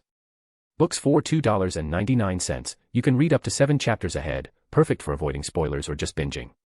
Books for $5.99, you get full access to all content, no holding back. And that's not all, there are some new stories coming your way too, eyes. Anyway, thanks to everyone who's reading, supporting, and commenting. You're the fuel, and the healthy emotional pressure, that keeps this going. Now let me get back to the keyboard before I almost miss another deadline. Grinning face with sweat. See you in the next chapter. Rocket Fire. Chapter 57, Persecution. The Seventh Heaven. It was the original home of God. There, the system of God, the structure that controlled miracles, still remained active, sustaining the delicate balance of creation even after the Creator's death. But the most curious thing was its appearance. Contrary to what one might imagine, the Seventh Heaven was not a golden hall or a room of blinding light. As soon as Michael led Kazuya there, passing through a silver portal engraved with ancient letters and protective symbols, the scene that unfolded was surprisingly simple. The sky there was not white like the rest of heaven. It was a pale blue, translucent, like a clear summer day, where lazy cotton clouds drifted slowly, reflected in a horizon with neither land nor sea. The light there was calm, with no apparent source, and the air carried the faint scent of dew and morning. At the center, a single room floated, sustained by nothing more than the will of the place itself. It was a modest room, with smooth walls, devoid of adornments or sacred symbols. In the corner, an old tube television, the kind with large buttons and crooked antennas, rested on a simple dark wooden stand. It was turned off, but its presence carried a nostalgic and strangely comforting aura. Nearby, a low, rustic table, marked by time, supported a dark wooden clipboard with ancient papers and records, floating slightly above its surface. That clipboard was the sacred gear system, the device that maintained, regulated, and updated all the sacred gears existing in the world, a direct legacy of God's hand. On the invisible walls of the sky around, the space seemed to subtly shift and change, as if the place were made of memory and concept more than matter. Michael walked calmly beside Kazuya, his steps making no sound on the nothingness they trod upon. The young man with white hair and supernatural blue eyes observed everything without surprise but with evident curiosity. It was Michael who broke the silence. The Seventh Heaven is peculiar. His voice was soft, almost too respectful for that space. It doesn't have a fixed form. Michael gazed at the lazy clouds, a faint nostalgic smile framing his serene features. The appearance of this place changes consciously through the unconsciousness of whoever enters here. He explained, the blue sky and these clouds. There's something I like to watch when I'm alone. He gestured lightly toward the floating room. That simple room. Michael continued, looking at Kazuya with green eyes laden with ancient meaning. It came from you. Before, there was only the blue sky for me and what I thought was the true appearance of the system of God and the sacred gear system. Kazuya raised an eyebrow, his lips curling into a sly smile. That's interesting. God really was an unprecedented genius, he murmured, slipping his hands into his pants pockets. His blue eyes slid over the old television. Brings back memories. Michael nodded, his faint smile never leaving his lips. He then pointed to the clipboard and the television. That's the sacred gear system, he indicated, and there, the system of God you wanted to see, Kazuya-dano. Kazuya raised his eyebrows. I see. Thank you so much for indulging this selfish request of mine. After finalizing the details of the alliance with the angels in a meeting that lasted a few hours, he made a request. He wanted to take a sort of tour through the seven heavens, places he had heard about in his first life in the light novel of this world, including the one they were in now, accessible only to Michael and those to whom he granted permission. Surprisingly, the angels agreed without any hesitation. No questions, no reluctance. That made him slightly suspicious. They were really trying to please him. Well, it wasn't a bad thing. And perhaps he simply didn't know them well enough to judge.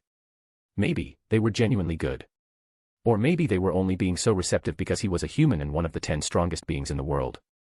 If he were a demon or any other supernatural race, in truth, he highly doubted the angels would have agreed so easily. All that receptiveness probably existed only because he was human. And, of course, because he was absurdly powerful. No problem. Michael then turned more serious, but still with kindness. Few have permission to be here, Kazuya-dano. But as we want to do everything we can to help you, we made this exception.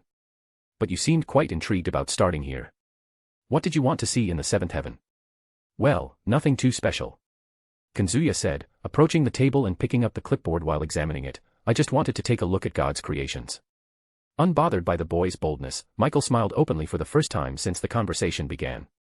My father was incredible. Even I don't fully understand how to use both systems, from what I've learned. They only display information about the sacred gears on the clipboard and allow some monitoring of their status. And on the television, I can hear the prayers of the faithful and perform miracles as far as possible.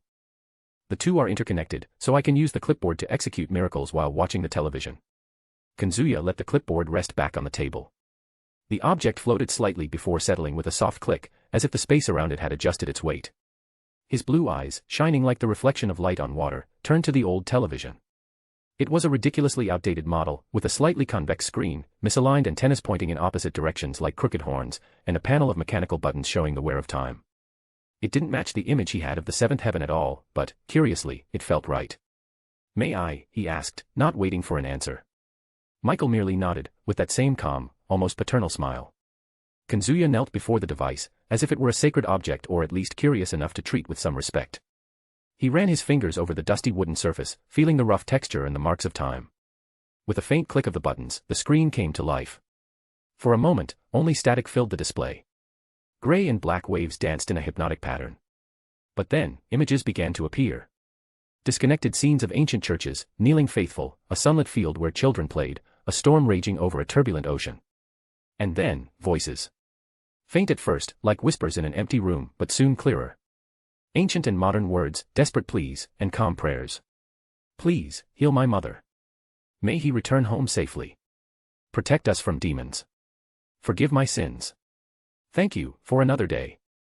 Each phrase came from a different direction, as if echoing from all parts of the world around them. Kazuya tilted his head slightly, his eyes half closed. It was beautiful.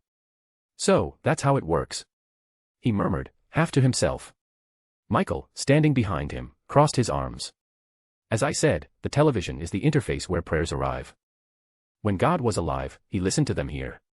And with the clipboard, he decided what could or could not be done. Although for my father, it was quite different from this place. It was a starry sky where the sun was the sacred gear system, and the earth was his other system. Kazuya let out a soft sigh, his eyes still fixed on the screen. He had good taste. He then looked at Michael and said, I'm impressed that you all can manage both systems. I'm not saying it's the best or most perfect, but you're doing a good job.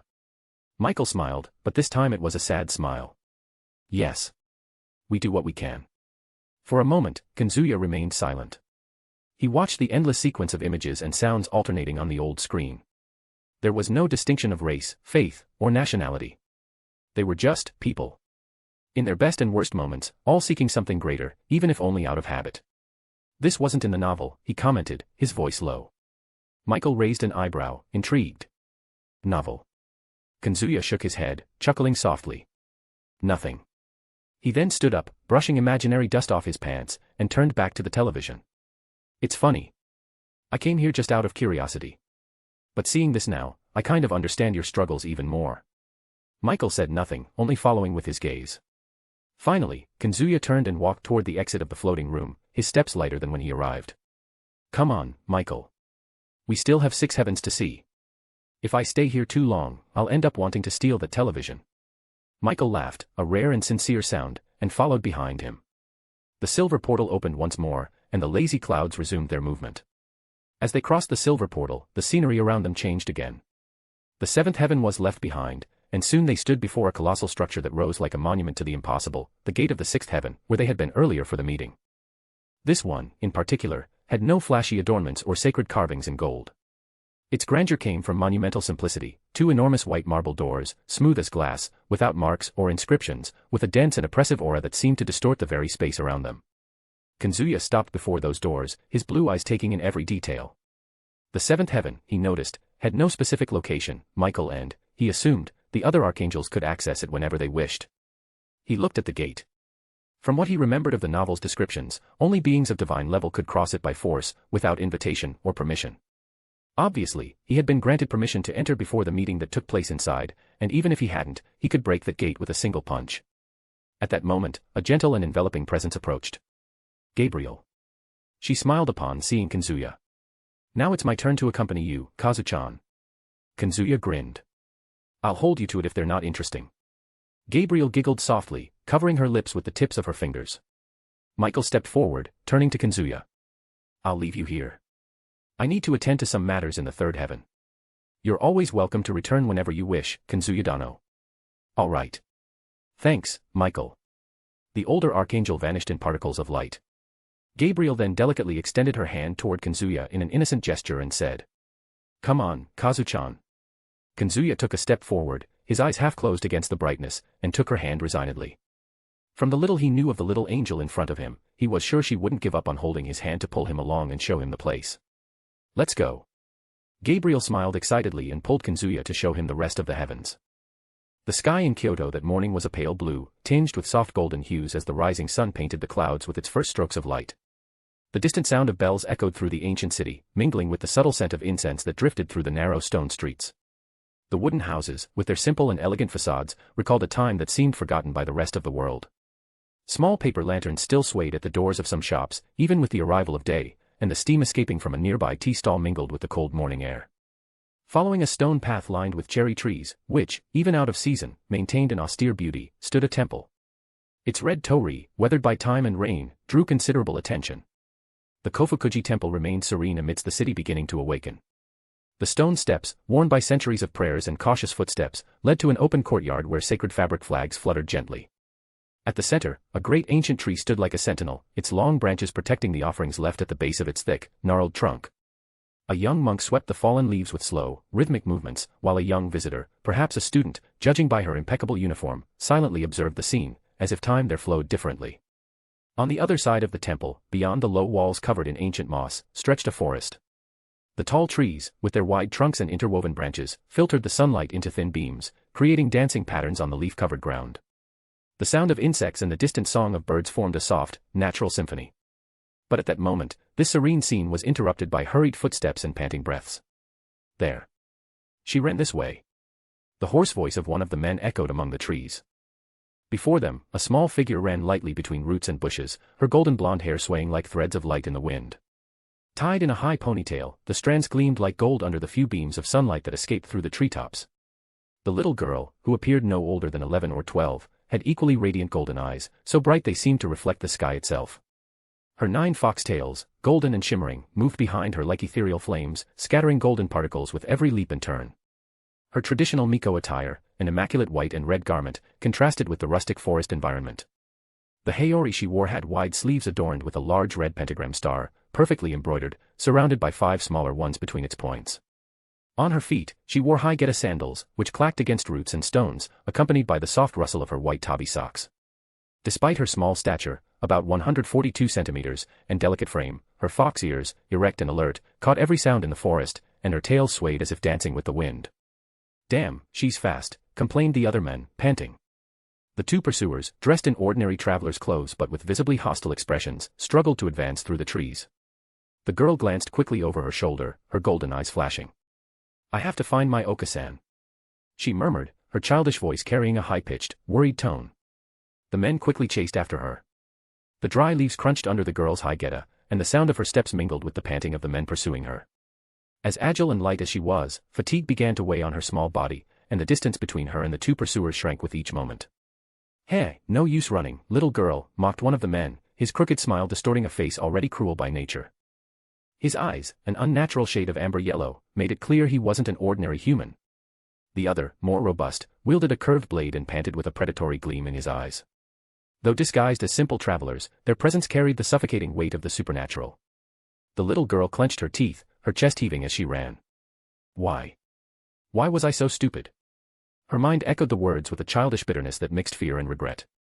All she wanted that morning was to escape the endless lessons, ceremonies, and her mother's constant vigilance to spend some time playing alone. That forest, with its scent of earth and leaves, seemed perfect for it. But, ever since she crossed the red torii of the ancient temple, she felt a strange sensation. A presence behind her. And when she finally noticed, it was too late. "Damn, damn, damn," she muttered through gritted teeth, her high-pitched voice almost breaking. Her 9 tails, once lively and vibrant, began to move irregularly, betraying her exhaustion. The trees seemed denser, and the path ahead led to a ravine covered in thick bushes. She tried to stop, but tripped over a protruding root. The impact with the ground was cushioned by her tails, but the fall left her dazed. Her haori was dirted with earth, and a thin line of blood trickled from her scraped knee. "Ha, got you, brat." A chain hissed through the air. She rolled to the side at the last moment, the chain wrapping around a thick branch beside her face. The other man advanced with the blade in hand, his cruel smile widening. "Is this it? Here? Like this?" Her small chest rose and fell irregularly, her golden eyes welling up. Not from pain, but from pure fear and regret.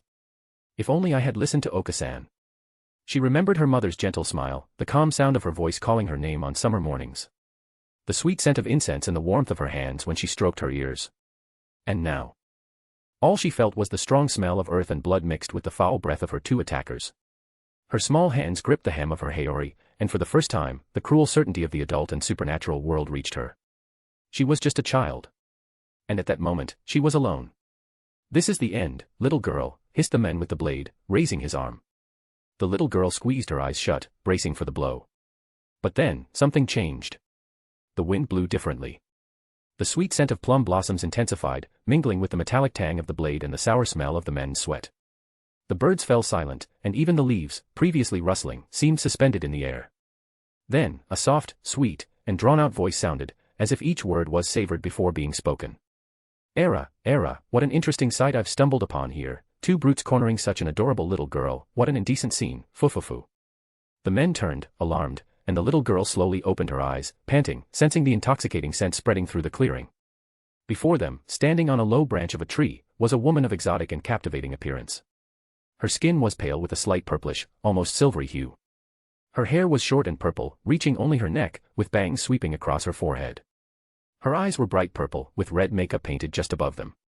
Her horns seemed to flow naturally from her body, starting in the same pale tone as her skin and gradually turning wine red. Her fangs were sharp and long compared to those of humans. Wearing a form-fitting traditional kimono, decorated with elegant details and shades of violet, she balanced gracefully, holding a small sake flask in her delicate fingers, the liquid shimmering in faint pinkish tones. Her lips curved into a lazy, mischievous smile. Who the hell are you?" growled the man with the chain, sweat dripping down his forehead. Who? Ufufu, how rude to ask a lady's name without introducing yourselves, but I'll let it slide. I'm Shunduji, and Oni you should have kept your distance from, you know," she said, bringing the sake flask to her lips and taking a small sip, "though, it's too late for that now, isn't it?" Her half-closed eyes gleamed with pure malice. The other man tried to advance, blade raised. "Shut up and get out of here, you wench." It was the last thing he said. In the blink of an eye, Shuten moved. The sound of something slicing through the air, faster than sight itself, and then the man's neck was pierced by her claws. Blood sprayed in a grotesquely beautiful arc under the forest's light. Ah, fufufu. What a waste of good sake. She commented, licking the blood from her slender fingers as if it were liquor. The other men staggered back in panic. Wait. I was just. Before he could finish, Shuten leaped like a shadow, her wide sleeves billowing, and with a horizontal slash of her claws, she severed his head. The dull thud of the body falling was muffled by the leaves. The little girl, still on the ground, stared at the scene with wide eyes and trembling tails. The smell of blood was intense, mixed with the sweet scent of flowers and alcohol. The woman showed no hint of remorse, only a satisfied smile as she wiped her lips with the sleeve of her kimono. Ufufu, what an unpleasant scene for a creature as cute as you, she murmured, walking slowly toward the girl. The little girl instinctively recoiled, her body trembling, her 9 tails bristling. And no. Stay back. She murmured, her voice faltering.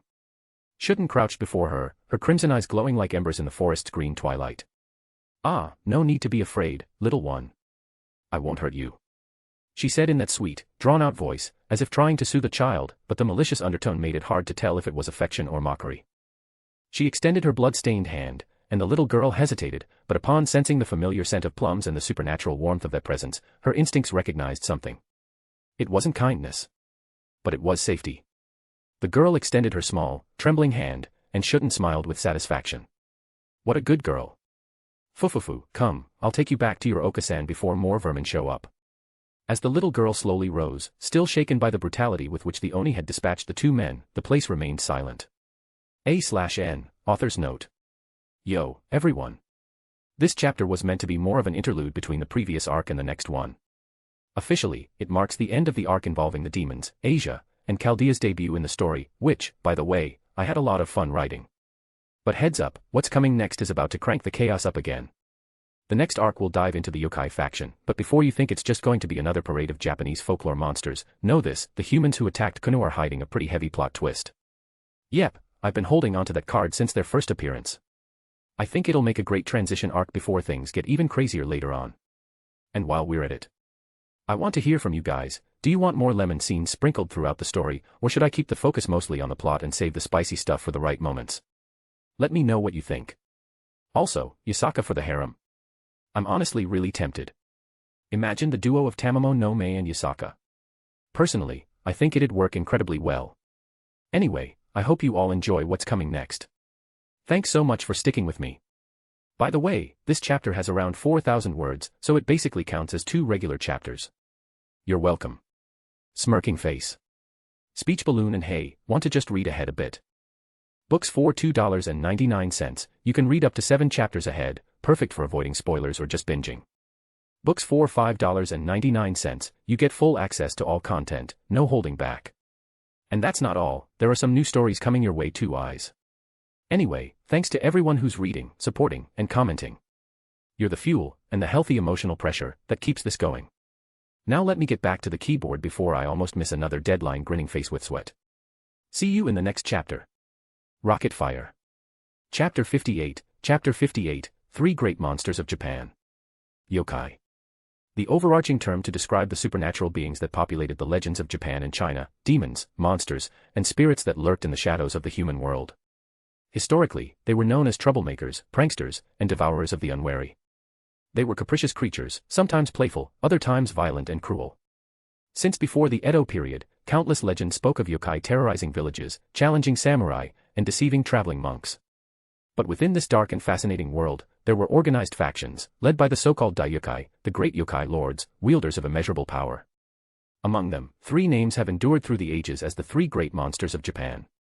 Shutendoji, the Oni of Mount Oi, a voracious and depraved demon known for his brutal strength, insatiable thirst for blood and sake, and his cunning malice. It was said that his power was so great that few warriors dared to face him and lived to tell the tale. Otakimaru, the terrifying Oni lord of the Suzuka Mountains. A monster capable of manipulating nature itself and summoning disasters, known for his immortal hatred against humans and even the gods, having waged battles against the most celebrated heroes of ancient Japan. But unlike the legends surrounding these 2, those who know about the supernatural world know that Tamamo no Mae was a true aberration.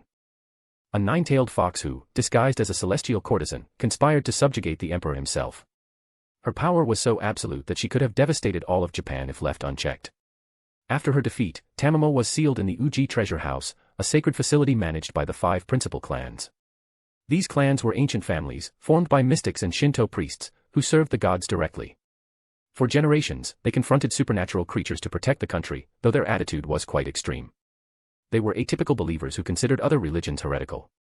They despised most other supernatural beings, demons, fallen angels, or Christian mages.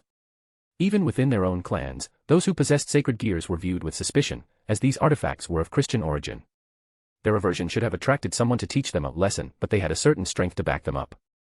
Since ancient times, the yellow dragon, Uryu, Nakiri, the blue dragon, Siyu, Kushihashi, the red bird, Suzaku, Haimjima, the black turtle, Genbu, Duman, and the white tiger, Byako, Shrina, have been under the tutelage of the 5 principal clans, with their hosts chosen by the sacred beasts themselves, and these chosen hosts also inherit their names, as well as becoming the next heads of their respective clans.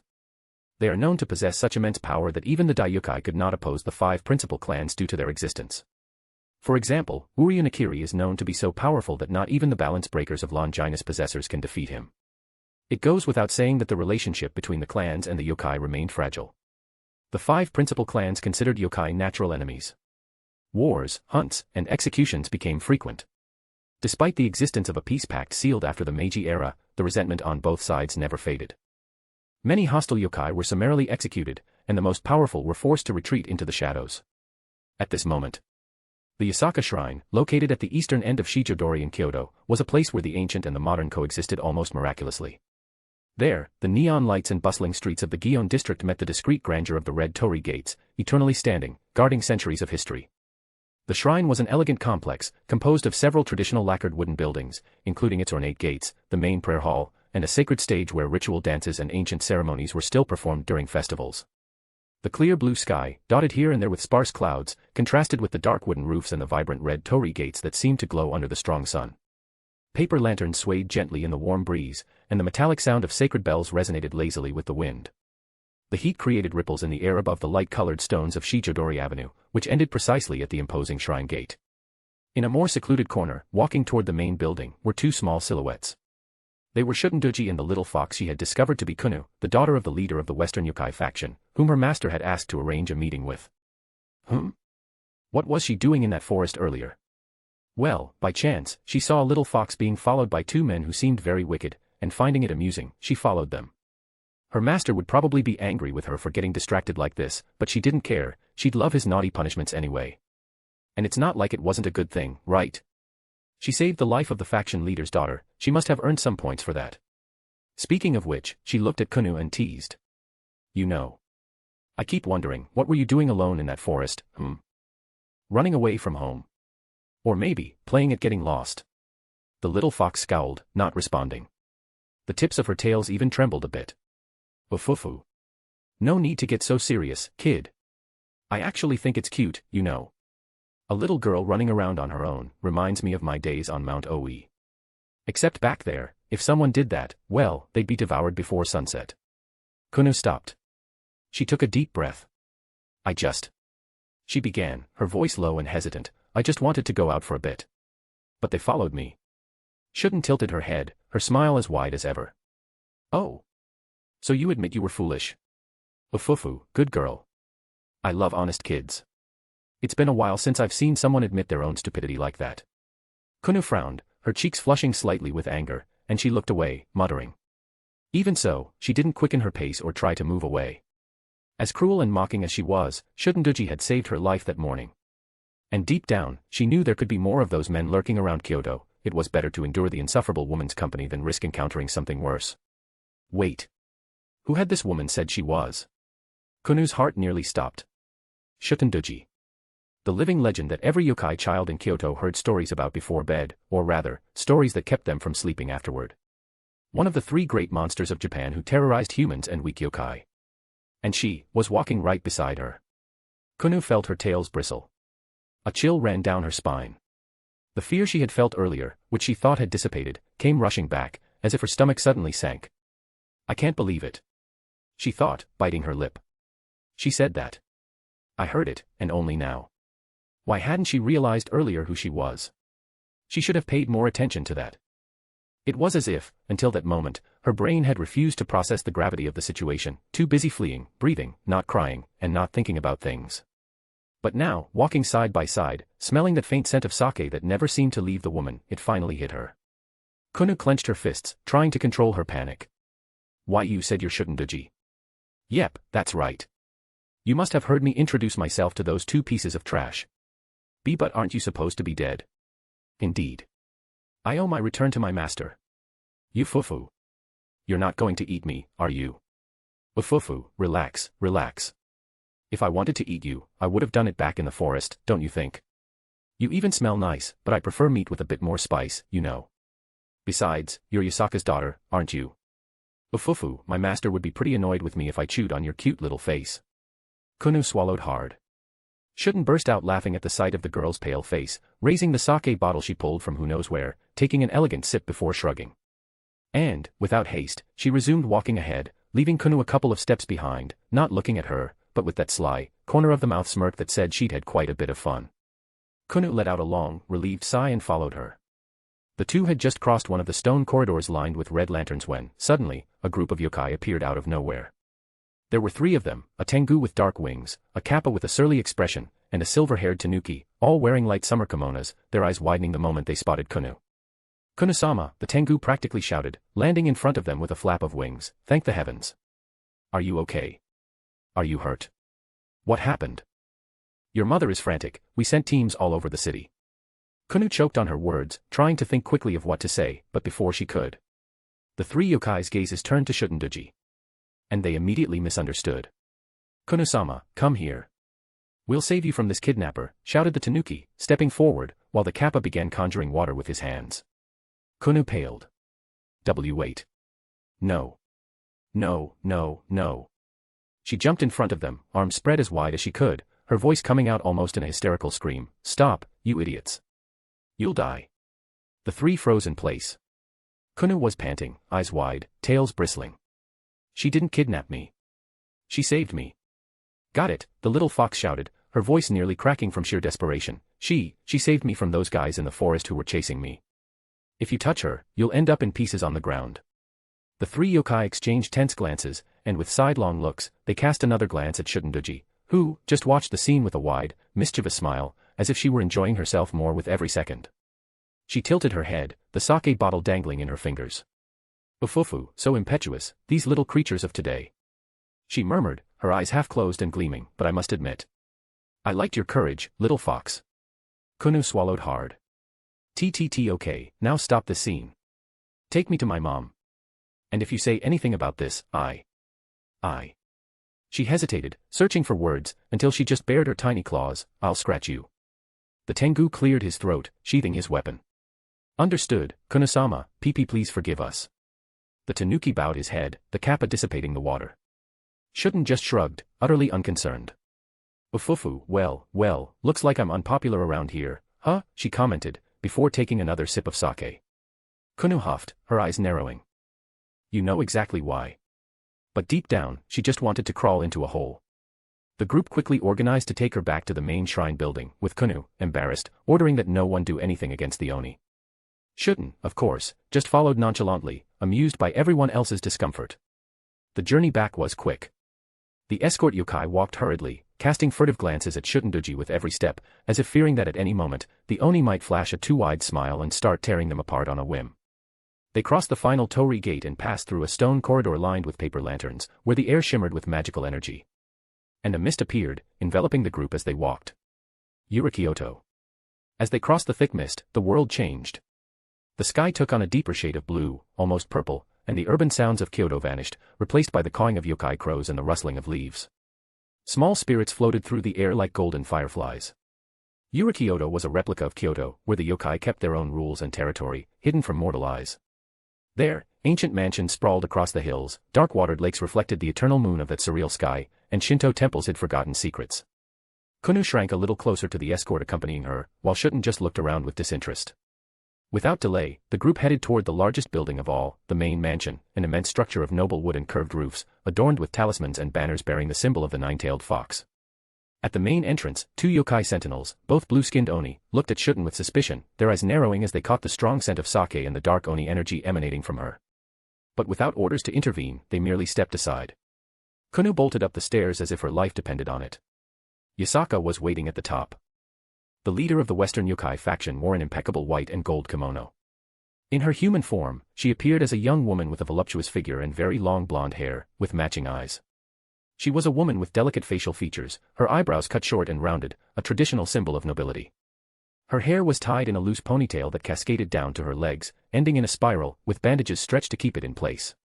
She was strikingly beautiful and possessed a truly devilishly seductive body. Kuoh. The little fox didn't hesitate. She threw herself into her mother's arms, burying her face against the silk kimono, her 9 tails intertwining with those of the matriarch. Mommy. Yasaka enveloped her in a tight embrace, relief and worry mingling in every movement. Are you okay? Are you hurt? What happened?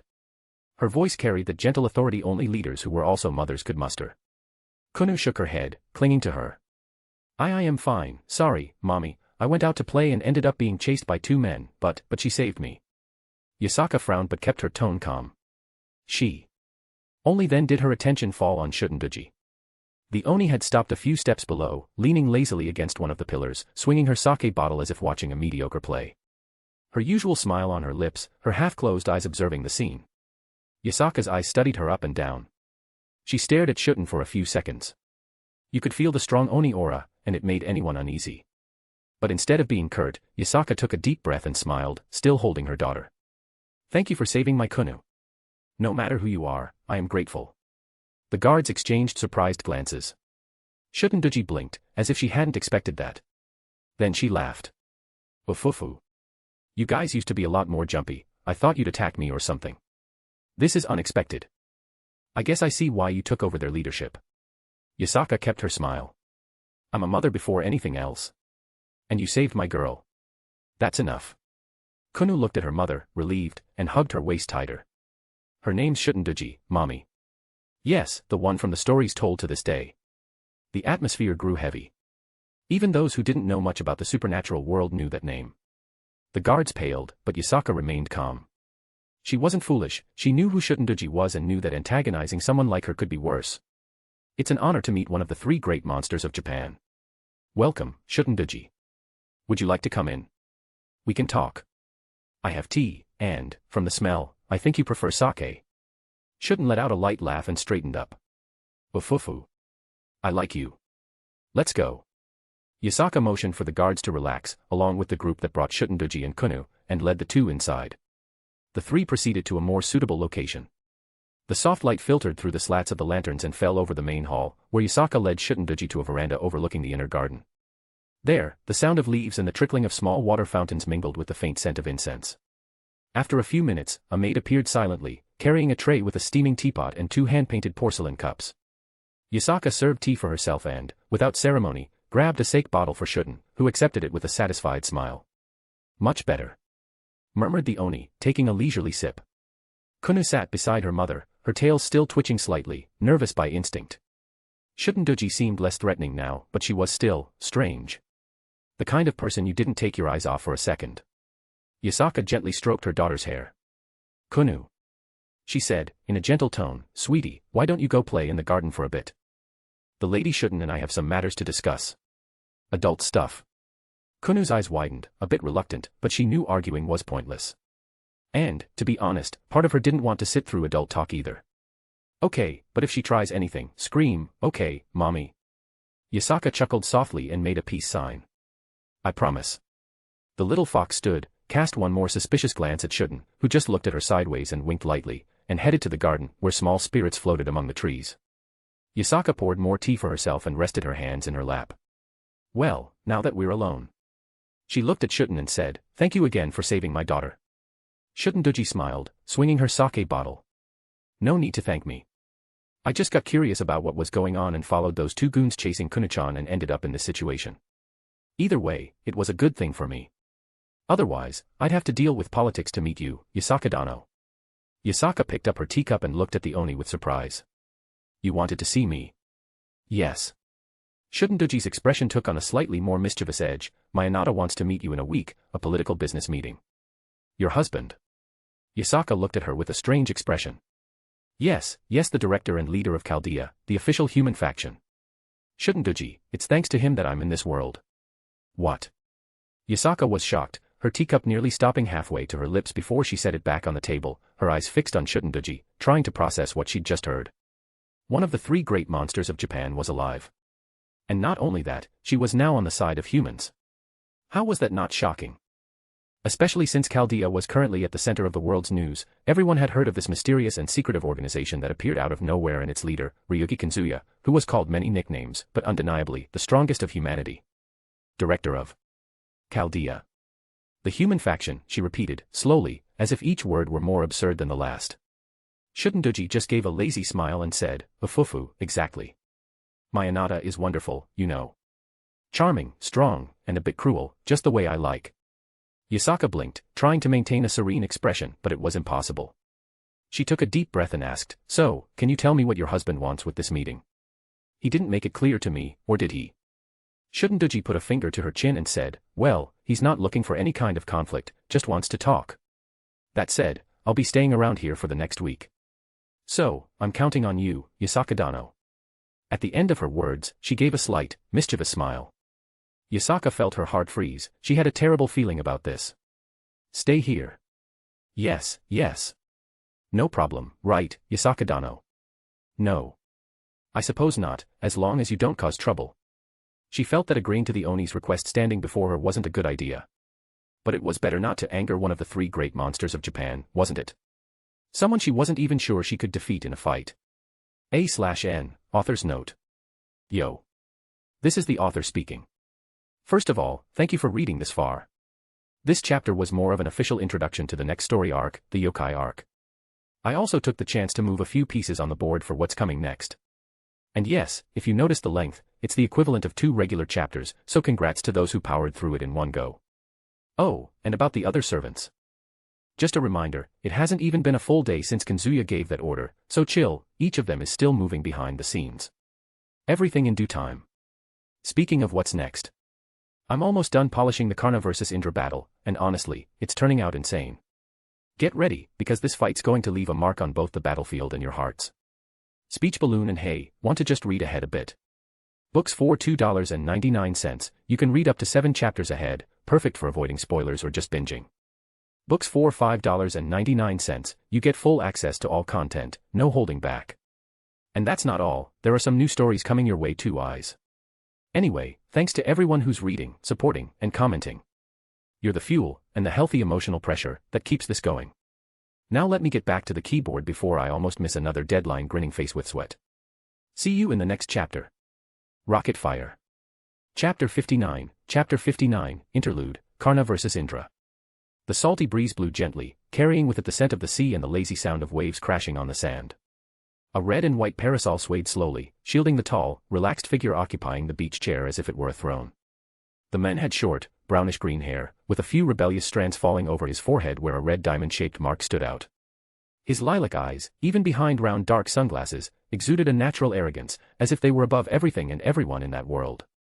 The Hawaiian shirt, patterned with blue and red flowers, was open, revealing part of his chest and a pendant jewel around his neck, a cut crystal held by golden threads, discreet and of exquisite taste. He was also tall, standing at about 1.95 meters. This was Indra, king of the Hindu gods, lord of the sky, god of war, storms, and rain, who was on a break. He hummed a melody that only he likely knew. His fingers tapped lightly on the arm of the chair to the rhythm of the music. After a few minutes, he stopped. His lips curved into a humorless half-smile. How long are you going to keep skulking around? I'm not exactly a fan of an invisible audience, you know. The tone was sarcastic, almost lazy, but the atmosphere shifted. Come out already before I have to ruin my mood. The sound of the waves continued in the background, but the air grew heavy. A muffled snap echoed as a figure materialized a few meters away, without fanfare. A young man with long, white hair, smooth as freshly woven silk, cascading down to his back. But it wasn't the ethereal beauty of his face that drew attention. His eyes. Coldly sharp, like the blade of a freshly forged sword. The kind of gaze that wouldn't hesitate to pierce through anyone without blinking. Embedded in his chest, a polished red stone gleamed like crystallized blood. More than that, what made the world seem quieter around him was the golden armor covering his body, not as clothing, but fused, as if part of his very being. Every detail shone, not with beauty, but with restrained ferocity. Indra raised a finger, slightly pushing down his sunglasses to look at him with his lilac eyes. And you would be. The young man didn't move. He just stared, as if nothing in that scene mattered. Then, his right hand moved, and in a flash, a spear appeared. It was long, golden, with a blade at the tip that gleamed as if it could cut through light itself. Between the blade and the shaft, a minimalist design of a sun, delicate and cruel at the same time. Just a servant. His voice was firm, expressionless, following my master's orders. Having said that, the man who was none other than Karna fixed his gaze on Indra before him. Even if he wasn't from his world, he had a certain history with the god in front of him. Out of respect, he would use all his power to face him. He spun his spear and raised it. The moment Karna lifted the spear and invoked the words, "O Agni," the temperature surged violently in fractions of a second. The water particles in the coastal humidity boiled before the attack was even unleashed. The atmospheric pressure fluctuated, creating an invisible wave of expansion that pushed the lower layers of air, distorting the horizon. And then, Solar God's flash. Appearing instantly in front of the god, he moved his spear in a vertical strike that traveled instantaneously toward its target. The explosion wasn't a mere flash. It was the release of thermal and magical energy condensed to such an extreme point that the heat front instantly reached over 6,000 degrees Celsius at the epicenter, equivalent to the surface of the sun. The sand on the beach beneath Karna's feet vitrified instantly, turning into transparent amorphous glass plates that cracked in circular waves under the pressure. The ocean, in the path of the attack, didn't have time to boil. The water was directly vaporized, turning into supersaturated steam at hundreds of atmospheres, creating a temporary vacuum that caused microexplosions upon contact with the cold air above. The column of light advanced, cutting through the horizon line. The nitrogen and oxygen atoms in the atmosphere ionized immediately, forming a corridor of ionized plasma that rose to the ionosphere, momentarily rendering the sky opaque. The flash was visible even from distant lands. For those seconds, the area near Karna entered a micro zone of thermal vacuum and plasma expansion, where no sound wave or ordinary matter could remain stable. It was the perfect simulation of the wrath of a solar god, materialized. The beach chair and parasol vanished. The sound of the waves ceased. For a moment, the world seemed non-existent. Karna slowly lowered his spear, thick steam covering everything ahead. Then, a sharp, dry sound pierced the air. Crack. A pair of sunglasses, or rather, what remained of them, fell in two charred pieces, vanishing before touching the ground. And above, high up, in the empty space where clouds once existed, he was there. Indra. He had successfully dodged by a hair's breadth. He adjusted his hair, his lilac gaze now serious. The residual heat from Karna's attack still made the air ripple around him, but he ignored it as if it were a warm breeze. How rude, huh? He murmured, slowly rotating his wrist. A faint blue glow began to form in the palm of his hand. Small sparks danced in the air, the sound of electricity humming and growing rapidly. That power was not decorative. Indra extended his arm to the side, and amidst a shimmering flash, a golden, gleaming object materialized. A three-pronged scepter, shining like thunder incarnate. The Vajra. Since you decided to bother me, it's only fair I return the favor, right? He said with a slight, crooked smile. How could a god be insulted like this? He'd lose his dignity if he didn't retaliate, wouldn't he? The bluish aura around his body expanded, crackling the air with electric discharges. In an instant, Indra raised the Vajra above his head. Celestial thunder punishment. The thunder descended. A blast of pure electrical energy, amplified by divine magic, shot forth like a solid lightning bolt. The strike didn't seem made of light but of living matter, a pillar of compacted electricity with the force to disintegrate mountains. Karna, unmoving, gripped his spear firmly. His eyes didn't blink. At the last moment, Karna moved his weapon, spinning the shaft and blade at a subtle angle. The impact was brutal. The thunder collided with Karna's spear, the sonic explosion reverberating like a roar that tore through the sky. Golden flames enveloped Karna's weapon, and with a skillful spin, he redirected the torrent of thunder behind him, splitting the attack into two diagonal lines that dispersed into the air. The electric blasts cut through the sky and struck the ground, and what was once a tropical island was obliterated. The remaining vegetation, rocks, and strip of sand were erased in seconds, consumed by the thunder and left behind as a massive, smoking crater, surrounded only by the churning ocean and pieces of vitrified glass floating about. Silence followed soon after. A cloud of dust, steam, and plasma hovered between the two. Indra descended slowly, hovering a few meters from Karna in the air, his feet not touching the ground. Karna, naturally, also floated casually. His mana burst, flame, ability couldn't only amplify his attributes with magical energy externally and internally, he could also use it to fly effortlessly through the air, using the flames as thrusters, and with his master's magical energy, he didn't have to worry about expenditure. Poh! Indra let out a low laugh. I didn't expect anyone besides me could withstand that. His gaze slid over the devastated field. But you, who the hell are you, huh? Karna's spear spun in his fingers, the flames still pulsing around it. I told you. He murmured, without changing his tone, I'm just a servant. The tension began to rise again. Indra's eyes gleamed with a mix of irritation and interest. He spun the Vajra in the air, the sound of condensing electricity creating small pops that seemed to burst within the atmosphere itself. All right. He growled, flashing a sharp smile, then let's see how far you can go. Without warning, Indra charged. The air exploded around his body the moment he moved, leaving behind a trail of distorted plasma. He spun the Vajra above his head and launched another horizontal strike, the condensed electricity forming a pure lightning blade that sliced through space straight toward Karna. Karna, floating above the surface, calmly tilted his spear to the side, the strike colliding and ricocheting upward, splitting the clouds in two. The sky parted, revealing the darkness of the ionosphere beyond. Indra followed up, already launching another attack, this time direct, like a piercing thunder spear. The tip of the Vajra came with enough force to pierce through a mountain. Karna responded by spinning his own spear in a clean motion, the golden flames enveloping the weapon creating a vortex around the strike. The resulting clash unleashed a wave of energy that swept the remains of the ground below, turning what was once a flat expanse into glass and molten rock. The battle continued, both vanishing and reappearing in the air, their strikes exploding like meteors of fire and lightning. The island and the ocean had long since vanished beyond the horizon. All that remained was a devastated land.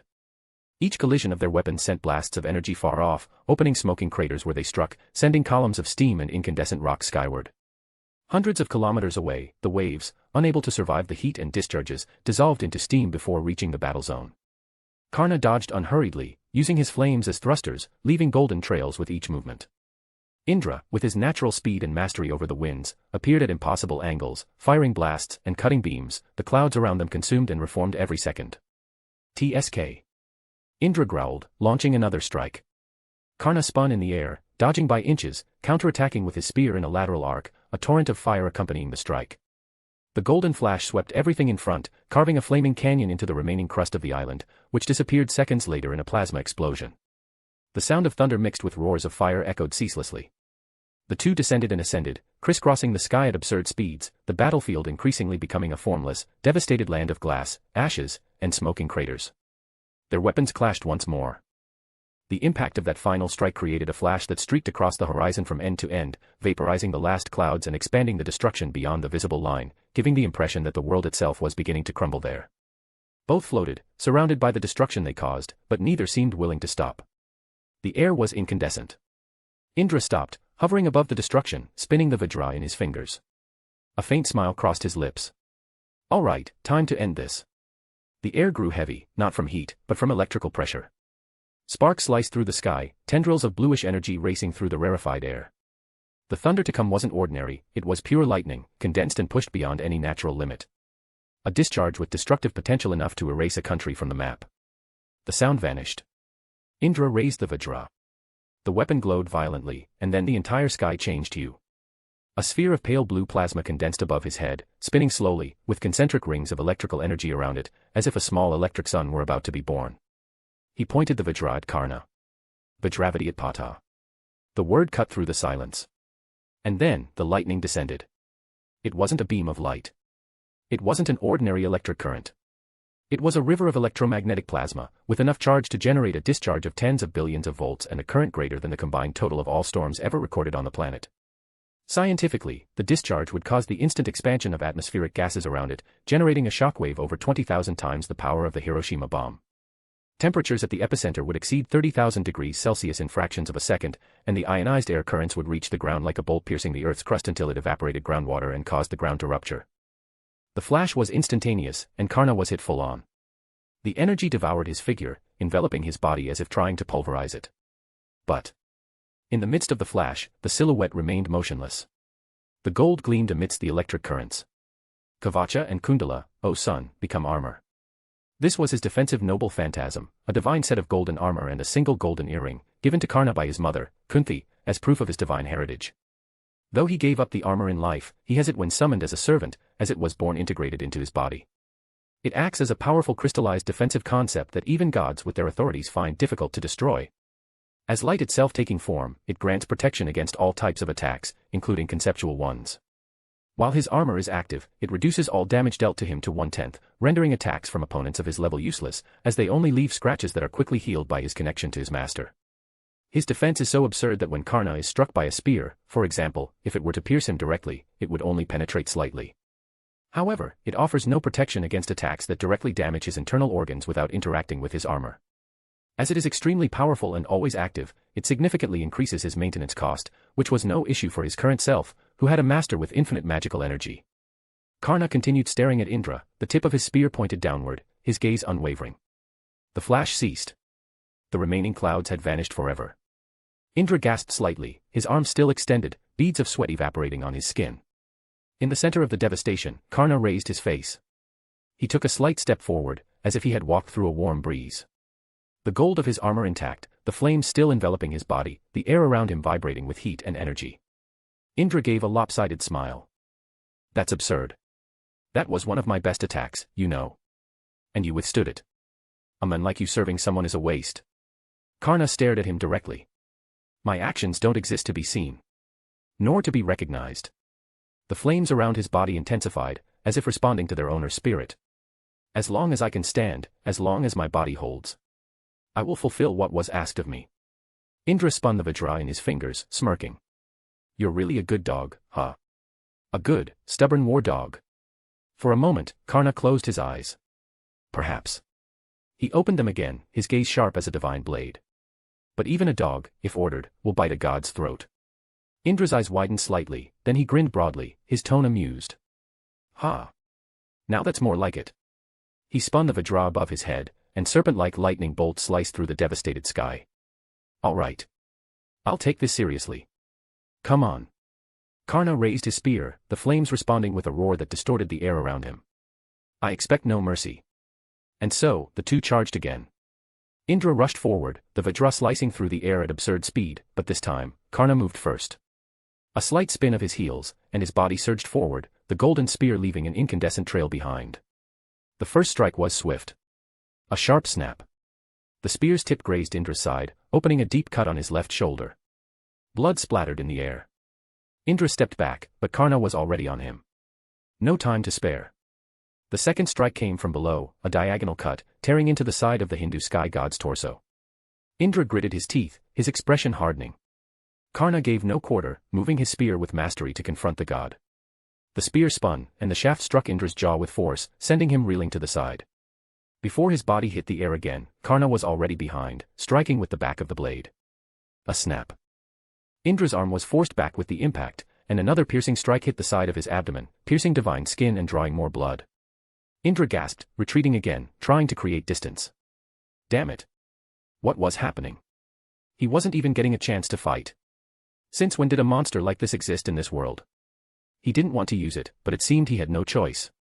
His pale blue aura intensified violently, and small electric arcs began leaping between the fragments of earth and glass around him.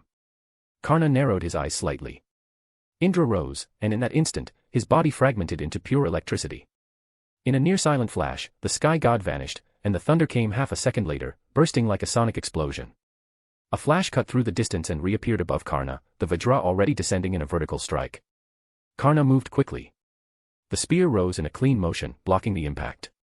The flames roared in response, and the collision generated a flaming shockwave mixed with electricity, spreading like a wall.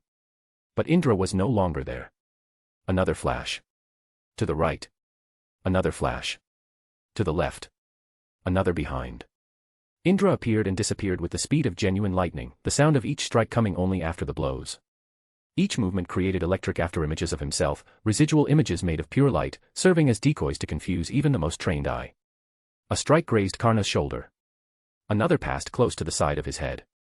A sequence came from above, from the sides, from below. The speed had leaped absurdly. The electricity curved around Indra, allowing him to cover instant distances, and the shockwaves he left in the air distorted the space around him.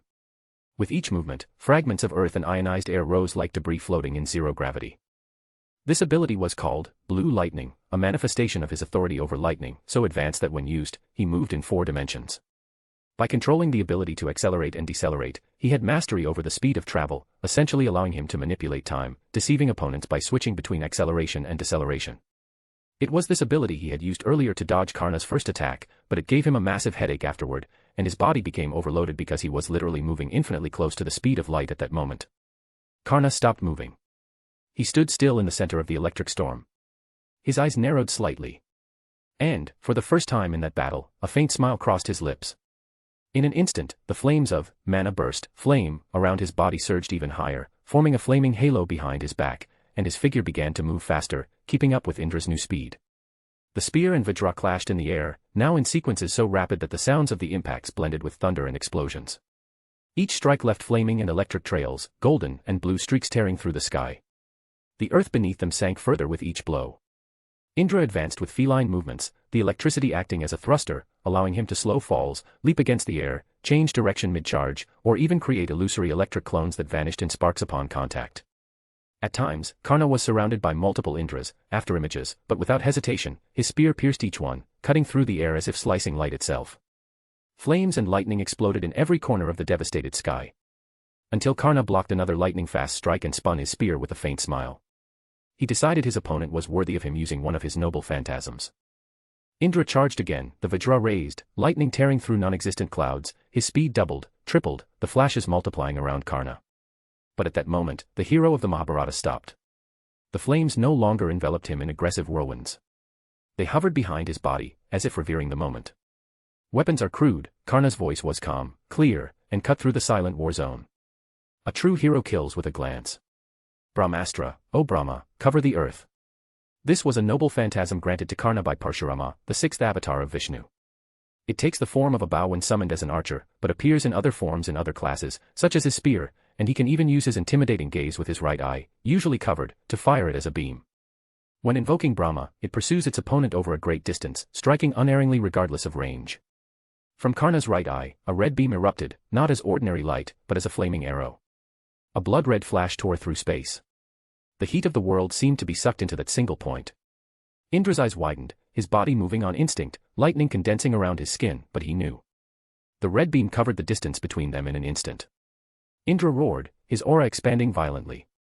He raised the Vajra with both hands, all the defenses of a supreme god activating at once.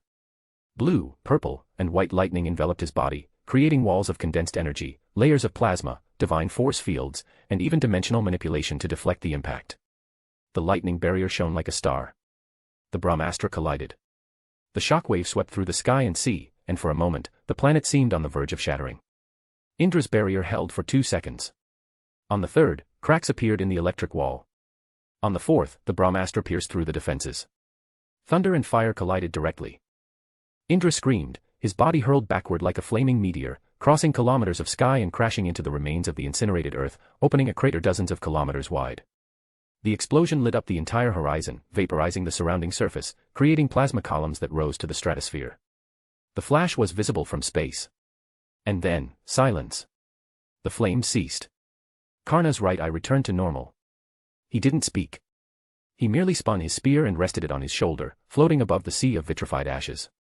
From the bottom of the crater, after eternal seconds, Indra rose. Blood dripped from open cuts on his skin. His hair disheveled, his skin stained with soot, and his lilac eyes exhausted, but alive. The Vajra was still in his hand. Indra roared. What the hell is this, damn it? The thunder echoed in response to the god's fury. Are you messing with me, you golden bastard? He spat to the side, his lilac eyes wild, lightning ricocheting around him. Since when does a damned servant manage to do this to me, hell? He took a step forward, his body staggering but the electricity gathering once more, as if the very atmosphere refused to let him fall. I am Indra, damn it. King of the gods. Lord of the sky. The fucking god of war and storms, damn it. Lightning tore through the sky, sparks leaping from the ground to the clouds. No damned mud is going to make me suffer this humiliation. His chest heaved, his right arm trembling with rage and effort as he raised the Vajra one last time, the weapon gleaming with contained fury. Indra gritted his teeth. Blood dripped from the corner of his mouth, mixed with the bitter taste of defeat he refused to accept. The blue sparks around his body intensified, becoming so dense that the air screamed in agony. Mahavajra Vidyatakasa. A pillar of condensed electric plasma, kilometers in diameter, formed in an instant around his fist, launched toward Karna. Within it, tens of millions of lightning bolts intertwined like serpents of blue and white light. The electric charge advanced so fast that the flash and impact would be simultaneous for any observer, destroying matter at the atomic level. That strike instantly raised the atmospheric temperature to over 150,000 degrees Celsius at the epicenter, 5 times the surface of the sun, unleashing an electromagnetic shockwave that shut down all electronic systems on the planet.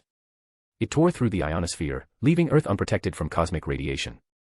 The plasma's pressure pierced the crust and evaporated the lower layers of the Earth, creating a kilometers-deep hole in the surface, from which the attack flew toward Karna. A force so absurd, so colossal, that if the target were the planet, it would be destroyed in an instant. This was his strongest attack. He poured all his divine power and magical energy to the maximum, using his authority over lightning. Karna calmly floated while watching the attack coming toward him. Behind him, his armor sprouted blades that opened. He decided to take it more seriously. He spoke calmly. This is not an imitation of Arjuna. Watch the sky. It's about to get worse. The flames around him grew denser, shifting from gold to a deep, almost blood-red hue. The atmosphere compressed. Space creaked. Light particles froze in the air, unable to escape. Brahmastra Kundala, O Brahma, curse me. This was Karna's hidden noble phantasm and his trump card, rivaling his golden armor. It's a variant of Brahmastra, where he reinforces it with his mana burst, significantly increasing its power and range while enveloping it in blazing flames and suffocating heat. As he activated it, flames of mana burst swirled around the weapon, compressed alongside the power of Brahmastra. The heat surpassed any previous reference, 50,000 degrees Celsius, then 100,000 degrees Celsius, exceeding the point where matter and antimatter could coexist. He made a gesture with his spear and threw it toward Indra's attack. When the two attacks collided, there was an enormous explosion that made hydrogen bombs seem like fireworks. Boom. The flash consumed the horizon. The sea, the earth, the air, the very heavens were torn, exposed in white and black rifts. Indra screamed, but his voice was lost in the flaming fury. For eternal seconds, there was only light. And then, silence. The battlefield vanished. Nothing remained but a bottomless crater and devastated, smoking earth. Karna's attack erased the one made by Indra. High above, floating over the remains of the Indian Ocean, literally, as it had been completely vaporized from the world, Karna hovered with his spear in hand. He looked at the hole stretching to the horizon and narrowed his eyes. He couldn't tell if Indra was alive or dead, as just before the attack consumed him, he sensed something interfering. Perhaps someone had saved Indra.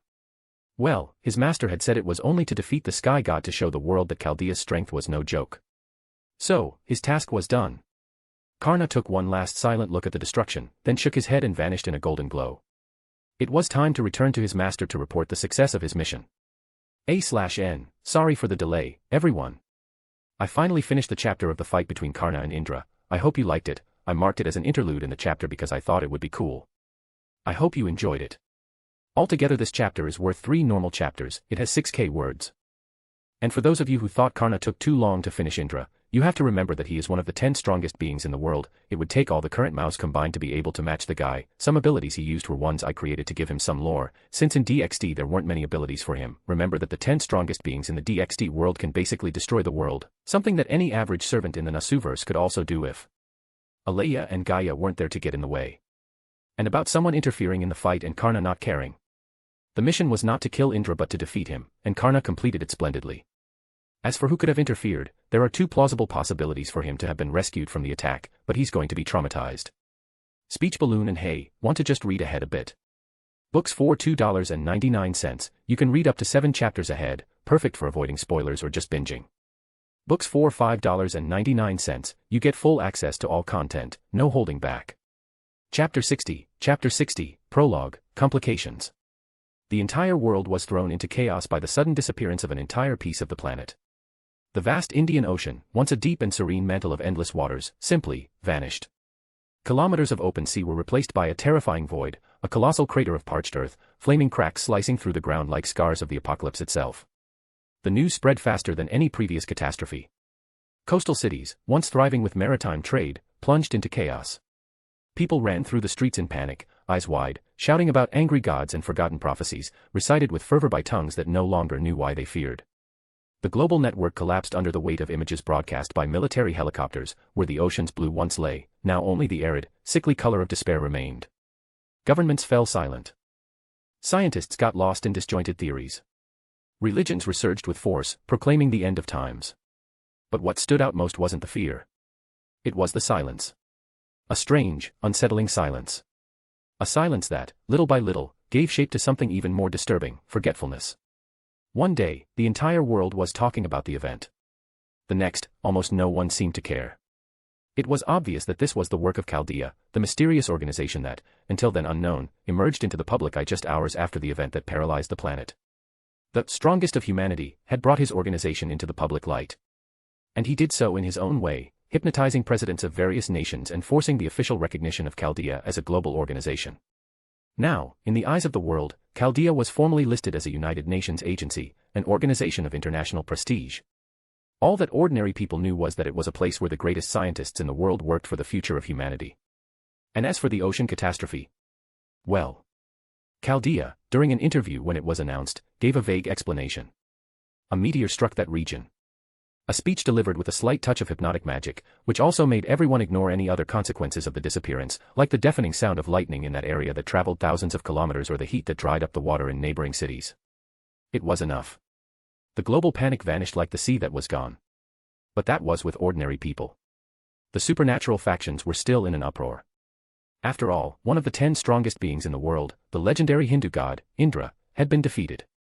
And the most shocking part, defeated by someone until then unknown. Someone who, to the astonishment of factions around the world, was part of Chaldea, the same organization that had been rapidly growing in influence in recent times.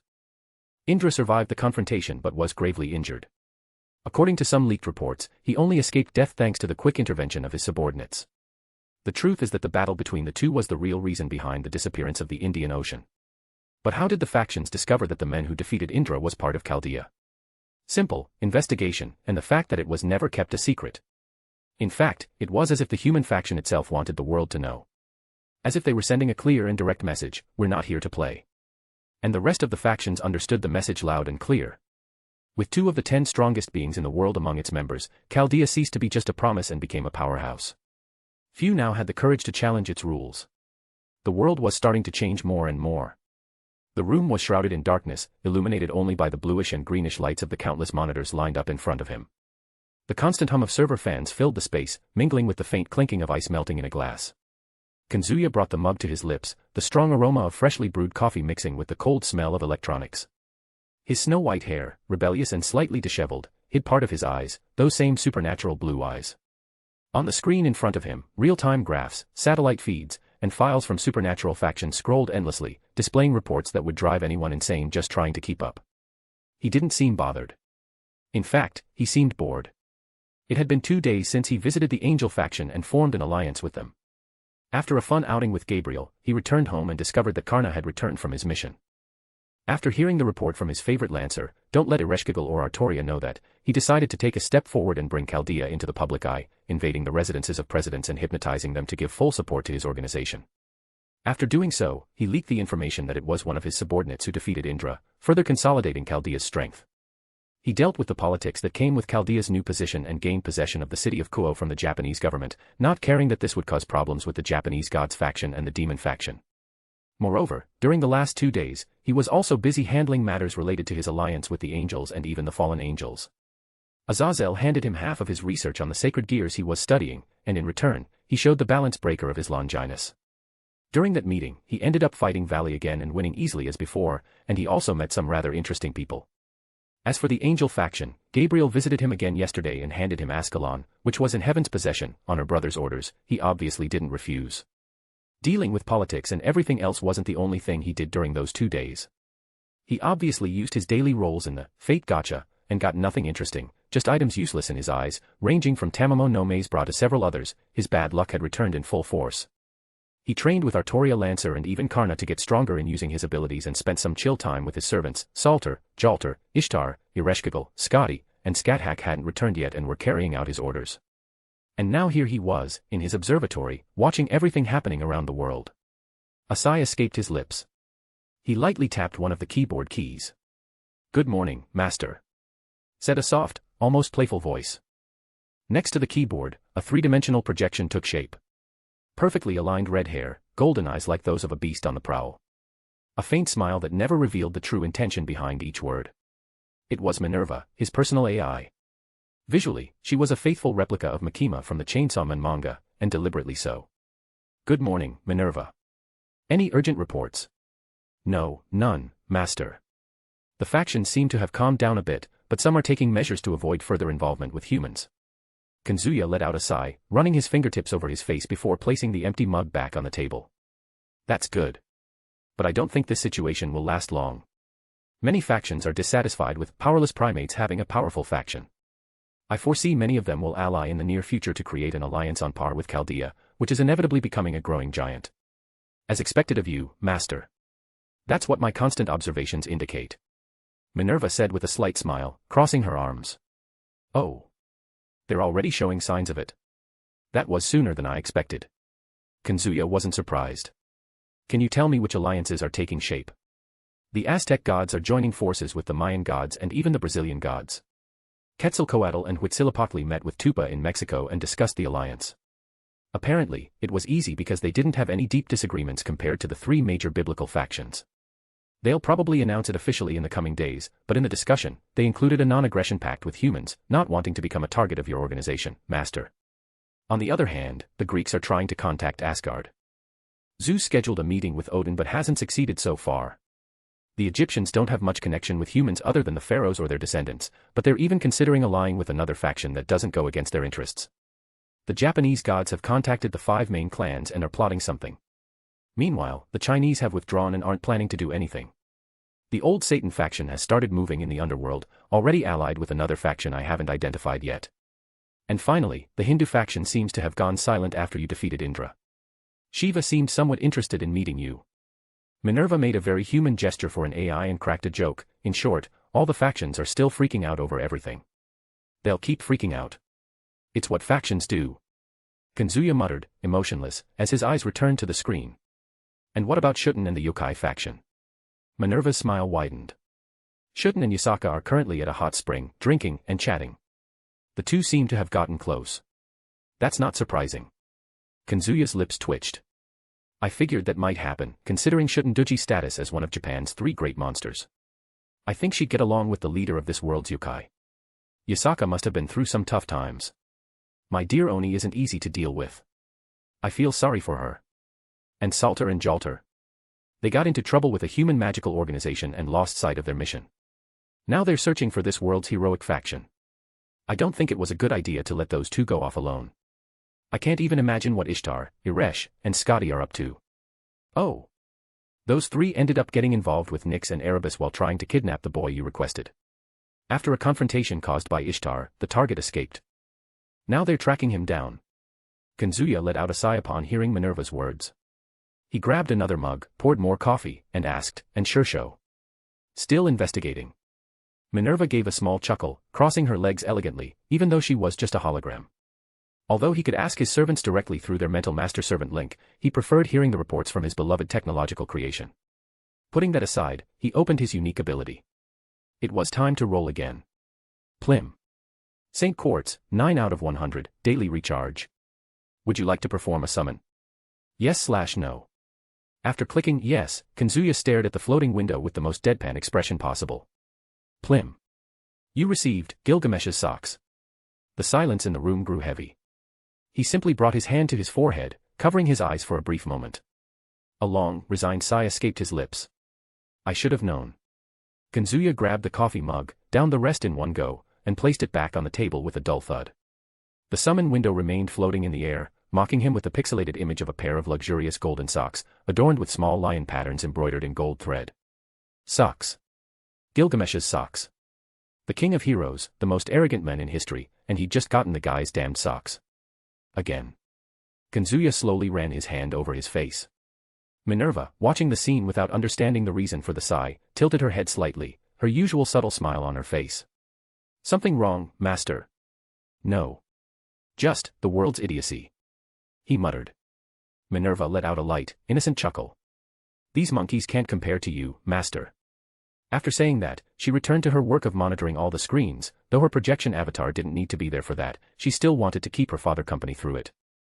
Kazuya's lips twitched as he set the mug down and leaned back in his chair, staring at the ceiling. The Fate Gacha was, without a doubt, the most cursed ability he'd ever possessed. As much as it was responsible for bringing legendary heroes and insane abilities to his side, its rate of bad luck for completely useless items was, at the very least, historically unmatched. It seemed to get worse every time. Gilgamesh was probably laughing somewhere in the throne of heroes. Kazuya let his eyes close for a moment. Socks. He repeated. I'm going to shove these socks in that bastard's face the next time I summon him. Minerva just kept smiling, completely oblivious to what had just happened, and continued working. Kazuya stayed silent for a few more seconds, staring at the ceiling as if questioning every decision that had led him to this point. He raised his finger and tapped the floating window again. Plim. You received, Instinct, A+. The faint golden glow of that notification made his eyebrows arch. He leaned forward in his chair. HM. A slight, crooked smile appeared at the corner of his lips. Finally, something worthwhile. He mentally clicked the fusion option. The golden glow spread through his body, a faint sensation of warmth running through his nerves, like a subtle snap in his spine, and then, it vanished. Kazuya rolled his shoulders and neck, closing his eyes.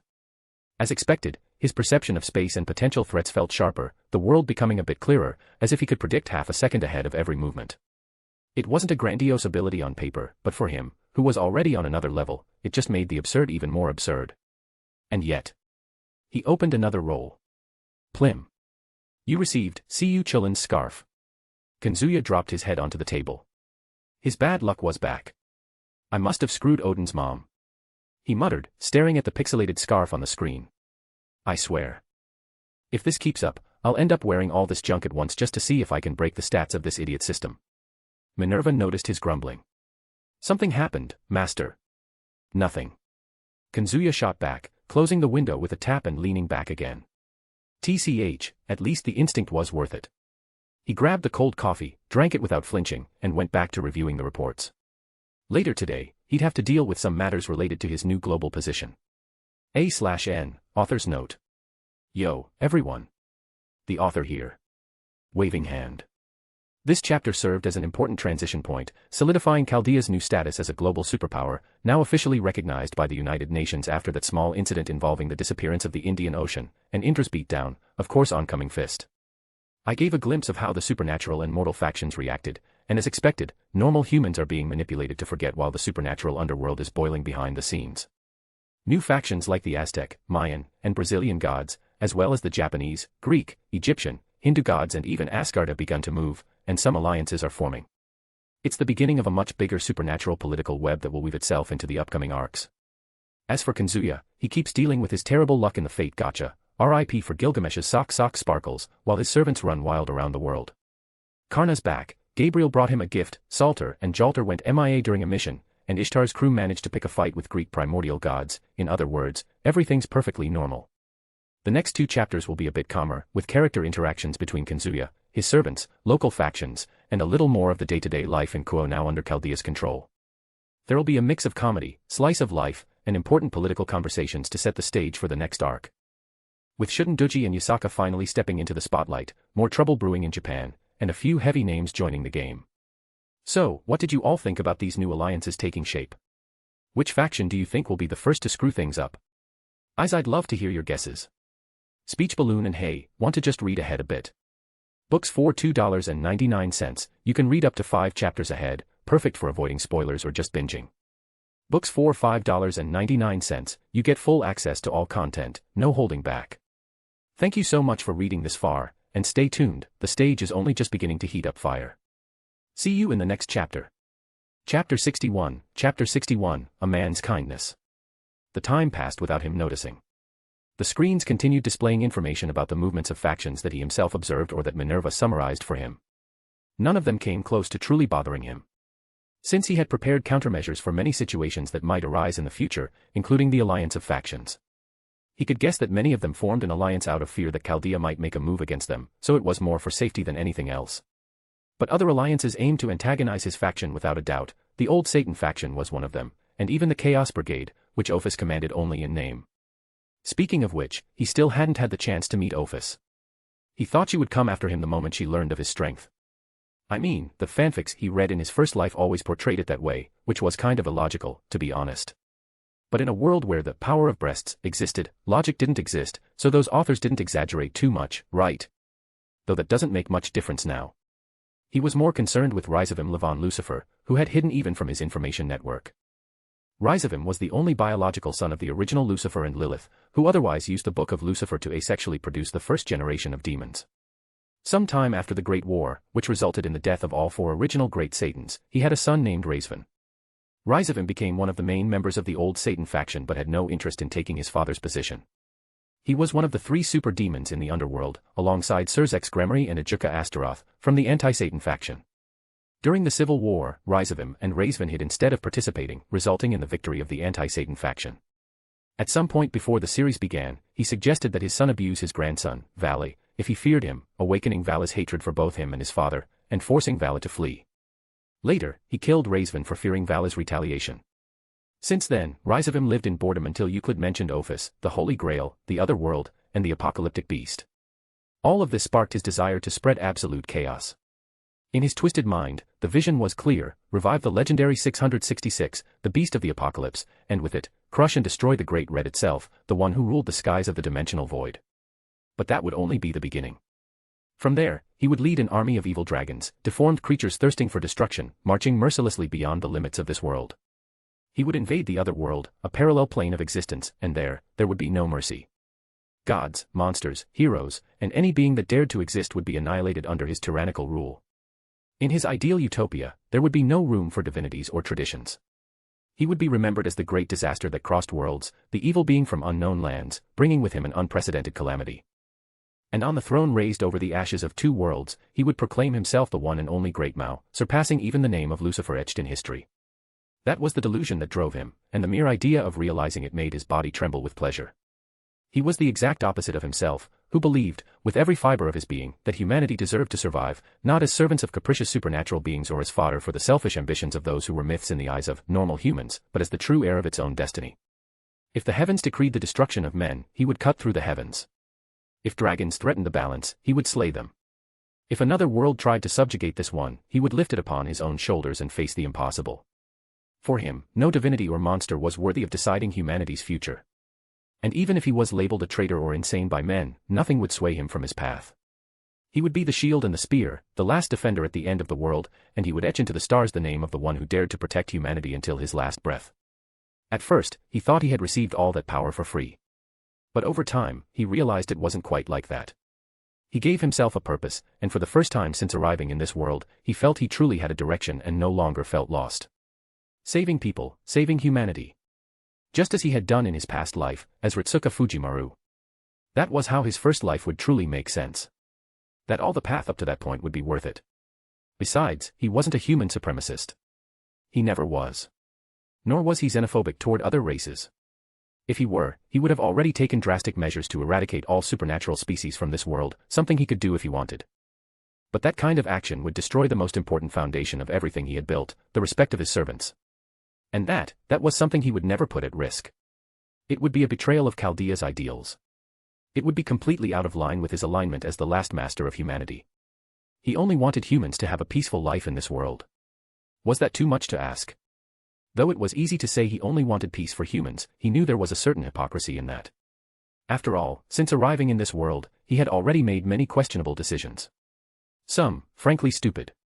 For example, what he did with Issei and his 2 perverted friends. He justified to himself that he had done it to correct them, to rid them of their perversity and put them on the right path. But deep down, he knew he had no right to decide that for them. The truth? It was pure selfishness. He never liked the 3 of them. And it was that raw, silent, deeply human selfishness that led him to abandon him. He was talking about Issei. Fatally wounded, left in a park. And worse, after having his only protection stolen, the only thing that would keep him alive in this world. In the end, he was still human. And humans are not perfect. No matter how much power he had accumulated, no matter the titles and achievements he carried, he still made mistakes. He was still driven by petty impulses, thoughtless decisions, and above all, by the scars of his first life. If he didn't remember it, if he were just Ritsuka Fujimaru, he would probably be that typical idealistic, naive, and bland hero. A good boy with good intentions, but empty of real depth. But he wasn't. But that's beside the point. Why was he thinking about this after everything? Was it because he remembered someone with ideals opposite to his own? It felt like a broken record, stuck on that thought now. His ambitions were already clear through his actions, reflecting on them was a waste of time. Back to the heart of the matter. Due to their differing ambitions, he and Ryougi would clash sooner or later, and for that reason, he needed to prepare properly. That was why he came here to the World Observation Room, to try to find him. Fortunately, he had Valerie Teeps, who was essential to Ryougi's plans. In other words, sooner or later, that demon would come after him. It would be good to find him first, but his information network hadn't found any decent leads, not even about his allies or subordinates. Something that left him slightly disturbed. He let out a sigh. His eyes landed on the digital clock in the bottom corner of one of the screens, marking 11:57. He stretched. It was time to get some fresh air. Minerva, I'm heading out. You take care of things here.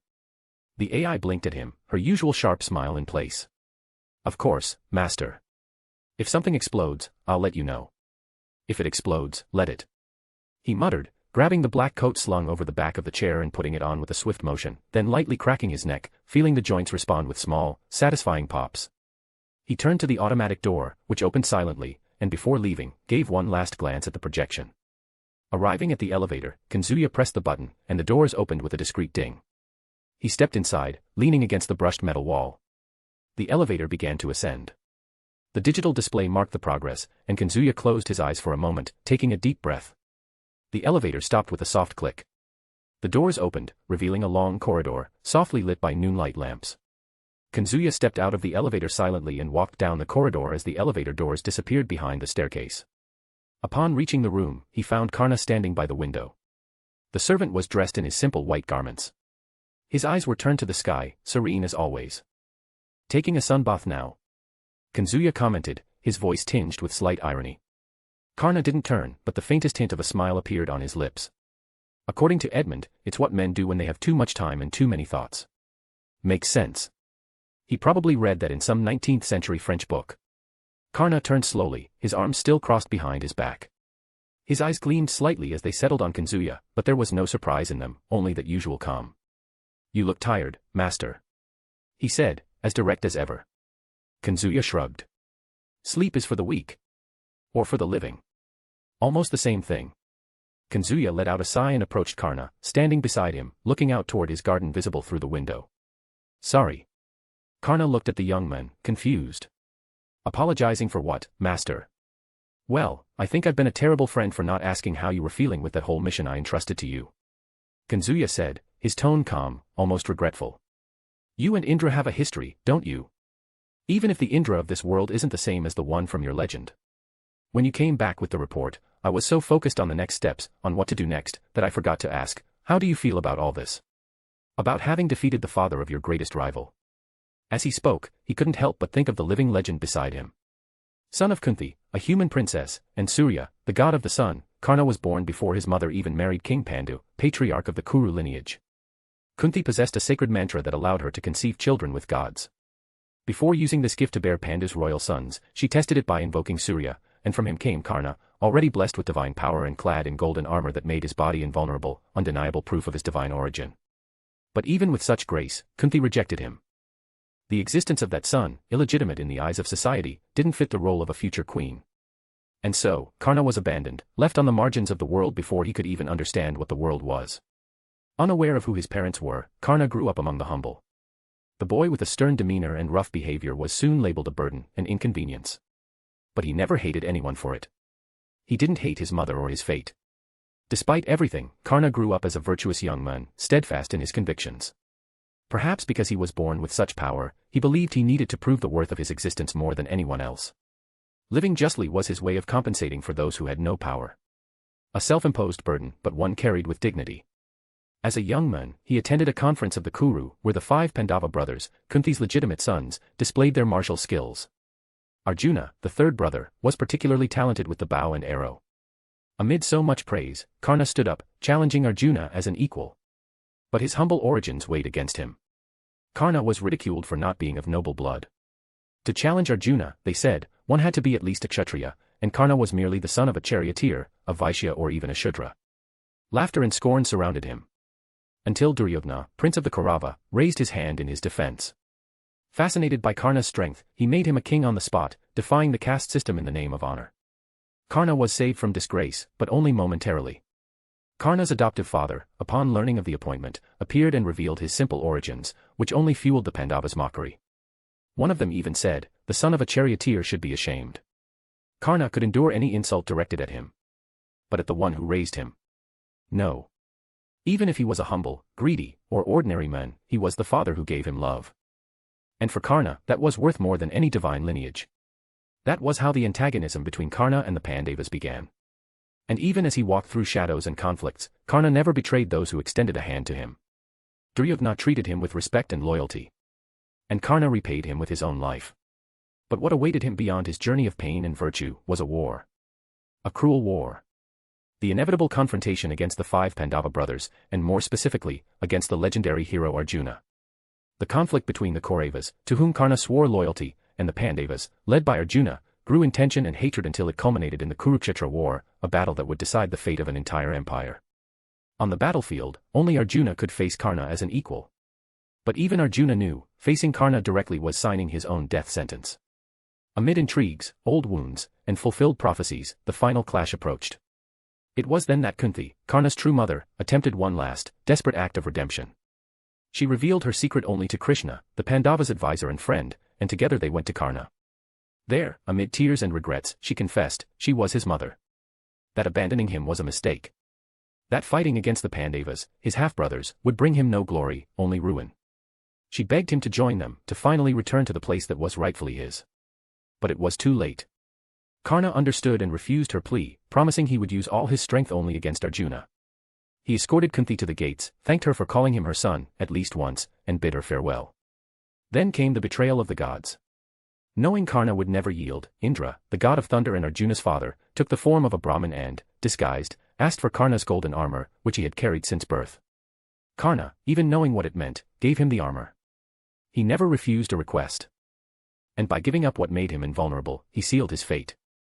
Moved by Karna's generosity, Indra asked why, and the demigod's response stunned the king of the gods. Seeing such nobility, Indra gifted Karna his sacred spear, the most powerful in his arsenal, which had never been granted even to his own son. It was the only way to atone for the dishonor of his deception. But even with the spear in hand, Karna went to the battlefield bare, unprotected, a shadow of what he had been. Then came the final battle. Karna was alone. His charioteer, bought by the Pandavas, was no longer loyal to him. The brothers he now faced were his blood, and Arjuna was his mirror. During the battle, the curse on Karna manifested. The wheel of his chariot sank into the mud, leaving him vulnerable. Arjuna, guided by Krishna, readied his bow and did not hesitate. The arrow that felled the sun was fired. And Karna fell. They say that after his death, Karna joined his father, the sun god. And he was remembered not only as the hero in golden armor, but as the hero of generosity. The one who never refused a request. The one who chose honor over glory. The one who, even cursed by gods, brothers, and fate, remained noble until the end. That was why Karna was his favorite servant. Who was as badass as him? No one. He snapped out of his thoughts when Karna sighed lightly and responded to his apologies with his usual calm. Master, you don't need to apologize for something so trivial. I feel no satisfaction in having defeated the one who sabotaged me in life, because, in truth, I never hated him. Nor do I feel any different now. He simply gave me a good fight, nothing more. I see. Kazuya turned his gaze back to the garden and smiled as he said, "You're genuinely a good-hearted person." Karna remained silent for a few seconds. Then, with a firm and serene voice, he replied. "I'm not good, master. I simply do what I believe is right. Being good or evil. That's for others to decide, not me." He turned his face slightly toward the young man, his white hair swaying in the breeze. "But, if you manage to see something of value in me, then I'm grateful. That's more than many have ever granted me. And even if the world calls me a fool, I won't back down from who I am." There was dignity in every syllable, not as if trying to convince, but as someone who simply accepted their own fate, without pride, without shame. Just conviction. Kazuya looked at him with shining eyes, like someone who had just seen a childhood hero in the flesh. "Ha! That's why you're my favorite, you know." Without ceremony, he gave Karna a light pat on the shoulder. "Always steadfast, always upright, even when the whole world spits in your face. You don't need to be good in the common sense, Karna. You're you. And that's enough for a lot of people, including me." He turned back to the garden, the smile still on his lips. "Seriously, thanks for being here." Karna merely looked at him calmly and replied. "As long as you walk this path, Kazuya, no matter how many enemies arise, or how many times the world turns against you, I'll be by your side. Not out of blind loyalty, but because I believe in what you carry." And, for a brief moment, a small smile appeared on the lips of the hero who rarely smiled. After all, even a condemned warrior can find redemption if there's someone who sees value in him. Kazuya looked at him, surprised, feeling there was something more in those words. Dream cycle again. A sigh escaped his lips. Thanks. But let's stop with the mushy stuff now. Do you know where Valerie is? She's probably on the terrace with Edmund. Thanks, then, if you'll excuse me. A/N. This chapter was a small moment to bring back a bit of the bond between Kazuya and Karna, not just as master and servant, but as friends who share different ideals and scars, yet still walk side by side. It's no secret that Karna is Kazuya's favorite servant. And honestly, who could blame him? This was my attempt to do justice to Karna's personality, dignified, honest, resolute, standing firm even when the whole world is against him. The kind of character who never needs to raise his voice to earn respect. I hope I got the tone right. If you made it this far and felt something watching the two share this moment of mutual respect, then it was already worth it. This chapter contains 4K words, I hope you enjoyed it. What did you think? Speech balloon and hey, want to just read ahead a bit? Books for $2.99, you can read up to 5 chapters ahead, perfect for avoiding spoilers or just binging. Books for $5.99, you get full access to all content, no holding back. Thank you so much for reading this far, and stay tuned, the stage is only just beginning to heat up fire. See you in the next chapter. Chapter 62, The Count and the Damper. After leaving the room where he spoke with Karna, Kazuya immediately headed toward the staircase leading to the 3rd floor of the mansion. Upon reaching the upper floor, he glanced at the silent library and let his eyes rest on the balcony. Edmond Dantes, the infamous Count of Monte Cristo, was seated in one of the armchairs with an open book in hand, his legs crossed in an elegant posture. Beside him, perched on the stone railing with her legs gently swinging, was Valerie Teeps, her eyes fixed on the sky, seemingly lost in thought. A strange glint crossed her eyes. It had been nearly 3 days since Valerie was brought to the mansion. After that long conversation with her and having healed the damage to her soul and mind, she began to adapt surprisingly well to her new life. She got along well with Jean, Asia, and even the strict Artoria Lancer. But, curiously, it was with Edmund that she formed the strongest bond. Yes, the very same man who had kidnapped her in Romania. Since learning of this, Kazuya couldn't decide what was stranger, the fact that Valerie had forgiven him so quickly, or the fact that the two spent practically all their time together. Vibes of dark romance. Chills. He shook his head, dismissing the thoughts, it wasn't his business. But, come to think of it, it made some sense that the two would understand each other. Valerie was someone who never had a choice. From birth, she was dragged between monsters, power games, and others' ambitions, used because of her sacred gear. The only person she truly showed affection for was Gasper, who, in the end, abandoned her to escape. Still, she said what mattered was having helped and saved him from that hell, that it was her responsibility as his childhood friend and older sister, and that it was enough. But even as a damper, half-vampire, she was still half-human, and Valerie had a human heart. He didn't doubt that, over the years, in some lonely moment of silence, she had secretly thought that maybe she should have been the one to escape. That she didn't deserve to go through that hell, she must have felt betrayed. Not that it meant she didn't love Gasper, quite the opposite. Since discovering he was part of Rias Gremmery's nobility, she wanted to reunite with him. So, she held no grudge. On the other hand, Edmund was a man who had gone through a similar experience, or something like it. Edmund was unjustly imprisoned in the dreaded Chateau d'If, known as hell itself in stone form. Betrayed by a conspiracy that ruined his love and his life, he was thrown there without trial, a victim of others' envy and ambition.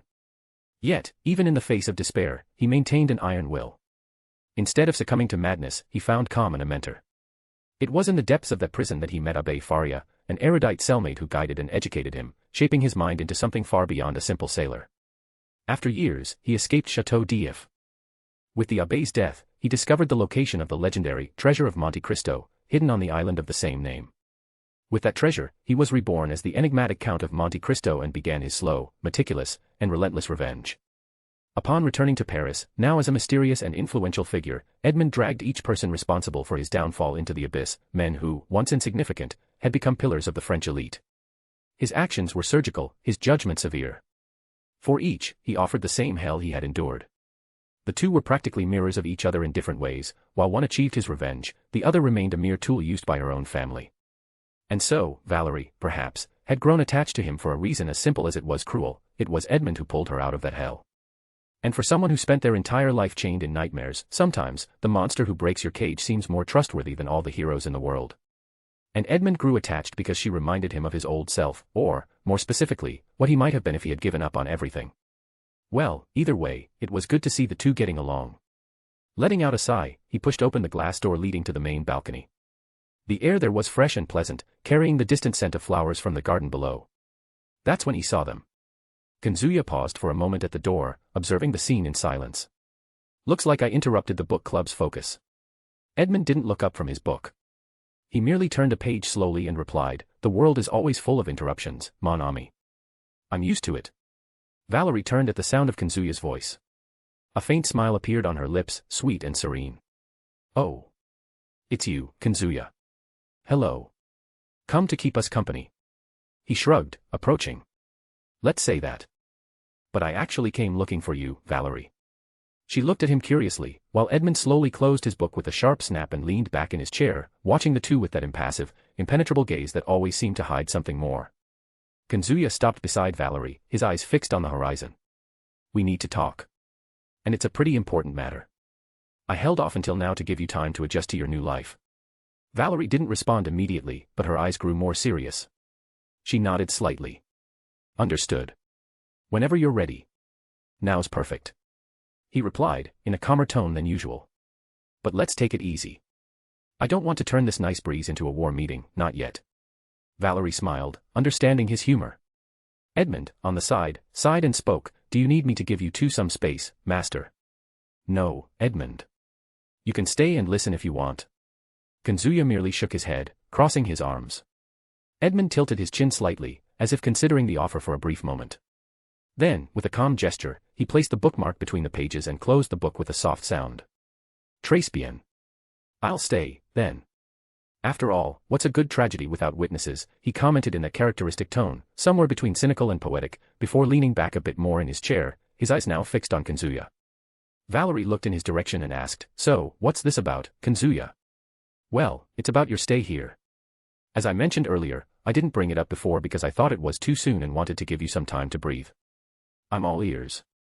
Kazuya looked at her for a moment, his eyes calm as always, before nodding slightly. Then he began to speak. Using the right words, he carefully chose each piece of information, as if they were data gathered by his vast network of spies and informants, which, technically, wasn't a lie. He told Valerie everything he knew about Ryzevim's plans for her and the horrors that would entail.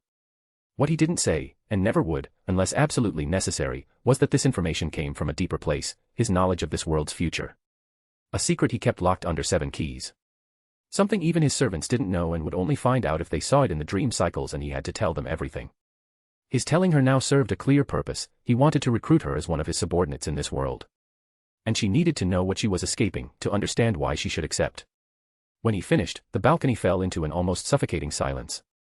The wind blew gently, but not even the whisper of the leaves whispering could ease the weight in the air. Valerie, the young damper, remained still, staring at him with wide eyes wide open, her expression blank, as if the world around her had stopped for a moment. After long seconds, she finally broke the silence. She cleared her throat carefully, as if choosing each word with extreme caution. So, you're saying you want to say that my power would be used for that, she asked, her voice low and trembling. Yes. Though it's hard to believe, you're the target of a rather troublesome person. But you're safe here, so relax, so. What would be the terms for me to stay here, in your home? I don't think it's for free. You brought it up, since you mentioned it. Though I don't have much domestic skills, I'm more than willing to learn. Though I appreciate the offer, Valerie, I must say I'm not exactly suffering from a lack of maids. The response seemed to shake Valerie's slight wavering enthusiasm. She looked away, her fingers nervously intertwining before she blushed and murmured, almost inaudibly, "Be well. I wouldn't mind being more intimate, if that's okay with you." For a moment, he considered slapping his forehead on his forehead, but he held back. Beside him, he caught Edmund's glance, a look mixing mild disgust with silent judgment. That escalated quickly. Still, it wasn't entirely surprising. Valerie must have been, what must Valerie have been? 17, maybe 18. Young, yes, but raised in a world where words like courtesan and mistress weren't so far from her reality. She knew exactly what she meant, she was suggesting, and that made him feel, at the very least, uncomfortable.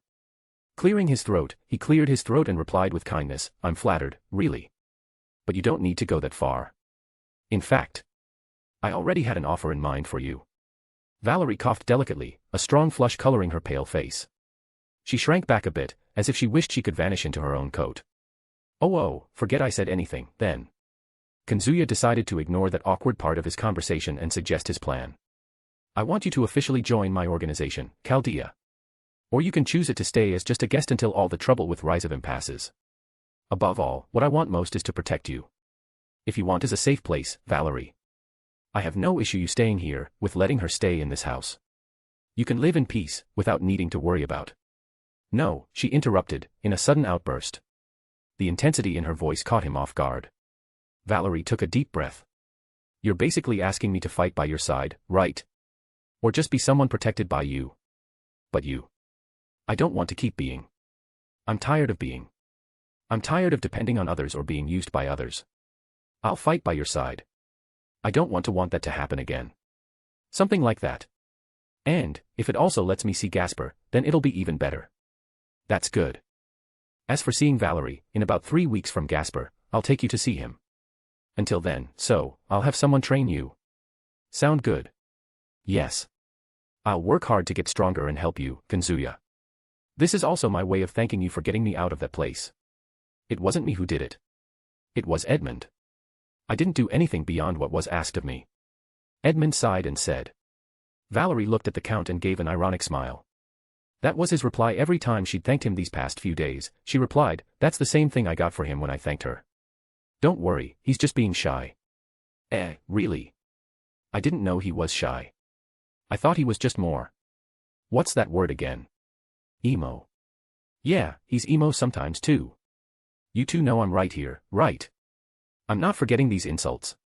Is there some rule for joining your organization? She asked, shifting the subject. Actually, yes. 2 rules, to be exact. Treat everyone with respect and kindness, and try not to cause trouble.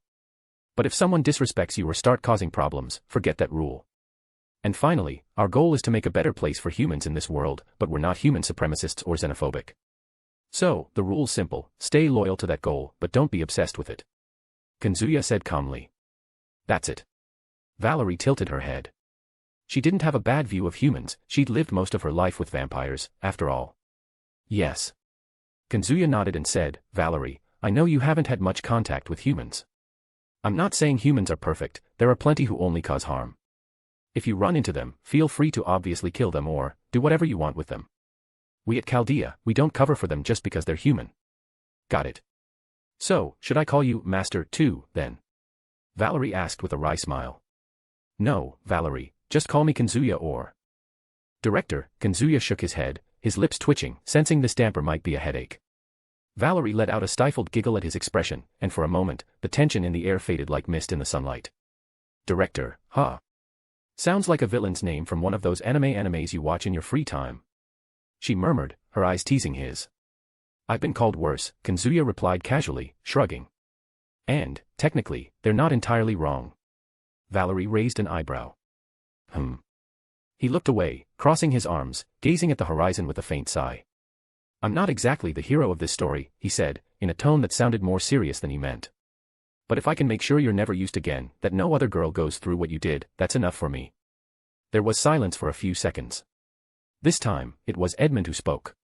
Hero or villain, those labels are meaningless when you're surrounded by tragedies. What matters is what you do with the power you have. Valerie just nodded. All right, it's settled then. From now on, I'm with Chaldea. Kazuya extended a hand to her. Valerie looked at him, then at his outstretched hand, and shook it firmly. Her skin was cold, like someone who'd lived too long in shadows, but her grip was strong, resolute. No hesitation. Welcome to Chaldea, he said, with a half-smile. Edmund, beside them, snorted and opened his eyes again, flipping book open again, flipping through pages nonchalantly. Let the chaos begin. He muttered, deadpan, but with a faint glint of amusement in his eyes. Valerie tucked a strand of hair behind her ear and laughed softly. Do I get a uniform? No, Kazuya replied instantly, firmly. Damn. She faked a pout. If you show up in a maid outfit, Valerie, it's on you, Kazuya. Edmund drawled, sarcastic. Shut up, emo. Kazuya grumbled, already regretting a bit letting these two get so close. Valerie just laughed again. After that, the three talked for a while longer before Kazuya went downstairs to prepare lunch with Jean and Asia. Artoria Lancer was in the kitchen too. Chapter 63, Lunch. Kazuya descended the last step slowly, hands in his pockets, his expression carrying that mix of disguised exhaustion and boredom he had mastered. The conversation with Valerie had been intense. In both good and bad ways. He still wasn't sure if he had done himself a favor or just poured more gasoline on the fire that was his life. When he reached the kitchen, the first thing he saw was the most absurdly predictable scene since he had brought that woman to the mansion. Artoria Pendragon, the Lancer version, was seated on the white marble counter, devouring a hamburger with the same seriousness a medieval general would command a battle. Her greenish eyes gleamed with every bite, and if there was anything in the world capable of making the legendary king of Britain relax, it was food. Especially meat. He sighed and walked straight into the kitchen. "Yo." He greeted the girls casually. Artoria Lancer didn't take her eyes off the hamburger in front of her, chewing with the solemnity of someone savoring a divine delicacy. "Good morning, Kazuya. The hamburgers you made yesterday for stock are gone. This is the last one. They were delicious. As your king, I would love for you to make more. There were over 100. How did you eat them all?" "You know what, forget I asked. Salter has the same appetite. Do not underestimate a king." Artoria nodded. Kazuya sighed and turned to Asia, greeting her. "Good morning, Asia.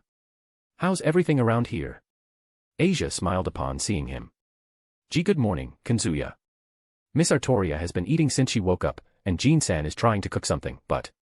Asia's gaze went straight to the pot on the stove, where a stubborn cloud of smoke was forming.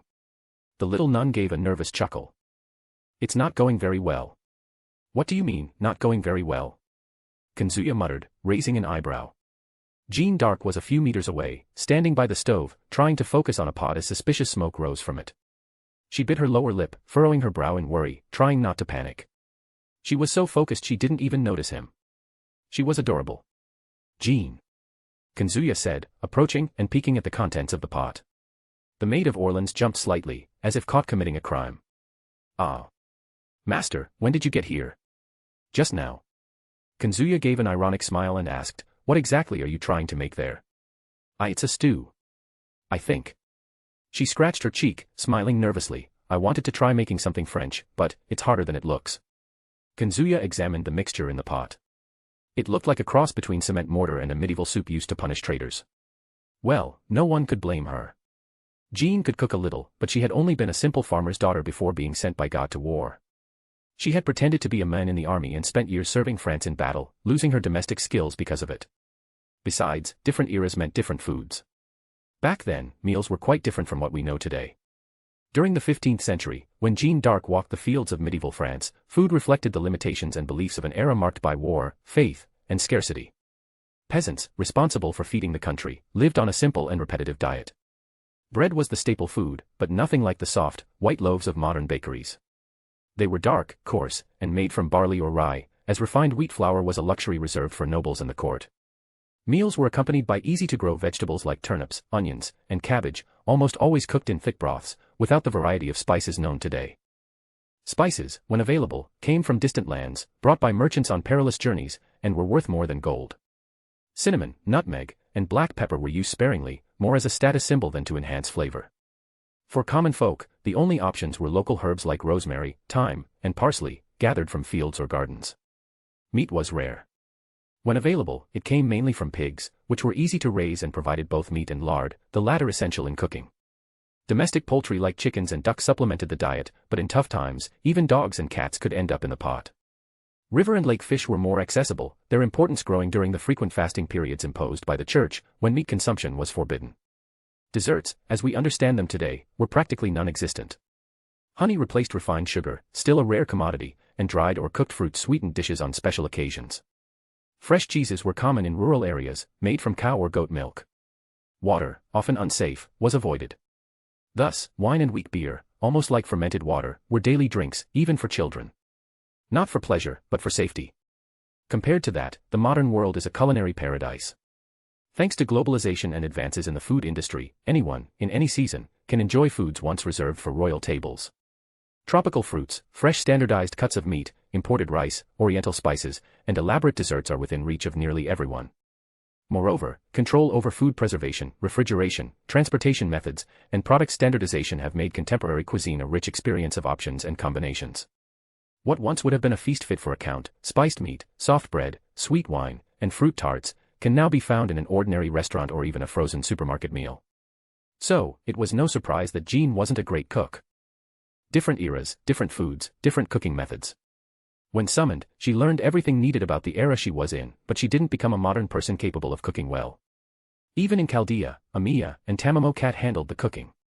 The only time he remembered Jean using the kitchen was to make Valentine's Day chocolate for him. She was adorable. Especially when he recalled how much she tried for him. When she was summoned and he prepared their first meal together, Jean simply couldn't stand still without helping him. So, he accepted her help and taught her a bit about cooking, but she didn't have much talent for it. He sighed and asked. Want help with that? If it's not too much trouble. Master. I'm sorry about this. I still don't understand how to make a proper stew, and it turned out like this. Shouldn't it smell better and look nicer? Thanks to my lord, I also didn't set the house on fire. Jean sounded disappointed as she spoke. Kazuya gave her a pat on the head and said gently, no worries, Jean. Relax, no one's born knowing everything. You're still learning and already doing pretty well. I'll just help you out. Jean blushed slightly and nodded, thanking him. Thank you, Kazuya. Kazuya smiled and took his hand off her head before starting to assist Jean, teaching her step by step. Meanwhile, Artoria Lancer, still chewing impassively as if nothing in the world could disturb her sacred moment with that hamburger, had a slight hint of jealousy in her eyes but didn't interrupt because Asia, the little blonde nun beside her, was trying to start a conversation. So. Lady Artoria. About what you said about Kazuya. Did he really do that on Halloween? It must have been fun. Artoria glanced at Asia for a moment, finished chewing, and replied. Yes. It was the first time he got drunk in his life. Fun is a good word to sum it up. There was good food, good music, and everyone was caught up in the celebration that lasted a whole day. Everyone was in costume, and Kazuya went as Dracula. Asia blinked, a bit shyly, and smiled. Amazing. I've always wanted to go to a costume party. A shame there weren't any hamburgers. You really love them, don't you, Lady Artoria? Yes, but not as much as my corrupted version. If you want, I can make more. Kazuya taught me how. Don't fill her head with ideas. Kazuya grumbled, heading to the fridge to grab a juice. Jean was chopping the green herbs he'd asked for while humming at the kitchen sink. After pouring his juice, he leaned against the counter and sighed, if I let her, this woman will clear out the kitchen stock by the end of the week. It's a possibility. As a king, I must always be the best. Artoria Lancer murmured, the corner of her mouth curling into a rare smirk. That doesn't mean you have to eat the entire pantry. Kazuya shot her a deadpan look, adding, luckily, I'm rich enough to keep you all fed. Speaking of which, master. Jean stopped chopping onions, her eyes teary, and said, I need to go buy more groceries in town later. I was thinking of going with Asia. Kazuya looked at Jean, noticing her watery eyes from the onions. He walked over, wiped her tears with an intimate gesture, and said, no problem. Here. At the end of his words, he handed her his black card to buy whatever she wanted. Jean, slightly flushed from the intimate gesture, accepted and gave him a soft kiss on the cheek. Thank you. Asia, who had been quiet, also thanked him. Thank you, Kazuya. No need to thank me. Buy whatever you want to. Kazuya shrugged and continued sipping his juice. The atmosphere, despite the natural eccentricity of the place, was pleasant. The mansion, which once carried an almost oppressive air of a military headquarters, had become something more human. Of course, there was the fact that it housed historical servants, a nun who could heal any wound, and a traumatized damper who had sworn loyalty to him just minutes ago. But details. The kitchen quickly became lively with the four continuing their conversation. Jean added the chopped herbs to the pot, and a pleasant aroma began to fill the air. Asia brought up another topic, a bit shyly. I saw on TV yesterday that there's going to be a meteor shower viewing event at the park near the station tomorrow night. Kazuya raised an eyebrow. Meteor shower? Yes. They'll have telescopes and everything. I thought it sounded nice. I've never seen a real shooting star. I have, said Artoria Lancer, once, during a campaign in northern Britain. It was summer, the sky was so clear it looked like a mirrored lake. In the middle of the night, more than 20 of them crossed the sky at once. My knights thought it was an omen of victory. Jean smiled warmly. And was it? Of course, she replied simply, as if it were obvious. So, can we go tomorrow? Asia asked hopefully. If the weather's good and you're not busy wrecking the kitchen, sure, Kazuya replied, shrugging. A bit of peace now and then doesn't hurt.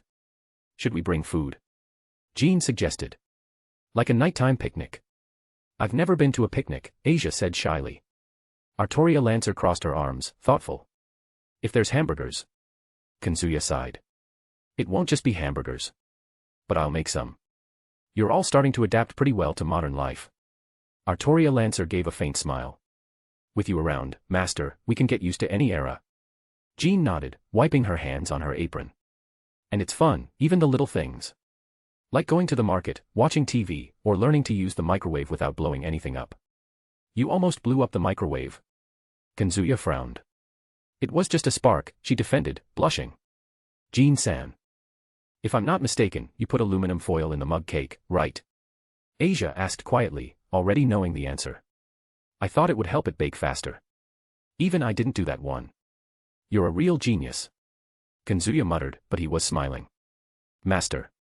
Jean shot him a stern look before turning to the one who ratted her out. Was this how sisters felt when their younger sibling snitched on them? Asia laughed nervously at Jean's pouting stare and tried to change the subject. Kazuya, have you ever been to a matsuri? I always see them in the anime you watch, with food stalls and games. It looks interesting. Artoria Lancer looked up, intrigued. Matsuri. Japanese summer festival, Kazuya explained. Takoyaki stalls, goldfish catching games, people wearing yukata, fireworks, classic. Yes, Asia, I've been to one. It'd be nice to take you all sometime. I heard there's one in Kyoto in 3 days, just when I'm traveling there. We could go check it out. By then, the rest of the girls should be back. Jean clapped her hands, excited. Oh, I'd love to wear a yukata. Those dresses are beautiful. You'd look great, Kazuya said, watching her blush. Artoria Lancer shrugged. If there's good food, I'm in. Of course you are, Kazuya teased. I doubt you'd resist fresh carriage or stall yakisoba. Artoria Lancer smirked. Challenge accepted. Asia, thrilled, was already picturing the scene. We could even try catching those goldfish. I've never managed at a festival. If you want, I'll teach you, Kazuya said casually. There's a trick to moving your hands so the net doesn't tear. Jean put her hands on her hips. Great. So it's settled. First the meteor shower, then the festival. And on Sunday, Artoria added, you make me more hamburgers. You don't give up, do you? A king never retreats. Fine. Kazuya said calmly, then gave a slight smile, deal. One step at a time. And someone please take the pot off the fire before it actually turns to charcoal. Ah. I forgot. Jean rushed to the stove in a panic. Where's the switch? Kazuya sighed and grabbed the pot before its contents became an archaeological relic. He turned off the heat and carefully poured the stew down the sink while Jean made a face of pure dismay. Easy, Jean. He put a clean pot on the stove and said in a lighter tone, let's start from scratch. I'll show you how to make a real one. She adjusted her apron, determined again, and smiled. Yes, master. Asia approached with a bag of fresh vegetables. Can I help too? I can cut the carrots. Sure, Asia. Grab a cutting board and a small knife. Just be careful not to cut yourself. Kazuya positioned himself between the two and began organizing the ingredients on the marble counter. Meanwhile, Artoria Lancer watched the scene with a calm expression. Kazuya diced the meat while explaining, first, the meat needs to sear. No rush, no drowning the pot in water. This way it browns and adds flavor to the broth later. Jean watched closely, her face almost too close to the pot, nearly dipping her nose in the smell of sizzling meat. Careful not to burn your face, he warned, nudging her lightly with his elbow. She gave a shy giggle. Sorry. Asia brought the carrots, sliced thinly, a bit uneven but with clear effort. Great job, Asia. Pass them here. He took the carrots and added them to the pot. Now onions, garlic, some fresh herbs, none of that medieval witch's brew stuff. It was just one time. Jean muttered, pouting. Kazuya laughed and gave her another light pat on the head. You're doing fine. As they stirred the pot, Artoria Lancer approached, leaning casually against the counter. I must admit, your mastery of modern cooking is worthy of a troop commander. Someone's gotta keep you all fed, he teased.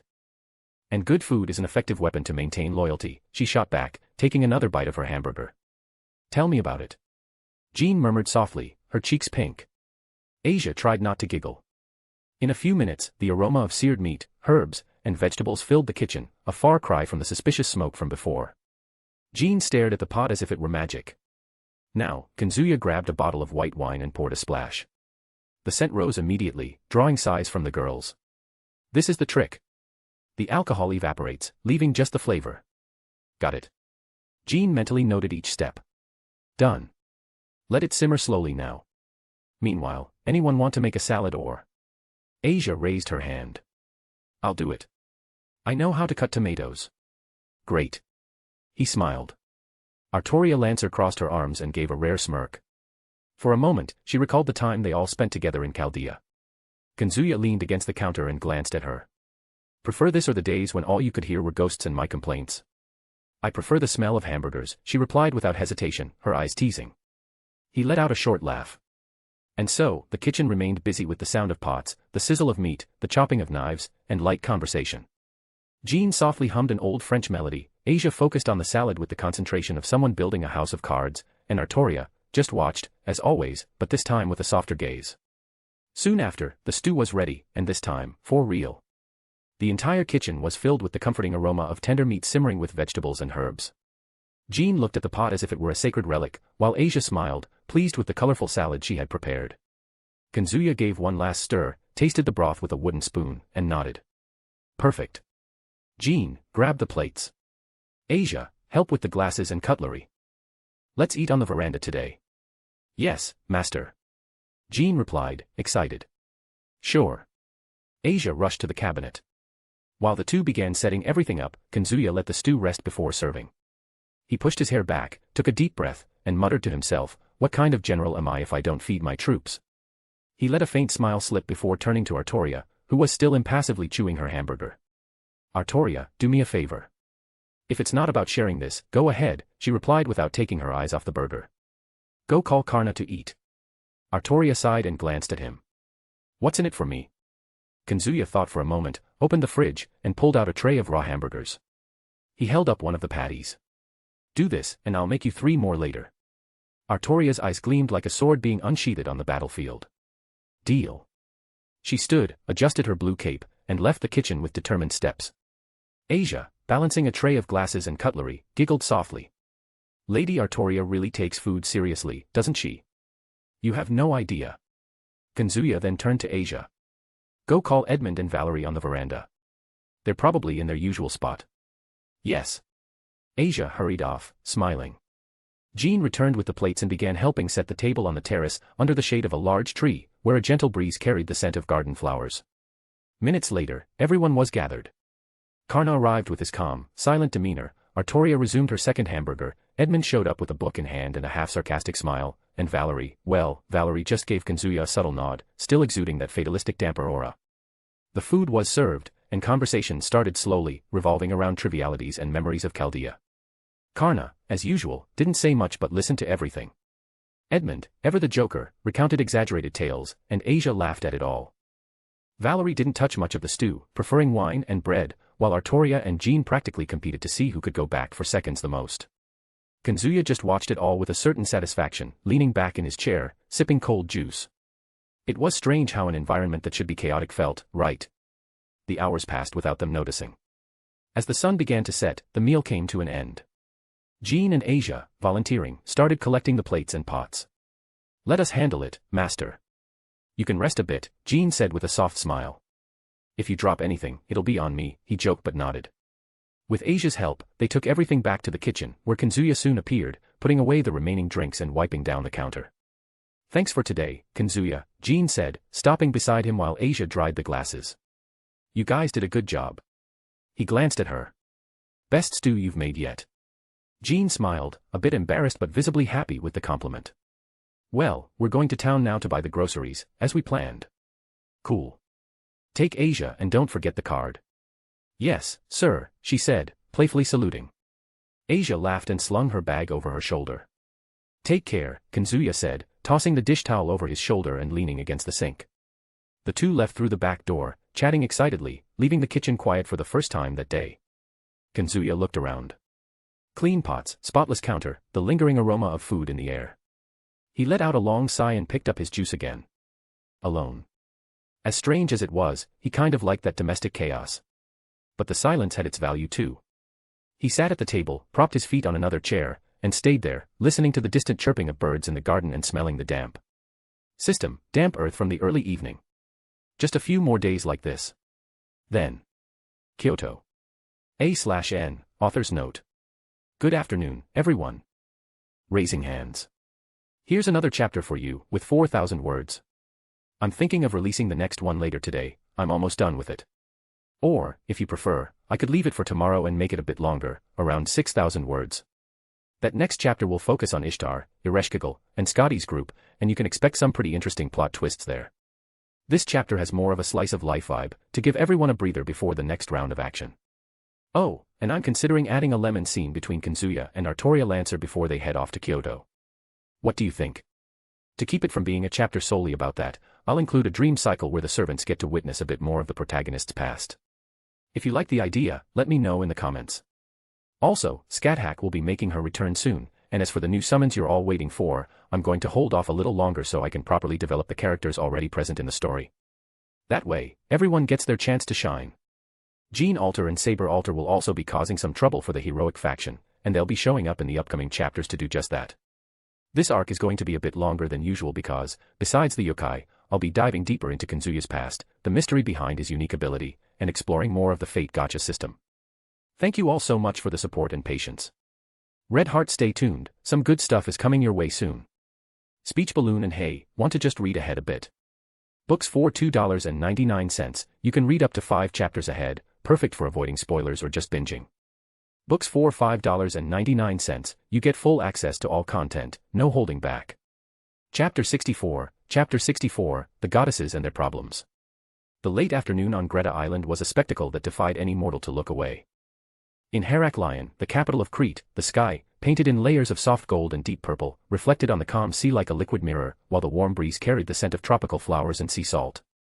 The ancient stone streets, lined with colonial-style buildings mixed with modern touches, glowed warmly under the sunset's light. Local food stalls wafted sweet and spicy aromas, and the sound of laughter, chatter, and music spread like a summer song. Amid this vibrant scene, 3 goddesses walked together, drawing eyes wherever they passed, though most humans didn't realize who they truly were. Ishtar led the way, hands in the pockets of her denim shorts, her face slightly flushed and her expression closed off, with her usual air of wounded pride. Her long black hair swayed in the wind, delicate jewelry jingling softly. She seemed sulky, as always, wearing short, provocative clothing, a pair of tiny denim shorts and a top that barely covered her chest. Ereshkigal followed close behind, her posture upright and her gaze alert to the bustling streets. Unlike her sister, her expression mixed seriousness and exhaustion, not from the walk, but from the challenge of keeping Ishtar under control during their recent operations. She wore black sweatpants and a cropped black top that showed her midriff. Scotty walked beside Ereshkigal, calm and elegant as always, the evening breeze making her long purple hair dance around her. She was dressed in leggings and a hoodie. According to the latest information from the master. Ereshkigal began, her voice calm but firm, casting a sidelong glance at Ishtar. The target entered the city about 2 hours ago. He's hiding somewhere near the market. We've already wasted too much time. She sighed, not hiding her irritation. And this time, Ishtar, no causing trouble, understood. Scotty nodded without taking her eyes off the streets ahead. I agree. We've lost 2 important opportunities because of your impulsiveness. Ishtar stopped walking, spinning on her heels, hands now on her hips, her face red with frustration. You 2 keep acting like everything's my fault, she snapped, huffing. That mess at the port only happened because someone summoned those sea serpents, not because I hit that stupid barrier. That magic barrier was meant to keep the sea serpents contained, Ishtar, Ereshkigal retorted, narrowing her eyes. And the ancient temple? Who was it that decided to check if that shiny artifact could be an accessory, and made us waste 2 hours escaping a trap, losing time and failing to catch the boy the master asked us to capture? Scotty added, still impassive, though with a faint, tired sigh. Ishtar pointed a finger at both of them, her eyes blazing with fury and embarrassment. Okay. I admit that, some things might have been my fault, but that fiasco with Nyx and Erebus had nothing to do with me. At the mention of that incident, the mood shifted slightly. The 3 remembered it well. Out of nowhere, in the middle of an attempt at a discreet ambush, the 2 primordials, Nyx, the goddess of night, and Erebus, the lord of primordial darkness, had appeared, like shadows dragged by the twilight, protecting the human and helping him escape their pursuit. I still don't understand why the hell they'd protect the human, Ereshkigal muttered, running a hand through her golden hair. It only made things more complicated. Scotty nodded slightly in agreement. Ishtar huffed, turning her gaze to the sky where the first stars were already shining. It just proves that no matter what I do, you'll blame me anyway. If you stop causing explosions every time you feel slighted, we can talk, Ereshkigal quipped, her tone more exasperated than aggressive. Scotty let out a sigh. You're a walking storm, Ishtar. But we need to work together, unfortunately. The goddess of war and wealth grumbled something incomprehensible, but the stubborn flush on her face didn't fade. Ishtar hated to admit it, but she knew she was causing more trouble than help. Ereshkigal then sighed, softening her tone as she noticed her sister's shift in mood. Let's focus, okay? If we can catch the boy today, we'll finish this before another primordial god shows up. Scotty's eyes drifted to the sky. According to the master, everything that's happening must be because of the boy's Longinus, Tellus Karma, which has the terrifying power to impose choices on everything around it, manipulating probabilities. That's probably what he used to make Erebus and Nyx confront us when he was about to be captured, allowing him to escape. But even the master found it surprising, the level of control that boy has achieved over his Longinus. Obviously, before their master sent them on this mission, he provided all the relevant details about the target. In the past, a series of sudden incidents and inexplicable phenomena, deemed impossible to understand by common historians or scholars, had occurred in various parts of the world, especially in Japan and Europe. These events subtly altered the human timeline, and they all had one thing in common, the involvement of a particular Longinus. This Longinus came to be known as Tellus Karma, the history breaker. Its ability was terrifyingly unique, it allowed the user to force the existence of options and events that would normally be impossible. In other words, Tellus Karma had the power to bend reality and insert new probabilities, manipulating cause and effect. For example, its wielder could, on a whim or out of necessity, create a chance encounter with two gods who, unknowingly, would help them escape a siege, and it would all happen naturally, as if fate had always intended that outcome. This was why it was said that Tellus Karma could interfere with the very course of the world's history.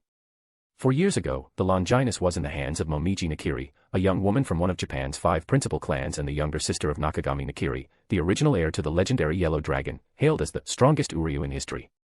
However, an incident involving Tobio Akiu's and Vali Lucifer in Kyoto led to a massive crisis, and afterward, Momiji mysteriously disappeared. Since then, Tellus Karma had fallen into the hands of Mitsuya Kenzaki, who became its new user. His mastery over the Longinus only grew over the years. As a direct consequence, he attracted the hatred of Uryu Nakiri, born as Ryuta Nakiri, the current heir of the clan and Momiji's cousin, who had vanished.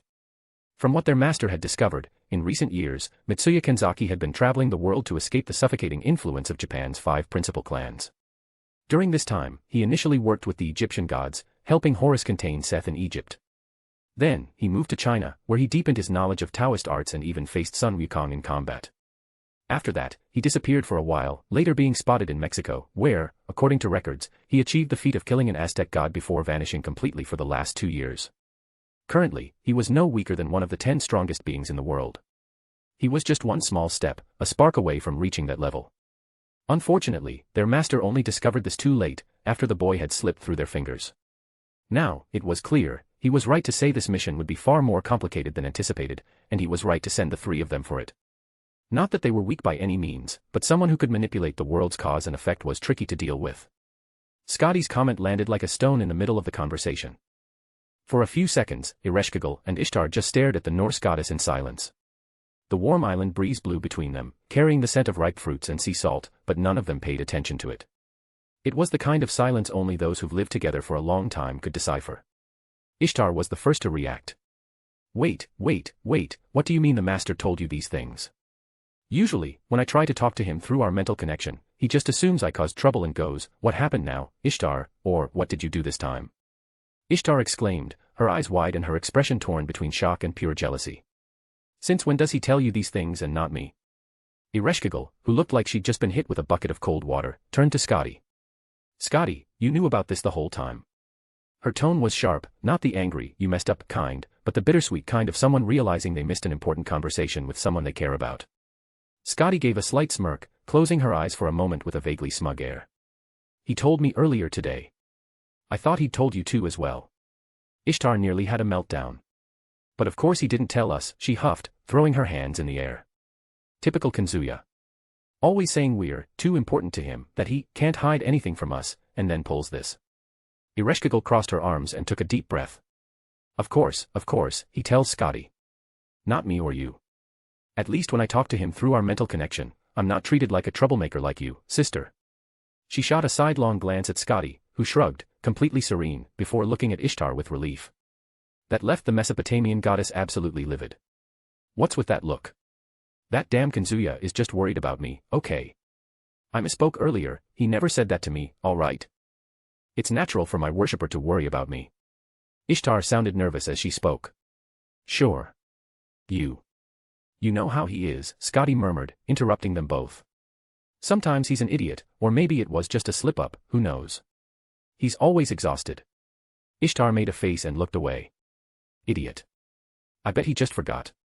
But her tone sounded less angry and more sulky. Ereshkigal sighed. Yeah, in the end, we always end up forgiving that airhead. For a moment, they just kept walking. Ishtar broke the silence. Speaking of which, have you noticed he's been acting weird lately? Not that I'm about to get into trouble, kind of weird, but I don't know. Like he's distant. I noticed, Ereshkigal said immediately. Honestly, I've felt it since we were summoned. He keeps pretending everything's fine, but you can tell something's bothering him. Scotty nodded, more discreetly. He's been avoiding talking about what he's planning too. When I asked, he just told me to trust him and that everything would make sense soon. Typical Kazuya. Ishtar clicked her tongue. I hate when he does that. Makes us worry and then shows up like, look, I survived, as if it's nothing. She crossed her arms. Next time, I'm making him sleep on the couch, no sex for a week either. Pervert. Ereshkigal looked at her blankly. You're just too prudish. Ishtar rolled her eyes. Prostitute. I'm the divine prostitute, little sister. Your insults mean nothing, okay? What's that look? Ishtar felt uncomfortable under their gazes. You know threatening Kazuya never works. Ereshkigal changed the subject, rolling her eyes and saying, we threaten him, and in the end, he just flashes that stupid smile, and everyone forgets why they were mad. Ugh, that's so true. Scotty admitted with a sigh. Hey. Don't ignore me. I feel like you were looking at me with disdain earlier. How dare you look at a goddess like me that way? It's all in your head, sister. Yeah, Ishtar. We were just a bit awkward about your shamelessness. You're truly incredible. Scotty said with an ironic expression. I don't want to hear that from you. You, talking about shame. The goddess who married some random god because she mistook his feet for Baldur's, and then hopped from bed to bed across the 9 worlds. You're basically Asgard's official escort. Scotty blinked, her smile faltering for a second before returning with her usual smugness. Still better than being the Babylonian prostitute who slept with anyone, she retorted, her voice sweet and sharp as a dagger. Ereshkigal just sighed. You two are impossible. Let's stop this. She then shot a look at both of them and said. You've both marked your territory, measured egos, and traded barbs.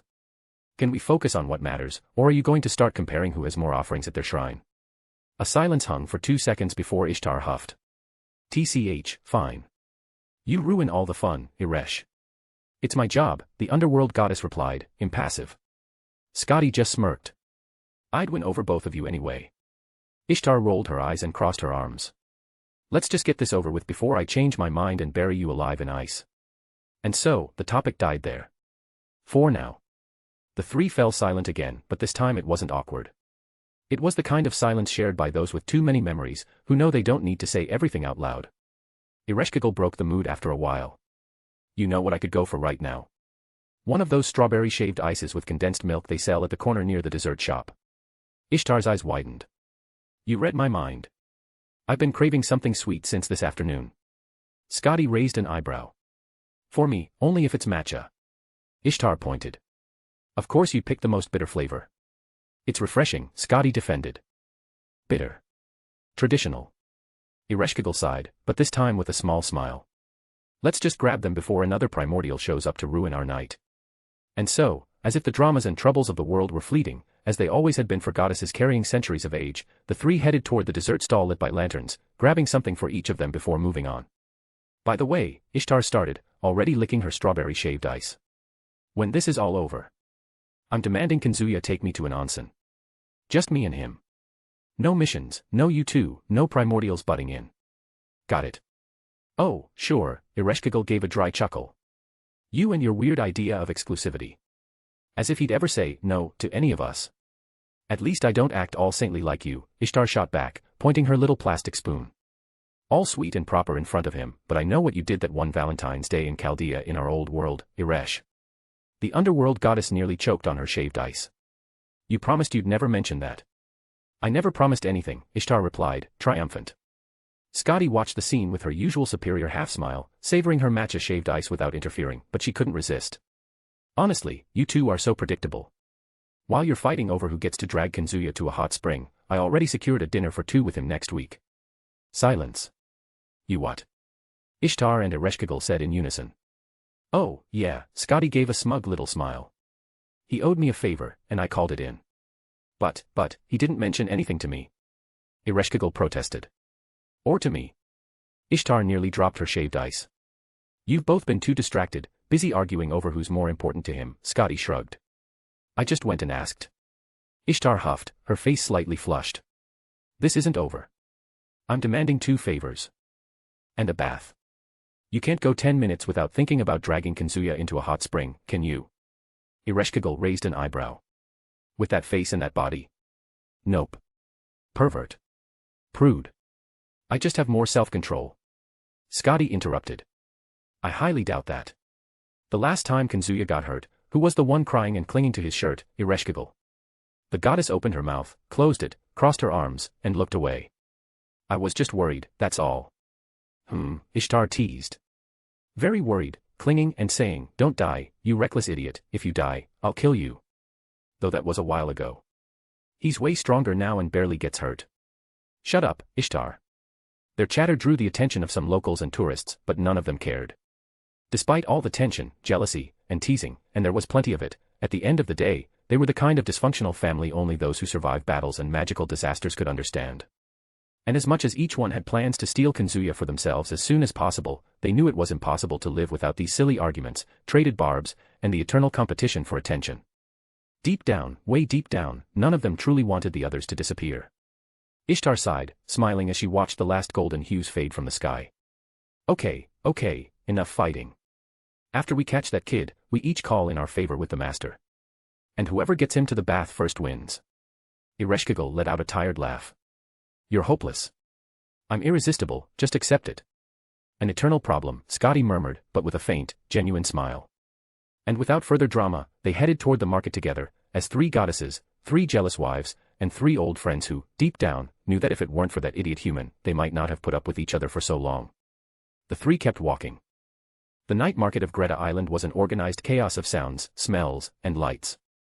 Stalls covered in colorful fabric sold everything from exotic fruits to esoteric trinkets, and gaslit street lamps cast an amber glow over the lively crowd.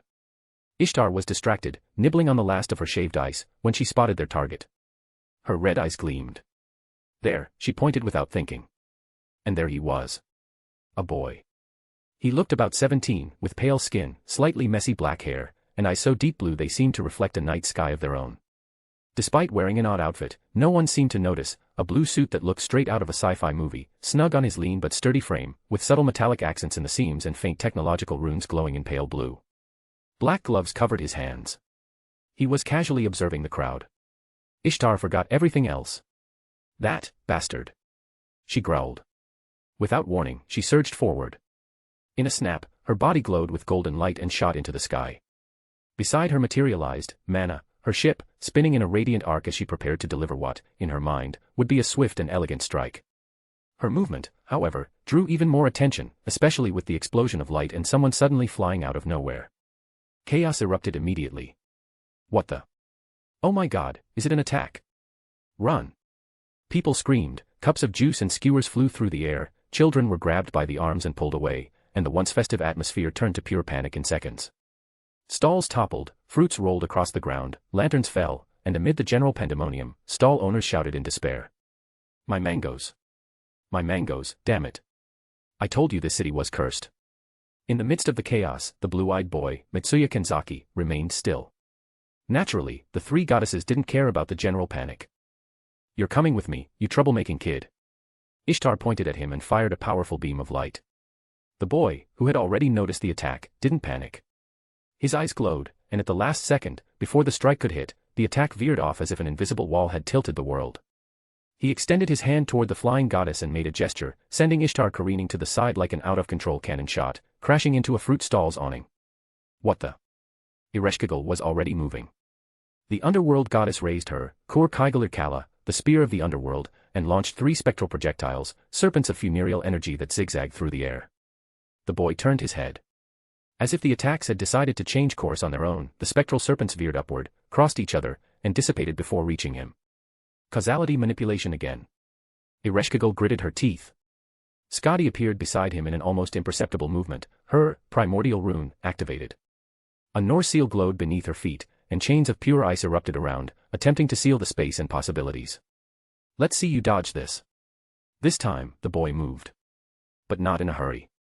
The tip of his index finger glowed. The probabilities around the ice shifted. The frozen chains began to dissolve into ice petals before touching him, as if the world had decided the attack had no reason to exist. Scotty furrowed her brows. Enough.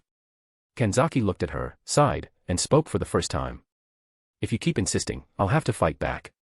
It was obviously a bluff. The truth was, he had no idea what to do.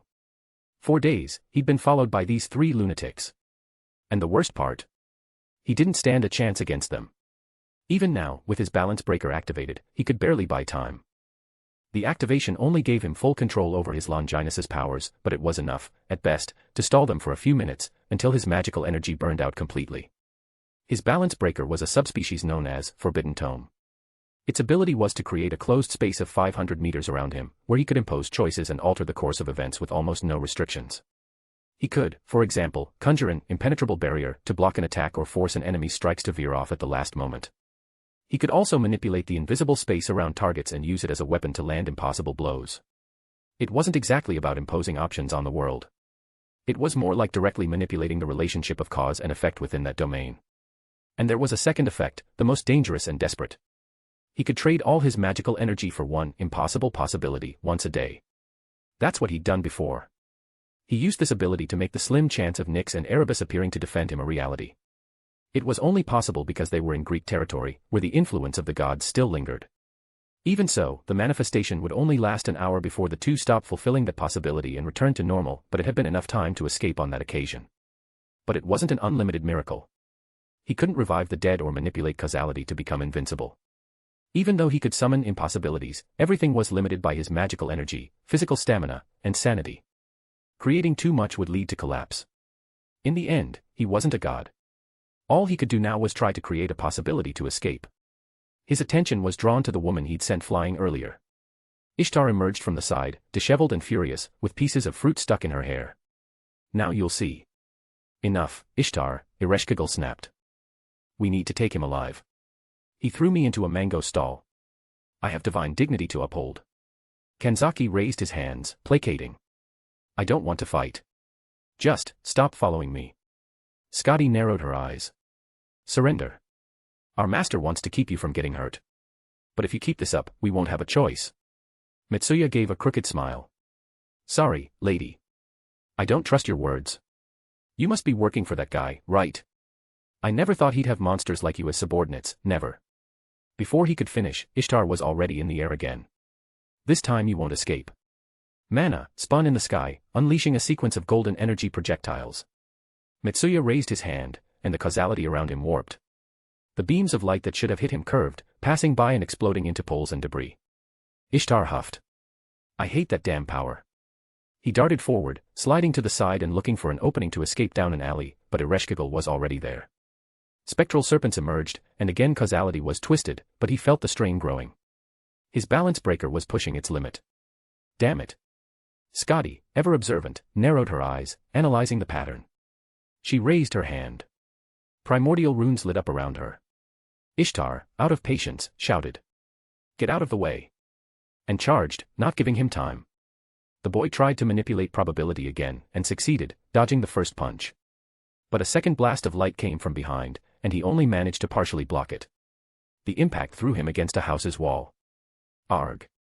He tried to raise his hand, but Ishtar was on him in half a second, slamming her fist into his stomach. The ground cracked. Mitsuya coughed up blood. He used his remaining energy to make the walls collapse on her, dodging to the side. Ishtar shouted as the debris fell, but it only made her angrier. Scotty seized the opportunity. She summoned 3 ice runes. And before he could react, she recited. Verdand's seal. One of the streets glowed and sank, cutting through space. The world decided, by inevitable choice, that Mitsuya's right leg no longer existed there. In an instant, his leg was torn off. The boy screamed, staggered, and fell. Ishtar, covered in dust and furious, was already on him. Now it's my turn, you damn kid. She delivered a kick that sent him crashing into the opposite wall. Before he could fall, Ereshkigal appeared, her spear spinning, and drove the shaft into his shoulder, pinning him against the cracked wall. Scotty approached, ice spreading across the ground. The boy tried to raise his bloodied hand, but Ishtar slammed her foot into his chest, making him spit blood. Give up, playboy, she spat. Ereshkigal murmured. Move again, and I'll take your head. Scotty kept the runes active around them. The boy was panting, blood dripping from his mouth, but his blue eyes still burned with that infuriating defiance. You won't succeed, he muttered. Ishtar raised an eyebrow. Succeed at what? Beating you. Because we've already done that. Ereshkigal twisted the spear, causing a wave of pain but not killing him. The master will decide what to do with you, don't worry, we won't kill you. He'll also reattach your leg and heal you, said the underworld goddess. Scotty sighed. This could have been easier. But no. You had to resist, and Ishtar had to destroy half the city first. Shut up, Scotty. Ishtar shot back, but with a half-smile. Mitsuya tried to say something else, but he was too weak. His balance breaker had deactivated some time ago, and he'd lost all his magical energy. With exhaustion and the pain of his injuries overwhelming him, he lost consciousness. His blue eyes, once sparking with stubborn defiance, dulled, and his head slumped to the side, blood trickling from his mouth as his body relaxed against the wall. Ishtar let out a long, satisfied sigh. Finally. Ereshkigal withdrew her spear, letting the body collapse, and took 2 steps back. It's over. Scotty approached calmly, the runes glowing in her hand. With a gesture, they formed around the unconscious boy, enveloping him in a bluish mist. His visible wounds began to close, and the fractures in his shoulder and chest realigned, though not fully healed, just enough to keep him alive and unconscious. Done.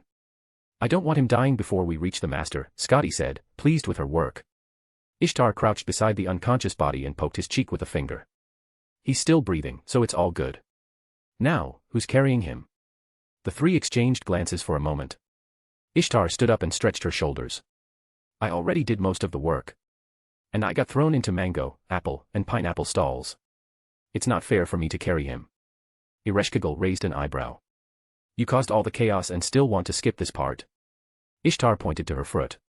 System, fruit-stained and dusty clothes. Battle outfit compromised.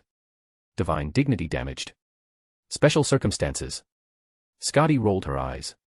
You two are insufferable. She then raised a hand and conjured a small floating rune above Mitsuya's body, gently lifting him into the air with magic. Done. I'll carry him. Ishtar gave a satisfied half-smile. I knew you were the most responsible one here. Or just less lazy, Ereshkigal added with a resigned sigh. Scotty didn't respond, simply keeping the boy floating as she started walking back down the half-destroyed street, with cracked pavement, toppled stalls, crushed fruits, and people long gone, with the island's emergency sirens and alarms sounding in the distance. Ishtar walked beside her, still irritated but starting to relax. Just so we're clear, if this kid wakes up again, I swear I'll bury him in a 15-meter crater. You say that every time, Ereshkigal commented, following behind. This time I'll do it. Scotty gave a faint smirk. If you do, you're explaining it to Kazuya. Ishtar hesitated. Fine, maybe just up to his ankles. Ereshkigal let out a soft laugh, and so the 3 goddesses vanished down the ruined alley, carrying the unconscious boy to the only certain destination he had that night, the hands of their master.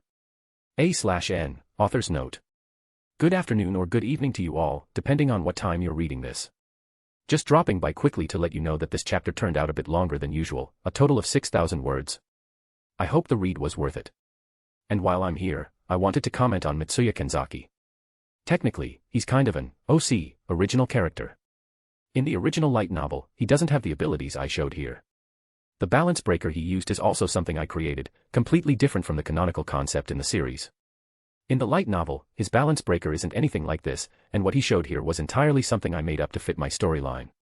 Also, from what I was reading in the light novel, it seems like he has some kind of connection with Melvazoa. Yep, looks like they know each other. It gave me an idea for a possible plotline, but that's a story for another time. Even so, I think you got a good sense of the character's level. Too bad he ended up facing 3 goddesses, Ishtar, Scotty, and Ereshkigal. Against a team like that, honestly, there wasn't much mystery about his fate, right? His capture was just a matter of time. Anyway, thank you to everyone who read this far. Feel free to leave your thoughts in the comments, and see you in the next chapter. Speech Balloon and Hey, want to just read ahead a bit? Books for $2.99, you can read up to 5 chapters ahead, perfect for avoiding spoilers or just binging. Books for $5.99, you get full access to all content, no holding back. Chapter 65, Human Heart, I. The following morning dawned peacefully in the city of Kuoh. The sky was clear, painted with shades of orange and light blue, with a few lazy clouds drifting above the city's trees. The damp rooftops gleamed under the morning sun, and the usual sounds began to fill the air, the distant hum of bicycles passing through the streets, the tinkling of wind chimes on porches, and the familiar aroma of fresh bread wafting from the downtown bakeries. For most people, it was just another ordinary day. Nothing hinted that, the previous night, 3 goddesses had turned half of a tropical island into a battlefield over a single boy. Far from there, surrounded by forests and protected by barriers as ancient as the world itself, Kazuya's mansion stood silent. The imposing manor, with its refined architecture blending Eastern and European elements, rested on the slope of a hill far from the city, bathed in the soft light of dawn. Inside one of the rooms, the atmosphere was equally calm. The gentle sound of the wind against the curtains was the only thing breaking the silence. The windows were slightly ajar, letting in the faint scent of leaves and flowers from the garden. In the center of the room, on a spacious bed with light-colored sheets, Mitsuya Kenzaki lay. The boy's face was peaceful, almost serene, as if he were merely sleeping deeply, without any trace of the injuries he had previously sustained. Even his leg, which had been torn off, had been perfectly reconstructed. Beside the bed, seated on a cushioned wooden chair, was Kazuya. Wearing only simple pajamas, cotton pants and a white t-shirt, his brow was furrowed, his eyes fixed on the boy. He let out a long sigh, running a hand through his disheveled hair. "That was a close one," he murmured.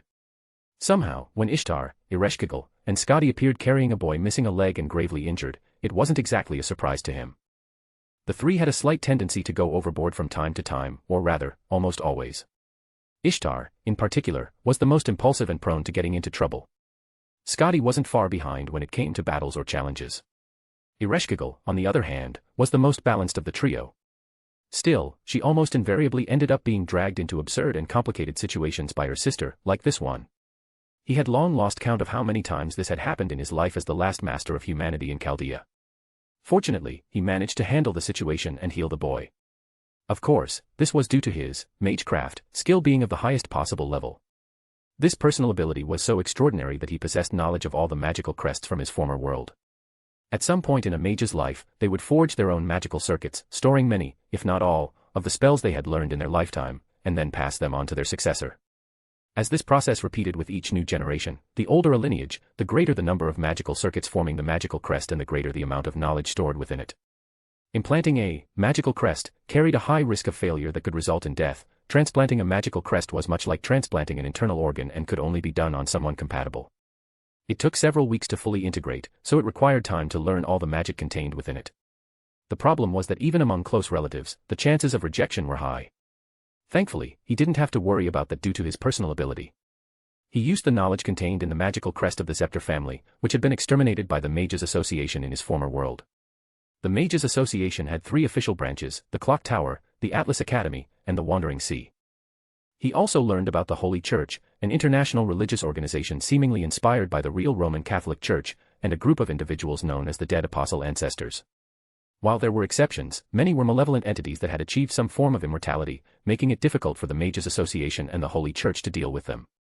They were associated with many clandestine organizations, with most of their members classified as vampires, ghouls, necromancers, and other problematic existences. The Scepter family was a prime example of what happens when someone goes against these organizations. The heir of that family had shown signs of reckless behavior for several generations, stumbling from resurrection to monster creation. He truly drew attention when he used an entire city in northern Germany for his experiments decades ago. One of those experiments was photographed in Bavaria. The Mages Association couldn't remain silent after discovering it and tried to erase him from history, but he managed to escape alive. He found his way to America to use its land and people to research to his heart's content. He settled in a small village with a population of 2,000, Present Mountain, and continued his work there. He turned into a monster starting in 1978, leaving a video to tell the association's hunters about himself. His whereabouts remained unknown until 20 years after his departure from Europe, when one of his creations appeared in the village, where the police quickly killed it. Upon analyzing the corpse, a mage confirmed he had been in that village. When they discovered this, the Mages Association hired Natalia Kaminsky to kill him, which culminated in success. The Scepter family was immersed in achieving the miracle of resurrecting the dead, initially focusing on reviving perfect bodies, then joining body parts, and finally attempting to create living beings by combining different body parts and giving the creature bodily functions. While they succeeded in restoring the body to a perfect likeness of life, even allowing bodies with missing parts to accept foreign organs with ease, they never achieved the perfect recovery of the soul. In their experiments for this, they strayed far from their original intent, moving from resurrection to monster creation. With this knowledge, he easily managed to reattach Kenzaki's leg, one he had recreated using alchemy and homunculus creation techniques. Then, he healed the rest of the injuries with some advanced restoration spells. However, his work didn't stop there. Using his third magic, he altered the boy's soul, forcing him to revert to being an ordinary human, nullifying any trace of supernatural power. Soon after, he resorted to his Longinus to erase all of Kenzaki's memories related to the supernatural world, leaving him unable to recall anything connected to it. And, of course, he removed the 2 Longinus that were lodged in the boy's body and fused them directly into his own soul. Now, he possessed 2 new Longinus, Tellus Karma, also known as the History Breaker, and Innovate Clear, called the Miniature Garden of Blue Innovation. Tellus Karma was capable of distorting probability, creating outcomes that would otherwise be impossible. Innovate Clear, on the other hand, allowed the creation of an ideal world in another dimension, similar to Dimension Lost. However, it went further. It could generate near-perfect imitations of living beings, reminiscent of the Annihilation Maker's ability. For this reason, it was also known as the sacred gear that allows one to pass as God. However, there was a limitation. Everything that existed within the world created by Innovate Clear could only remain in that space. Additionally, Innovate Clear had the extra utility of taking control of dimensional barriers or isolated spaces, making it a versatile tool for both offense and territorial dominance. Although he needed to train both to reach their highest levels, he could already use their basic abilities, even having just transplanted them into himself. Innovate Clear granted him a miniature world he could access at any time. This gave him the idea of, in the near future, transferring his entire organization into this safe and isolated space. It was something that would require careful planning, and he would need to think through every detail calmly. As for Tellus Karma, it immediately elevated his luck to an entirely new level. Without him realizing, the Longinus eliminated the chaotic luck trait he previously possessed. He ran a hand over his face and propped his elbow on his knee. The idiot was a lot of work. He murmured again, staring at the unconscious boy. He wasn't a heartless monster. Although he had the ambition to steal the boy's Longinus, as he had just done, he had no intention of killing him. His plan was quite different. He wanted to give Kenzaki a normal life, far from all the chaos of the supernatural world. To that end, he prepared everything. He arranged a family for the boy, a couple who had lost their son in an accident. When his servants confirmed the mission was complete, he teleported there and, using hypnosis, made the couple see Kenzaki as their own son. Before that, by altering the boy's memories, he also implanted the image of those two as his true parents. Additionally, he organized Kenzaki's enrollment in a reputable school, ensured he could make friends, and live a peaceful, danger-free life. It was the least he could do, considering he had stolen 2 Longinus from him. Speaking of which, he also needed to resolve another pending issue, sending money to cover the repairs for part of the city on the island of Crete, which had been partially destroyed by his servants during the hunt to capture the boy. Fortunately, no one had been injured in the incident, something almost miraculous considering who was involved. Sighing, he made a quick mental note to transfer the necessary funds and, if possible, erase the memories of some particularly inconvenient witnesses. Kazuya looked at the sleeping boy once more. For a moment, his supernatural blue eyes gleamed with something, not guilt, but a certain melancholy he always tried to ignore. "Time to send you home, kid," he said in a calm, almost paternal tone. Kazuya raised his right hand, and with a simple gesture of his fingers, a teleportation circle formed instantly beneath the bed, with intricate lines and symbols glowing in pale blue, radiating a soft aura. The mark spun slowly, releasing ethereal particles into the air, and within seconds, Mitsuya Kenzaki's figure began to dematerialize amidst the light, his body being transported without pain or disturbance. The destination, the isolated village of Shirakawa-go, Japan. A place of ancient thatched roof houses, surrounded by mountains and dense forests. A quiet, discreet place where the supernatural would hardly reach. When the circle completed its function and the room was empty again, Kazuya let out a long sigh and stretched in the chair, murmuring to himself quietly. "Sorry, kid. I won't be a hypocrite and say it was for your own good, but at least you won't be hunted by anyone anymore, and you'll have a happier life." Shaking his head, he cracked his shoulders and stood up, running a hand through his messy hair. He walked to the open window, watching the clear sky, the morning breeze further tousling his hair. His blue eyes surveyed his property. "The oldest memory I have is like a scar that time doesn't erase. I remember the cold floor of our apartment, the silent walls, and the smell, a heavy mix of cheap beer, stale cigarettes, and sweat. That smell still visits me in nightmares." My father was in the living room. A big, bearded, disheveled man with a bottle in hand and sunken, red eyes. The drink made him different, as if a beast had taken his place. He stumbled, spoke loudly, and every word felt like a thunderstorm about to crash down on me. I tried to cross the room without being seen. I slunk along the walls, aiming for the front door. My heart was pounding so hard I could hear it in my ears. Each step was a silent plea to disappear. The door seemed so close, but never close enough. I was almost touching the handle when I felt it. His hand. Big. Heavy. It grabbed my ankle. In a second, I was yanked back, hard. I hit the floor with everything, the air rushed out of my lungs, and fear exploded inside me like a siren. I tried to break free, kick, crawl. But it was no use. His hand was like iron. "Where do you think you're going, kid?" he growled, his voice slurred, laced with anger. All I could do was cry. A loud, broken cry that came from deep in my stomach. Then came the slap. A sharp, direct snap that made my head spin. I tasted fear in my mouth. I fell to the side, dazed, the whole world spinning, and kept crying, unable to stop. He came closer, his heavy steps on the wooden floor. He pulled me again, hard. I thrashed, begged without being able to form sentences.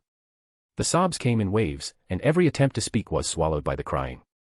"Men don't cry," he shouted, each word like a blow. "Shut your mouth." The slaps came on my back, my legs, painful and uncontrolled. And I just cried more. Because I was too small to understand. Too small to fight back. And at that moment, the world seemed like a place where no one could hear me. Then I heard it. A crash.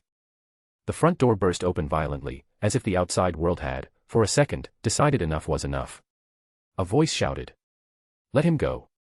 Now." My father turned toward the door, panting, still stumbling, but with clenched fists as if he were about to attack whoever dared to enter. Me, on the floor, I could barely lift my head. My vision was blurry, the sound muffled, but I recognized that voice. It was Mr. Natsuki, the neighbor from 402. A quiet man who lived alone and, until that day, I only knew as the man with sad eyes and slow steps in the hallway. But there, in that moment, he was anything but quiet. He stormed into the room like lightning, arm extended, and in his hand, something I'd never seen in real life, only in movies. A revolver. My father took a step, muttering something I didn't understand, maybe a curse, maybe just another empty grunt of rage. Then, the sound. A single shot. Sharp. Dull. Hot. My whole body flinched with the noise, as if the air had been sliced. For a second, everything stopped. The house fell silent. I saw my father fall. Like a wardrobe collapsing, heavy, slow, without balance. The bottle fell from his hand and shattered on the floor, scattering shards and a strong smell. I didn't understand. Not at the time. I just saw the lights flickering on the ceiling and Mr. Natsuki's shoes approaching me. He crouched down, wrapped his arms around me. "It's okay now, son. It's okay. It's over." I stayed there, trembling in his arms. After that day, everything changed, but nothing was easy. The police arrived quickly, with sirens cutting through the street silence and firm voices that no longer scared me, because, for the first time, I wasn't alone.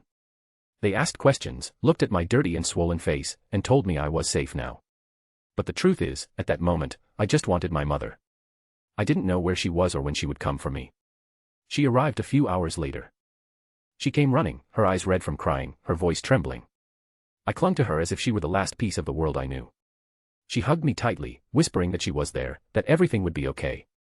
The days that followed were a blur of adults speaking in serious tones, of doctors, social workers, and a house full of strangers. After a lot of complicated things, meetings, decisions, paperwork, my mother decided it was time to start over. She told me we were going to live in another city, a place where no one knew who I was, where the past couldn't reach us so easily. I didn't understand everything at the time, but I felt it was a fresh start. A place where I could, perhaps, grow up without fear. But that was just the beginning of my personal hell. Kazuya shook his head and let out a sigh. "I still can't forget that, huh?" Setting that aside, he shifted his focus to using his 3 daily chances in the Fate Gacha, eager to see what his rewards would be now that he had a cheat that boosted his luck to absurd levels. Speech balloon and hey, want to just read ahead a bit? Books for $2.99, you can read up to 5 chapters ahead, perfect for avoiding spoilers or just binging. Books for $5.99, you get full access to all content, no holding back. Chapter 66, Human Heart, 2. Kazuya glanced at the translucent interface floating in front of him, displaying the classic layout of the Fate Gacha. A small counter in the top corner read. St. Quartz, 9 out of 100, daily recharge. The question came, as always. Would you like to perform a summon? Yes/no. Eager to see what he would get, he smiled faintly. He clicked, yes. Plim. The wheel spun, colorful lights flashing with that dramatic, cheesy flair typical of Japanese gachas. He had seen it hundreds of times, but somehow, it never got old. Maybe because, unlike the rest of the world, the things he obtained here actually existed. You have received the Finest Chaldea Organization package. Oh. Kazuya raised an eyebrow. He opened the description. A special card capable of manifesting the entire physical and technological structure of Finest Chaldea. Simply tear it and throw it to the ground to erect the facility at the desired location. Total capacity, 100% of the original structure. Kazuya's eyes widened, the faint smile that had been playing on his lips turning into an expression of pure astonishment. You've got to be kidding me. He let out a dry laugh, the kind you give when you've spent days grinding for something, only to find out the gacha just handed you the finished product. Man. I spent the entire week trying to replicate even the simplest technology, Chaldea's, with zero success, he exclaimed, still staring at the screen with a half-disbelieving smile. And now this just drops in my lap, marvelous. The truth was, as much of a monster as he was in terms of magecraft, technology integrated with magic was still a massive pain to deal with. The original Chaldea had decades of research and billions of dollars poured into it. Given a few months, he could probably recreate it from scratch. But now, he didn't have to. Kazuya leaned back in his chair, exhaling slowly and staring at the ceiling. Thank you, tell us Karma. I'll admit, you saved me from that one. He closed the description, materialized the card in his palm, a black rectangle with silver details and the glowing insignia of Chaldea at its center. He ran his fingers over the embossed surface, like someone touching a rare jewel. I'll save this for the right moment. The truth was, with this, half the plans he had for expanding his base were already solved. He could raise Chaldea right here or in another dimension if he wanted, perhaps in his forming miniature world. He stored the card in his inventory, the faint blue glow vanishing like a spark in his hand. Kazuya snapped his fingers and returned to the gacha screen. 2 tries left. After that, I won't doubt anything anymore. And he clicked, yes, for the next roll. Plim. The wheel spun again, golden lights, a brief exaggerated tune, and then. You have received, Eternal Arms Mastery, A+. Kazuya blinked. From what he recalled, this was a skill associated with Lancelot and a few other highly skilled combat servants. It denoted supreme mastery of combat arts. His control over all forms of weapons and fighting styles had reached the point of perfection, unmatched in his era. It allowed him to execute combat techniques with maximum efficiency, even under extreme fatigue, poisoning, confusion effects, or mental manipulation. The perfect fusion of mind, body, and weapon. For a moment, he sat in silence, just staring at the screen. Then he let his body sink back into the chair and let out a short, muffled laugh. Of course, why not, right? He closed his eyes and let the sensation of the skill meld into his being. It came like a calm, dense tide, as if a forgotten memory had been unlocked.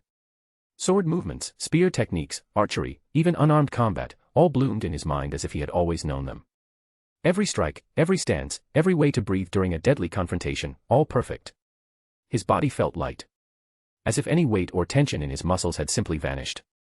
Kazuya opened his eyes, his blue orbs glowing faintly. With a glance, he raised his hand and, in a fraction of a second, made a swift gesture with his fingers, as if gripping an invisible katana. The movement was so clean, so instinctive, that he almost heard the sound of the air being sliced. He smiled. Shaking his head, he returned to the interface. One last roll. If I get something good again, I'm gonna start suspecting Tell Us Karma is my secret waifu. He joked. And he clicked, yes, once more, with the same faint smile tugging at his lips. Plim. The wheel spun for the third and final time. But unlike the previous rolls, this time the screen's background turned completely golden, a solemn, almost divine soundtrack playing amid the sparkling particles filling the interface. And then, with a white and golden flash, the notification appeared.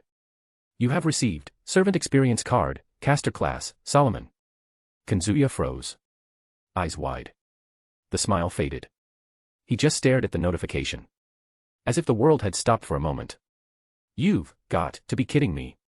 He read it again. And again. Solomon. The one named the incomparable king of sorcery, renowned for his absolute mastery over magecraft.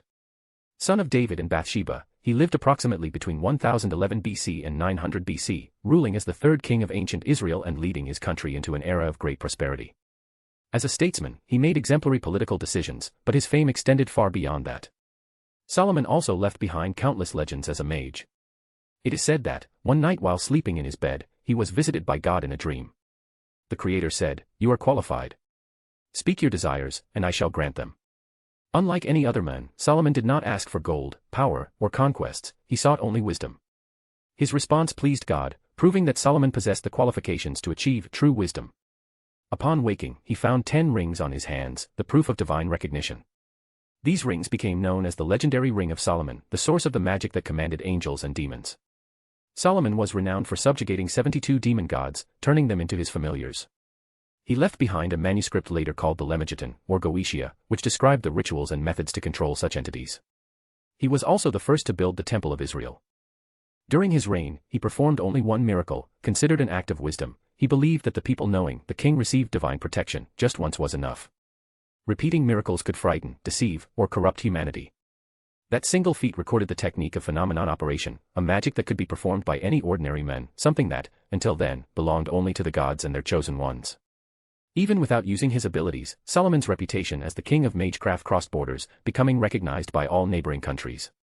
His death marked the beginning of the rapid decline of mystery, leading to the end of the Age of Gods about 500 years before the time of King Arthur. Some myths also narrate that Solomon married the Queen of Sheba, who traveled to Jerusalem solely to test the king's wisdom with 3 riddles. Within the secret history of sorcery, Bricheson, the legendary director of the Mages Association, and Kister Zelrich Schweinorg, bearer of the second magic, were disciples of Solomon. The men who redefined the very concept of sorcery, and who, within the world of fate, is considered one of the greatest absurdities to ever exist. Although knowledge of magecraft was, for the most part, irrelevant to him due to his personal skill, magecraft, Solomon's other powers remained absurd in their own right. For example, his clairvoyance, at the highest level, far beyond the human concept of supernatural vision. It granted him high-quality vision, the ability to locate targets at great distances, predict movements, and elevate his kinetic perception to a superhuman level. At high levels, clairvoyance could grant X-ray vision or even the ability to foresee the future. In Solomon's case, he could see the past, present, and future unobstructedly and simultaneously, to the point that this ability was considered true omniscience. Unlike the ability he had used earlier with astronomy to predict the future and roughly track the movements of demons, which was far more potent. Another of his notable feats was summoning, a magic capable of evoking spiritual bodies from the past or even the future. With his evocation skill, Solomon summoned the spiritual entities known as the 72 demon gods, establishing them as loyal familiars and combatants. A feat that, by itself, placed him far above any mage in history and fully justified his title as the king of magecraft. But the pinnacle of his power lay in the legendary 10 Rings of Solomon. These 10 rings were granted by God as proof of his wisdom and legacy as the progenitor of magic. By gathering the 10 rings, Solomon achieved omnipotence. In their possession, any and all forms of magic performed by humanity were automatically nullified and subordinated to his will. He not only became immune to any spell or ritual but also gained control over them as if they were his own. He couldn't help but recall the last conversation he had with Dr. Romani. The cafeteria was almost empty. The lights, set to nighttime mode, bathed everything in soft, bluish tones. Only the sound of the automatic coffee machine broke the silence with its tired hum. Ryougi Kazuya pushed the door open, rubbing his eyes. He was hungry, or maybe just looking for a distraction. Late nights in Chaldea were always quiet, but that night, the silence felt heavier. To his surprise, someone was already there. Seated at one of the tables, holding a mug with a slouched posture, Romani Archaman watched the steam rise from his coffee. A faint smile formed when he noticed Kazuya's presence. "Oh. Insomnia, Ryugi-kun," he said, with his usual light, teasing tone. "Not sure if it's insomnia," Kazuya replied, walking to the drink machine. "I think my body just gave up on trying to sleep." "Understandable." Dr. Roman raised his mug. "This is probably my 4th coffee of the night. Da Vinci's gonna kill me if she finds out." Kazuya let out a short laugh and served himself some hot chocolate. He didn't even like it that much, but it always felt more comforting at times like these. He sat in the chair across from the doctor, and for a while, the two of them stayed there, stirring their drinks. "You always stay up this late?" "I mean, I've never seen you in the cafeteria at this hour," Kazuya asked, making conversation. Romani shrugged. "You and your habit of waking up in the middle of the night, huh? But considering you're always dealing with a bunch of servants and their issues, I guess even you need some quiet alone time. I'm surprised Kyoichime and Reika didn't wake up and tag along." "Heh." Kazuya gave a nervous laugh and said, "I've learned to sneak out like a ninja." "Impressive." Dr. Roman gave a thumbs up before sighing and answering Kazuya's earlier question. But back to the topic. "Yeah, I used to stay up late a lot. Before coming to Chaldea. I worked at a hospital where the late nights were the worst. Unstable patients, emergencies, and if by some miracle the night was calm, I'd stay awake, afraid something bad would happen if I let my guard down." He laughed at himself. "Silly, right? But I guess I never broke the habit. Usually, I grab a coffee and head back to my room, but tonight I decided to stay here in the cafeteria for a bit." Kazuya smiled. I get it, it doesn't sound silly. I get like that sometimes too. When everything's too quiet, my brain starts making stuff up. I keep remembering the things that went wrong, the people we lost along the way. Romani nodded slowly. It's part of being human. We carry those scars. Just try not to let them weigh you down too much. For a while, they fell silent again. Just the sound of their mugs being stirred. Kazuya spoke first this time, his voice a bit more hesitant. Doctor, are you scared? Romani raised an eyebrow. Scared? Of what? Of the mission. Of what might happen tomorrow. Romani propped his elbow on the table, resting his face in his hand. He thought for a moment before answering. Of course I am. Everyone is. Even Merlin, no matter how much he pretends otherwise. Only an idiot wouldn't be scared of facing the end of the world. Kazuya gripped his mug tighter. I keep wondering if I'll be able to do it. If we'll be able to do it. It's the final point. If we fail there, it's over. No one will be left to try again. Romani looked at him with a calm gaze, but there was something deeper there. Something profound and resigned. You'll do it, Kazuya. You know why? Kazuya looked up, curious. Because you're not carrying this world alone. Everyone in Chaldea, every servant you've saved, every person who's supported you, they're with you. And even if we can't go with you to the very end, our place is here, giving you the strength to get there. The silence returned, heavier this time. Kazuya took a deep breath and then smiled, tired. I don't know what we'd do without you, Doctor. Dr. Roman smiled back, but this time, it seemed sadder. He looked away at the steam rising from his mug. You'd find a way. He said softly. Kazuya frowned. Huh. Nothing. Dr. Roman shook his head and took a sip of his coffee. Just thinking out loud. Then he forced a smile, trying to regain his light tone. Well, you'd better try to rest at least a little. Tomorrow, you'll need to be at your best. Kazuya hesitated but eventually stood up. Thanks, Doctor. For, everything. Dr. Roman just nodded, and as Kazuya walked out the door, he stayed there, alone. That night, neither of them slept. And when the next day arrived, and the gate to Solomon's temple opened, Kazuya carried those words with him, unaware that they had been a king's farewell. A sad smile appeared on his lips as he recalled that. It felt as if he had received Dr. Roman's legacy, one of his best friends, and he couldn't help but feel a bit sentimental. The card materialized, floating in front of him, bathed in golden and blue light. Kazuya reached out, almost without thinking, and grabbed the card. Without hesitation, he mentally clicked, fusion. When Solomon's experience card entered his body, the first thing he felt was his consciousness expanding. His vision pierced through the layers of spacetime for a moment, seeing lines of possibilities intersecting around him. 10 rings materialized on his fingers, and he looked at them. A sigh escaped his lips as he dematerialized the rings, his gaze settling on his command seals, which he rarely used. He couldn't help but recall his time as the last master of Chaldea. Compared to his first life, these happy memories were his current anchor. He wanted to honor them with everything he had. That's what he thought at that moment. A/N, good evening, everyone. How are you all doing? Well, even though it might seem super overpowered to get Solomon's experience card, I still think it's not much compared to the third magic, Mystic Eyes, and Reality Marble he received at the start of the story. Plus, I was reading some stuff about DxD and the EXE gods, and they're all pretty broken, though not as much as some Fate servants. Well, a lot of them, actually. Anyway, I hope you enjoyed this chapter. The next one will kick off the yokai arc, so stay tuned. I'm planning to involve the heroic faction, which is why Salter and Jalter haven't shown up yet. Speech Balloon and Hey, want to just read ahead a bit. Books for $2.99, you can read up to 5 chapters ahead, perfect for avoiding spoilers or just binging. Books for $5.99, you get full access to all content, no holding back.